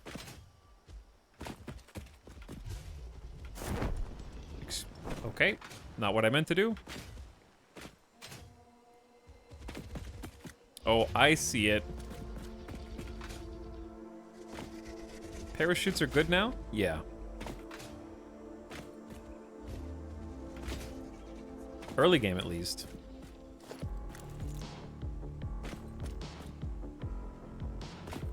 I don't know if I've ever been all the way up here.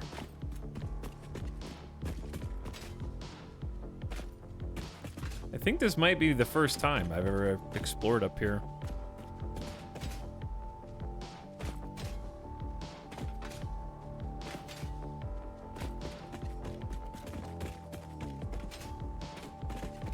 So you got raw quartz, good views. I want to be careful not to accidentally sprint off the ledge here. Monkus.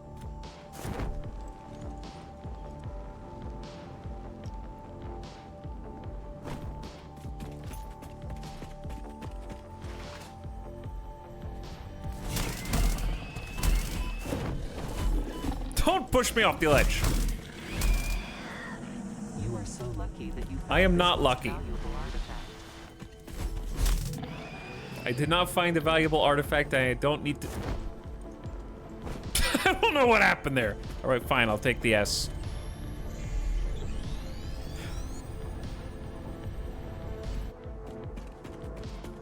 How? Don't worry about it. Complied. I did.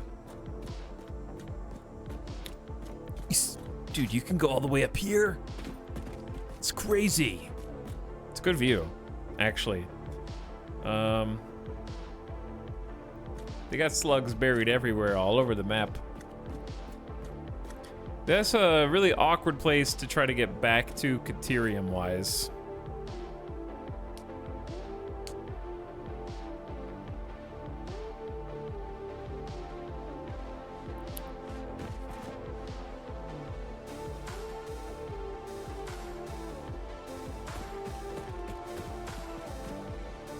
Is that the one that's from there to here? Yeah, I guess so. I don't know what music this is. Oh, it's just more Ludwig. Alright, let's listen to... I was enjoying the space vibes the other day. I wouldn't mind listening to Endless Space again. It's been a while. I think that fits the satisfactory bill. What are we here for again? I was trying to get high enough to do this. Vertigo.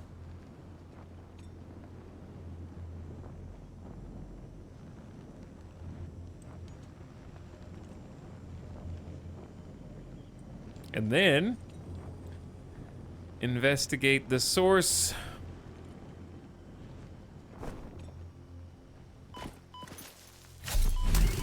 Ow. Stop bonking me. I was trying to figure out where this Caterium was.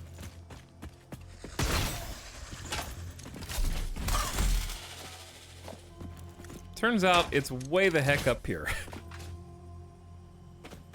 Somewhat inconveniently. Picking up multiple Fixit personnel in the area. Proceed with harvest. So for me to process this Caterium in a like convenient way, I pretty much have to use a ton of resources just to get an elevator down here. Which is doable. It's just not convenient.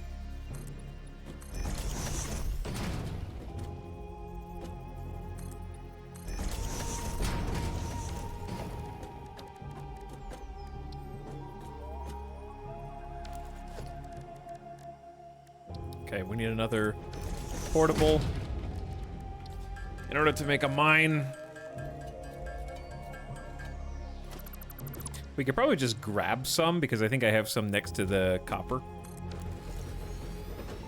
But yeah, I was wondering How am I gonna get power up here? Where do I even want the technical factory bit to be?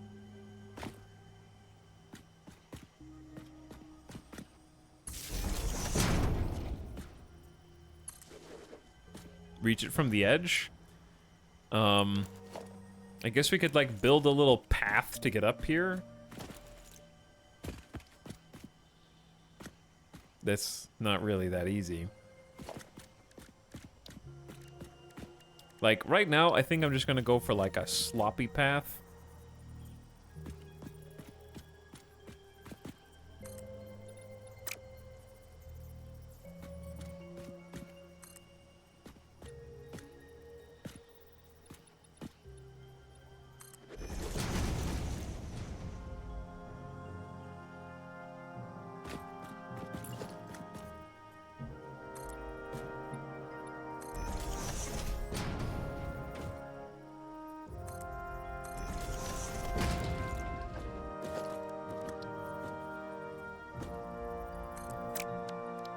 I don't know.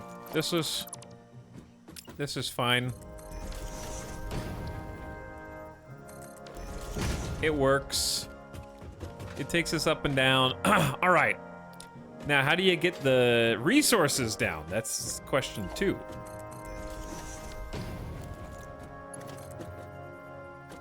Well,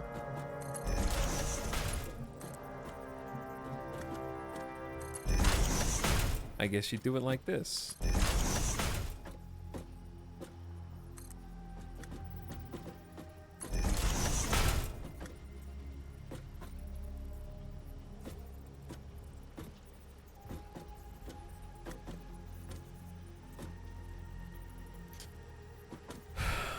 Why did I do it on the side anyway?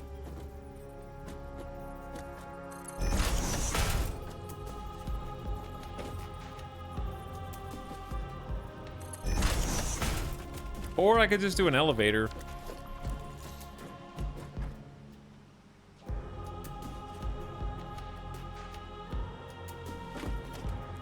Elevator would be easier, huh?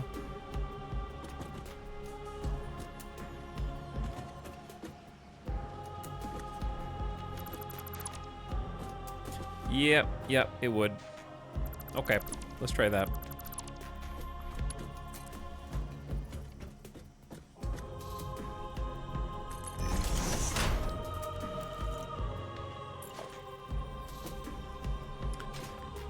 Let's do it like this, kind of get it down to ground level here.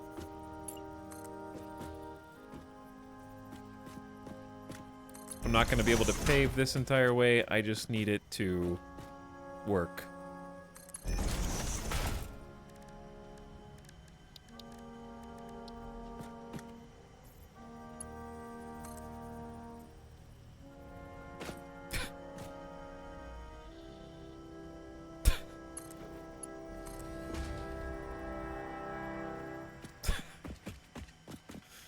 Is the factory bit gonna be all the way down there? Oh.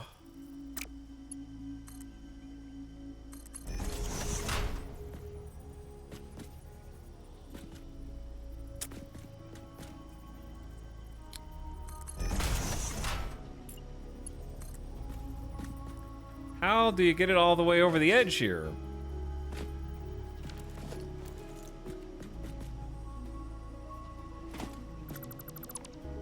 I guess you could build the elevator first and then have the path connect up to it. That actually might be the smartest way to do it. All right, how do we get ourselves back up here conveniently?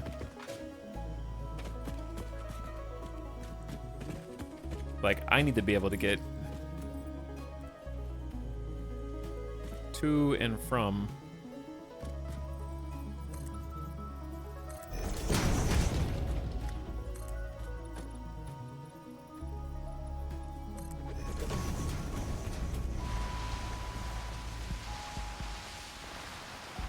I hate this.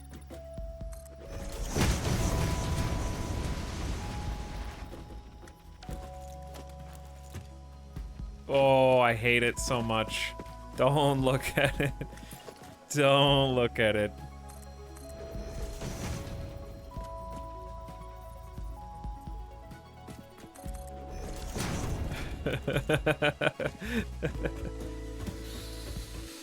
Ark survival build. Oh, don't you dare. Fortnite.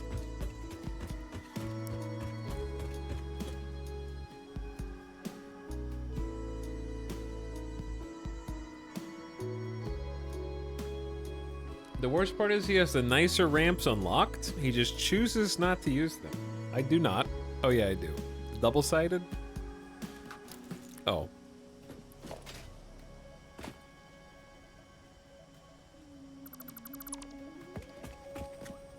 Yeah, I do have double-sided unlocked.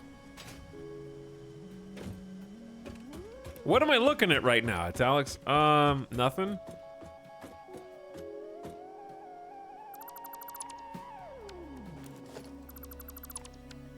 Just like I told you not to.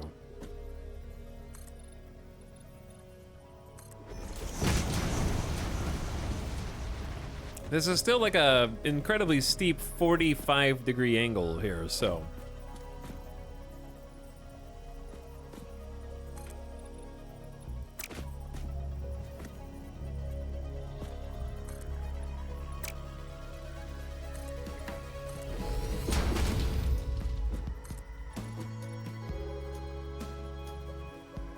There's not really like a good angle to follow the cliff face here. It kind of just has to stick out over. Is there not like an easier way to get up and down here? I could invent jump pads.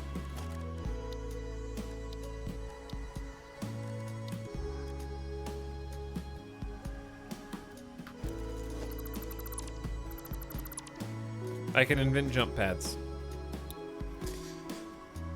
I didn't realize Caterium was gonna be this annoying.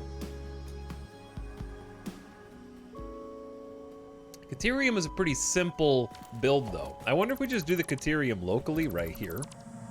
Harvest it. I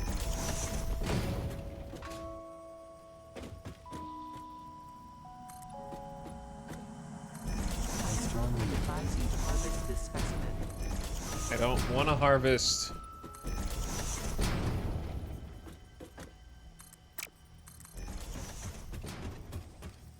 And then this way I can like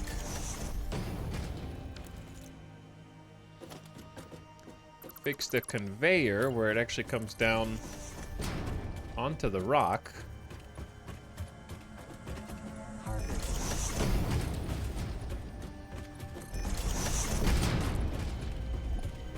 Okay, so we got like a little problem here. I'm getting it. Harvest.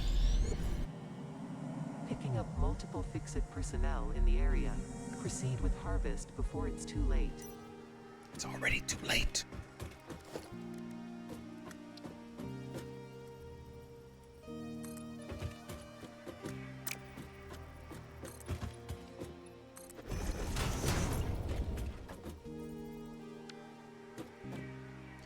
Okay, delete some of these guys.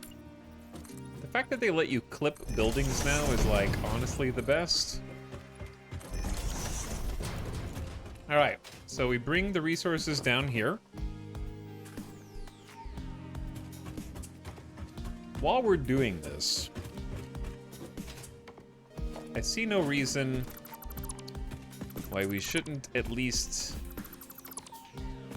build this on a surface of platform.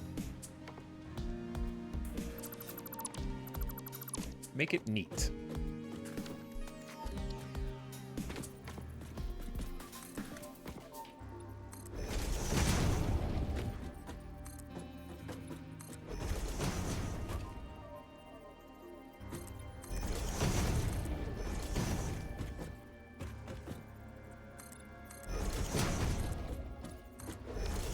All right.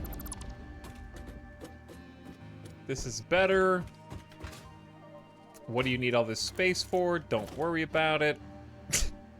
Actually, you could just go up here.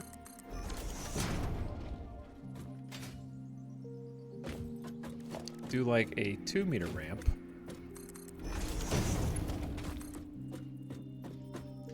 And then we could have like a couple of different smelters. So the question, of course, is how fast does Caterium smelt? And the answer is probably the same as anything else. But that's not true. It's actually 45 per minute. Oh, into 15. Well, that's confusing. Okay, and this is just a normal node. So it's a normal node that we want to increase by 50% to 90 parts per minute until we can get a Mark II miner. That way,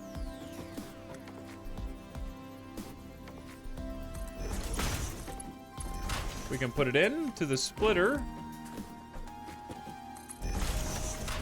and have it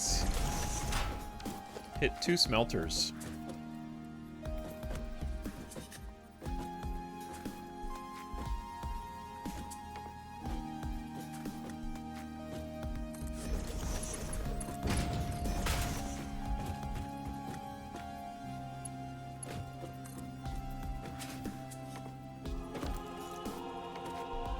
The question is, yeah, I'm gonna end up deleting this probably. Or at least rearranging it.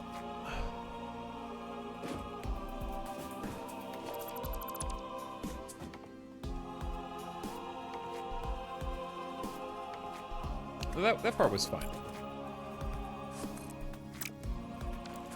That is a 1-meter ramp.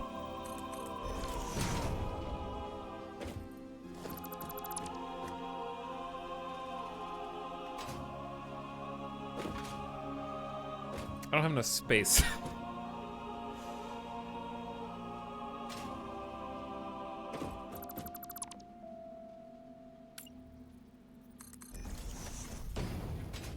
The splitter is ugly. Is this music from the game? What do you think? Sorry, the answer is no. It's from a game, but it's not from the game.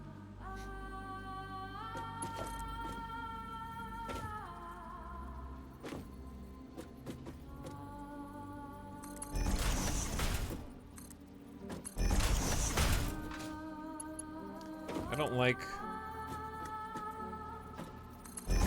having to do slopes like this on these weird steps, but it is what it is.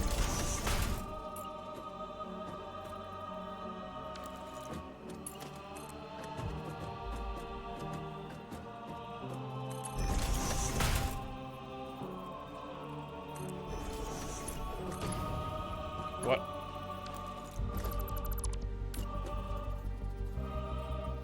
I'm holding control to try and, like, get things lined up. I guess this is what H is for. There we go. Yeah, that's why H exists.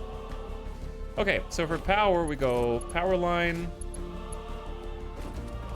Probably off to the edge here.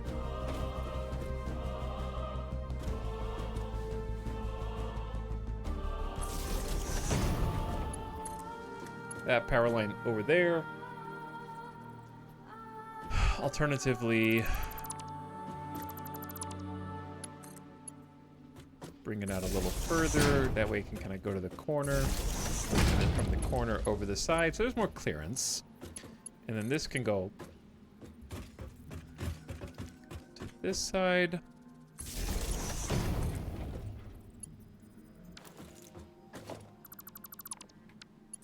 So you connect up to you. You connect up to you.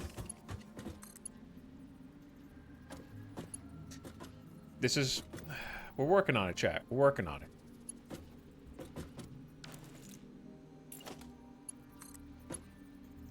The clipping drives me a little... sideways.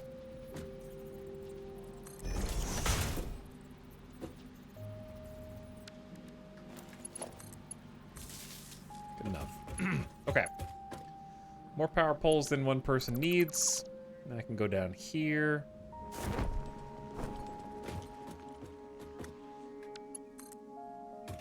Link this also. That one needs to be, like, on the edge. Just so we can see whatever we're targeting down below. Okay. So these guys are gonna have fun little elevator logistics thing going on here. Actually, they can just go merge to one elevator. Because we should be making, with Caterium, we're producing 15 Caterium here and 15 there. So it's only 30 total. So I'd say we maybe merge them up.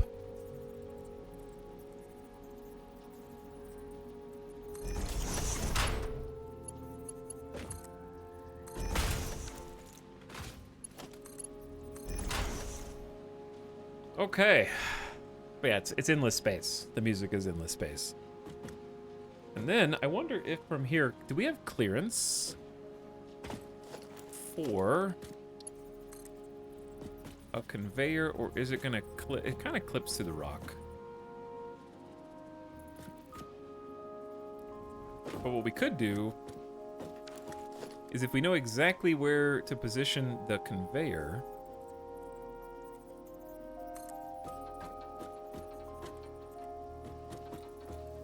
and line it up, we can build it from below.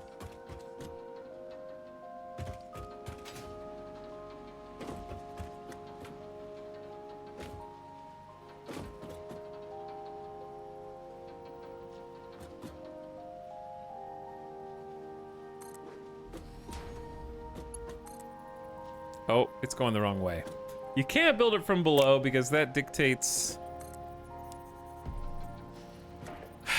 All right. Scratch that real quick. What if we get a half foundation?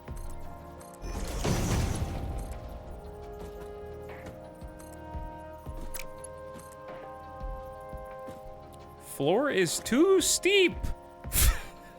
What? What do you mean the floor is too steep?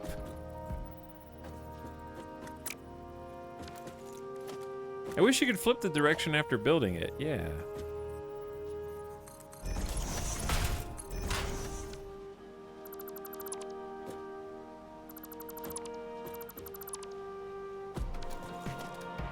Gotta make it work for you, I guess.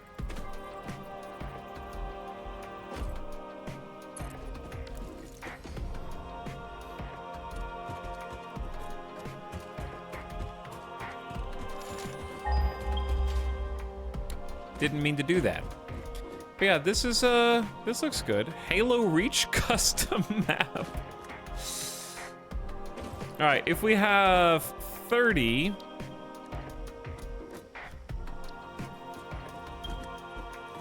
Caterium.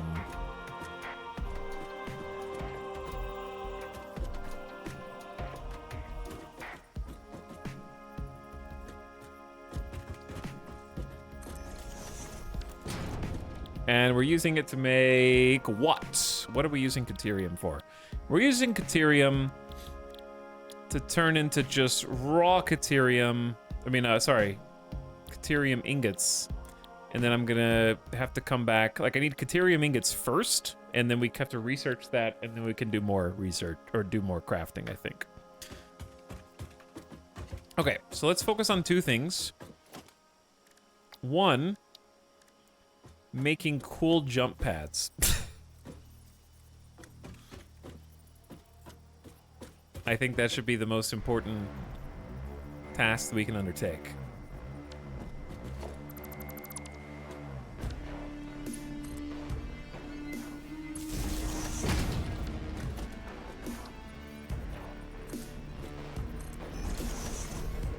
Wait, what? What was that?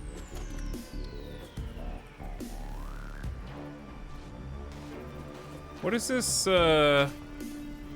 why is there a blue arrow pointing to the other side? What is that blue in the ground?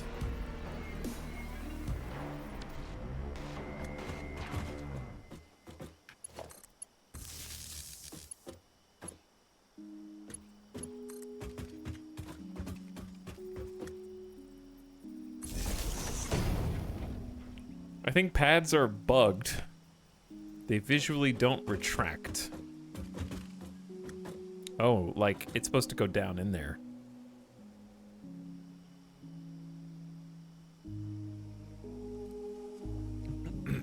I see. Interesting.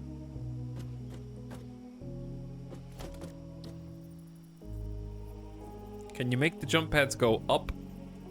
Or do they only go forward? Alright, let's focus on getting power here first.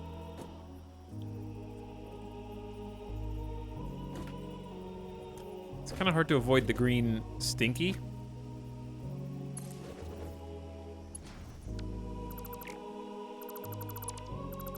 Oh, I forgot about these.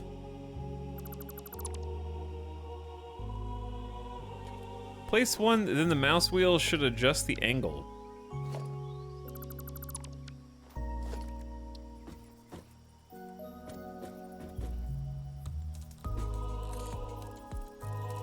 Oh. Huh. That's cool.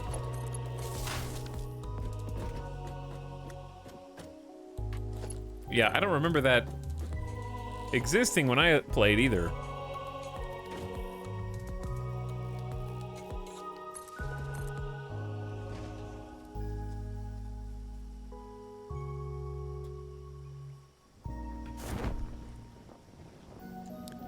All right, I'm going down. Reusable parachute. It's very powerful.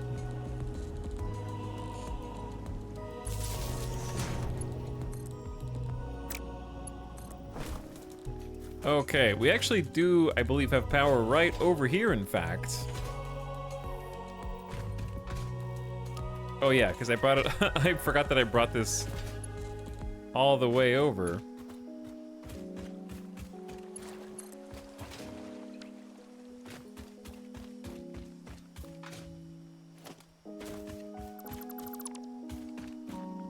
No need for those guys yet. So, the question is, I gotta avoid the stink. So perhaps we try like a jump pad down here.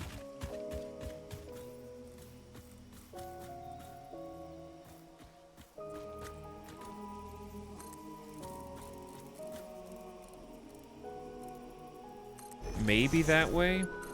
This is gonna be so much easier to test with the parachute. That's not nearly as high as I want you to go. That's not nearly as high. We're gonna need a lot more than that out of you.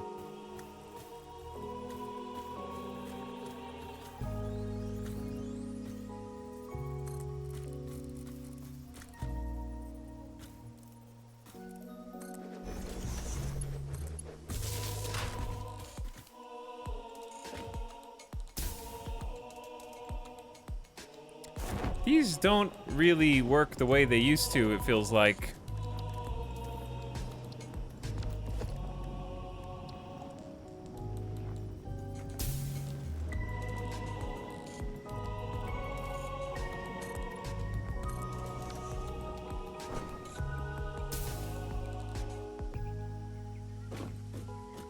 Not bad.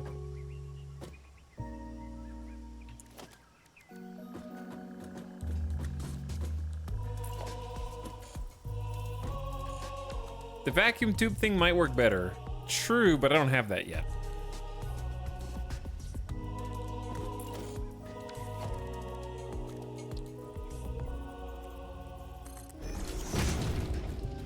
So we make do with what we have. Plus, I think these things are actually fun. They're just really underutilized because they're really difficult to set up.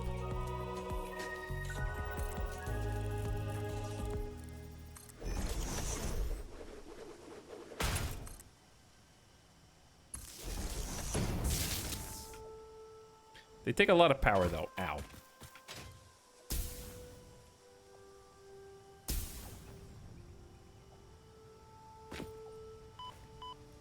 Okay, we have to, like, not stay here very long.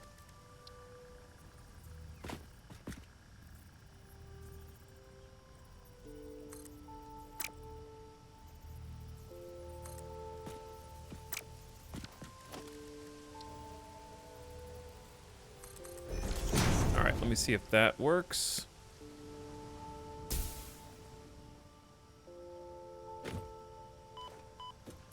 It does, but maybe a little bit over.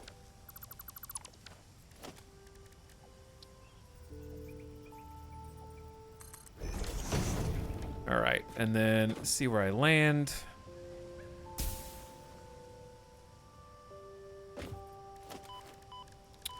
Bro, I know, relax.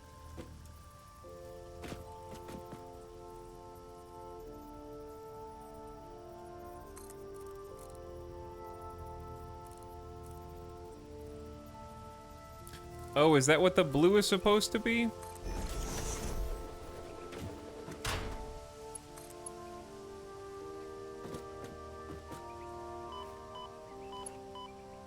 Easy, killer. Just chill for a sec.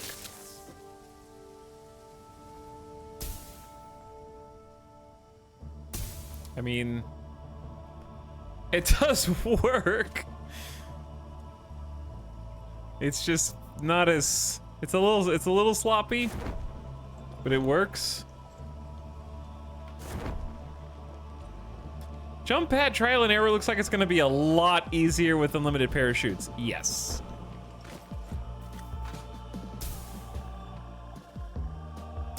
They're not perfect, but they are maybe good enough.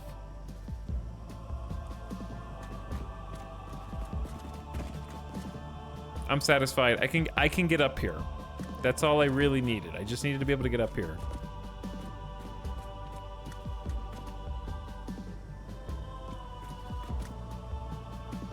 Help. Let me up.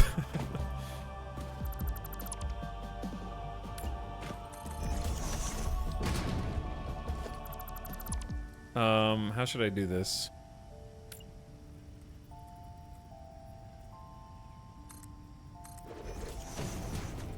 Like, I feel like if I do this, it's gonna block me off. I mean, that technically works, but if I feel like if I do a landing pad like that, that's too tall, and it's not gonna bounce me.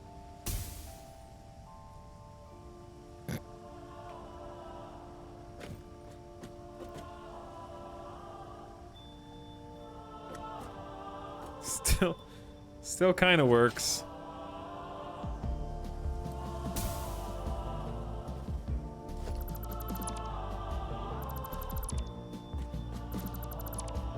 Okay, I need like a clean way.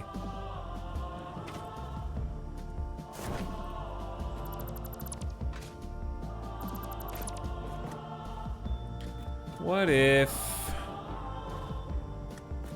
we delete you? Create just a little ramp.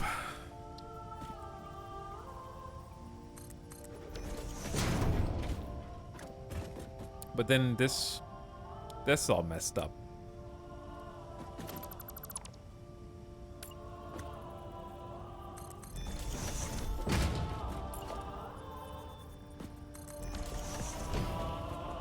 Now this is all messed up.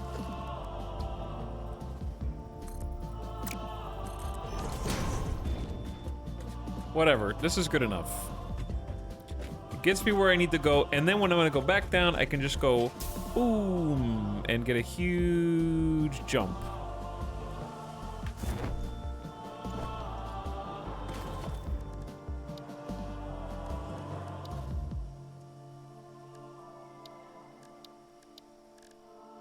Where's the jelly pad? I need 200.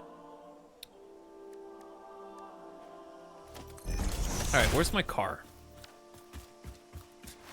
I need biomass to make a jelly pad. I'm not gonna have the parachute forever. And the jelly pad's fun.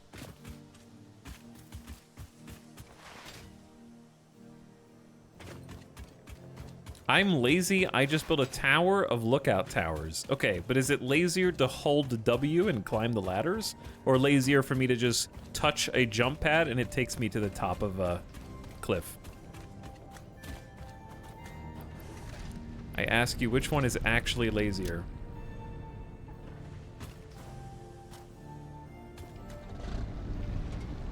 Because I'd say mine's lazier, long term. More work short term, but lazier long term for sure.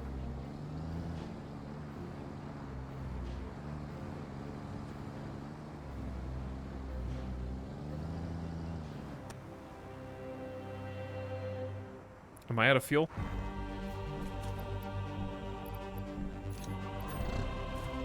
Alright, have some biomass. Have some bio bricks.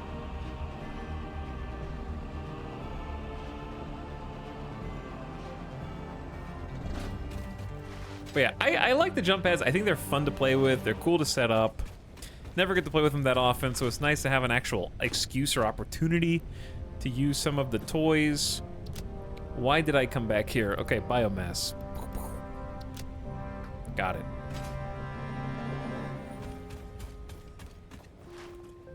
Should be able to make jelly pads. Yeah, I can make 2 jelly pads if I want.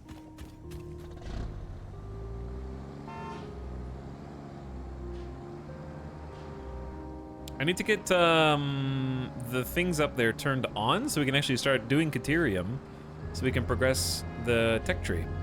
Oh. This thing is less top heavy than it appears, I guess. Tuck and roll.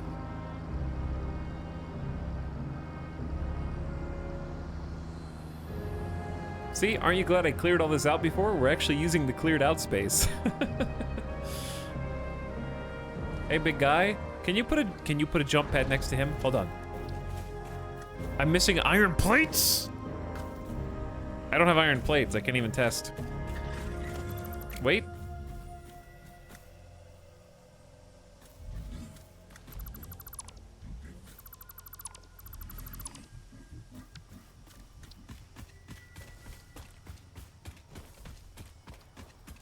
He's so fast.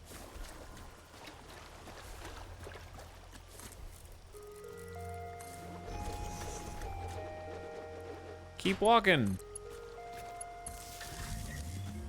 Go. Come on. Dude.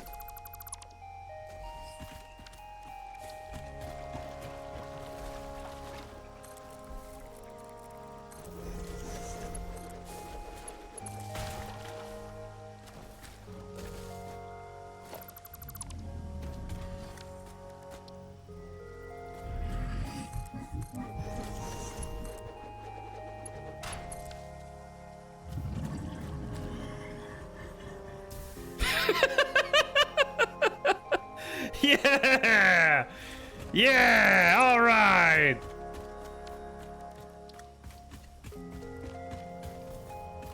Hulk.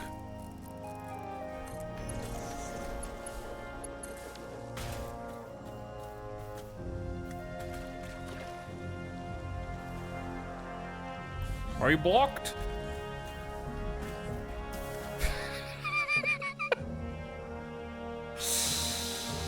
Yes! This is satisfactory! I think I win. Roll the credits. So tall, seeing the world like never before. He's like gaining height.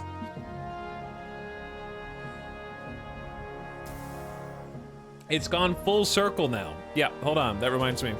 Okay, is he gonna despawn if I go up here? Hold on, I got an idea. He can double bounce me. He can double bounce me.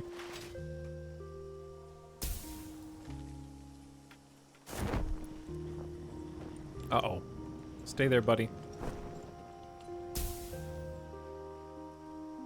He might despawn.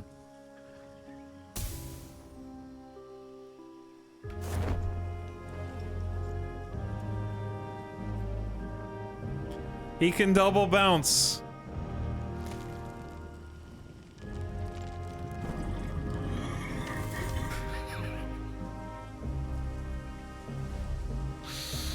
The timing is not quite perfect. Oh no! Oh, what the hell is...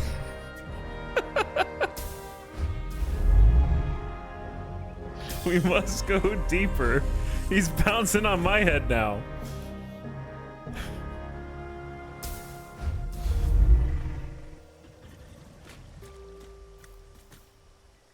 This would be my crowning achievement. I feel like I could just go AFK here and people would just click in. This is either heaven or hell for him.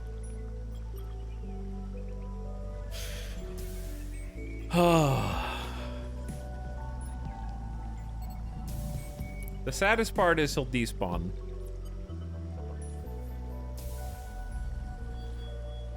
That's the worst part. Almost as good as House Flipper, but not quite. Why are you comparing this to that?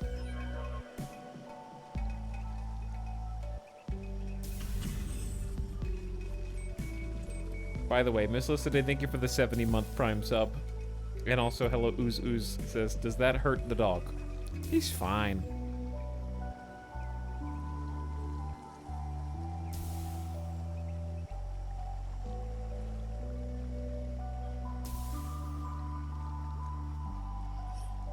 They are rather similar. How is this whatever. Anyway, thanks Mrs. Today and Ooze Ooze and Toonut Pickup for 53 months. I appreciate it, Toonut. Well, while we're working here, he can watch over us. I think we could use the extra support. How much power do these jump pads take? 5 megawatts? Not too bad. We got tons of overhead.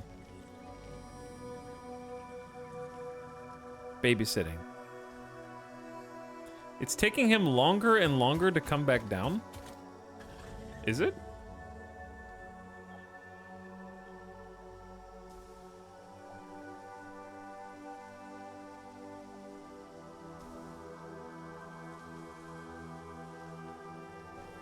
I can't tell.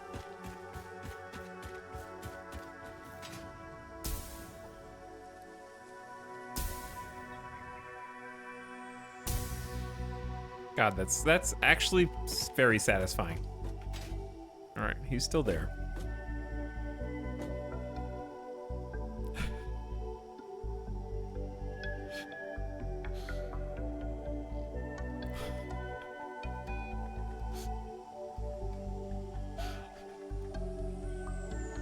What he doing down there, though?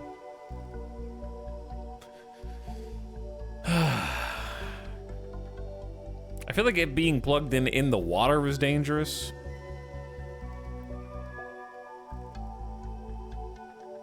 Perfect. Is this not, are these things not? Oh, we have Caterium right here.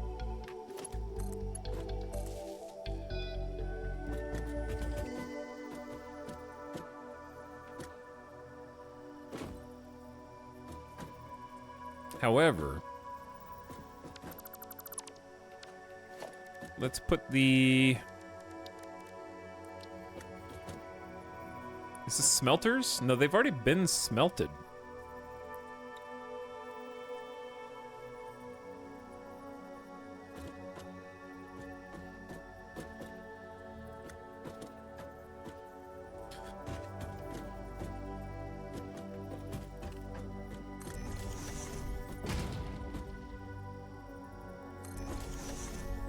Alright, so what he's still there. Okay, just checking. What I want to do is go up here, and these should be overflowed. So I can just grab some Caterium ingots. This one's not powered. Yeah, you're just naked. Okay.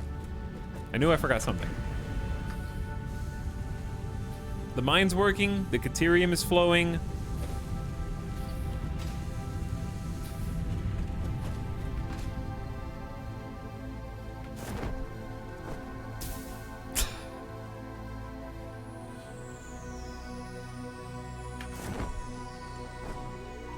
Okay, so what I was gonna do was...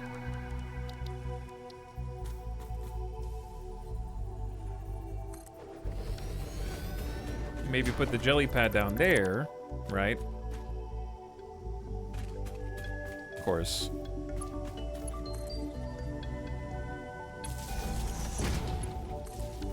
Look! There is jelly!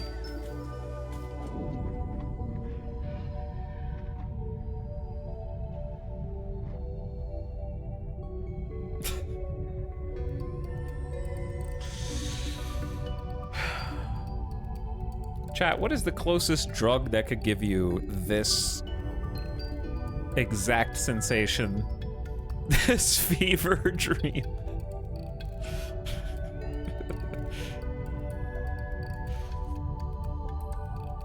Damn, he do be bouncing though. Well, I gotta shut the window. Close the blinds. Get the comfy lighting on.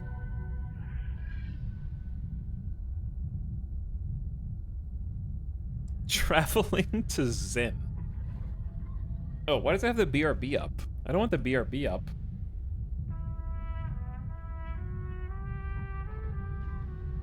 Someone rate us. No, I don't want them to see this.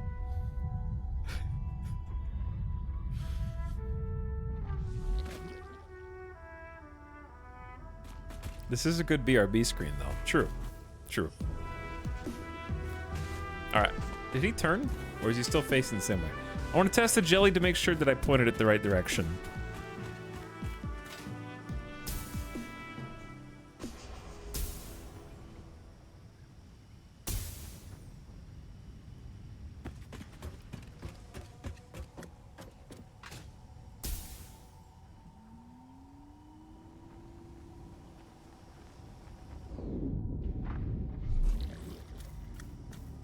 Ah, we're gaming. That's your space program. Basically. What was I gonna go do? Oh, we have to go to the ma'am. He may not be here when we return.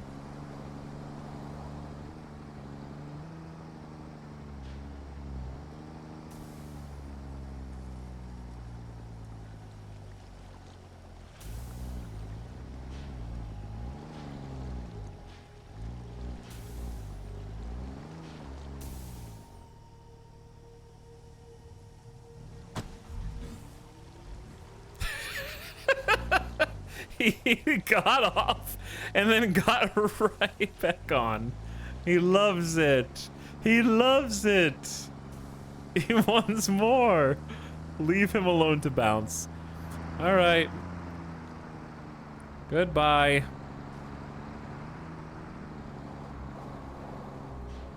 Oh, I saw him despawn for a moment. I'm scared to leave him.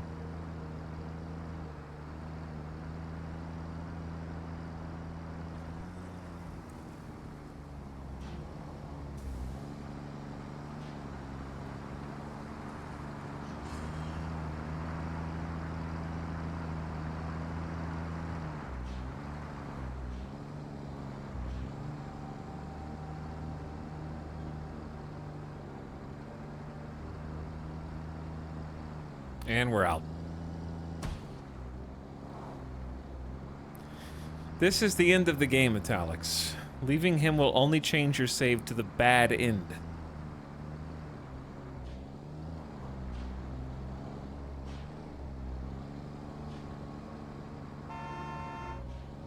He'll be back.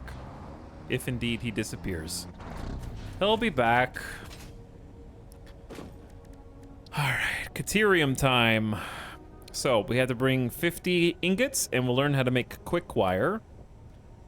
Caterium's high conductivity and resistance to corrosion makes it ideal for small, advanced electronics, and we get new shop products.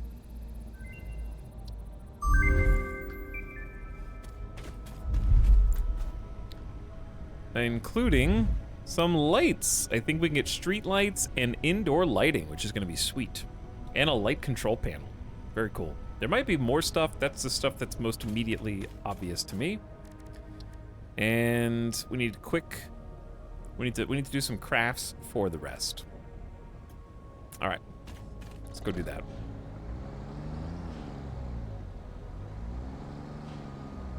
See if he's still there.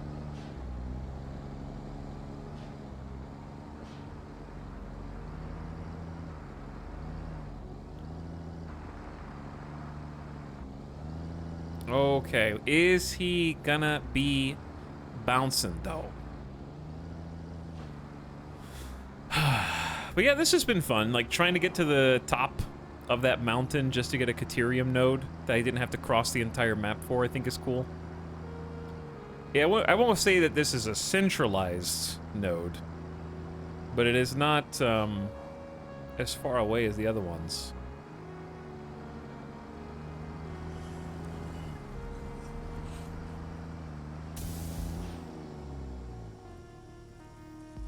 Uh-oh.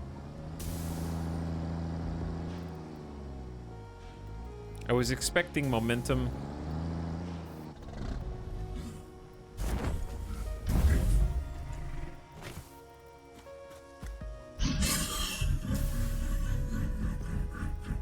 Don't laugh. It's not funny. Okay, bye.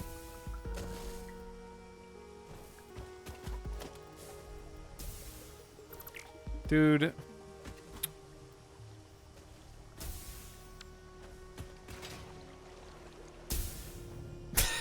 I'm trying to like push it, with my body. Yeah. It worked! It worked! Quick, adjust the jump pad angle. How? I don't know how to do that.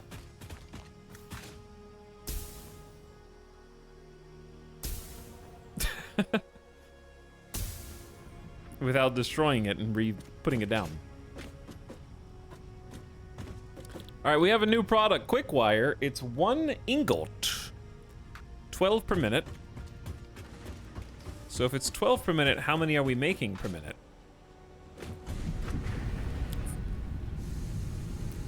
30, actually.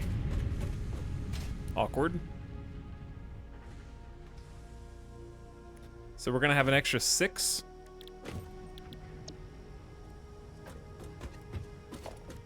Okay.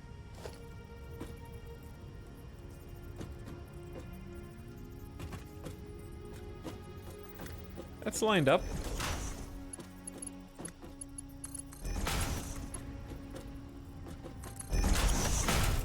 I'm missing 1 iron plate. We need to go get some iron plates. That's unacceptable. And these need power.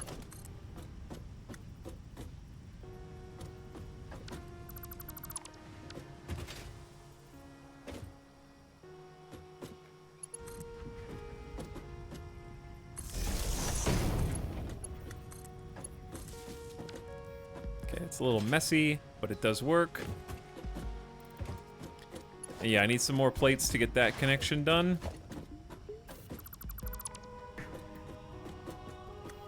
And I really want to get a storage for these.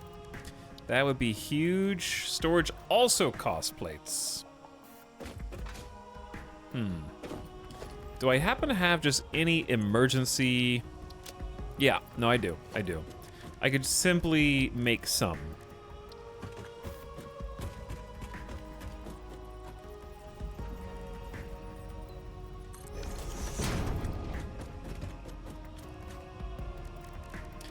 Make your own, chat.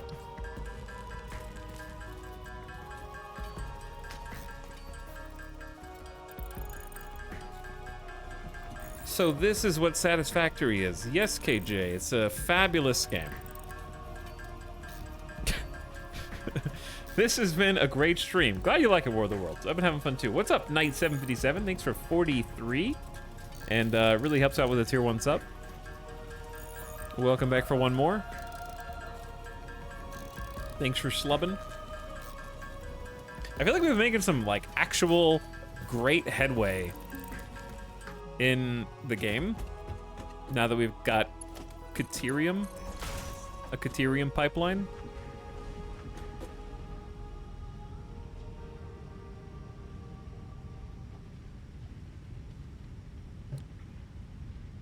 Okay. They got power as long as they have a recipe. So the light will go from yellow to green when they are fed with resources and start working.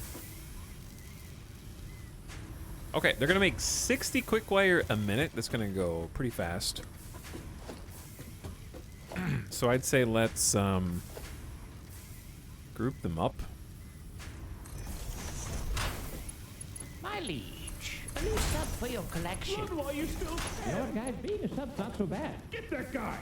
Being a sub is not so bad, I've heard.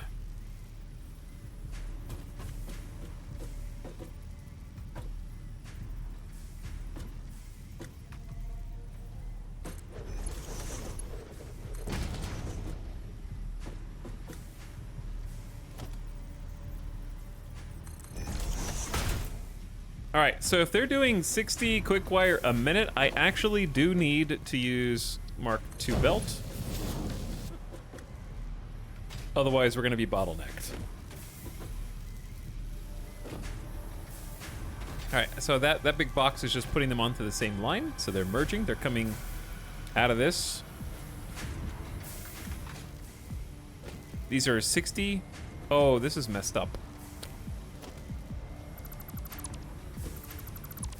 Oops.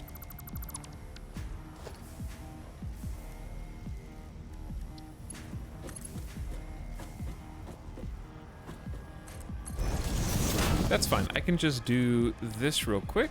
Not a personal storage box.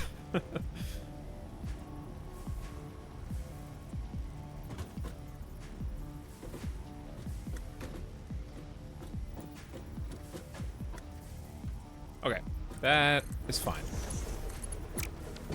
Now I need to hotkey the tier 2 belts.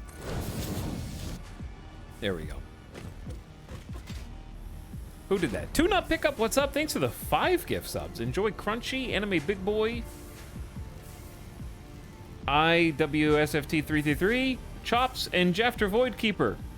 2 of you, actually all of you back for a returning sub. Much appreciated. Thanks for subbing. So the downside of this setup is we have 6 ingots that we can't do anything with. I could just make another, like I could just make another one of these that just operates at 50% efficiency, and that's fine. I just don't think we're gonna need a bajillion quick wire, which is sort of what we're on pace for. Yet, anyway. But thanks a bunch for the gift subs, Too Not. Welcome back, everybody in that group. And Sewer Rat says, hello, Talks Chat. Finally Friday. I'm off. Hell yeah. We did get that guy, but that guy is now no longer got. But he's hanging out in this area now.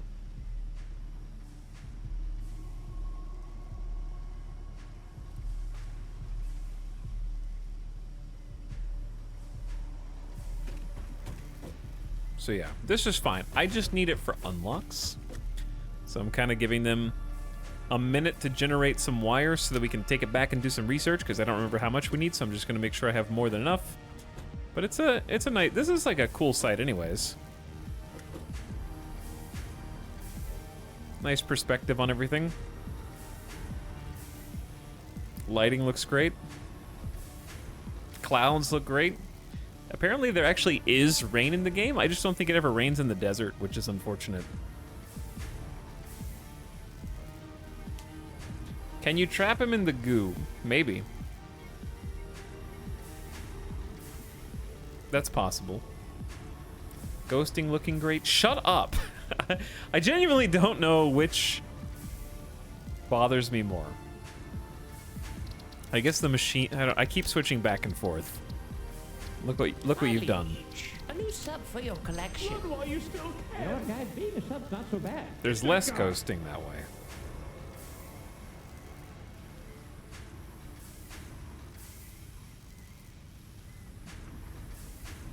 All my homies hate TAA.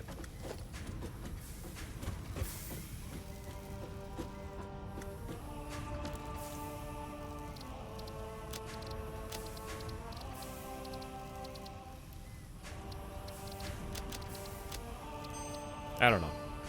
Sewer Rat, thanks so much also for the gift subs. And we actually got 2 first monthers in there. Johnny Guitar Hand and Gamble Camel. Also, Coob is back for 2. S Money Monkeys. And a Nubby Death was stolen. Enjoy your 30 days courtesy of Sewer Rat. Alright, let's go back and see if we don't have quite a full stack. We'll get grab a full stack real quick. Oh, I can just pick them out of the machine. Okay. Now we got more than a full stack. I'll take all of that with us.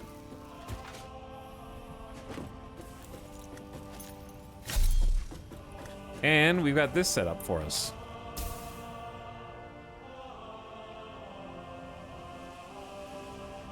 Oh. It makes my stomach churn a little bit. He's investigating. He wants to go up.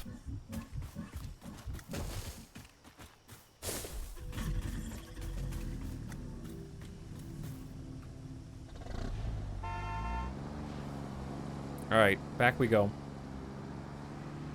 But yeah, setting all this up's been fun, like just having a little bit of verticality. I'd like to make it look nicer, but that's, again, a problem for the future. Right now, I'm happy just getting the resources.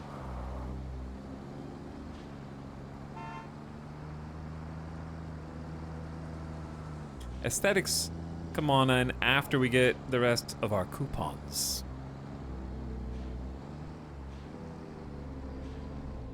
This is not where I'm going.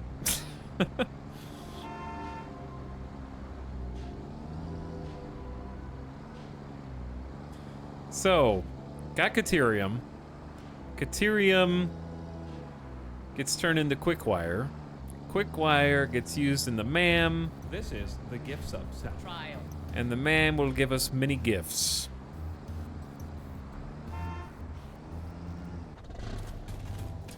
Starting with... Ooh, the zip line. 100 Quickwire and some cable.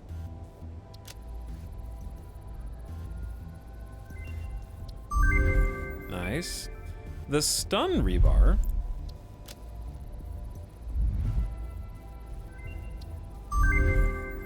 And a key to unlock the next tier. Ooh, lots of goodies. The smart splitter, which we can't get, but that thing is awesome. A power switch. AI limiter. So lets us craft an AI limiter to get smart splitters. We got power poles Mark II. That's the big one. A high-speed connector that we can create for a priority power switch. These things basically let us, to put it in RimWorld terms, it lets us turn power on and off to certain sections and also prioritize. So the priority power switch means if you ever have critical power failure, it will turn off low priority sections first and maintain power to high priority sections. It's basically a way to prevent catastrophic shutdown, which is cool. The Bullet Guidance System, homing rifle ammo. I didn't know there was a rifle in this game, but okay, cool. I'm gonna grab Power Pole Mark II. That's the big one. And then Mark III is gonna take a bunch of high-speed connectors and some steel. But Mark II Power Pole's a game changer for us. For sure. And there's still some more goodies down here that I don't want to know about, because I'd rather wait until we figure out how to make good on these. All right, how make stun rebar? Why did I do that first? We only have 50 anyways. Zipline. Gonna cost a Xeno Zapper, 30 Quickwire. Oops. I'll go get some more. I just made the ammo first. I just saw it and I crafted it. We are gonna need some more iron rods at this rate.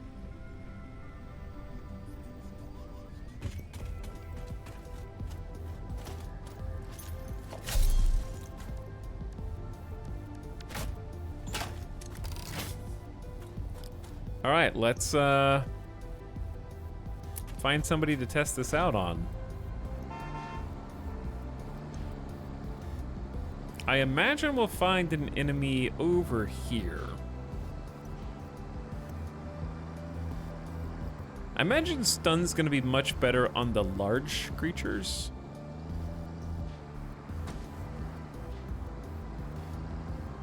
But yeah, maybe there's somebody over here. Not you.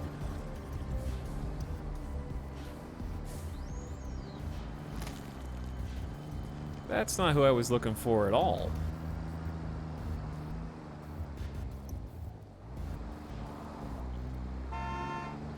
Okay, how about here? Enemies usually stun around nodes that you haven't done anything with, but I guess I've killed everybody.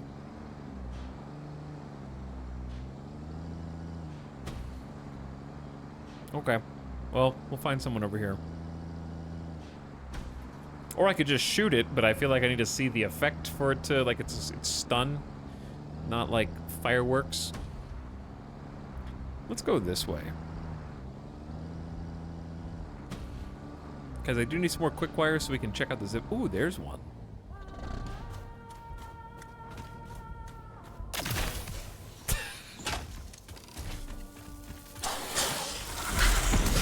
Alright, so yeah, it does some damage, holds them still.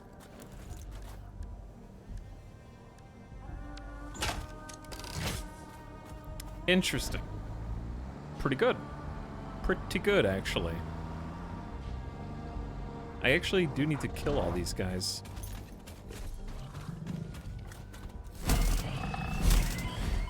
I thought 2 hits killed them, maybe 3.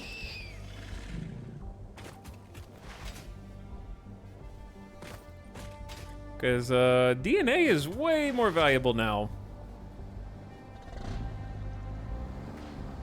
So did you just whip a battery at it? Sure.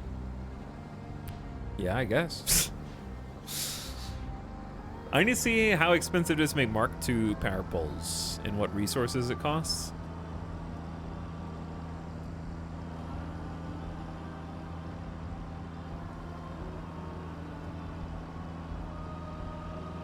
Summon another player and stun them, it's hilarious. Can you use weapons against other people in multiplayer?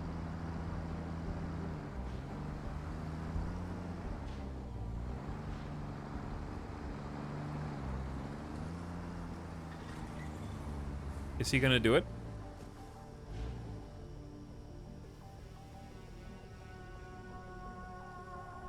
He's thinking about it. It's really fun. Oh, he turned around. That's too bad.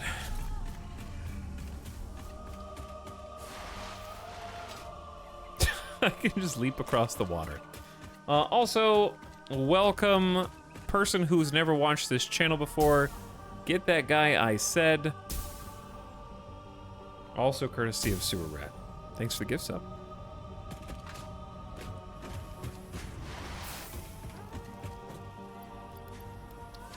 So, Quickwire. Power Pole Mark II is Quickwire. Okay, so having some Quickwire in our pocket is nice. Because Mark II Power Poles, the reason why they're so much better is not only are they a little taller, they have 7 connection points instead of 4. So they're almost like 2 in 1.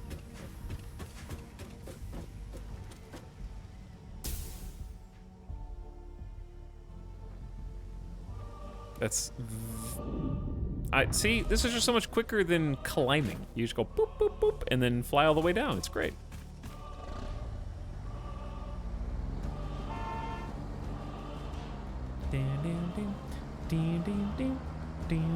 Have we been getting enough concrete? I probably have close to 7 storage bins full of concrete, so I think we're good. I don't think we're gonna need any more limestone for a while.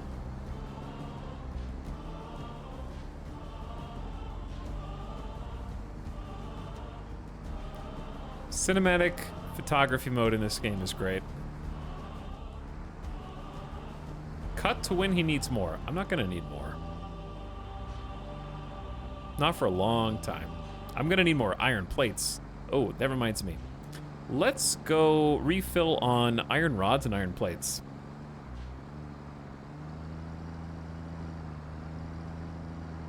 Where do I make those now? I guess it just have to be at this factory. Down, down, down, down, down, down.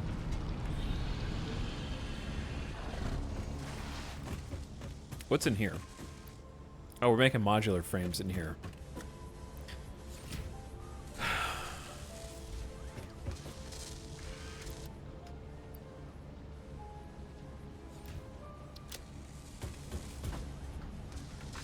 And then in here, we have some rotors.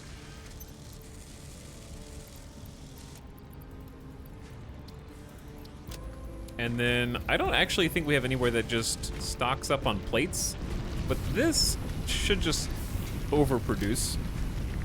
All right, we're back. We're restocked.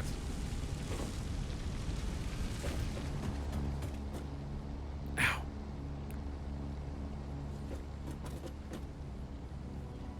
So it's going from 3 outlets to 6. Yeah.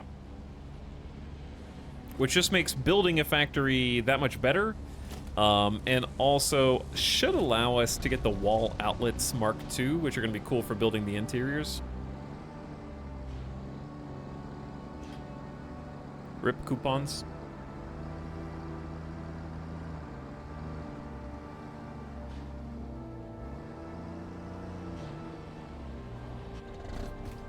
So if I wanted to get some coupons...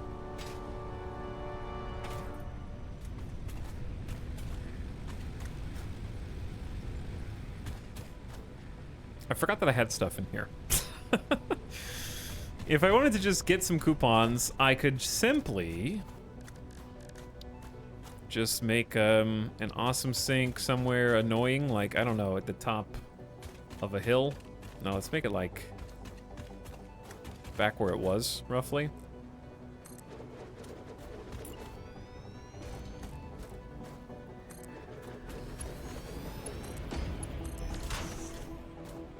That way, I can make the DNA canisters actually count for something. Oh, we're gonna have a lot.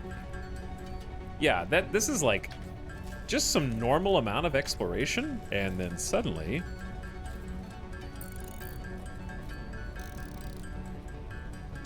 we have more than 50 DNA canisters. I'm glad that they did this. That was such a good change.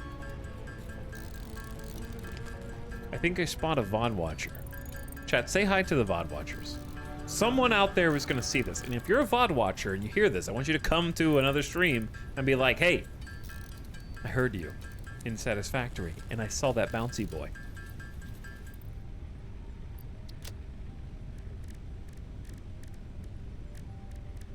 And then we'll know what you're talking about. Only the real ones will know.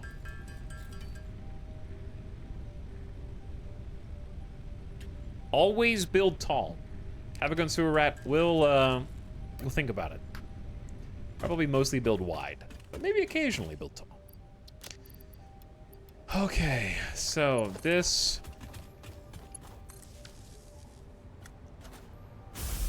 Will show you why DNA is so powerful. Dude, we only need 3,000 until the next coupon.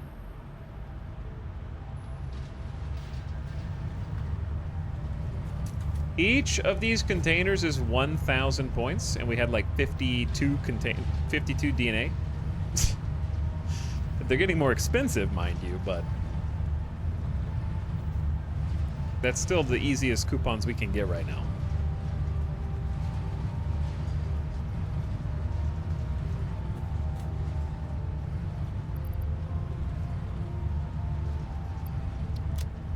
I wish you could, like, it'd kind of be cool if you could get the summer sloop, the work in progress things. Grinding them into tickets would also be good for exploration, but this is fine. All right, we already got 6. Let's get a 7th. You can have 1, and then some quartz crystal. Probably not worth anything.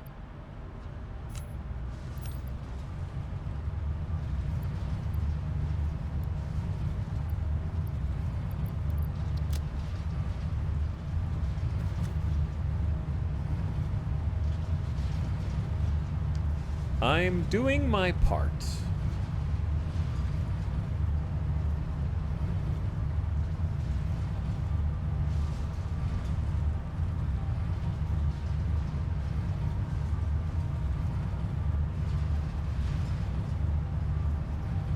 I was gonna bring something up that I forgot about. Chat. I saw that now we had the obviously we started the stream with some less than stellar Diablo patch notes. However, I saw Path of Exile PathCon. I don't know what they're calling it. They made a pretty big announcement actually. And I feel like I predicted this, though I can't prove it. They announced that Path of Exile 2 is no longer an expansion to Path of Exile 1. They will be standalone games with separate game balance, systems, and future expansions. Your purchases will still be shared between both games. So now I have even less reason to play Path of Exile 1 before Path of Exile 2 comes out. Like, I honestly think that's a great idea. It's gonna you're gonna bring a lot more new people into the game by making it a separate game instead of just an expansion on the first game. Like, I am significantly more interested in it being a standalone game with its own balance. I don't understand how you would even make a listen. The reason why it had to be this way is because if you make Path of Exile 2 an expansion to Path of Exile 1, you've just made Overwatch 2.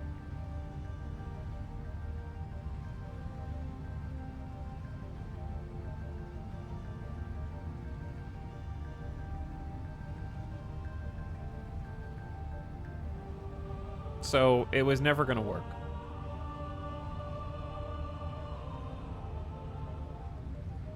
Making a standalone with a separate balance system is going to be very, very big. And I know they're still going to continue doing seasons for Path of Exile Season 1, but I don't know. I understand they don't want to sunset the characters. But I'm sure most of their attention will be on 2. Because the player base will be switching over to 2 as well.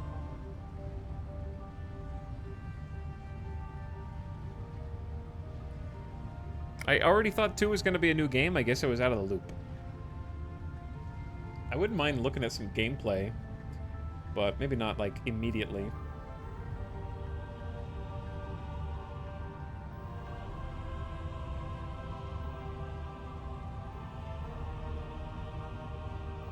Yeah, that was pretty cool. Unfortunately, the beta doesn't even start till like a year from now. They do have a trailer. Chat, I want to watch the 1.5-minute trailer that they posted from today.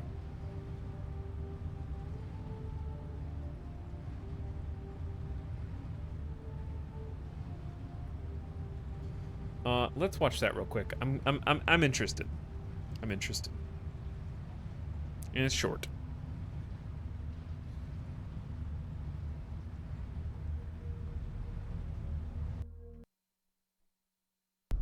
The gods caused all this, you know. It's a story. Oh, it's 2.5 minutes. After Oriath was destroyed, I traveled, searching for answers.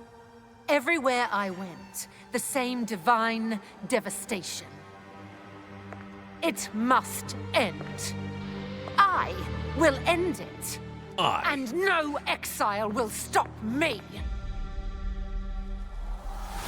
What about me? Okay, classes. The Witch, the Ranger, the Shadow, the Templar, the Warrior, the Huntress, the Sorceress, the Mercenary, the Monk. There's so many classes. The Druid.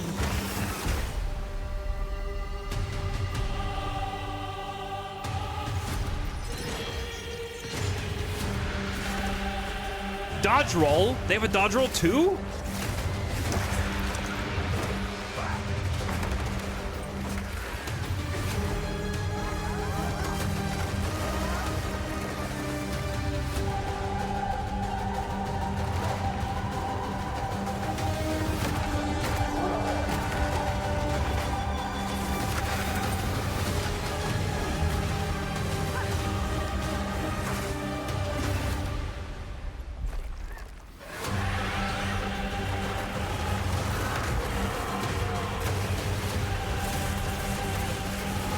lightning shockers.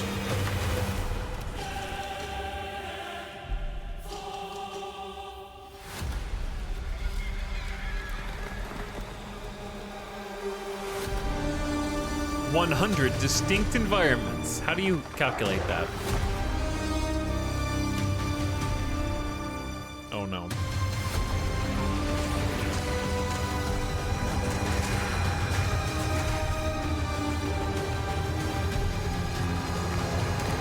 So much more. This world will be reborn, no matter the cost.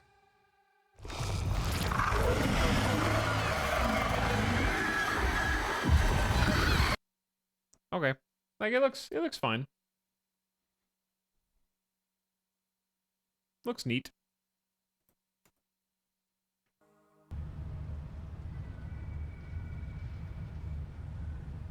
I think watching that makes me realize how numb I've become to the Diablo 4 art style and graphics.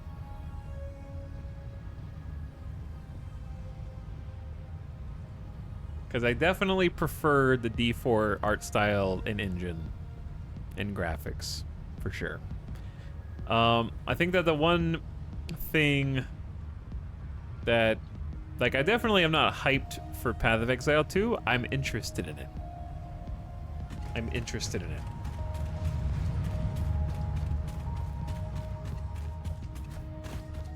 What happened to Diablo? You kids used to love Diablo. Like it looks good, but I feel like I need to quantify. It looks good for a free game. Like I think it would still be a fun game to pay for, but like in my mind I keep quantifying it by, oh yeah, it's free. That's cool.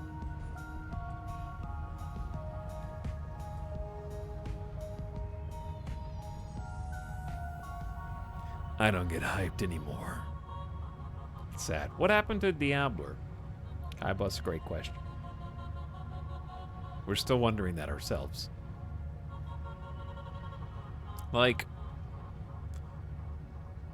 I don't think that the word I'm going to use is, I don't feel like that trailer. I feel like that trailer is similar. It reminds me of the Diablo trailers, where they show you gameplay and they're kind of just doing like the, look how slow and methodical the game is.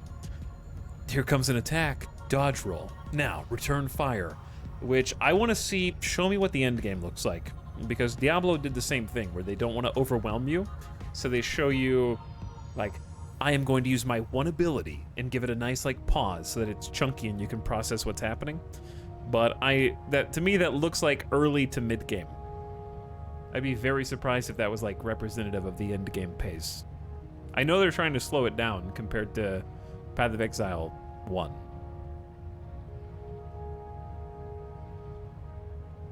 But in ARPGs, like, I don't know if you noticed,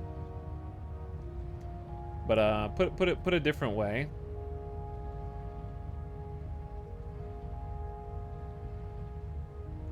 Like if I skip through this. Searching for. Like, notice how there's never more than like 5 to 10 enemies on screen?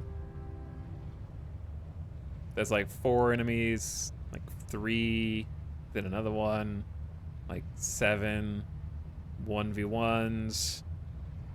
There's maybe like 10 to okay, that one's probably got the most, and that move's already in Diablo. And maybe, I mean, I'm sure the bosses will be fun. Those are just bones. That boss is missing a lot. Look, like those look fun. Do you play Path of Exile for the boss fights? Is that like the primary reason? Because that's like kind of the vibe I get from the trailer.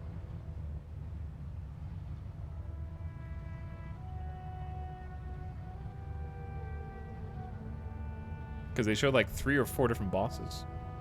Not Path of Exile 1 anyways.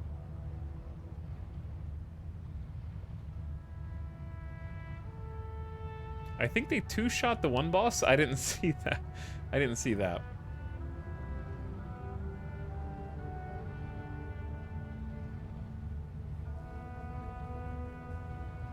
This is definitely campaign footage instead of in-game, and that's fine.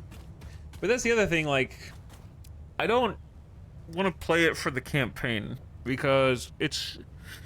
If Path of Exile 2 is good and fun, it's going to be good and fun. What I'm going to enjoy it for is character creator. Like, building a cool character that has a series of synergistic abilities that I liked finding for myself and feel like I'm experimenting with a class. Like, I enjoy that. If you show me cutscenes, I'm just gonna think, I wish that was Blizzard cutscenes. Or if I'm looking at the story, I'm gonna be like, I wish that was Blizzard voice acting, or whatever. Like, this, comparing the campaign to campaign is not gonna be where Path of Exile 2 shows its strength. It's gonna be like, show me more detail about the classes and the variety, and is it balanced, and is it fun?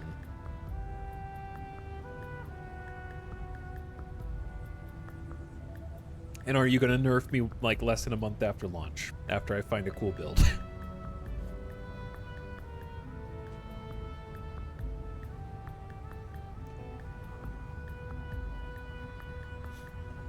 Okay, we actually, oh, I remember what we need to do. Zipline. Heck yeah. So, show me the zip line.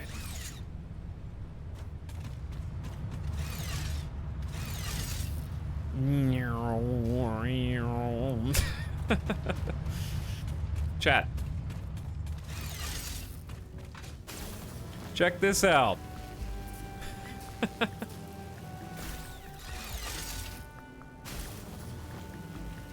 Tell me this isn't sick.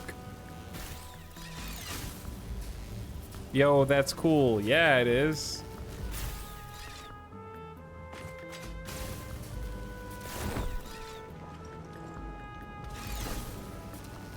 You can also, I think you can you sprint on this now?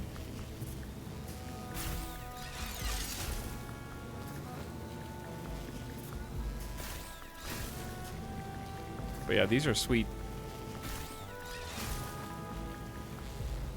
You actually have to do it skillfully too, because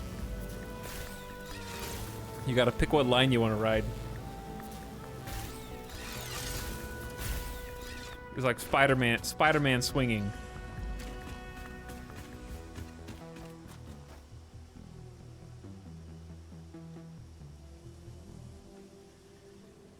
Skullgar, I'm gonna read your recent comment, but I'm gonna change a couple words in it, okay? The way builds work in Path of Exile versus Diablo 4 is very different. A lot of meta Path of Exile builds are just spamming basically one skill, whereas D4 builds use a bunch of skills, like Ice Shards and Hammer of the Ancients. So it's not one-to-one comparable. Comment edited in real time.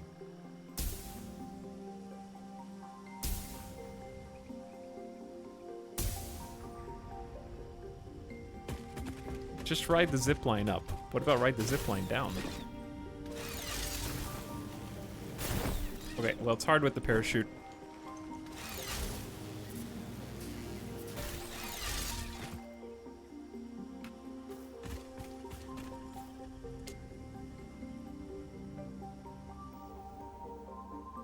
I feel like you made those exact same jump pads a couple years ago. We may have jumped up to one of these, yeah. Maybe. It's in a different place now, and the jump pads work a little differently now. Where's the waterfall? The waterfall, I think the jump pads were to go up the waterfall, Kaibo. But you're very close.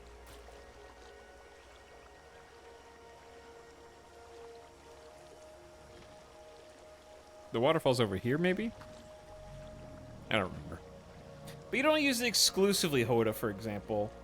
They rely on using shouts. It's more than just spamming one button. Yeah. I guess. I don't know. Yeah. I suppose. But it's just pushing more buttons, but you still have no choice.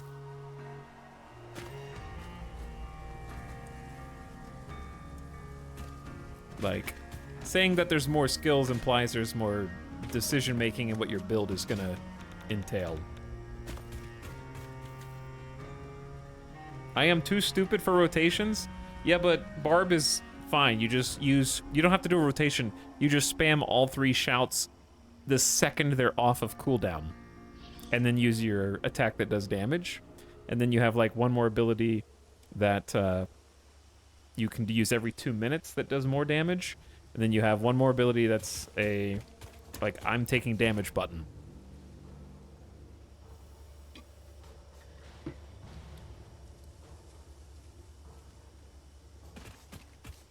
Either way, this is exciting. The zipline wasn't the only thing that I wanted. I got sidetracked. Because this thing is actually sweet. I vaguely remember a zipline. When was the zipline added? Because I feel like I did play with it, but not for long.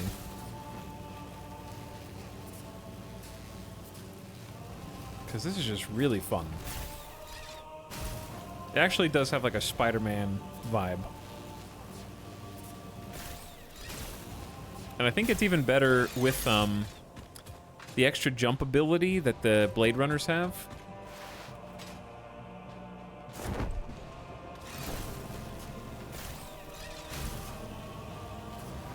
Reminds me of Infamous. I can see that. The animations for this are just really nice.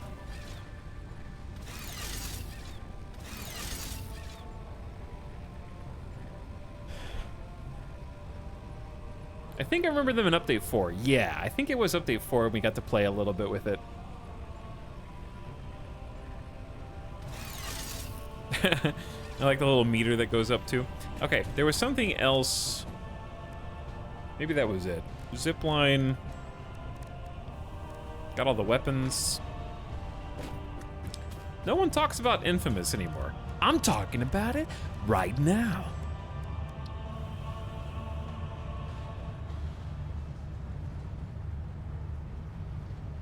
I mean, I guess there's no reason not to go ahead and unlock this, but we can see what this is. Supercomputers! And a programmable splitter. Sick.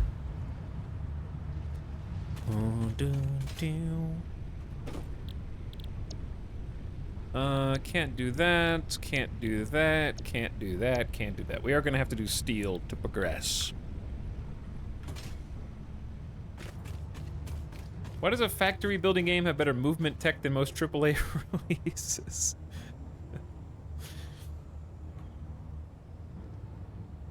I think we need to start planning the Mega Iron Mine, but I'm really happy with getting Quartz and Caterium up. That's not what I meant to click. We're not gonna have the Explorer for a while. Is there anything else cool that I need to make the... Ooh, I was gonna look inside the Awesome Shop.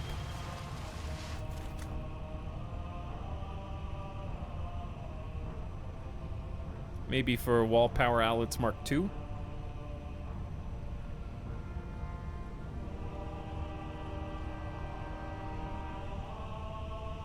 And then maybe Windows?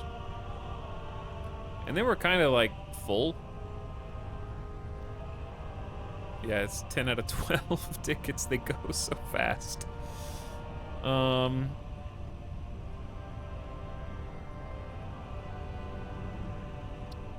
right, maybe we forget Windows for a minute and get beams and roof. Wait, that's too much. I need more tickets.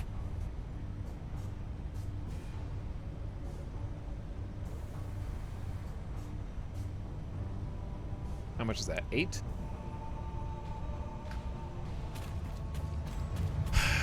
Tickets are so far away, dude. Is there a chance that I have some, like, animal byproduct or DNA in here. Ooh, we do have smart plating.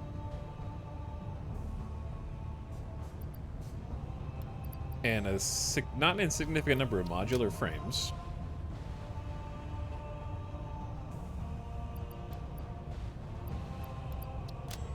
Okay, sure. Let's put some of this stuff in. Some quartz, some silica, some rotors, 50 smart plating, 28 modular frames. That's all I got for you. That's not going to be enough for 2 tickets. We need 70,000 points. Hey, Elot. Just got back from your neck of the woods. Had a great time. All I want to say is Cirque du Soleil Ka was mind-blowing. I haven't seen any of the Cirque du Soleil shows in Vegas, but I have seen Cirque du Soleil before, and it was really cool. Elot. Elot. Thor LP says, I still rewatch your Death Stranding playthrough sometimes. Good times. Sam Porter zipline. I loved making zip lines in Death Stranding. That was my favorite by far. Just setting up the perfect route through the most dangerous zones in the game so I wouldn't have to physically look at BTs and just get there, get the gear, come back. That was so much fun, trying to circumvent that logistically. Good stuff. What's in here? Nothing cool. What's in here? A bunch of fuel, but nothing out of the ordinary. Okay, chat, here's what we're gonna do. I am going to start planning.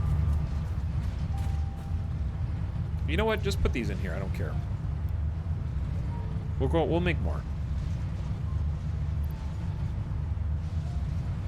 Same for copper sheets. Oh, I have 20 crystal oscillators. What do you use these for again? I don't remember.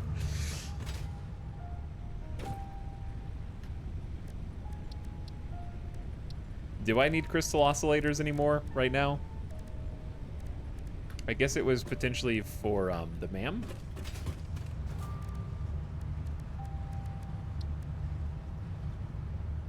Radio signal, can't make that, can't make that. Okay, so we just don't need the middle.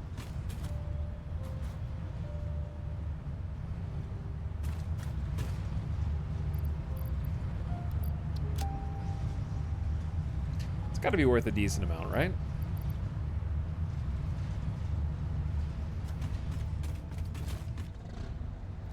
You need a lot of them later on. You need a lot of everything later on, so I don't think that's much of a surprise.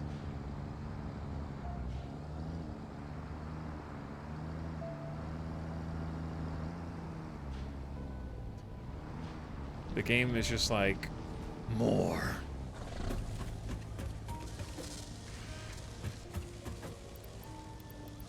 Guess we're just making a bunch of cubes now.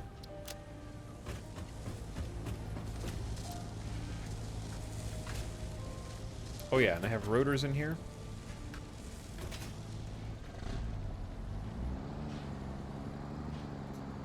A ticket in hand is worth more than a crystal oscillator in chest. Agreed.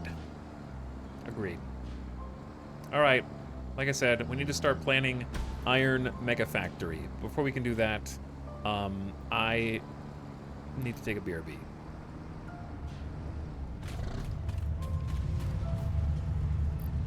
So let's put these.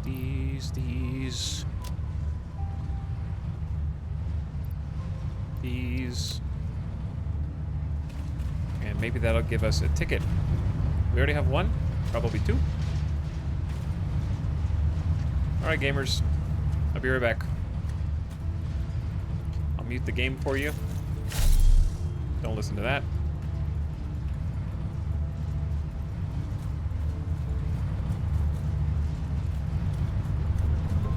You guys watch the crunchies. Thanks for hanging out with me tonight. Hope you guys are having an awesome Friday. I'll be back in just a minute after I take the dog outside. Thanks for watching.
Yo.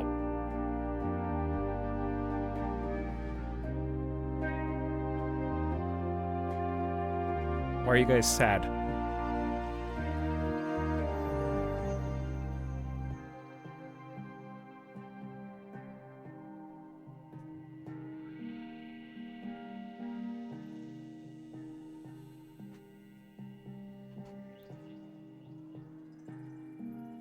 Is it a sad song? Also, we missed Jumpy. 24-hour stream? No. Definitely not.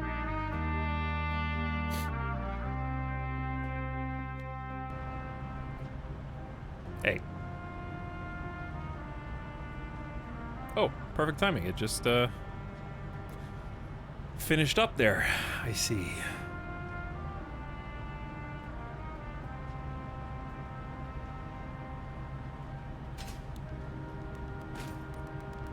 Two coupons. Perfect. That's what I need.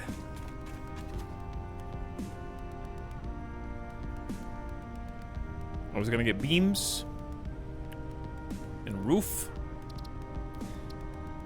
So, power outlets, structural beams, and fix-it roofs. Loud? Too loud. Okay. So, everything in this shop is going to allow us to actually build buildings that look like factory buildings. So we still need a bunch of these sort of foundation pieces. We got most of the walls now. We need windows. We got a bunch of the beams and pillars. Some of these are quite cheap. So I say that we're getting there. We're getting there. Where is the new stuff? Here's the metal beams. Beam supports. These are smaller and we can make nicer designs. And they'll look cool, like suspending things from the ceiling. We also, speaking of ceilings, we have all these new roof pieces.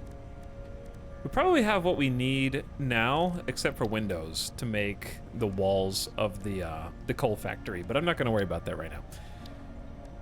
What we should worry about is what I am scared to worry about. The iron.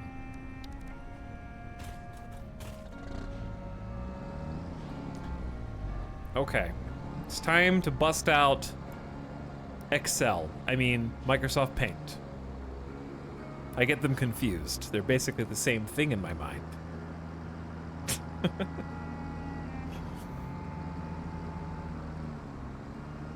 There's the waterfall Kaibo. That's where we had this super jump. We had like 6+ jump pads that all connected to each other before to get us to the top of the waterfall. That was a lot of fun.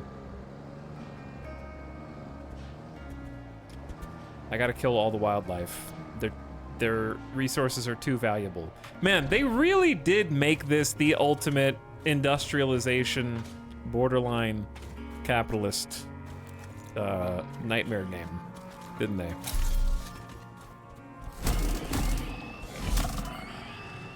He attacked me first, though.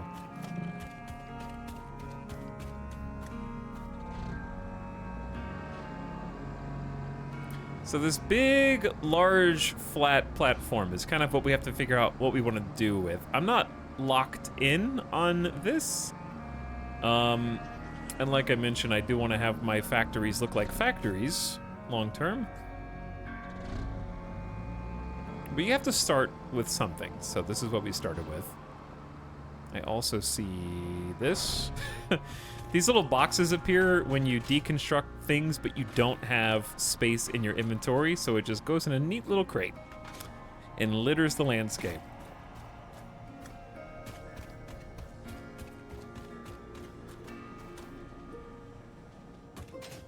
Okay.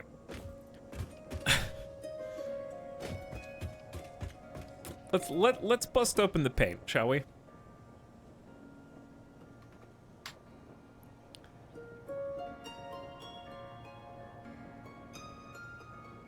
What if... Nope. Not that. I'm trying not to...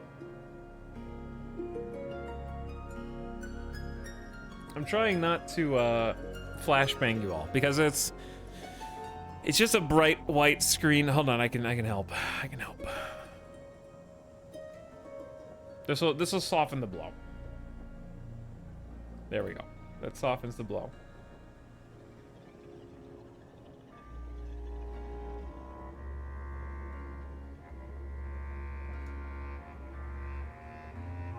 Picture-in-picture mode.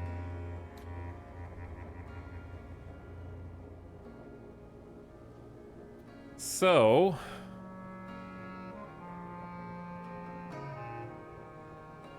there we go. How do you... am I already as zoomed out as I can get? Whatever. Here's what we're doing. Making a pyramid. Basically, we need to figure out what is the top object we need to make. And then how does that object spiral out into other objects, right? The aliens? What happens if I try and... I want to test something out. What happens if I window capture paint? What does it do?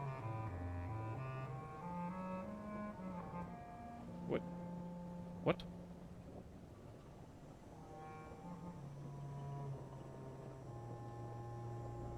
Oh, it like actually kind of works.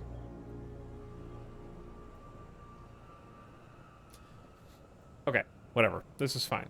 I'm trying to keep a little bit of the screen open so you can at least have like some nature in the background. If you look on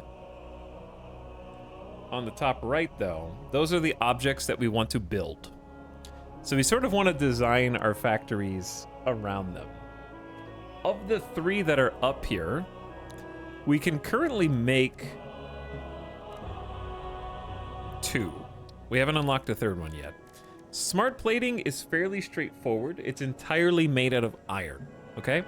So I think we should just focus on making a bunch of smart plating in this factory, and that should be its sort of primary directive, but also have a section for modular frames, because we're gonna need a lot of those.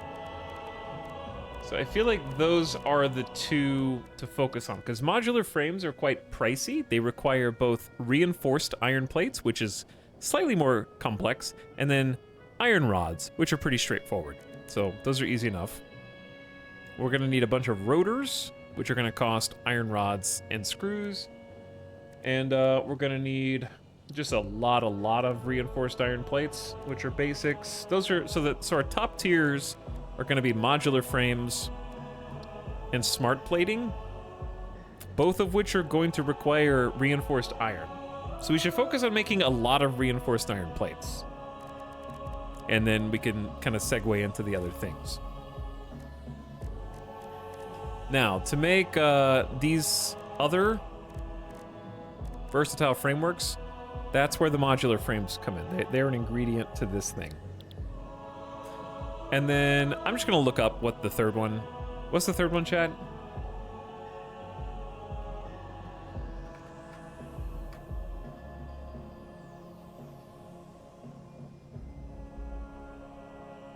It's automated wiring? Okay, I'm just gonna look at the wiki.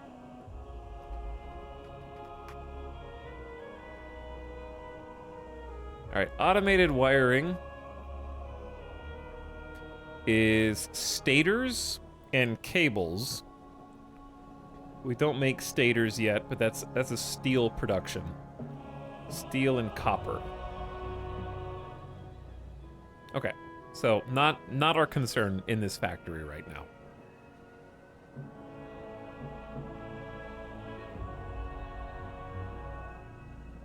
So we can ignore those. And we can mostly ignore versatile framework. We just need to make modular frames. So for demonstration purposes, let's go ahead and get an assembler down. This machine is going to be making most of these advanced products, and they're going to have 2 inputs, 2 ingredients, and they're going to have 1 product that comes out. So if we wanted to make, versatile framework, for example, we need 2.5 modular frames per minute. So I think we should set some goals here. Let's try and get some ideas of how much of each thing we'll need. Smart plating is going to need 2 reinforced and 2 rotors per minute. Chat, for this factory, how do you think, or what do you think about a goal of having 5? I'm debating between 4 and 5 separate. Maybe is even number better? I was gonna say 4 assemblers whose sole job it is to make smart plating, but maybe we should just go for 5 and go big. And then 5 assemblers all dedicated to making modular frames as well. Because that would be what, 10 per minute? 10 frames per minute? And we'll need 15 reinforced. It doesn't sound that hard. We could probably do more. We have a lot of iron. It's just gonna take a lot of space.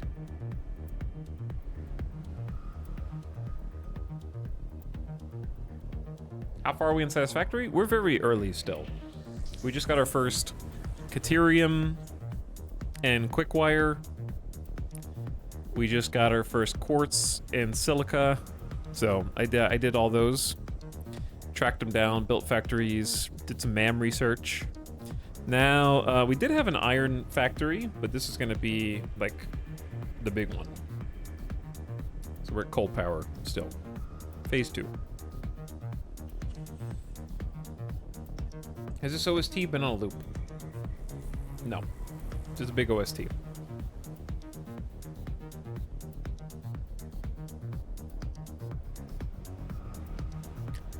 All right, let's dream big. I say.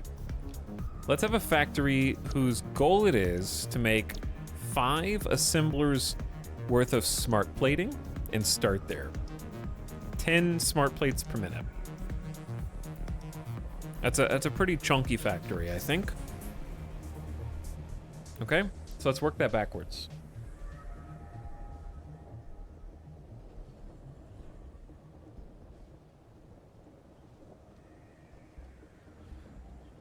All right, starting with this.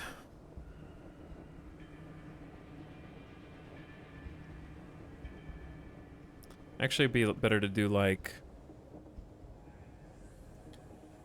We'll just abbreviate. Smart plate at 10 per minute equals 5 assemblers, not ass.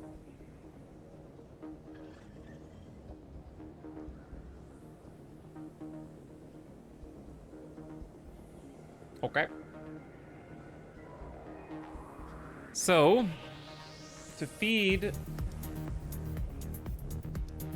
that much, we're gonna need 10 reinforced iron plate and 10 rotors per minute.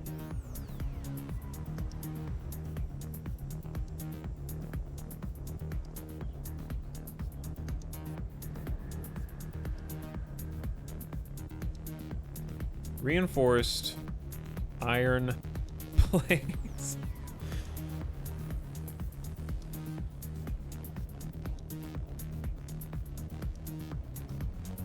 And 10 rotors.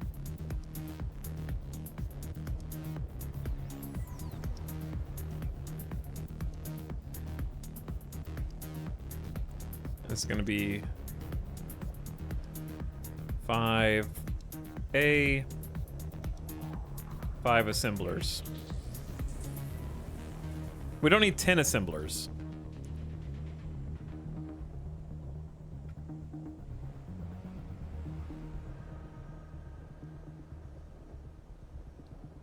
I guess I could put them in the middle, huh?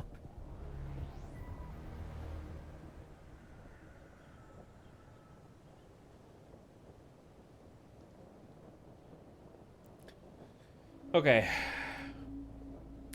So, for the reinforced iron plates,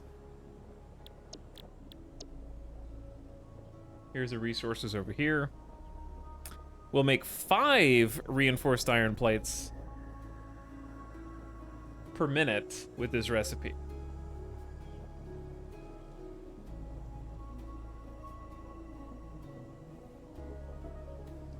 All right, you can see it easier than me, actually. So it's going to be... This is going to be distracting. 30 per minute times 2, so 60 per minute.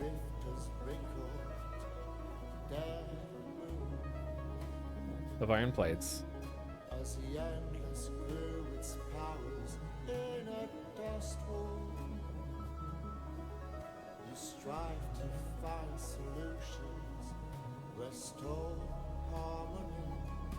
Okay.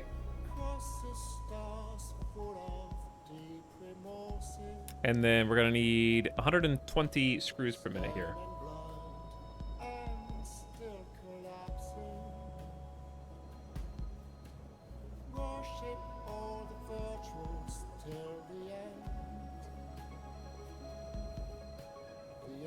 All right, and then those are just constructors.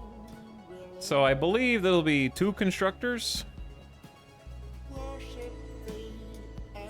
And then...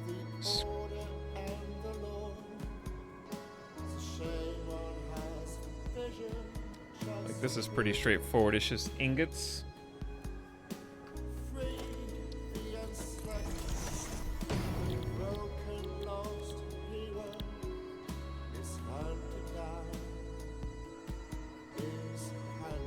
Alright, so it's just iron plates. It's a rate of 30 ingots to 20 iron plates. 30 ingots to 20? This is actually going to be 3 constructors.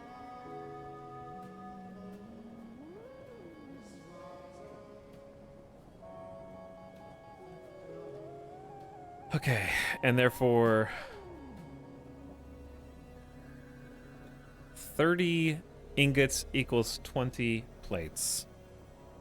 So we're gonna need 369, 90 ingots.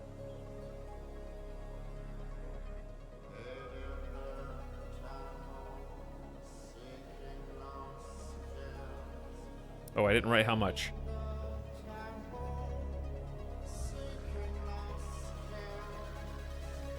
Okay, 90 ingots. I'm just confirming everything. I don't want to take it for granted. It's going to be 30 to 30. That's 1 to 1. So that's going to be 3 smelters.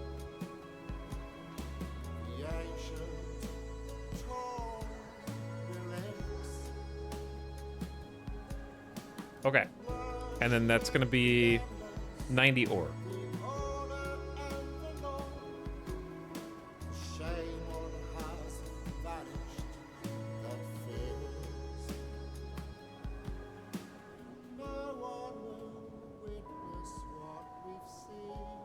There. Now screws.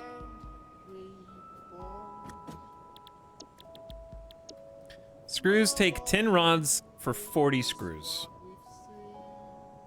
So we're gonna need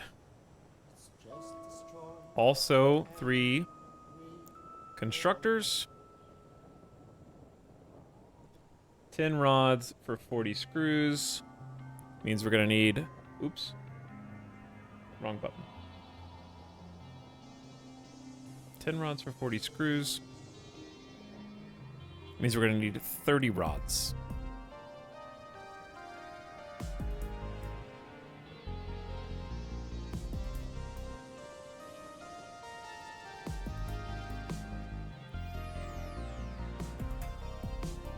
Okay. And the rods is gonna be interesting because we make 15 per minute. So it should be just 2 constructors for this.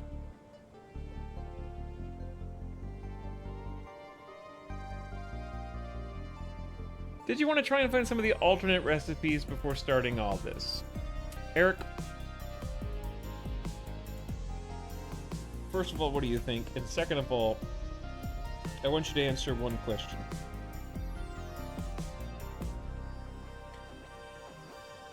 How do you use alternate recipes?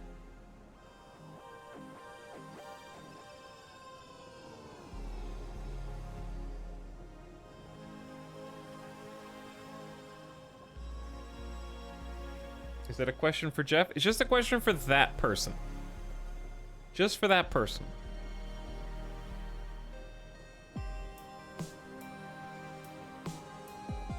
Because I want them to figure it out.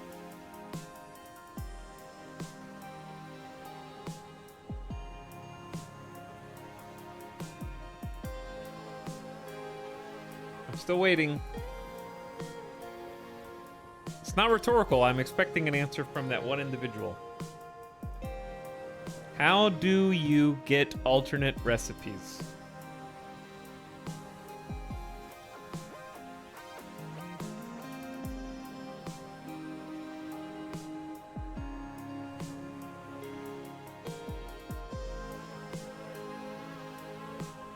Hard drives from exploring.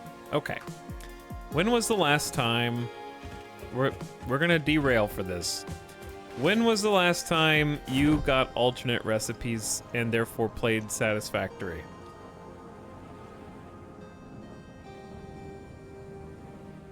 Because you're like the 5th person to say something.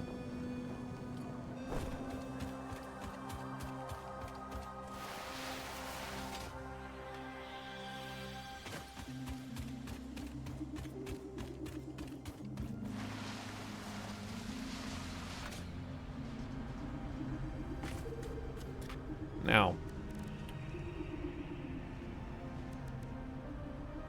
I don't remember which subsection it's under.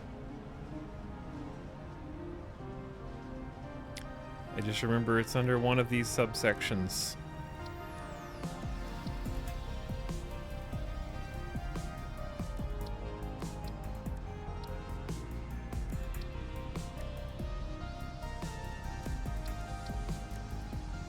I don't remember which subsection it's on. The thing that I am looking for.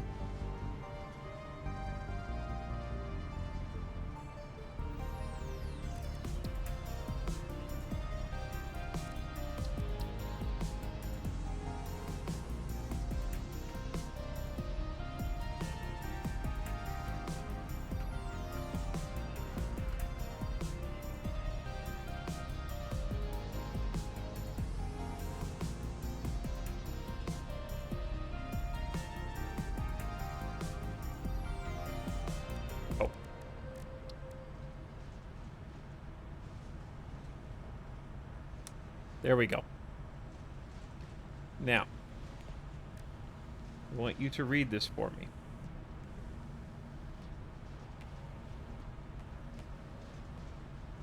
Now that we're here.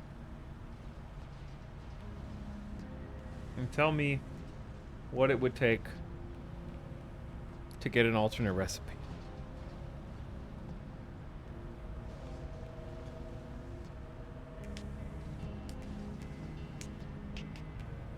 Hard work and perseverance.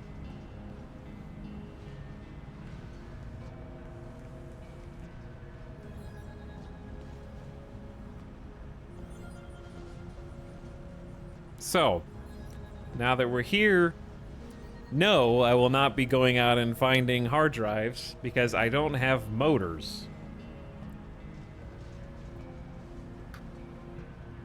Pull yourself up by the bootstraps.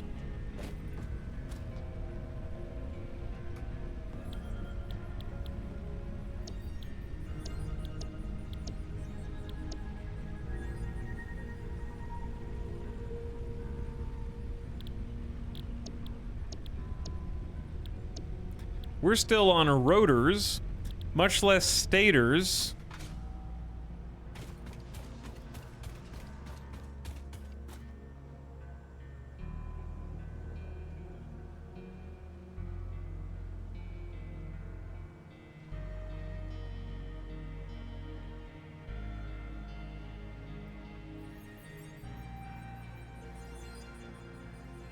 Insert obligatory Jeff comment here.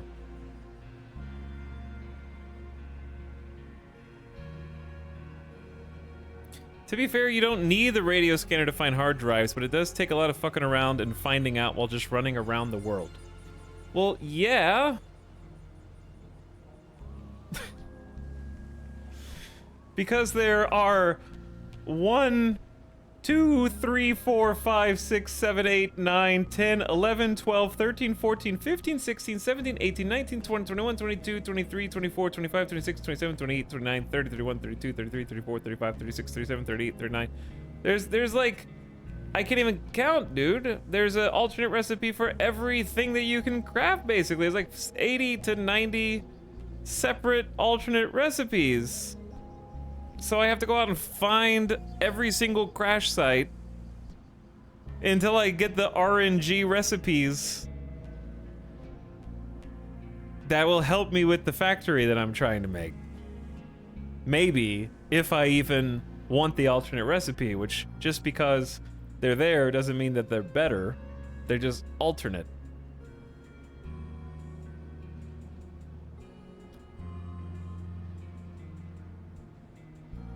But after you spend weeks doing that, think of the hours you'll save.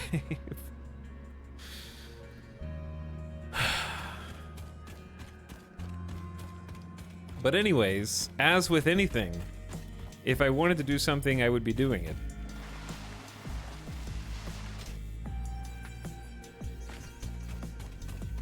Don't forget about the alternate recipes. Some things have many.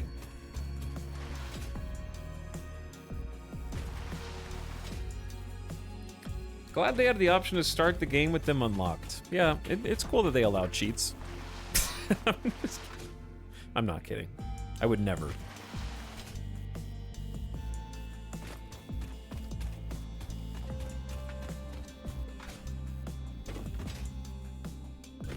Ever.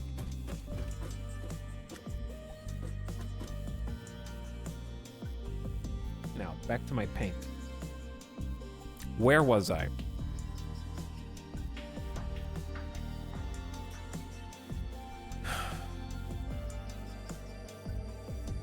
I need 30 rods per minute, which is 2 constructors.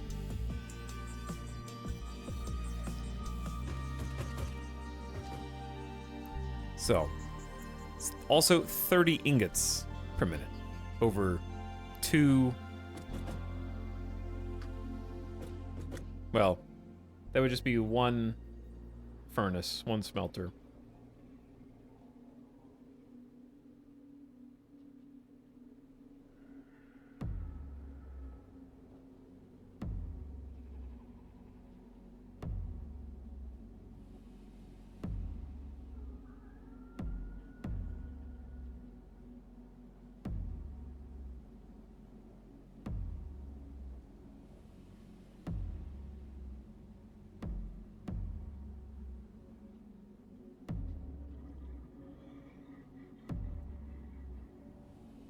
Not sure why that is considered jeffing. This chat is trigger happy because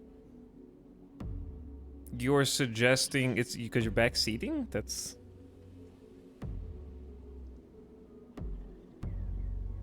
Like, I'm not mad. I'm just explaining right now. If you come in and say, don't you want to play like this instead? I don't know what else you want to call that.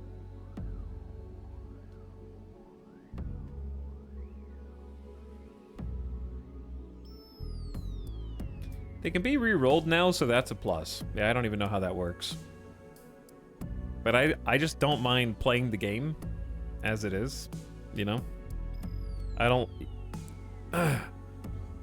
Because the other thing with alternate recipes is it assumes that I have them all memorized, that I know which ones I would even want, and that I know which ones are best, which is very much like I avoid any of that meta gameplay. And trying to like pre-plan how I'm going to go up the ladder.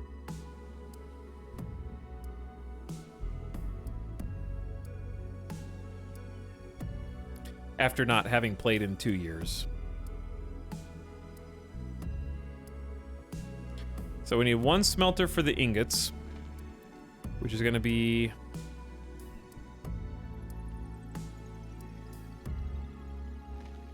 iron ore.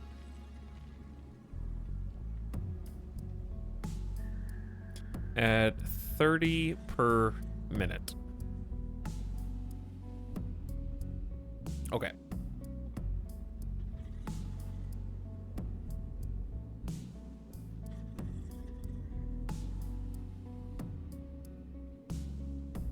So that is the entire tree just for rip. Just for reinforced iron plates. And that's just for the first batch of reinforced iron plates under this umbrella. We're gonna need more than that. Now for rotors. If we want 10 rotors per minute. Oops, where am I? 10 rotors per minute. This is a lot more simple. It's just... Ooh. Well, we can make 4 per minute. So maybe we need more than... Is there another... What else are we using rotors for? Right now. I say we just go ahead and make...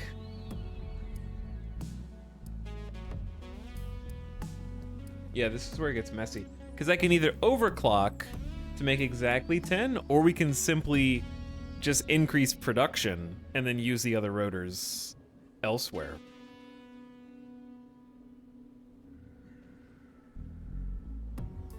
Which is better, but it's going to be way more confusing to write on this.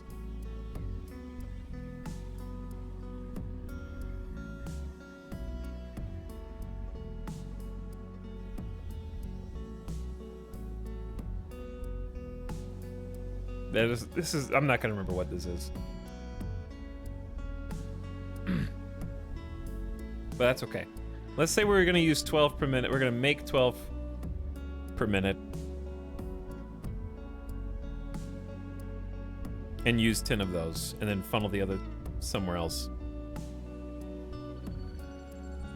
Okay, so rotors, if we wanted to make 12 rotors, which is how much this is, we would do 60 rods per minute in here.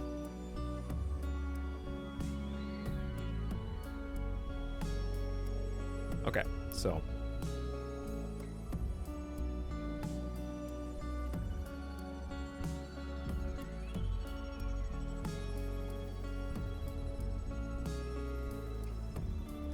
And as we discussed, that's going to be 4 constructors. Dedicated rods.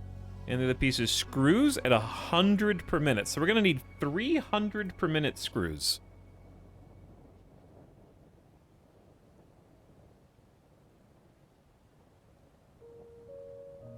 Oh, it's my favorite song.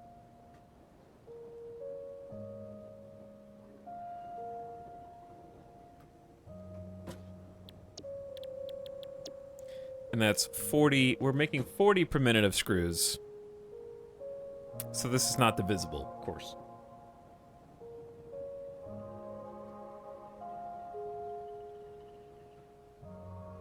We can get to 280 and have 20 left over, which isn't the worst. Like, I mean, we could do 320, I mean. Which is 8. 8 constructors of screws. And then have plus 20 left over.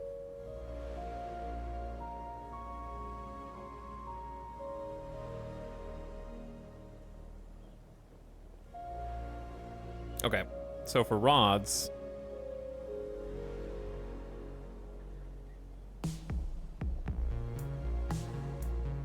Sorry, I have to look at this a certain way, even though I know we already did this. Yeah, it's 15-15. All right. So rods are going to be also 60 ingots.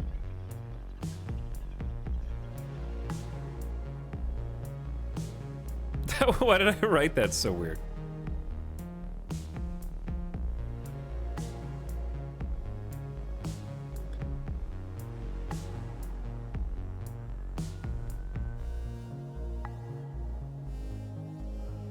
All right, which is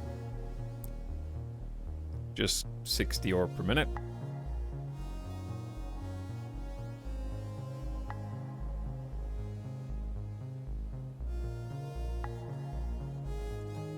And that's just 2 smelters.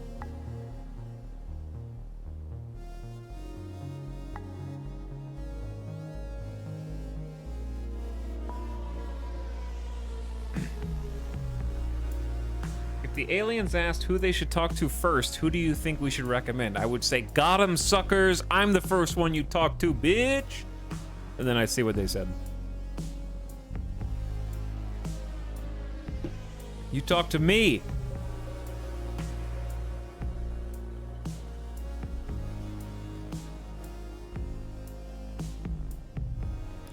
Take your time. I always find watching how people do a thing interesting. I'm trying.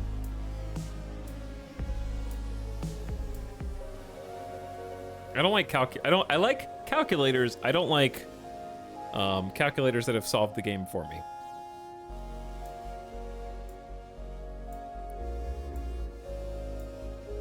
Okay, so we already got ore. Screws. 300 per minute. It's gonna be 10 iron rods. Oh no, it's more it's more rods. Okay, but I like this drop down because it shows me what is under the umbrella of what.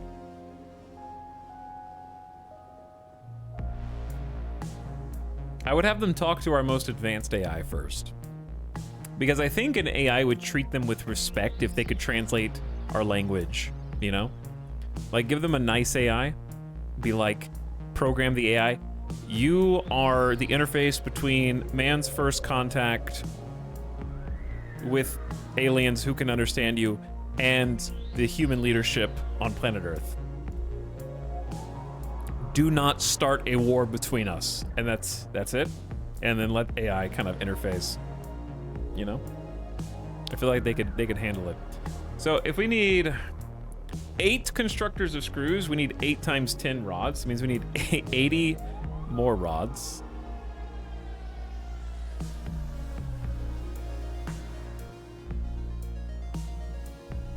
Which itself is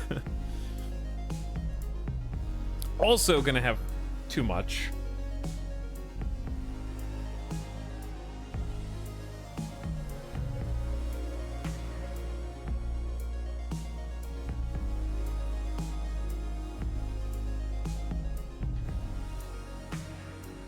Aliens would start a war when they hear about PogChamp.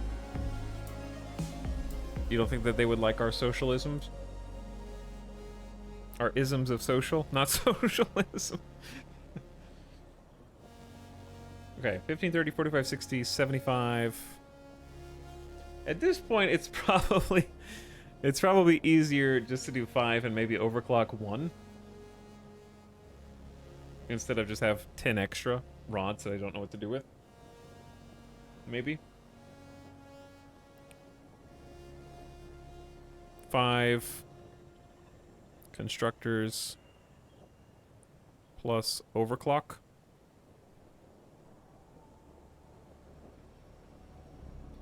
Okay. Yep. And then obviously the rods are 15 to 15, so we need another 80 ingots.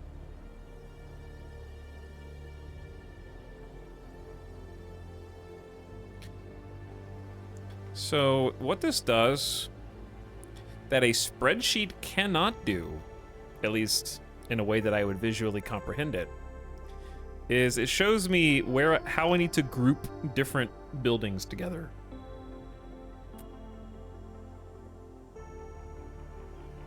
Because I'm not going to do a main bus. Not for this.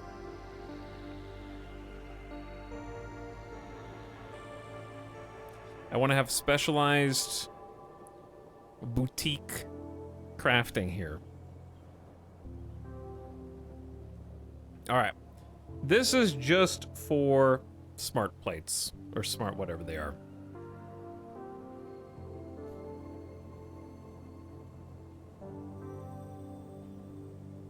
Do you think we should give the aliens a copy of Disco Elysium and see how they go? I don't know. I think that they would meet a couple characters and be like, humanity is doomed.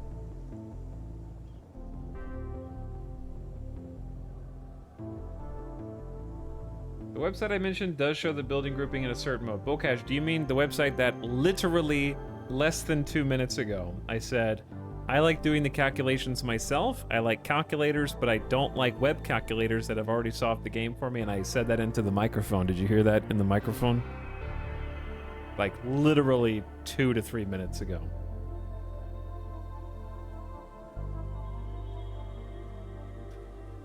I don't, something like, there's a reason why every time I go into Nomak's stream, he says, oh, you played Satisfactory? And the first thing he says is, I played Factorio on stream once. It was the worst stream I ever did. It was the worst. I hated it. I hated every second of streaming that because the people that came in that refused to let me play the way that I was presently playing. And like the number of times alternate recipes and calculators and the other things have been mentioned, I understand why it's not for everybody. I think Factorio is a lot more of those sorts of people. Yeah, that's probably just a result of the first person aspect of Satisfactory means there's more customization. And the more customization you have, there's more ways to do something creatively. Factorio is more like cold hard numbers. Either you put them in the right position or you didn't.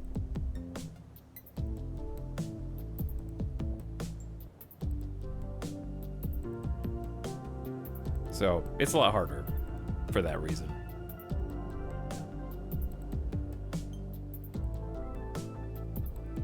I'm one of those people, it's hard to stop myself. You just do this, and you go. And you watch. Alright, I need to like... Am I gonna save this? Yeah, I'm just gonna save this. Save as... PNG.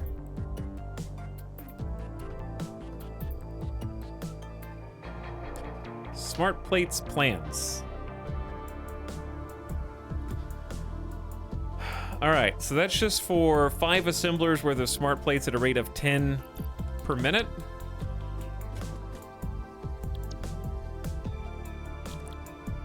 Versatile framework is going to be its own thing. If we wanted to make 5 assemblers of versatile framework, we would need 12.5 modular frames per minute, at least, at a minimum. I don't think we want to make that many, but what if we did?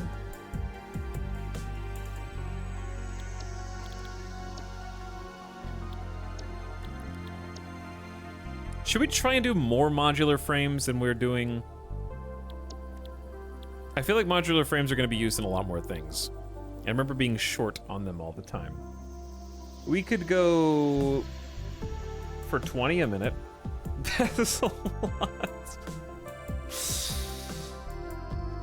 That's 10 assemblers for modular frames. We'll use them. Modular frames will go quick.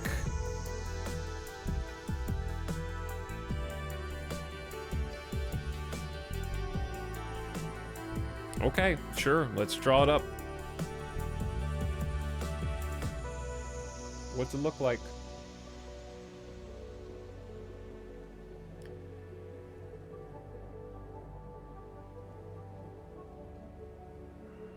Deleted channel points of penance. Good job. Acceptable. 20.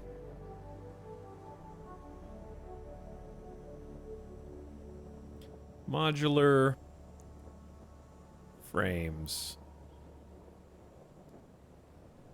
20 per minute. Actually, we could just write that up here.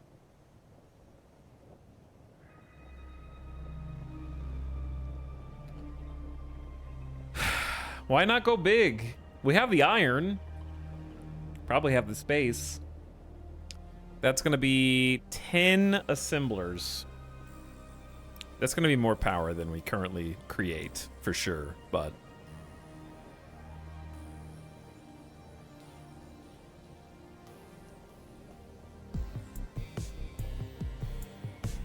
Alright, 10 assemblers. So we're going to need, according to this, 10 times 3, 30 iron plates.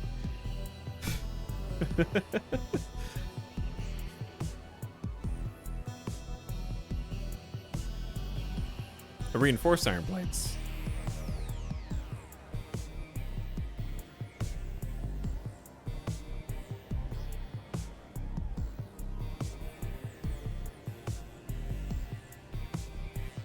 Manual crafting.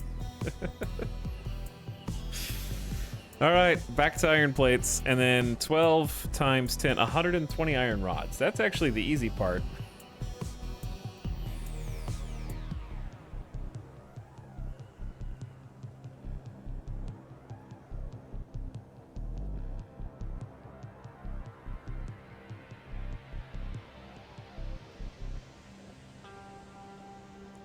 All right. Now, reinforced. It's going to be 5 per minute of reinforced. So this is going to be 6 assemblers. Pew. That's a lot, dude.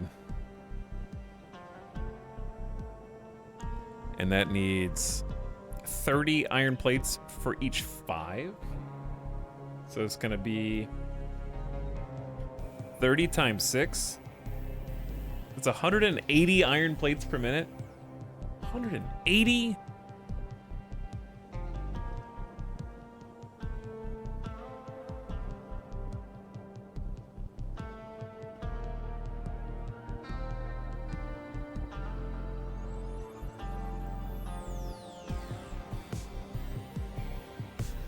Okay, and then 60 screws per minute times 6, so 360 screws per minute. I don't know if we have enough space for this.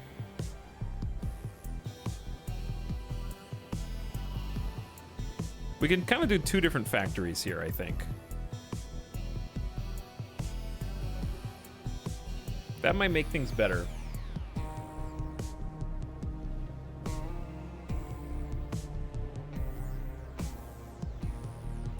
All right, iron plates and screws.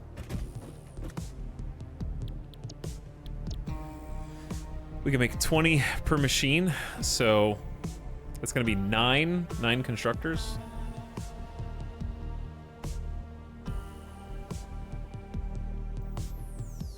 And every 30 ingots makes 20 plates, so it's going to be 9 times 30, which is going to be 270. 270 ingots. It's going to need to be its own factory.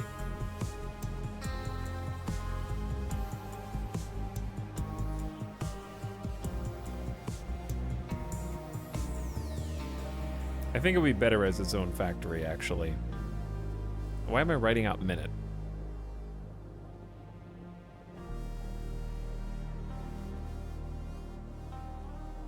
All right, ingots, 270 a minute.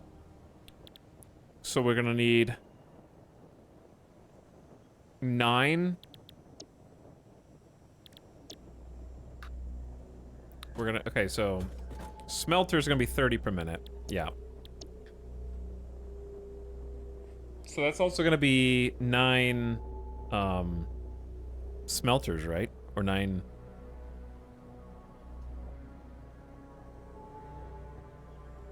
Nine smelters. And then 270 ore.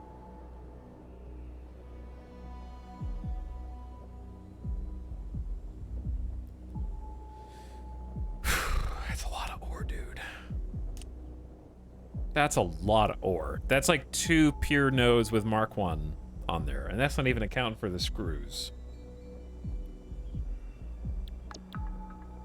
All right, so the screws. 10 rods is 40 screws.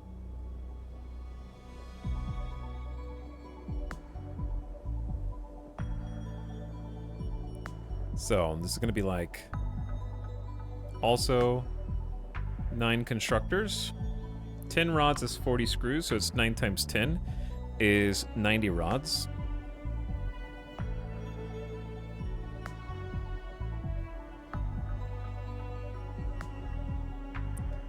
And then rods are 15 to 15, I believe. Yeah. So that's going to be 15, 30, 45, 60, 75, 90. 6 constructors. Which is also going to be 90 ingots.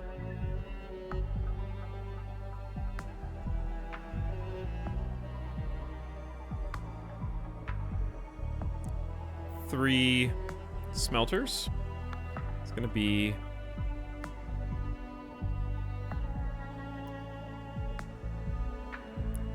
90 ore. All right. That's a lot. Good morning and talks and chat. What's up, Zent? Hello, Skivs. Thanks for 22 months, by the way. Appreciate it, Skivs. Thanks, J-Web, for over 2 years. What's up, J-Web and Phonetic Cloud? Hey, thanks for 54 and sharing the Prime. Good evening. Hope you have a nice Friday. I'm doing math on Microsoft Paint. And Johnny says, insert obligatory Jeff comment here. You got it. You got it. I can do that. 1530. 360. So I think this is 8 constructors into 90 ingots. I mean 120 ingots.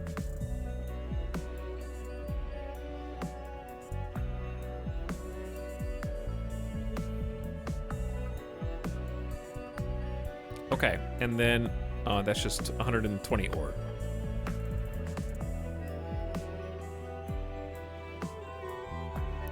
All right, our totals are 210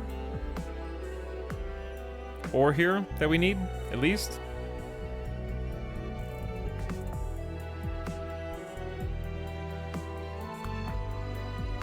Wait, no, sorry, I didn't see the 270.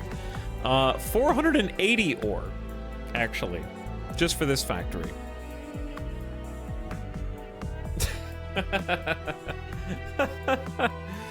Oh, that's beautiful. Okay, this actually does give me a lot to go on. Modular frames plans has been saved. So here's what I'm thinking. Let's start building. So a reference maybe for the smart plates.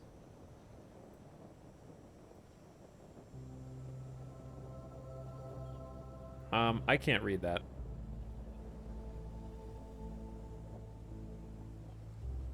You can kind of read it. Chat, you read it and just tell me what it says. I'm just kidding. All right, so maybe we start with the smart plates and make that factory. We're gonna need 5 assemblers. Just in terms of ingots, right? We're gonna need 3. We need 90, 120, 180, 260 ore, I think. 260 ore.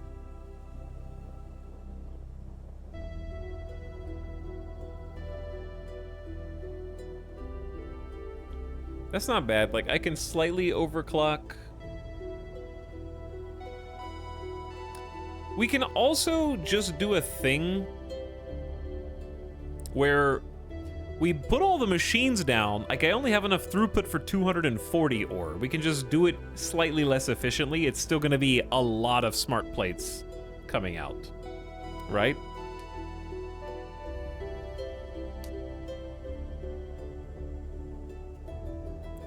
So, like, I think we just group up like objects and then transport them where they need to go within their portion of the factory.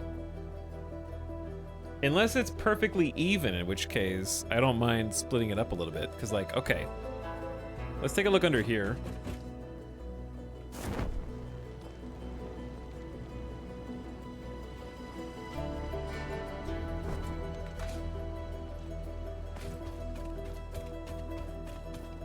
Because, yeah, I kind of liked the idea of the factory.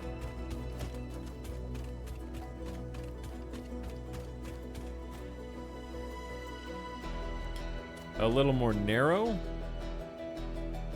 I guess it would look cool with, like, the big support legs coming down, but it's just very wide over there, unnecessarily, in my opinion.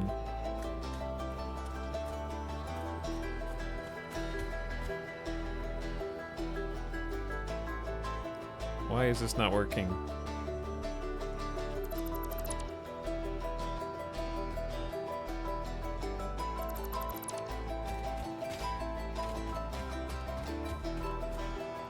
Next 3 streams is all factory building. Hell yeah.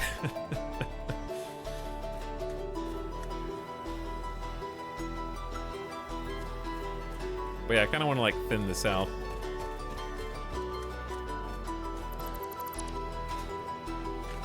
That's better.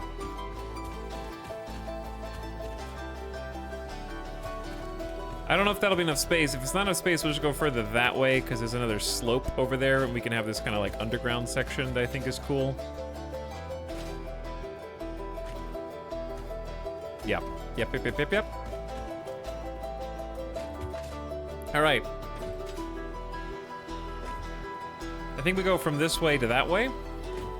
We also need to look at the map real quick because I have marked where all the nodes are. We have pure iron, pure iron, pure iron, pure iron. Yeah, so we have 6 pure iron right here. And we know that we need 2 nodes, and we already have them. We have these 2 are being pumped in. I don't know what to do with this one. We might have to like drive it in or get it in some other way. That one's a bit further. I think we're using the 2 closest ones because we got the one right here and then we got one over there. Yeah, they're both feeding this factory. Now, I could go back that way. I feel like a truck system or some kind of transportation system to get this iron where it needs to go would be awesome. So maybe that's for later, but we'll use these. We'll tap these 2 for this factory because we're already here. And I want this to look like a factory, so it's just going to be a big old flat piece of poop just to get started. Let's figure out how we want to get the iron in and smelt it. So if we're getting, let's just say we're working on the 2 individual pieces and then assembling them all up at the same time. We can have like little subsections. We have 2 choices. We could say, this is, first of all, I'm just gonna have this factory be exclusively for smart plates. So it's not gonna be, it's gonna be big, but it's not gonna be Omega, which I think is good. And I like the idea of having some smaller grouped factories that are different buildings, and we can have some different stuff in between, like roads, transportation systems, room for trains, whatever, in the future. And I think a little bit more like wide alleyways or avenues between them would be cool. That's just in my imagination right now.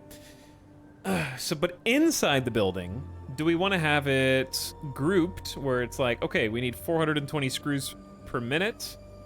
Do we do all the screws over here and then transport the screws where they need to go? Or is this like literally bespoke where each sub item is its own little group?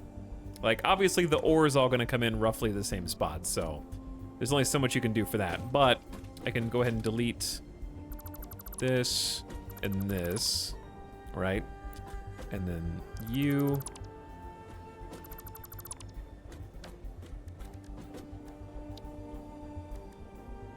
And there's also the idea of walls.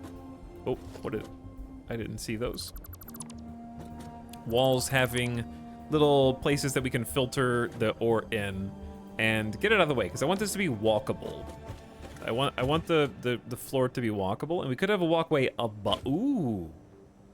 Ooh, there's glass floors, right?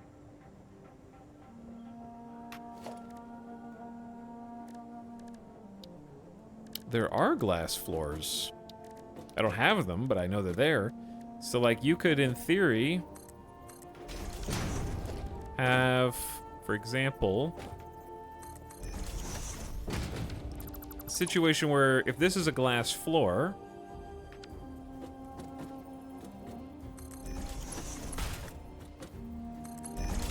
you can have the resources come in and, like, kind of walk over them, like, be higher up.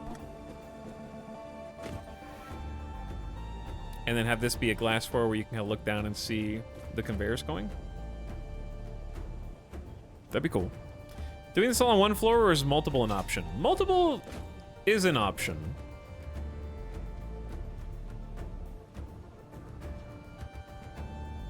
Multiple is an option. I'm trying to figure out how much space I want around the edges.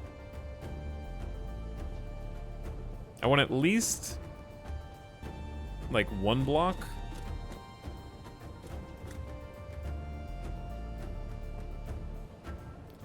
I kind of want to like change something up though.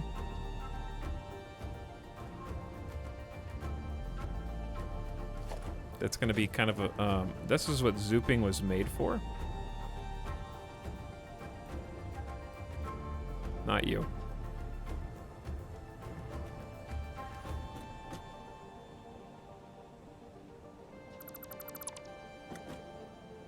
I don't, okay, so what I'm trying to do, God, this is so long. Skyscraper factory, be cool. I'm not comfortable building up, because I forget, I get too claustrophobic. But, maybe. I was thinking, what if we just did like a half foundation to give this...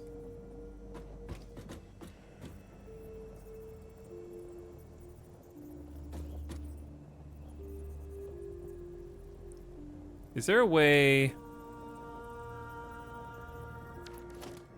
Do I have any of the cool foundations? Do I have any of the cool ones yet? Like, I have corner ramps.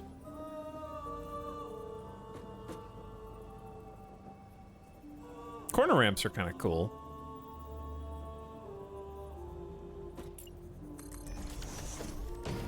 Because it could be a thing like...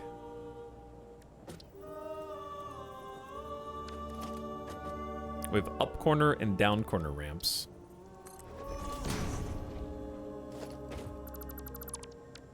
Or just like up or down corners.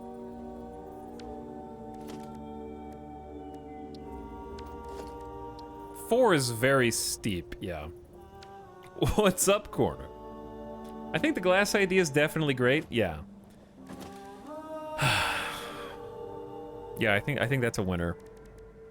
Okay, so in theory, the glass floor would be like at this height. Let's say.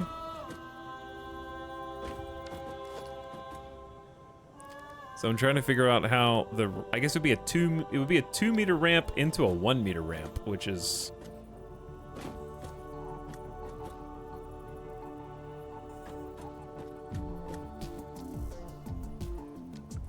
not really doable. How do you get glass floors? Probably, I would assume by researching windows in the awesome shop. Would be my first guess.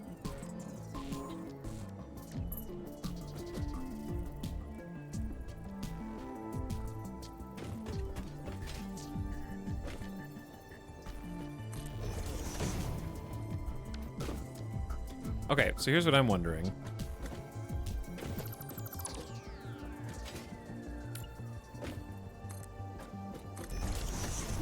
We can walk under here, which is really convenient. A 4 meter ramp could be used, yeah, but it's very steep. So I'm trying to get it like more of a gradient. I was also thinking about doing like a full, like half block. Would be interesting.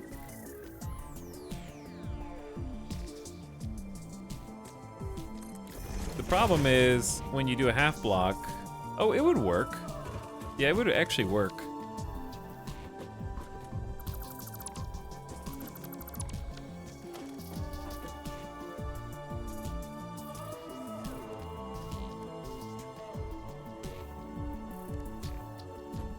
make sure it's rotated the right way. Okay. I want that to go all the way down.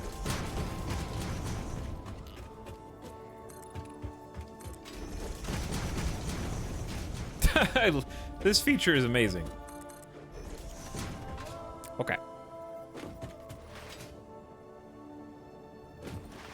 So I'm probably going to end up taking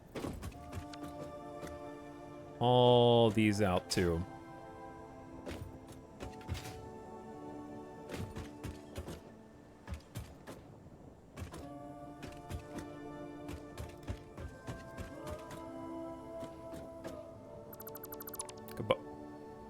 Didn't really think that one through, but on the flip side, maybe it's actually easier to do it from underneath.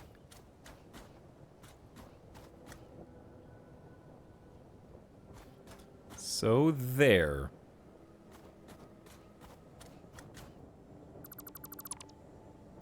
That's a lot of resources that I hope I have room for.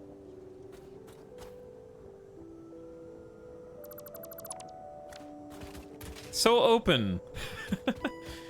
Dude, like a log cabin, angular Viking longhouse would be pretty sweet for one of the factories where it's just like a big triangle. That'd be cool, huh? Did that guy say triangle? Did he say triangle? He sees them.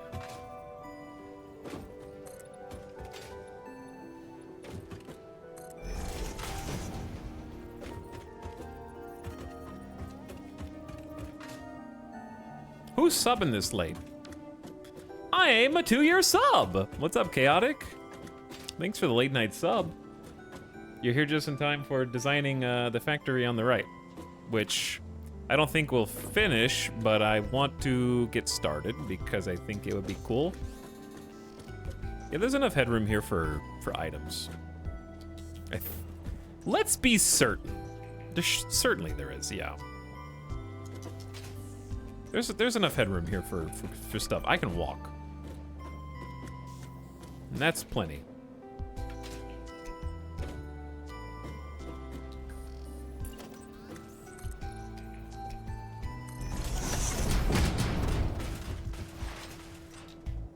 So I'm assuming this is gonna go all the way over there. Cells. Interlinked. Mad Dog also says, I just learned I got 23 college credits from military training. Good to know. Hey, that's a lot. Having credits is super helpful. So well done.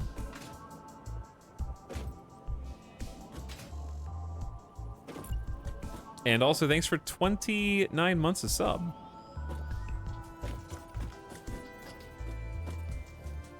That is a long time. Yeah, I think it's supposed to be facing this way. Yeah, I kind of want this like half block just to have a little extra room. I think it would be kind of cool. I don't need 2 blocks, but I also don't want just 1. But I have a question for the game. If you do half blocks, let's say on the outside, and then later you want to do a foundation piece that's a full-size foundation, what are your choices? Oh, you can just do whatever. Okay, you can just do whatever. You can like move that bad boy around. Okay, that's good.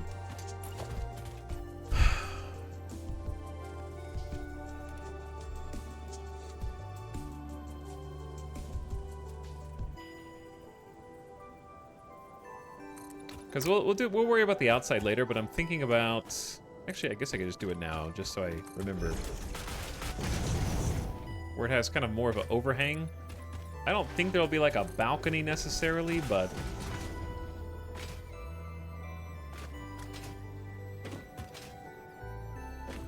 I think it'll look pretty sweet like this. And then we could have like a wall either in... right here, and a walkway all the way around the outside with some rails or something. I don't know. We'll see. Also, Bong Hits, thanks for the brand new Prime sub. And Schmurly Whirl's also here.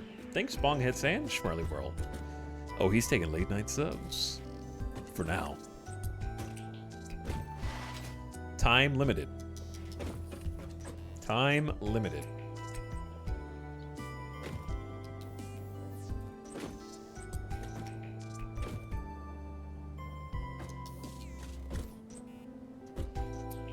Huh. I'm having different ideas about what to do with the middle, because I can't determine how wide it needs to be yet. Part of me wants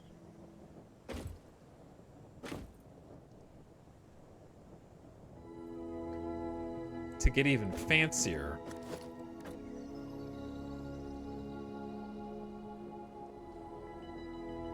And do like I kind of need a way to walk down onto the floor from the corners.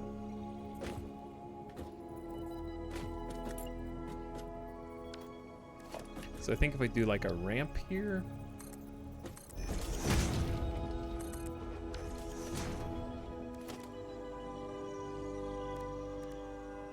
And then we do a 2-meter corner. A 2-meter corner doesn't work.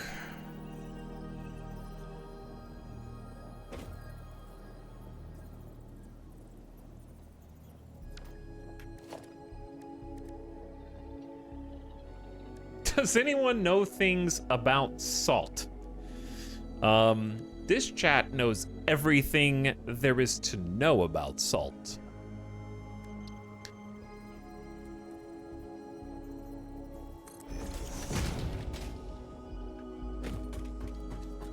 Right, guys?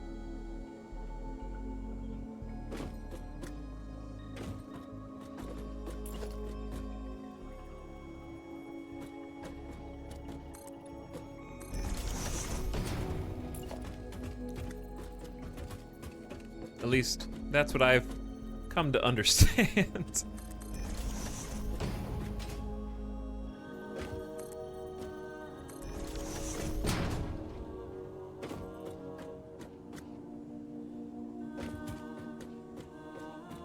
This isn't exactly... Is there a better way to do this?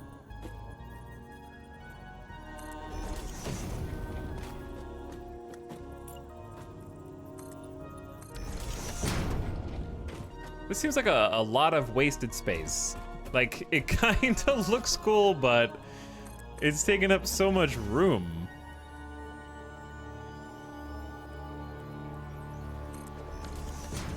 And yeah, it doesn't really make any sense. It would have to be like a 2-meter ramp.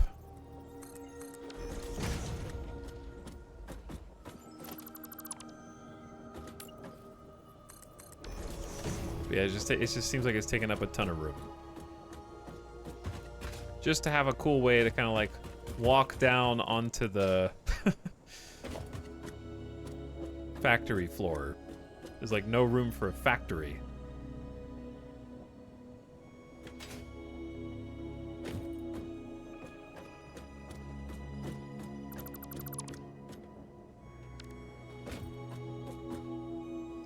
I think like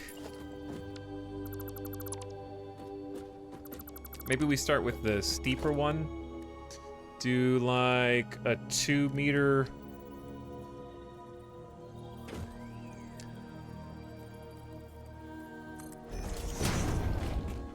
Do a 2-meter down ramp.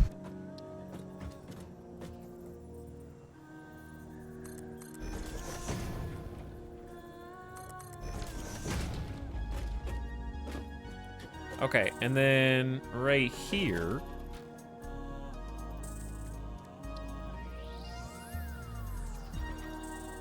Blocked by player. This doesn't really work. Because it's more than that off the ground. I guess you could just do a 1-meter foundation here.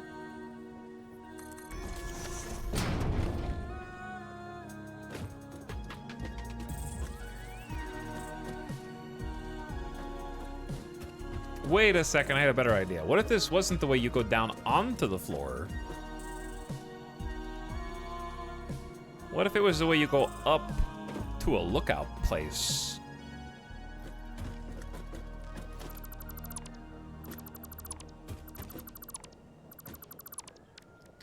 Like this, but different.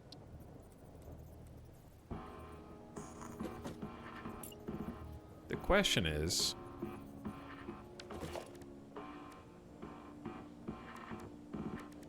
how do you stack these blocks? Does it just to be foundations? Why is that say it's clipping? I don't think that's overlapping anything.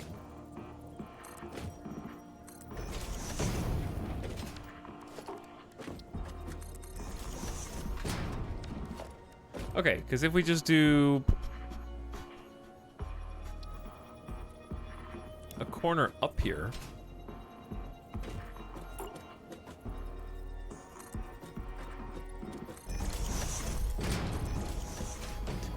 I feel like this is actually way more difficult than I imagined it was gonna be.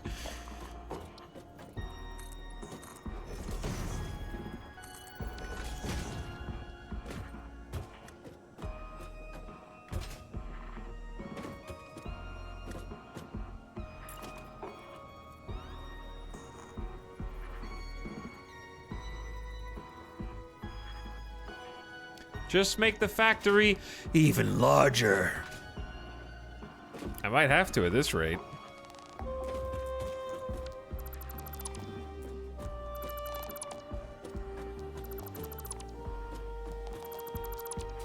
Oops. The investors are gonna love it when they take the tour. Is there a block? Oh, there is. That's the block I was actually looking for. I'm learning. I just unlocked all of these. Like, I haven't seen them yet. Okay? I don't know what's cool and what's not cool here. This is the practice sesh.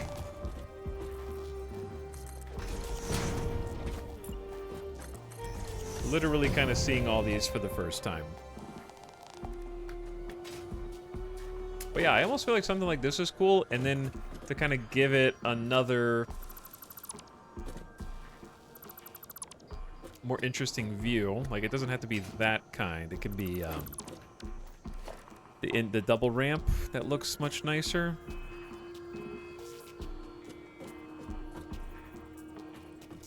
Wait, that's 2 meters? Oh, it's 4 meters is the one I'm looking for.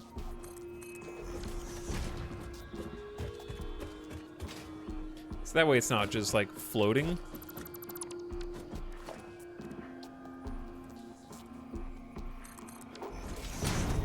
Yeah, I'd like to have some more shapes around this, but we don't really have anything that I can use right now, so I have to get some more. But yeah, something like this, and then hopefully we don't need this underbelly here for any reason. And then I was wondering, what if it just went like sort of down into like a pit.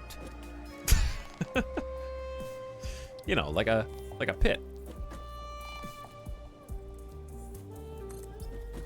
Is that something we can do? When are you actually gonna build the machines? I don't know, never?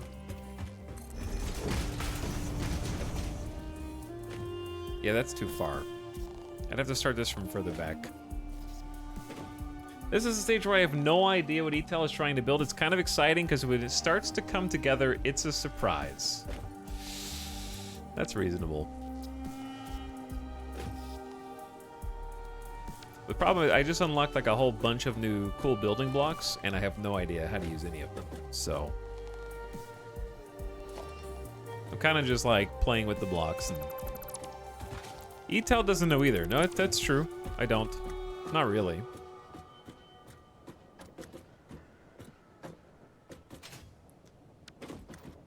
I just have certain shapes that I like, and then I try to build toward that.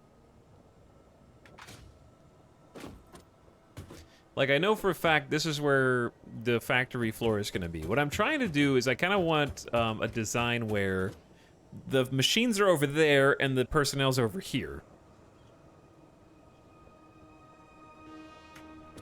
So this is default foundation material. Materials are less important than shapes right now. Shapes create different designs. Materials are just coats of paint you can do whenever. But I think it's much less important.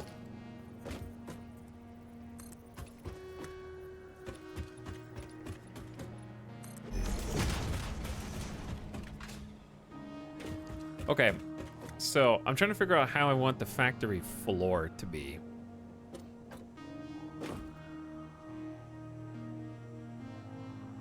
Part of me wants it recessed.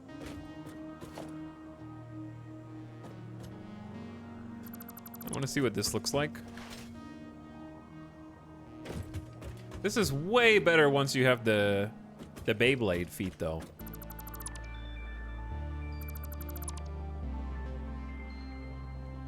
Speed and jumping height is, like, fantastic.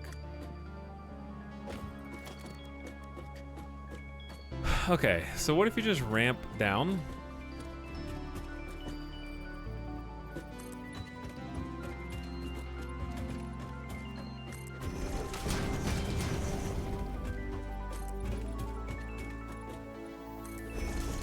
I want to just test this out and see what it looks like.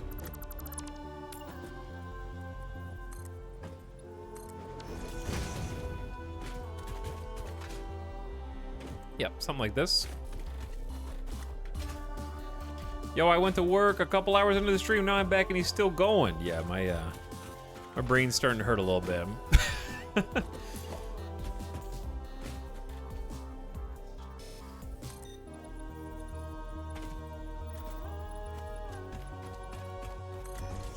Thinking too hard. He's overthinking it. Probably. But yeah, I'm imagining like factory workers up here where I am, and then the factory starts sort of recessed in here.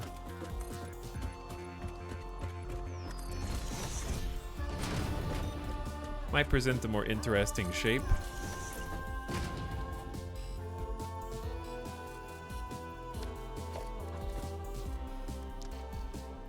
What is the best? I think it's a down corner.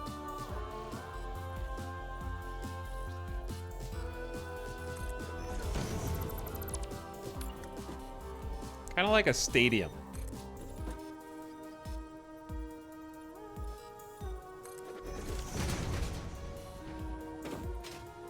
Like this indentation. The delirium sets in and we start getting good ideas. The delirium. I hate that it isn't that far off. I don't know if we get the good ideas, but yeah, I mean, I'm at 11 and a half hours, dude.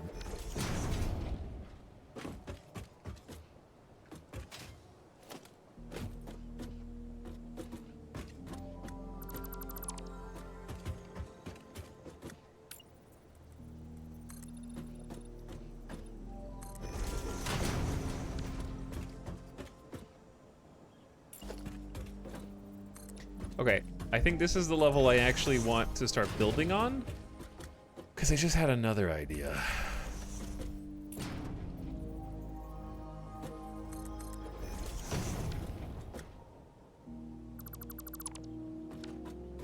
What if... Remember how people in chat were like, have you considered doing a multi-level thing? Instead of just going wide.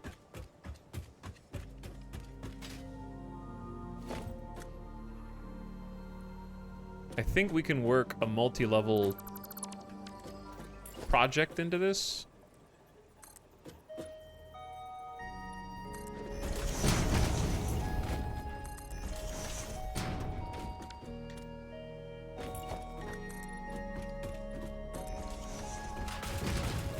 All right, let's start here and then kind of connect this up to the other side and fill in all the gaps.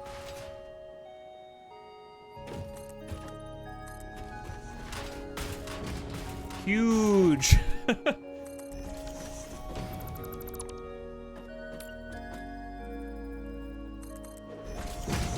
Okay, it may go further than this. It may not go further than this. But we'll at least get it to here. And go ahead and zoop in the middle. He's building a sci-fi roller rink. Kind of looks like that, actually.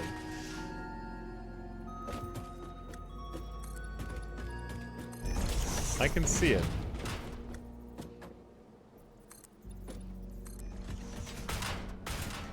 All right, we're mowing the lawn by filling all this in.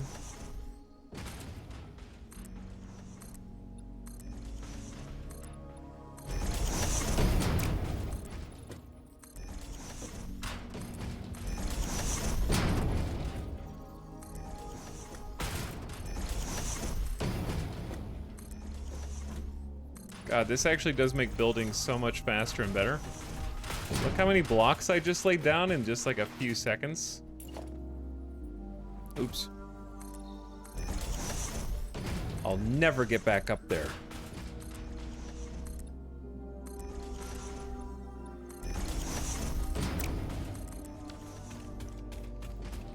This could be a Rocket League map. Building an X4 station. There we go. That looks pretty cool.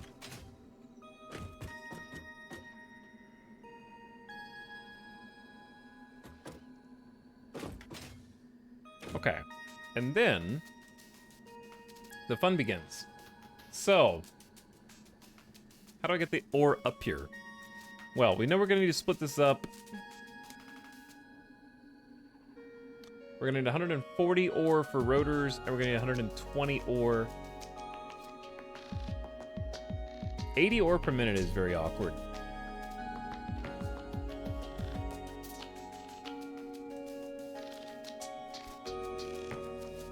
Okay, so let's do the first batch of reinforced iron plates.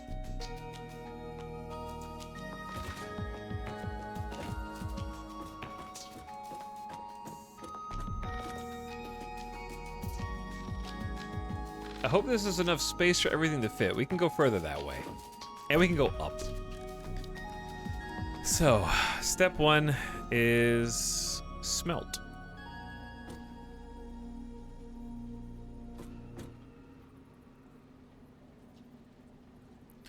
Would it look cool if we had this like recess, but each of the buildings was on its own elevated platform? I don't even know what that would look like.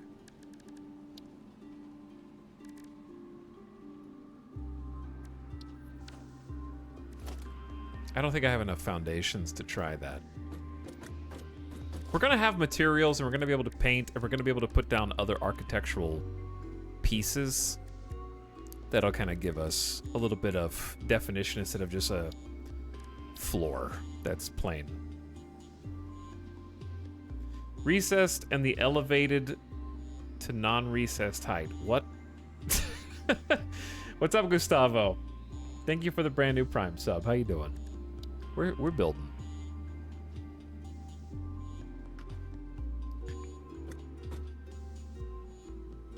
He's still in the factory creator? I can't get out of it.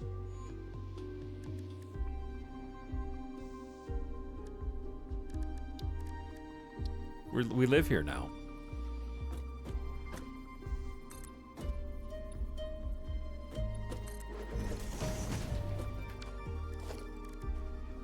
Because, like, this looks stupid, right?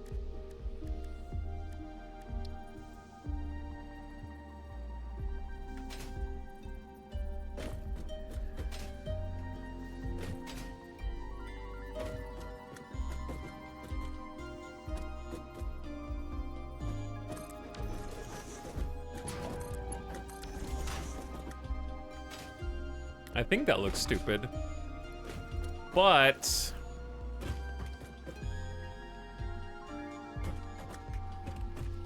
hold that thought. I don't have any tickets. Never mind. I was gonna say, what if it were like, had a rail all the way around it? I don't know, it's probably dumb.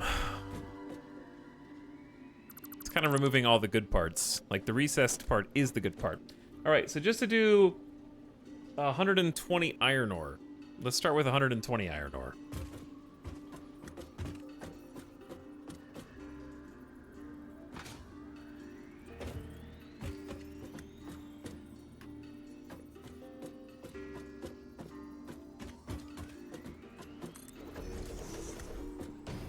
Okay, the iron ore, we're gonna have 90 turning into ingots.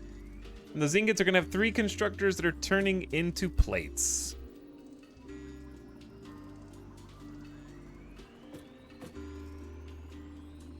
So we're gonna space these out at least this much.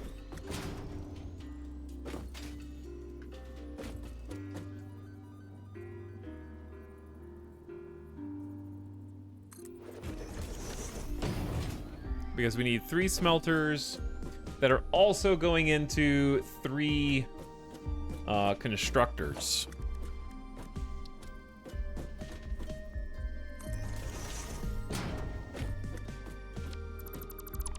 And I want to use this space that we have.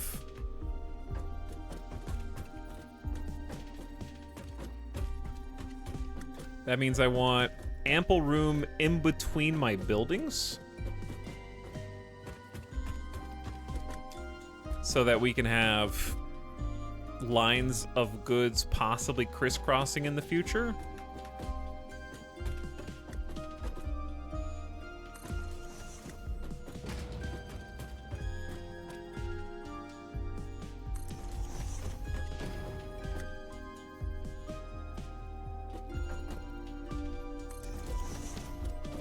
Okay, like that's a lot of space, which is good. Room to build, get creative, maybe put some fencing down around these so you don't accidentally, you know, lose a finger. I just saw the chalkboard. Are we doing math? Yeah, we're doing some math. All right, this is the iron plate side of things. So these are all gonna be for iron plates. They're gonna do 30 ingots per minute into 20 iron plates per minute.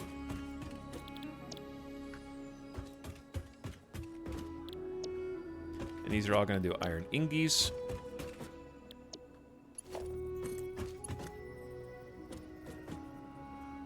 Okay, and then I just had an idea. Chat, what if we want to walk through here? Don't you think it would be better if, you know,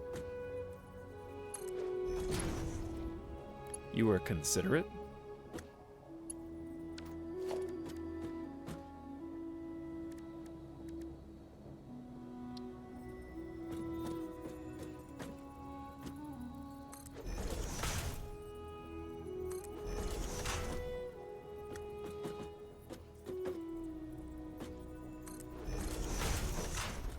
Does this work? Hold on.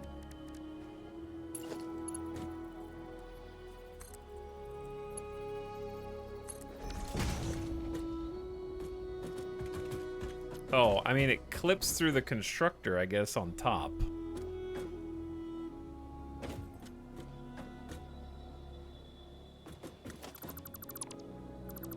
But yeah, it does work, actually. You can also just do, like, a conveyor belt Mark 1. And have it come out. It might need to go out 2.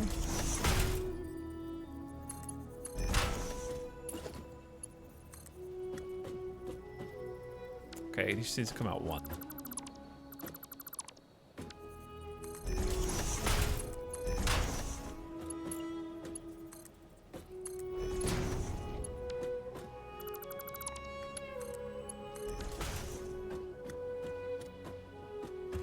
I think I could go even closer.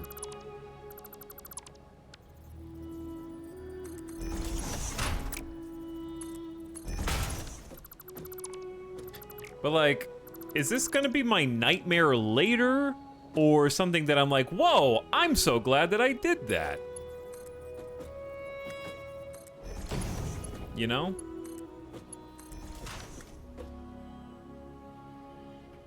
Talix, what is your favorite UFO shape? I don't know. Heart stars, horseshoes, clovers, or blue moons. Heart stars, horseshoes, clovers, or blue moons. Try blue moons.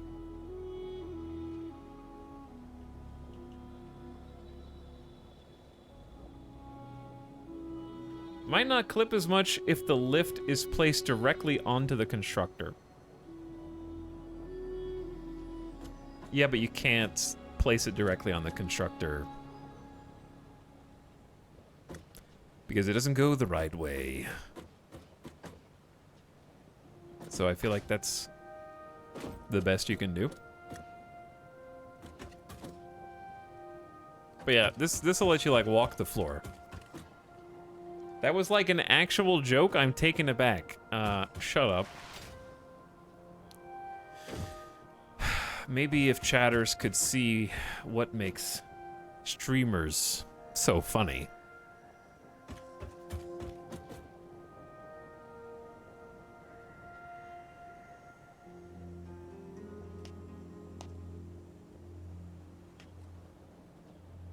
You can reverse the direction of lifts.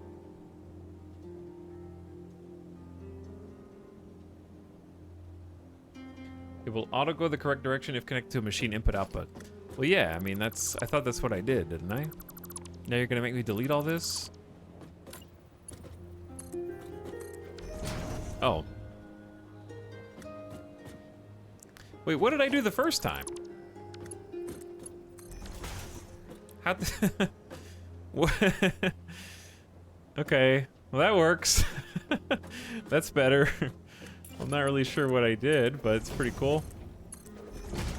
Yeah, it looks great.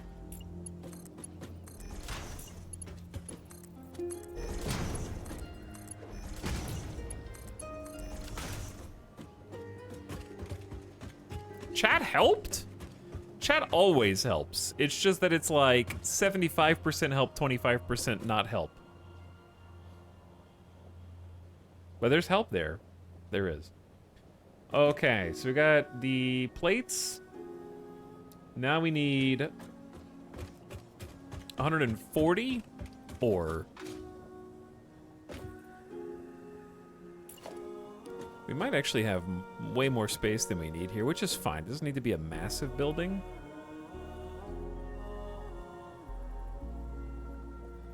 This is just the ore. Oh, yeah, we need the ore for screws. Which is just 30.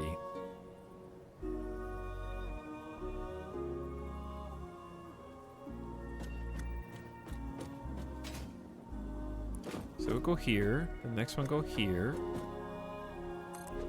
Let's put this one off by itself. So this is 30 iron ore into 30 ingots. 30 ingots into 2 constructors for rods. 2 constructors.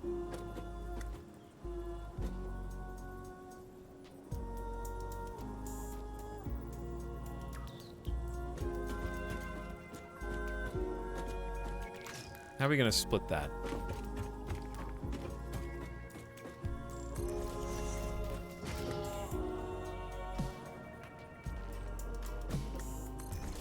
In the air. In the air, I mean.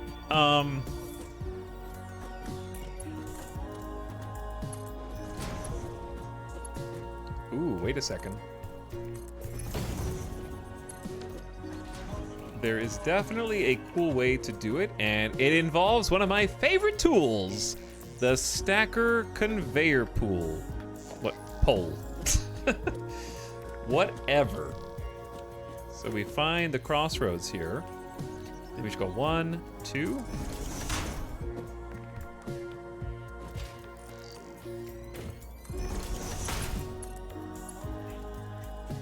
Okay, and I need to get a splitter.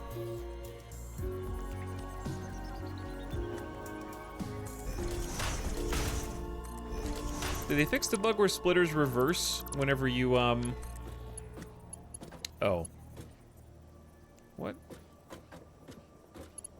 What? First of all, it is off.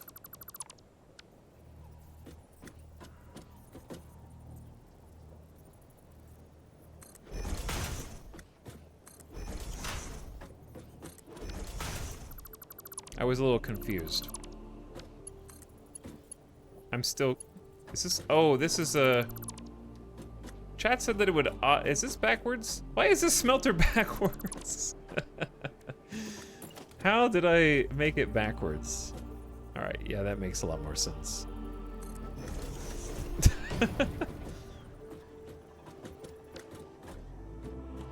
He knows. I know.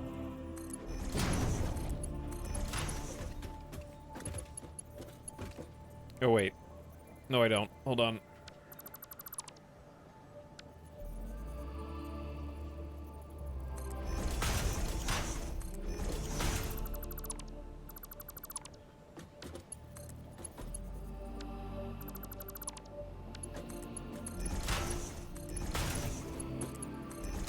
Oh, yeah.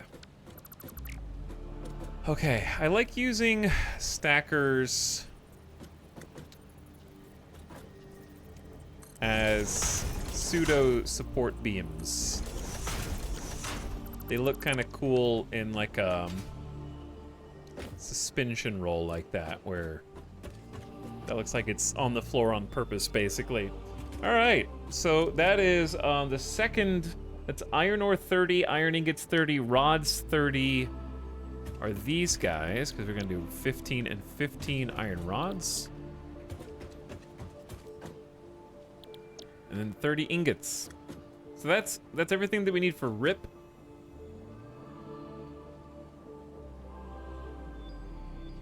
Rest in pepperonis. Wait, no, it's not. We need 3 constructors for screws. 3 constructors for screws.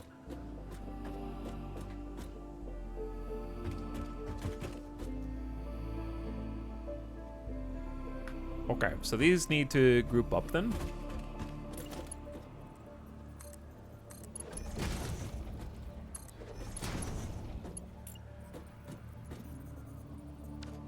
A merger, not a splitter.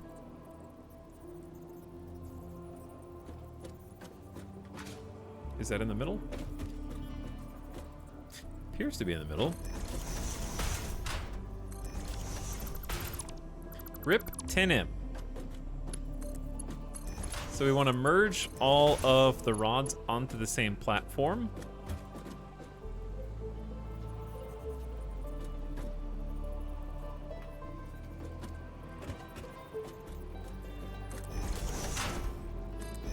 I love that they let you clip these now if you want to. Oops, not like that. Not that one. Chat, we're actually doing it. We're actually building the factory. Looking good, dude. Looking good. All right, and then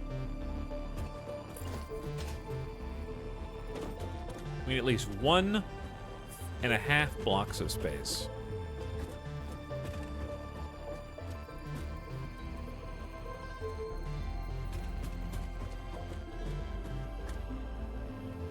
We could have the assemblers up above, because we're going to need 5 assemblers for RIP and also 5 for rotors, right?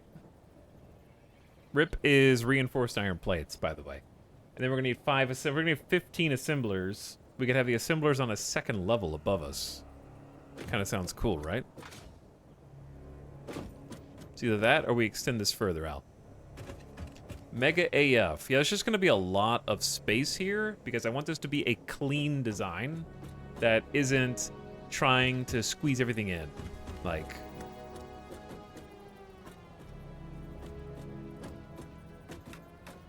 I want it to feel spacious.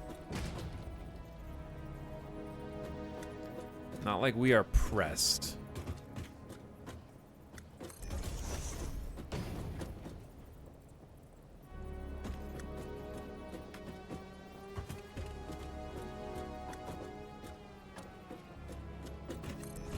Because we have a lot of room. I do have room for some stuff over here.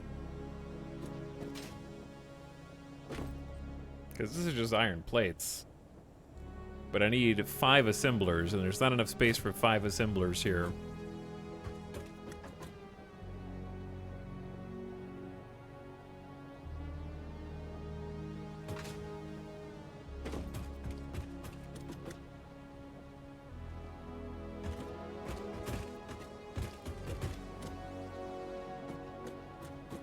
On the episode, I want everything to be crammed into as tiny a space as possible. I mean, I could...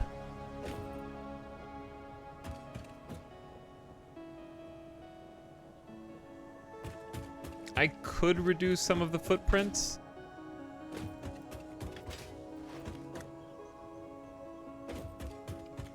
But I also think that's going to be a problem for future me. I am happy with this bowl shape. I am happy with the idea of the level up here, and I'm happy with the possibility of having a second floor where we just have 10 assemblers going ham.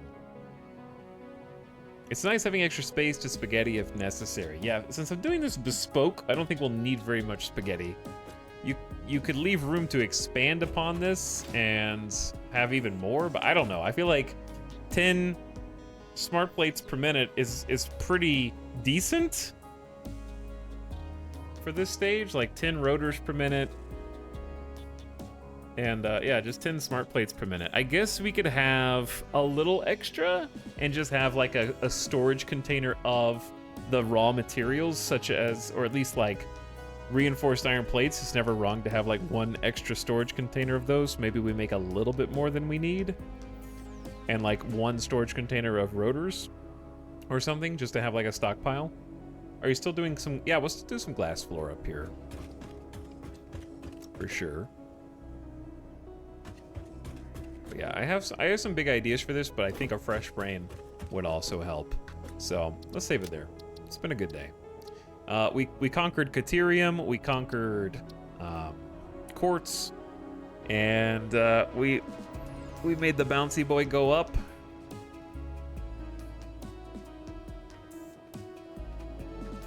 Smart plate and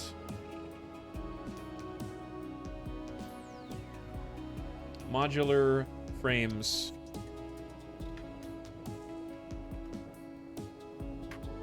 Boom. But yeah, I think I can scooch a few of these together for specific purposes. Because we're using, I am using a lot of space, to be fair. So I don't think that that's unreasonable to scooch some of this together.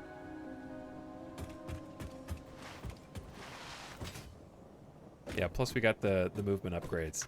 But yeah, I think we've got, both of these are going to be hugely helpful for me next time. Just, it's not as intimidating when I know exactly what I need to build.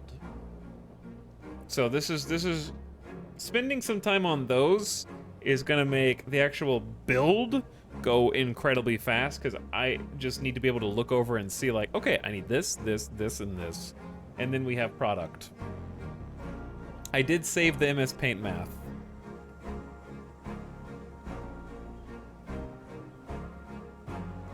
So, I got those on desktop.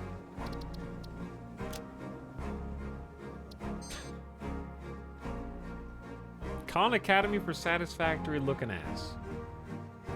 Look, we're gonna have badass factories. Okay? And we're gonna, that's the first thing we're gonna do next time we play Satisfactory, which I don't know what I'm doing tomorrow. Tomorrow might be a day off because I'm tired. But we'll see. I really just want to finish these factories, so I'm kind of obsessed over Satisfactory right now. Because I'm annoyed that I don't even have like a full iron factory up. And we haven't got phase 2 yet.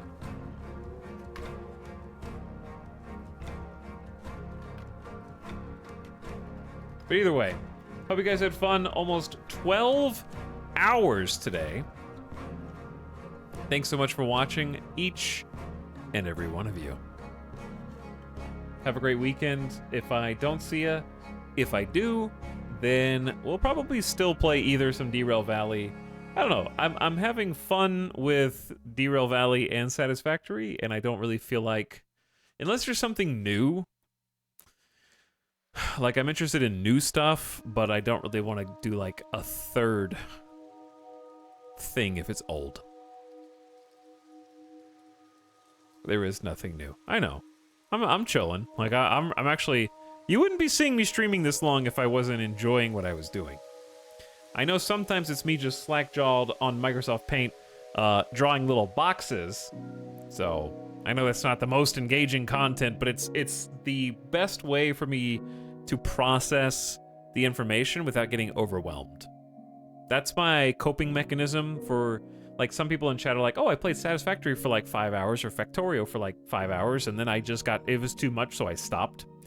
If I don't, like, go through and systematically kind of make one big project into a dozen small projects, then I can't play. Like, I can't physically comprehend. I panic and then shut down. Because I know what I need, I know what the end product is, I just don't know how to get there, so, like, delineating the steps into goals, like, I want this many of this product and this many of this product, now figure out how to get there. I can do that. So I had fun.